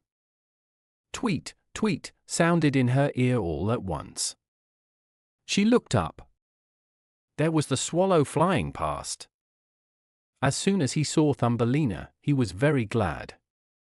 She told him how unwilling she was to marry the ugly mole, as then she had to live underground where the sun never shone, and she could not help bursting into tears. "The cold winter is coming now," said the swallow. "I must fly away to warmer lands. Will you come with me? You can sit on my back, and we will fly far away from the ugly mole and his dark house, over the mountains, to the warm countries where the sun shines more brightly than here, where it is always summer, and there are always beautiful flowers. Do come with me, dear little Thumbelina, who saved my life when I lay frozen in the dark tunnel." "Yes, I will go with you," said Thumbelina, and got on the swallow's back, with her feet on one of his outstretched wings. Up he flew into the air, over woods and seas, over the great mountains where the snow is always lying. And if she was cold, she crept under his warm feathers, only keeping her little head out to admire all the beautiful things in the world beneath. At last they came to warm lands. There the sun was brighter, the sky seemed twice as high, and in the hedges hung the finest green and purple grapes, in the woods grew oranges and lemons, the air was scented with myrtle and mint, and on the roads were pretty little children running about and playing with great gorgeous butterflies. But the swallow flew on farther, and it became more and more beautiful. Under the most splendid green trees besides a blue lake stood a glittering white marble castle. Vines hung about the high pillars, there were many swallows' nests, and in one of these lived the swallow who was carrying Thumbelina. "Here is my house," said he. "But it won't do for you to live with me, I am not tidy enough to please you. Find a home for yourself in one of the lovely flowers that grow down there. Now I will set you down, and you can do whatever you like." "That will be splendid," said she, clapping her little hands. There lay a great white marble column which had fallen to the ground and broken into 3 pieces, but between these grew the most beautiful white flowers. The swallow flew down with Thumbelina, and set her upon one of the broad leaves. But there, to her astonishment, she found a tiny little man sitting in the middle of the flower, as white and transparent as if he were made of glass. He had the prettiest golden crown on his head, and the most beautiful wings on his shoulders. He himself was no bigger than Thumbelina. He was the spirit of the flower. In each blossom there dwelt a tiny man or woman, but this one was the king over the others. "How handsome he is," whispered Thumbelina to the swallow. The little prince was very much frightened at the swallow, for in comparison with one so tiny as himself he seemed a giant. But when he saw Thumbelina, he was delighted, for she was the most beautiful girl he had ever seen. So he took his golden crown from off his head and put it on hers, asking her her name, and if she would be his wife, and then she would be queen of all the flowers. Yes! He was a different kind of husband to the son of the toad and the mole with the black velvet coat. So she said yes to the noble prince. And out of each flower came a lady and gentleman, each so tiny and pretty that it was a pleasure to see them. Each brought Thumbelina a present, but the best of all was a beautiful pair of wings which were fastened onto her back, and now she too could fly from flower to flower.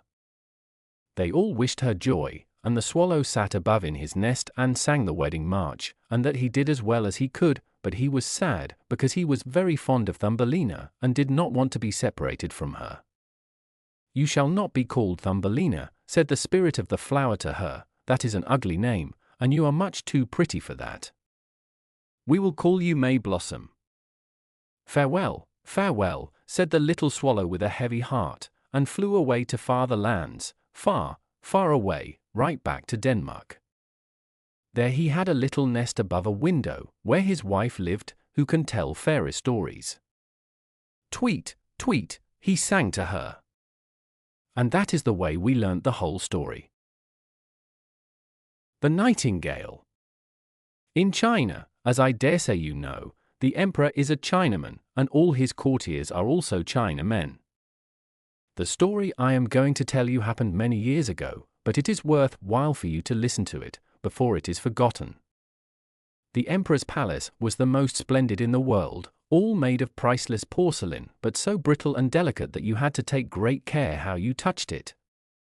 In the garden were the most beautiful flowers, and on the loveliest of them were tied silver bells which tinkled, so that if you passed you could not help looking at the flowers.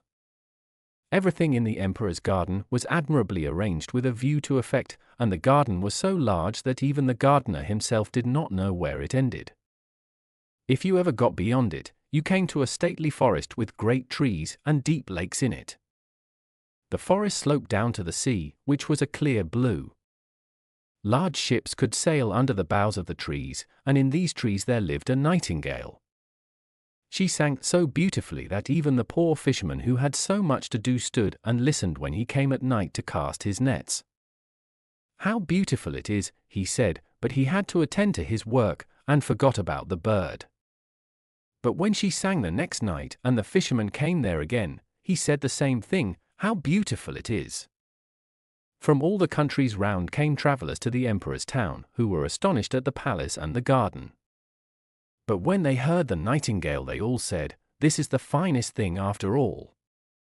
The travellers told all about it when they went home, and learned scholars wrote many books upon the town, the palace, and the garden. But they did not forget the nightingale. She was praised the most, and all the poets composed splendid verses on the nightingale in the forest by the deep sea. The books were circulated throughout the world, and some of them reached the emperor. He sat in his golden chair, and read. He nodded his head every moment, for he liked reading the brilliant accounts of the town, the palace, and the garden. But the nightingale is better than all, he saw written. "What is that?" said the emperor. "I don't know anything about the nightingale." "Is there such a bird in my empire, and so near as in my garden?" "I have never heard it." "Fancy reading for the first time about it in a book." And he called his first lord to him.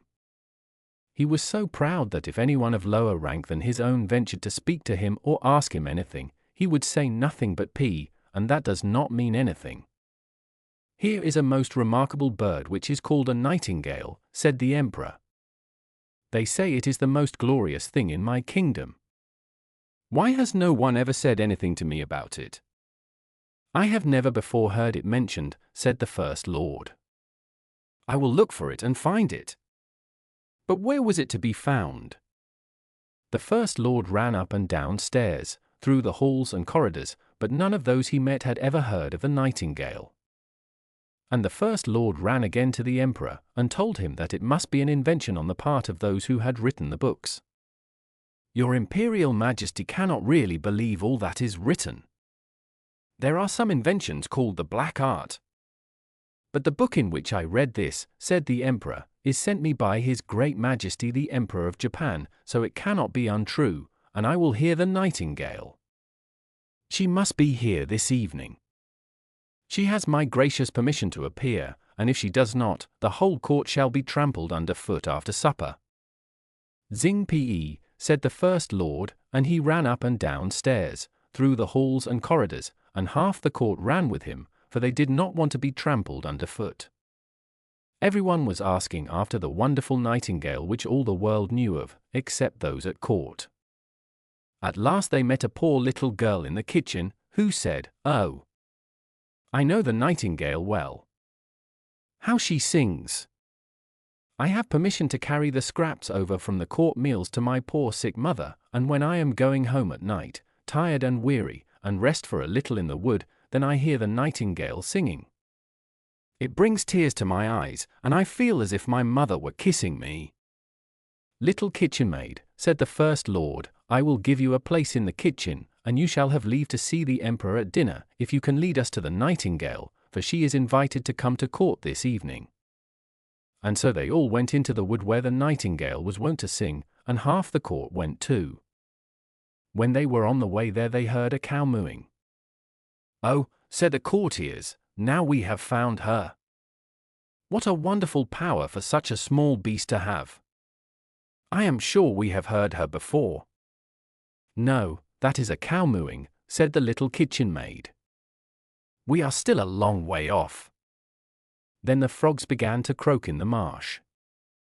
"Splendid," said the Chinese chaplain. "Now we hear her, it sounds like a little church bell." "No, no, those are frogs," said the little kitchen maid. "But I think we shall soon hear her now." Then the nightingale began to sing. "There she is," cried the little girl. "Listen! She is sitting there."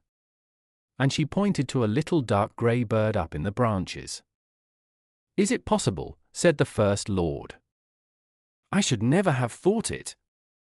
How ordinary she looks! She must surely have lost her feathers because she sees so many distinguished men round her." "Little Nightingale," called out the little kitchen maid, "our gracious emperor wants you to sing before him." "With the greatest of pleasure," said the nightingale, and she sang so gloriously that it was a pleasure to listen. "It sounds like glass bells," said the First Lord. "And look how her little throat works. It is wonderful that we have never heard her before. She will be a great success at court." "Shall I sing once more for the emperor?" asked the nightingale, thinking that the emperor was there. "My esteemed little nightingale," said the First Lord, "I have the great pleasure to invite you to court this evening, where His Gracious Imperial Highness will be enchanted with your charming song." "It sounds best in the greenwood," said the nightingale, but still, she came gladly when she heard that the emperor wished it. At the palace everything was splendidly prepared. The porcelain walls and floors glittered in the light of many thousand gold lamps. The most gorgeous flowers, which tinkled out well, were placed in the corridors.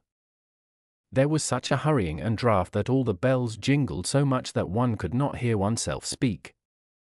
In the center of the great hall where the emperor sat was a golden perch, on which the nightingale Saturday. The whole court was there, and the little kitchen maid was allowed to stand behind the door, now that she was a court cook. Everyone was dressed in his best, and everyone was looking towards the little grey bird to whom the emperor nodded. The nightingale sang so gloriously that the tears came into the emperor's eyes and ran down his cheeks. Then the nightingale sang even more beautifully. It went straight to all hearts. The emperor was so delighted that he said she should wear his gold slipper round her neck. But the nightingale thanked him, and said she had had enough reward already. "I have seen tears in the emperor's eyes. That is a great reward. An emperor's tears have such power." Then she sang again with her gloriously sweet voice. "That is the most charming coquetry I have ever seen," said all the ladies round. And they all took to holding water in their mouths that they might gurgle whenever anyone spoke to them. Then they thought themselves nightingales. Yes, the lackeys and chambermaids announced that they were pleased, which means a great deal, for they are the most difficult people of all to satisfy. In short, the nightingale was a real success. She had to stay at court now. She had her own cage, and permission to walk out twice in the day and once at night. She was given 12 servants, who each held a silken string which was fastened round her leg. There was little pleasure in flying about like this. The whole town was talking about the wonderful bird, and when two people met each other, one would say a nightin, and the other gale, and then they would both sigh and understand one another. Yes, and 11 grocers' children were called after her, but not one of them could sing a note. One day the emperor received a large parcel on which was written "The Nightingale." "Here is another new book about our famous bird," said the emperor. But it was not a book, but a little mechanical toy, which lay in a box, an artificial nightingale which was like the real one, only that it was set all over with diamonds, rubies, and sapphires. When it was wound up, it could sing the piece the real bird sang, and moved its tail up and down, and glittered with silver and gold. Round its neck was a little collar on which was written, "The nightingale of the Emperor of Japan is nothing compared to that of the Emperor of China." "This is magnificent," they all said, and the man who had brought the clockwork bird received on the spot the title of bringer of the imperial first nightingale. "Now they must sing together. What a duet we shall have!" And so they sang together, but their voices did not blend, for the real nightingale sang in her way, and the clockwork bird sang waltzes. "It is not its fault," said the bandmaster. "It keeps very good time and is quite after my style." Then the artificial bird had to sing alone. It gave just as much pleasure as the real one, and then it was so much prettier to look at, it sparkled like bracelets and necklaces. 33 times it sang the same piece without being tired. People would like to have heard it again, but the emperor thought that the living nightingale should sing now, but where was she? No one had noticed that she had flown out of the open window away to her green woods. "What shall we do?" said the emperor. And all the court scolded, and said that the nightingale was very ungrateful.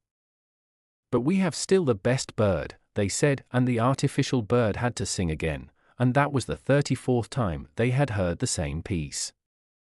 But they did not yet know it by heart, it was much too difficult. And the bandmaster praised the bird tremendously. Yes, he assured them it was better than a real nightingale, not only because of its beautiful plumage and diamonds, but inside as well. "For see, my lords and ladies and your imperial majesty, with the real nightingale one can never tell what will come out, but all is known about the artificial bird. You can explain it, you can open it and show people where the waltzes lie, how they go, and how one follows the other." "That's just what we think," said everyone, and the bandmaster received permission to show the bird to the people the next Sunday.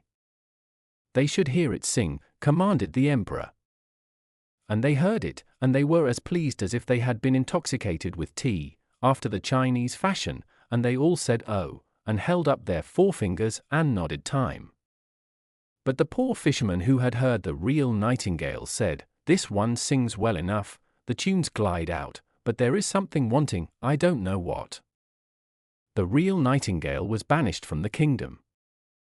The artificial bird was put on silken cushions by the emperor's bed, all the presents which it received, gold and precious stones, lay round it, and it was given the title of Imperial Night Singer, first from the left. For the emperor counted that side as the more distinguished, being the side on which the heart is, the emperor's heart is also on the left. And the bandmaster wrote a work of 25 volumes about the artificial bird. It was so learned, long, and so full of the hardest Chinese words that everyone said they had read it and understood it, for once they had been very stupid about a book, and had been trampled underfoot in consequence. So a whole year passed.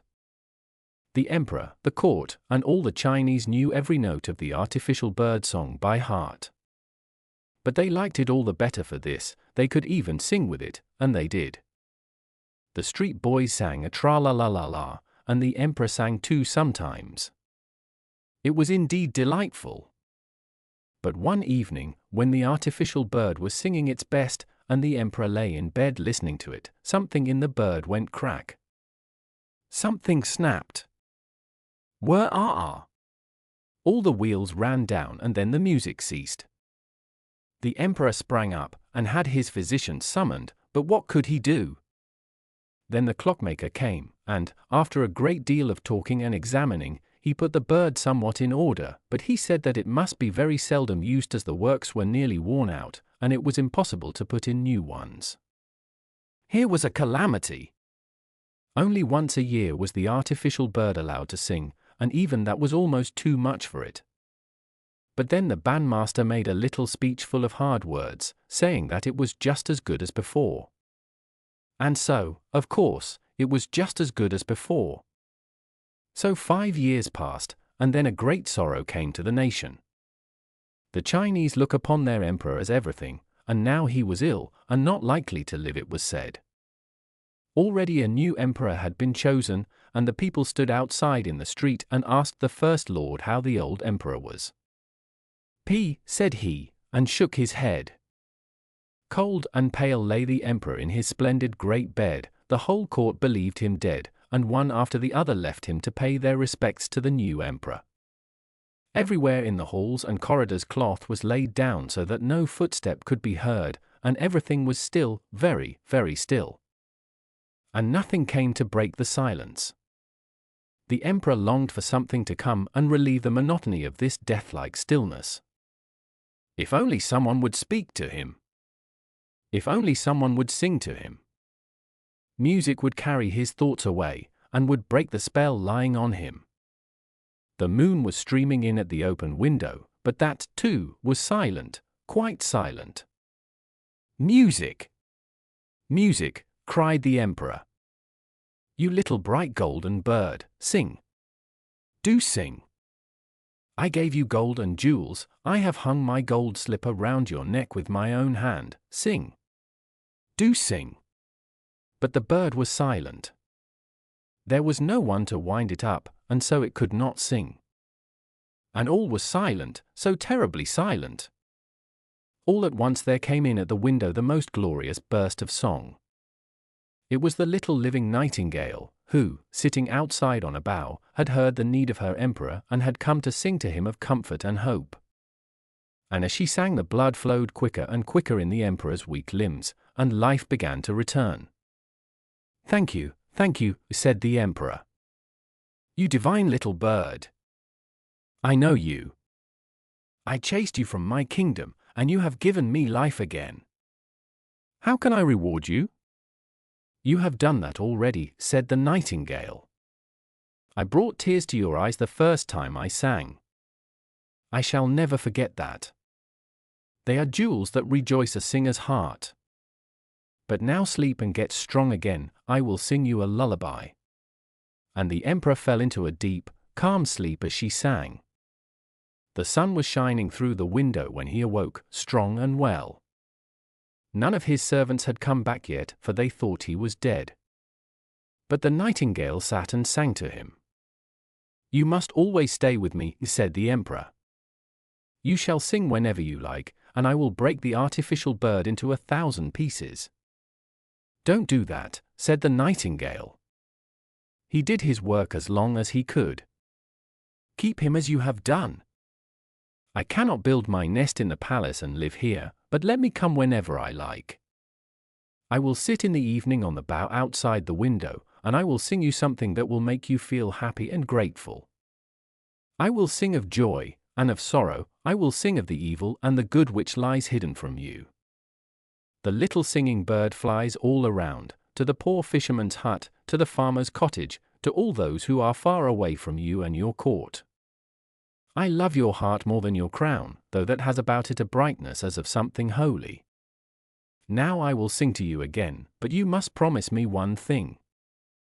Anything, said the emperor, standing up in his imperial robes, which he had himself put on, and fastening on his sword richly embossed with gold. One thing I beg of you. Don't tell anyone that you have a little bird who tells you everything.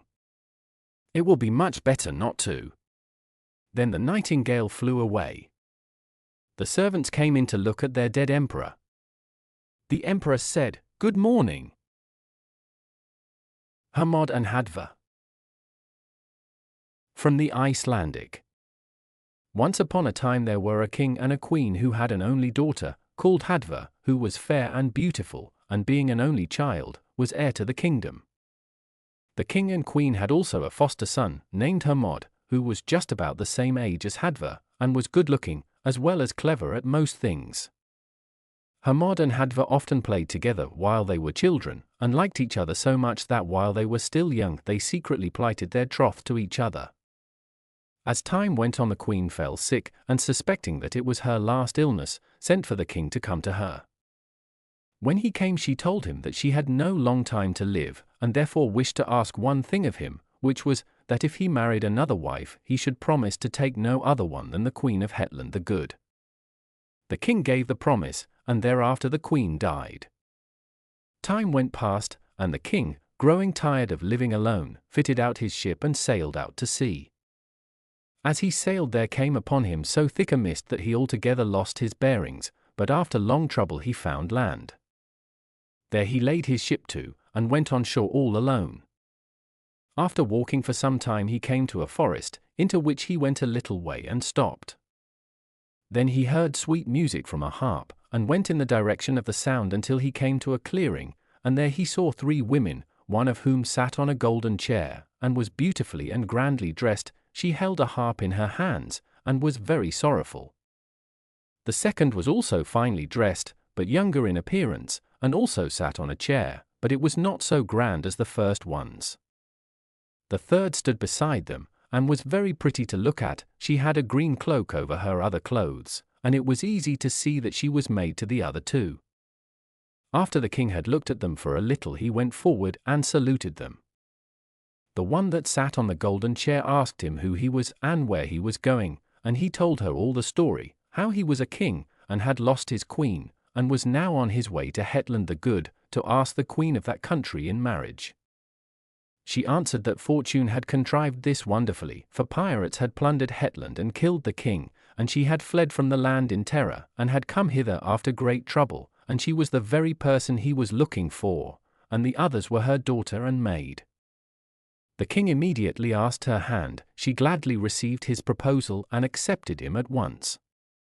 Thereafter they all set out and made their way to the ship, and after that nothing is told of their voyage until the king reached his own country.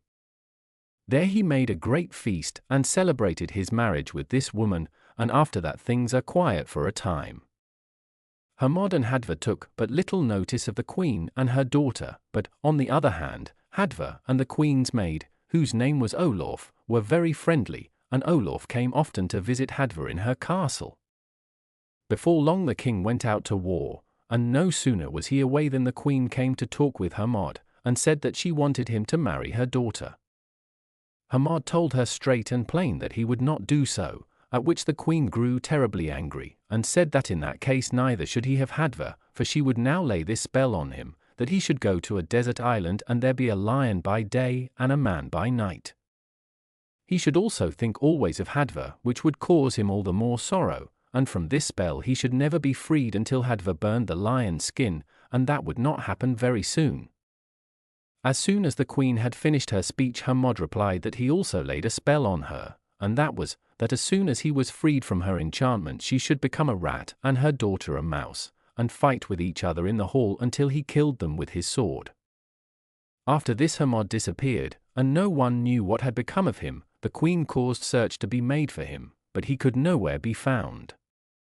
One time, when Olaf was in the castle beside HADVOR, she asked the princess if she knew where HERMOD had gone to.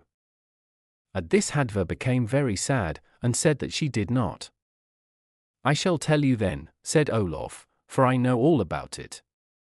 HERMOD has disappeared through the wicked devices of the queen, for she is a witch, and so is her daughter, though they have put on these beautiful forms. Because HERMOD would not fall in with the queen's plans, and marry her daughter, she has laid a spell on him, to go on an island and be a lion by day and a man by night, and never be freed from this until you burn the lion's skin. Besides," said Olaf, "she has looked out a match for you. She has a brother in the underworld, a three-headed giant, whom she means to turn into a beautiful prince and get him married to you. This is no new thing for the queen. She took me away from my parents' house and compelled me to serve her, but she has never done me any harm, for the green cloak I wear protects me against all mischief." HADVOR now became still sadder than before at the thought of the marriage destined for her, and entreated Olaf to think of some plan to save her.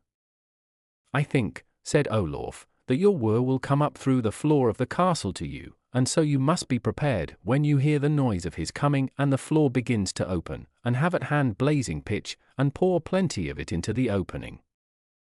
That will prove too much for him." About this time the king came home from his expedition, and thought it a great blow that no one knew what had become of HERMOD, but the queen consoled him as best she could, and after a time the king thought less about his disappearance. HADVOR remained in her castle, and had made preparations to receive her wooer when he came. One night, not long after, a loud noise and rumbling was heard under the castle. HADVOR at once guessed what it was, and told her maids to be ready to help her. The noise and thundering grew louder and louder, until the floor began to open, whereupon HADVOR made them take the cauldron of pitch and pour plenty of it into the opening. With that the noises grew fainter and fainter, till at last they ceased altogether. Next morning the queen rose early, and went out to the palace gate, and there she found her brother the giant lying dead. She went up to him and said, "I pronounce this spell, that you become a beautiful prince, and that HADVOR shall be unable to say anything against the charges that I shall bring against her." The body of the dead giant now became that of a beautiful prince, and the queen went in again. "I don't think," said she to the king, "that your daughter is as good as she is said to be. My brother came and asked her hand, and she has had him put to death." I have just found his dead body lying at the palace gate." The king went along with the queen to see the body, and thought it all very strange. So beautiful a youth, he said, would have been a worthy match for HADVOR, and he would readily have agreed to their marriage. The queen asked leave to decide what HADVOR's punishment should be, which the king was very willing to allow, so as to escape from punishing his own daughter. The queen's decision was that the king should make a big grave mound for her brother, and put HADVOR into it beside him. Olaf knew all the plans of the queen, and went to tell the princess what had been done, whereupon HADVOR earnestly entreated her to tell her what to do. "First and foremost," said Olaf, "you must get a wide cloak to wear over your other clothes, when you are put into the mound. The giant's ghost will walk after you are both left together in there, and he will have 2 dogs along with him. He will ask you to cut pieces out of his legs to give to the dogs, but that you must not promise to do unless he tells you where HERMOD has gone to, and tells you how to find him. He will then let you stand on his shoulders, so as to get out of the mound, but he means to cheat you all the same, and will catch you by the cloak to pull you back again, but you must take care to have the cloak loose on your shoulders, so that he will only get hold of that." The mound was all ready now, and the giant laid in it, and into it HADVOR also had to go without being allowed to make any defense. After they were both left there, everything happened just as Olaf had said. The prince became a giant again, and asked HADVOR to cut the pieces out of his legs for the dogs, but she refused until he told her that HERMOD was in a desert island, which she could not reach unless she took the skin off the soles of his feet and made shoes out of that. With these shoes she could travel both on land and sea. This HADVOR now did, and the giant then let her get up on his shoulders to get out of the mound. As she sprang out he caught hold of her cloak, but she had taken care to let it lie loose on her shoulders, and so escaped. She now made her way down to the sea, to where she knew there was the shortest distance over to the island in which HERMOD was. This strait she easily crossed, for the shoes kept her up. On reaching the island she found a sandy beach all along by the sea, and high cliffs above. Nor could she see any way to get up these, and so, being both sad at heart and tired with the long journey, she lay down and fell asleep. As she slept she dreamed that a tall woman came to her and said, "I know that you are Princess HADVOR, and are searching for HERMOD. He is on this island, but it will be hard for you to get to him if you have no one to help you, for you cannot climb the cliffs by your own strength. I have therefore let down a rope, by which you will be able to climb up, and as the island is so large that you might not find HERMOD's dwelling place so easily, I lay down this clue beside you. You need only hold the end of the thread, and the clue will run on before and show you the way. I also lay this belt beside you, to put on when you awaken. It will keep you from growing faint with hunger." The woman now disappeared, and HADVOR woke, and saw that all her dream had been true. The rope hung down from the cliff, and the clue and belt lay beside her. The belt she put on, the rope enabled her to climb up the cliff, and the clue led her on till she came to the mouth of a cave, which was not very big. She went into the cave, and saw there a low couch, under which she crept and lay down. When evening came she heard the noise of footsteps outside, and became aware that the lion had come to the mouth of the cave, and shook itself there, after which she heard a man coming towards the couch. She was sure this was HERMOD, because she heard him speaking to himself about his own condition, and calling to mind HADVOR and other things in the old days. HADVOR made no sign, but waited till he had fallen asleep, and then crept out and burned the lion's skin, which he had left outside. Then she went back into the cave and wakened HERMOD, and they had a most joyful meeting. In the morning they talked over their plans, and were most at a loss to know how to get out of the island. HADVOR told HERMOD her dream, and said she suspected there was some one in the island who would be able to help them. HERMOD said he knew of a witch there, who was very ready to help anyone, and that the only plan was to go to her. So they went to the witch's cave, and found her there with her 15 young sons, and asked her to help them to get to the mainland. "There are other things easier than that," said she, "for the giant that was buried will be waiting for you, and will attack you on the way, as he has turned himself into a big whale. I shall lend you a boat, however, and if you meet the whale and think your lives are in danger, then you can name me by name. They thanked her greatly for her help and advice, and set out from the island, but on the way they saw a huge fish coming towards them, with great splashing and dashing of waves. They were sure of what it was, and thought they had as good reason as ever they would have to call on the witch, and so they did. The next minute they saw coming after them another huge whale, followed by 15 smaller ones. All of these swam past the boat and went on to meet the whale. There was a fierce battle then, and the sea became so stormy that it was not very easy to keep the boat from being filled by the waves.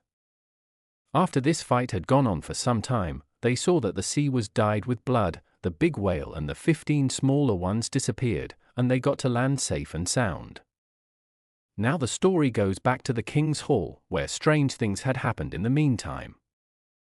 The queen and her daughter had disappeared, but a rat and a mouse were always fighting with each other there. Ever so many people had tried to drive them away, but no one could manage it. Thus some time went on, while the king was almost beside himself with sorrow and care for the loss of his queen, and because these monsters destroyed all mirth in the hall. One evening, however, while they all sat dull and downhearted, in came HERMOD with a sword by his side, and saluted the king, who received him with the greatest joy, as if he had come back from the dead. Before HERMOD sat down, however, he went to where the rat and the mouse were fighting, and cut them in two with his sword. All were astonished then by seeing two witches lying dead on the floor of the hall. HERMOD now told the whole story to the king, who was very glad to be rid of such vile creatures. Next he asked for the hand of HADVOR, which the king readily gave him, and being now an old man, gave the kingdom to him as well, and so HERMOD became king. Olaf married a good-looking nobleman, and that is the end of the story. The Steadfast Tin Soldier. There were once upon a time 25 tin soldiers, all brothers, as they were made out of the same old tin spoon. Their uniform was red and blue, and they shouldered their guns and looked straight in front of them. The first words that they heard in this world, when the lid of the box in which they lay was taken off, were, "Hurrah, tin soldiers!" This was exclaimed by a little boy, clapping his hands. They had been given to him because it was his birthday, and now he began setting them out on the table.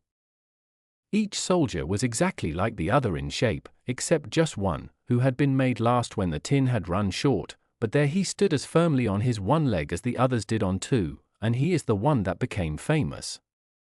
There were many other playthings on the table on which they were being set out, but the nicest of all was a pretty little castle made of cardboard, with windows through which you could see into the rooms. In front of the castle stood some little trees surrounding a tiny mirror which looked like a lake. Wax swans were floating about and reflecting themselves in it. That was all very pretty, but the most beautiful thing was a little lady, who stood in the open doorway. She was cut out of paper, but she had on a dress of the finest muslin, with a scarf of narrow blue ribbon round her shoulders, fastened in the middle with a glittering rose made of gold paper, which was as large as her head. The little lady was stretching out both her arms, for she was a dancer, and was lifting up one leg so high in the air that the tin soldier couldn't find it anywhere, and thought that she, too, had only one leg. "That's the wife for me," he thought, "but she is so grand, and lives in a castle, whilst I have only a box with 24 others. This is no place for her. But I must make her acquaintance." Then he stretched himself out behind a snuff-box that lay on the table. From thence he could watch the dainty little lady, who continued to stand on one leg without losing her balance. When the night came, all the other tin soldiers went into their box, and the people of the house went to bed. Then the toys began to play at visiting, dancing, and fighting. The tin soldiers rattled in their box, for they wanted to be out too, but they could not raise the lid. The nutcrackers played at leapfrog, and the slate pencil ran about the slate. There was such a noise that the canary woke up and began to talk to them, in poetry too. The only two who did not stir from their places were the tin soldier and the little dancer. She remained on tiptoe, with both arms outstretched. He stood steadfastly on his one leg, never moving his eyes from her face. The clock struck 12, and crack! Off flew the lid of the snuff-box, but there was no snuff inside, only a little black imp. That was the beauty of it. "Hello, tin soldier," said the imp. "Don't look at things that aren't intended for the likes of you." But the tin soldier took no notice, and seemed not to hear. "Very well, wait till tomorrow," said the imp. When it was morning, and the children had got up, the tin soldier was put in the window, and whether it was the wind or the little black imp, I don't know, but all at once the window flew open and out fell the little tin soldier, head over heels, from the third-story window. That was a terrible fall, I can tell you. He landed on his head with his leg in the air, his gun being wedged between two paving stones. The nursery maid and the little boy came down at once to look for him, but though they were so near him that they almost trod on him, they did not notice him. If the tin soldier had only called out, "Here I am," they must have found him, but he did not think it fitting for him to cry out, because he had on his uniform. Soon it began to drizzle, then the drops came faster, and there was a regular downpour. When it was over, two little street boys came along. "Just look," cried one. "Here is a tin soldier. He shall sail up and down in a boat." So they made a little boat out of newspaper, put the tin soldier in it, and made him sail up and down the gutter. Both the boys ran along beside him, clapping their hands. What great waves there were in the gutter, and what a swift current! The paper boat tossed up and down, and in the middle of the stream it went so quick that the tin soldier trembled, but he remained steadfast, showed no emotion, looked straight in front of him, shouldering his gun. All at once the boat passed under a long tunnel that was as dark as his box had been. "Where can I be coming now?" he wondered. "Oh, dear! This is the black imp's fault. Ah, if only the little lady were sitting beside me in the boat, it might be twice as dark for all I should care." Suddenly there came along a great water rat that lived in the tunnel. "Have you a passport?" asked the rat. "Out with your passport!" But the tin soldier was silent, and grasped his gun more firmly. The boat sped on, and the rat behind it. Ooh! How he showed his teeth, as he cried to the chips of wood and straw, "Hold him, hold him! He has not paid the toll. He has not shown his passport." But the current became swifter and stronger. The tin soldier could already see daylight where the tunnel ended, but in his ears there sounded a roaring enough to frighten any brave man. Only think! At the end of the tunnel the gutter discharged itself into a great canal, that would be just as dangerous for him as it would be for us to go down a waterfall.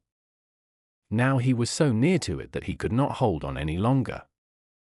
On went the boat, the poor tin soldier keeping himself as stiff as he could. No one should say of him afterwards that he had flinched. The boat whirled 3-4 times round, and became filled to the brim with water. It began to sink.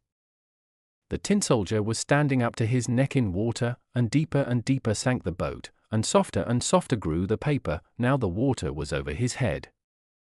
He was thinking of the pretty little dancer, whose face he should never see again, and there sounded in his ears, over and over again, "Forward, forward, soldier bold! Death's before thee, grim and cold." The paper came in two, and the soldier fell, but at that moment he was swallowed by a great fish. Oh! How dark it was inside, even darker than in the tunnel, and it was really very close quarters.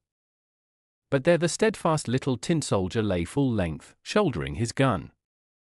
Up and down swam the fish, then he made the most dreadful contortions, and became suddenly quite still. Then it was as if a flash of lightning had passed through him, the daylight streamed in, and a voice exclaimed, "Why, here is the little tin soldier." The fish had been caught, taken to market, sold, and brought into the kitchen, where the cook had cut it open with a great knife. She took up the soldier between her finger and thumb, and carried him into the room, where everyone wanted to see the hero who had been found inside a fish, but the tin soldier was not at all proud. They put him on the table, and, no, but what strange things do happen in this world, the tin soldier was in the same room in which he had been before. He saw the same children, and the same toys on the table, and there was the same grand castle with the pretty little dancer. She was still standing on one leg with the other high in the air. She too was steadfast. That touched the tin soldier. He was nearly going to shed tin tears, but that would not have been fitting for a soldier. He looked at her, but she said nothing. All at once one of the little boys took up the tin soldier and threw him into the stove, giving no reasons, but doubtless the little black imp in the snuff box was at the bottom of this too. There the tin soldier lay, and felt a heat that was truly terrible, but whether he was suffering from actual fire, or from the ardor of his passion, he did not know. All his color had disappeared. Whether this had happened on his travels, or whether it was the result of trouble, who can say? He looked at the little lady, she looked at him, and he felt that he was melting, but he remained steadfast, with his gun at his shoulder. Suddenly a door opened, the draught caught up the little dancer, and off she flew like a sylph to the tin soldier in the stove, burst into flames, and that was the end of her. Then the tin soldier melted down into a little lump, and when next morning the maid was taking out the ashes, she found him in the shape of a heart. There was nothing left of the little dancer but her gilt rose, burnt as black as a cinder. Blockhead Hans. Far away in the country lay an old manor house where lived an old squire who had 2 sons. They thought themselves so clever that if they had known only half of what they did know, it would have been quite enough.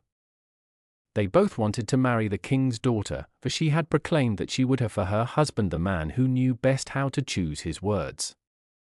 Both prepared for the wooing a whole week, which was the longest time allowed them, but, after all, it was quite long enough, for they both had preparatory knowledge, and everyone knows how useful that is. One knew the whole Latin dictionary and also 3 years' issue of the daily paper of the town off by heart, so that he could repeat it all backwards or forwards as you pleased. The other had worked at the laws of corporation, and knew by heart what every member of the corporation ought to know, so that he thought he could quite well speak on state matters and give his opinion. He understood, besides this, how to embroider braces with roses and other flowers, and scrolls, for he was very ready with his fingers. "I shall win the king's daughter," they both cried. Their old father gave each of them a fine horse. The one who knew the dictionary and the daily paper by heart had a black horse, while the other, who was so clever at corporation law, had a milk-white one. Then they oiled the corners of their mouths so that they might be able to speak more fluently. All the servants stood in the courtyard and saw them mount their steeds, and here by chance came the 3rd brother, for the squire had 3 sons, but nobody counted him with his brothers, for he was not so learned as they were, and he was generally called Blockhead Hans. "Oh, oh," said Blockhead Hans. "Where are you off to? You are in your Sunday best clothes. We are going to court, to woo the princess. Don't you know what is known throughout all the countryside?" And they told him all about it. "Hurrah!" "I'll go too," cried Blockhead Hans, and the brothers laughed at him and rode off. "Dear father," cried Blockhead Hans, "I must have a horse too. What a desire for marriage has seized me. If she will have me, she will have me, and if she won't have me, I will have her." "Stop that nonsense," said the old man. "I will not give you a horse. You can't speak, you don't know how to choose your words. Your brothers! Ah! They are very different lads." "Well," said Blockhead Hans, "if I can't have a horse, I will take the goat which is mine, he can carry me." And he did so. He sat astride on the goat, struck his heels into its side, and went rattling down the high road like a hurricane. "Hop, petty hop! What a ride! Here I come," shouted Blockhead Hans, singing so that the echoes were roused far and near. But his brothers were riding slowly in front. They were not speaking, but they were thinking over all the good things they were going to say, for everything had to be thought out. "Hello," bawled Blockhead Hans, "here I am. Just look what I found on the road." And he showed them a dead crow which he had picked up. "Blockhead," said his brothers, "what are you going to do with it?" "With the crow? I shall give it to the princess." "Do so, certainly," they said, laughing loudly and riding on. Slap! Bang! Here I am again. Look what I have just found. You don't find such things every day on the road. And the brothers turned round to see what in the world he could have found. Blockhead, said they, that is an old wooden shoe without the top. Are you going to send that, too, to the princess? Of course I shall, returned Blockhead Hans, and the brothers laughed and rode on a good way. Slap! Bang!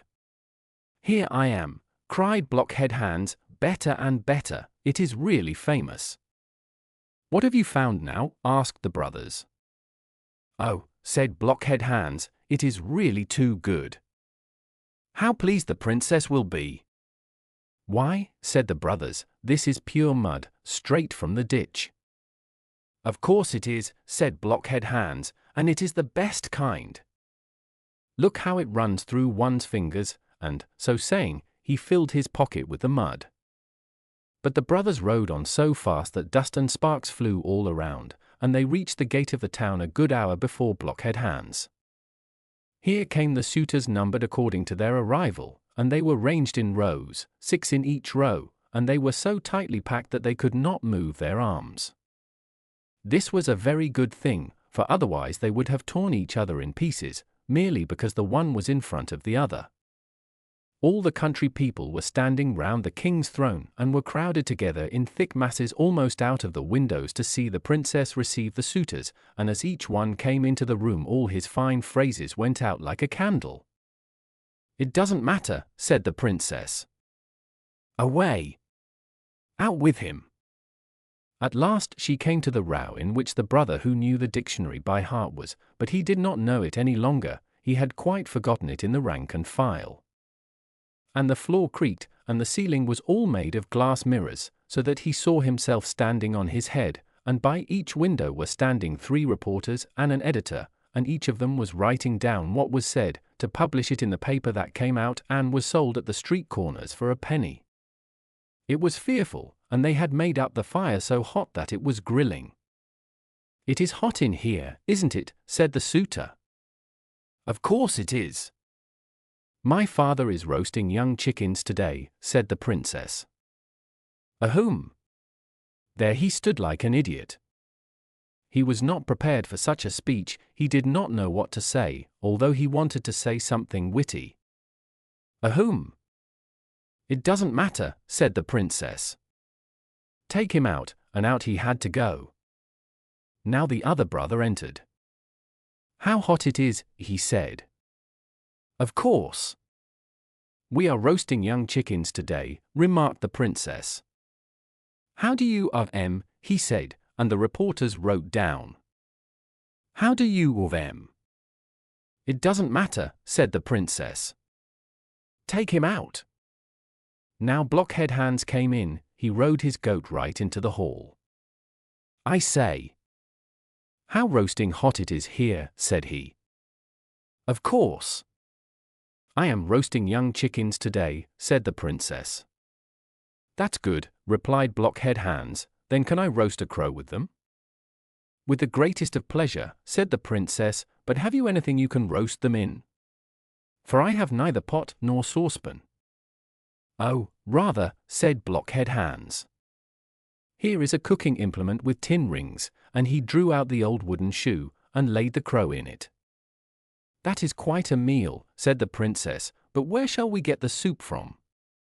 I've got that in my pocket, said Blockhead Hans. I have so much that I can quite well throw some away, and he poured some mud out of his pocket. I like you, said the princess. You can answer, and you can speak, and I will marry you, but do you know that every word which we are saying and have said has been taken down and will be in the paper tomorrow? By each window do you see there are standing 3 reporters and an old editor, and this old editor is the worst, for he doesn't understand anything, but she only said this to tease Blockhead Hans. And the reporters giggled, and each dropped a blot of ink on the floor. Ah! Are those the great people, said Blockhead Hans. Then I will give the editor the best. So saying, he turned his pockets inside out, and threw the mud right in his face. "That was neatly done," said the princess. "I couldn't have done it, but I will soon learn how to." Blockhead-Hans became king, got a wife and a crown, and sat on the throne, and this we have still damp from the newspaper of the editor and the reporters, and they are not to be believed for a moment. A story about a darning needle. There was once a darning needle who thought herself so fine that she believed she was an embroiderer needle. "Take great care to hold me tight," said the darning needle to the fingers who were holding her. "Don't let me fall. If I once fall on the ground I shall never be found again, I am so fine." "It is all right," said the fingers, seizing her round the waist. "Look, I am coming with my train," said the darning needle as she drew a long thread after her, but there was no knot at the end of the thread. The fingers were using the needle on the cook's shoe. The upper leather was unstitched and had to be sewn together. "This is common work," said the darning needle. "I shall never get through it. I am breaking. I am breaking." And in fact she did break. "Didn't I tell you so?" said the darning needle. "I am too fine." "Now she is good for nothing," said the fingers, but they had to hold her tight while the cook dropped some sealing wax on the needle and stuck it in the front of her dress. "Now I am a breastpin," said the darning needle. "I always knew I should be promoted. When one is something, one will become something." And she laughed to herself. You can never see when a darning needle is laughing. Then she sat up as proudly as if she were in a state coach, and looked all round her. "May I be allowed to ask if you are gold?" she said to her neighbor, the pin. "You have a very nice appearance, and a peculiar head, but it is too small. You must take pains to make it grow, for it is not everyone who has a head of sealing wax." And so saying, the darning needle raised herself up so proudly that she fell out of the dress, right into the sink which the cook was rinsing out. "Now I am off on my travels," said the darning needle. "I do hope I shan't get lost." She did indeed get lost. "I am too fine for this world," said she as she lay in the gutter, "but I know who I am, and that is always a little satisfaction." And the darning needle kept her proud bearing and did not lose her good temper. All kinds of things swam over her, shavings, bits of straw, and scraps of old newspapers. "Just look how they sail along," said the darning needle. "They don't know what is underneath them. Here I am sticking fast. There goes a shaving thinking of nothing in the world but of itself, a mere chip. There goes a straw, well, how it does twist and twirl, to be sure. Don't think so much about yourself, or you will be knocked against a stone. There floats a bit of newspaper. What is written on it is long ago forgotten, and yet how proud it is. I am sitting patient and quiet. I know who I am, and that is enough for me." One day something thick lay near her which glittered so brightly that the darning needle thought it must be a diamond. But it was a bit of bottle glass, and because it sparkled the darning needle spoke to it, and gave herself out as a breastpin. "No doubt you are a diamond?" "Yes, something of that kind." And each believed that the other was something very costly, and they both said how very proud the world must be of them. "I have come from a lady's work-box," said darning needle, and this lady was a cook. She had 5 fingers on each hand. Anything so proud as these fingers I have never seen. And yet they were only there to take me out of the work-box and to put me back again. "Were they of noble birth, then?" asked the bit of bottle glass. "Of noble birth," said the darning needle, "no indeed, but proud. They were 5 brothers, all called fingers. They held themselves proudly one against the other, although they were of different sizes. The outside one, the thumb, was short and fat. He was outside the rank, and had only one bend in his back, and could only make one bow, but he said that if he were cut off from a man that he was no longer any use as a soldier. Dip into everything. The second finger dipped into sweet things as well as sour things, pointed to the sun and the moon, and guided the pen when they wrote. Longman, the third, looked at the others over his shoulder. Goldband, the fourth, had a gold sash round his waist, and little Playman did nothing at all, and was the more proud. There was too much ostentation, and so I came away. And now we are sitting and shining here, said the bit of bottle glass. At that moment more water came into the gutter, it streamed over the edges and washed the bit of bottle glass away. Ah! Now he has been promoted, said the Darning Needle. I remain here, I am too fine. But that is my pride, which is a sign of respectability. And she sat there very proudly, thinking lofty thoughts. I really believe I must have been born a sunbeam, I am so fine. It seems to me as if the sunbeams were always looking under the water for me. Ah, I am so fine that my own mother cannot find me. If I had my old eye which broke off, I believe I could weep, but I can't, it is not fine to weep. One day 2 street urchins were playing and wading in the gutter, picking up old nails, pennies, and such things. It was rather dirty work, but it was a great delight to them. Oh, cried out one, as he pricked himself with the Darning Needle, he is a fine fellow though. I am not a fellow, I am a young lady, said the Darning Needle, but no one heard. The sealing wax had gone, and she had become quite black, but black makes one look very slim, and so she thought she was even finer than before. Here comes an eggshell sailing along, said the boys, and they stuck the Darning Needle into the eggshell. The wall's white and I black, what a pretty contrast it makes, said the Darning Needle. Now I can be seen to advantage. If only I am not seasick. I should give myself up for lost. But she was not seasick, and did not give herself up. It is a good thing to be steeled against seasickness, here one has indeed an advantage over man. Now my qualms are over. The finer one is the more one can beat. Crack, said the eggshell as a wagon wheel went over it. Oh! How it presses, said the Darning Needle. I shall indeed be seasick now. I am breaking. But she did not break, although the wagon wheel went over her, she lay there at full length, and there she may lie.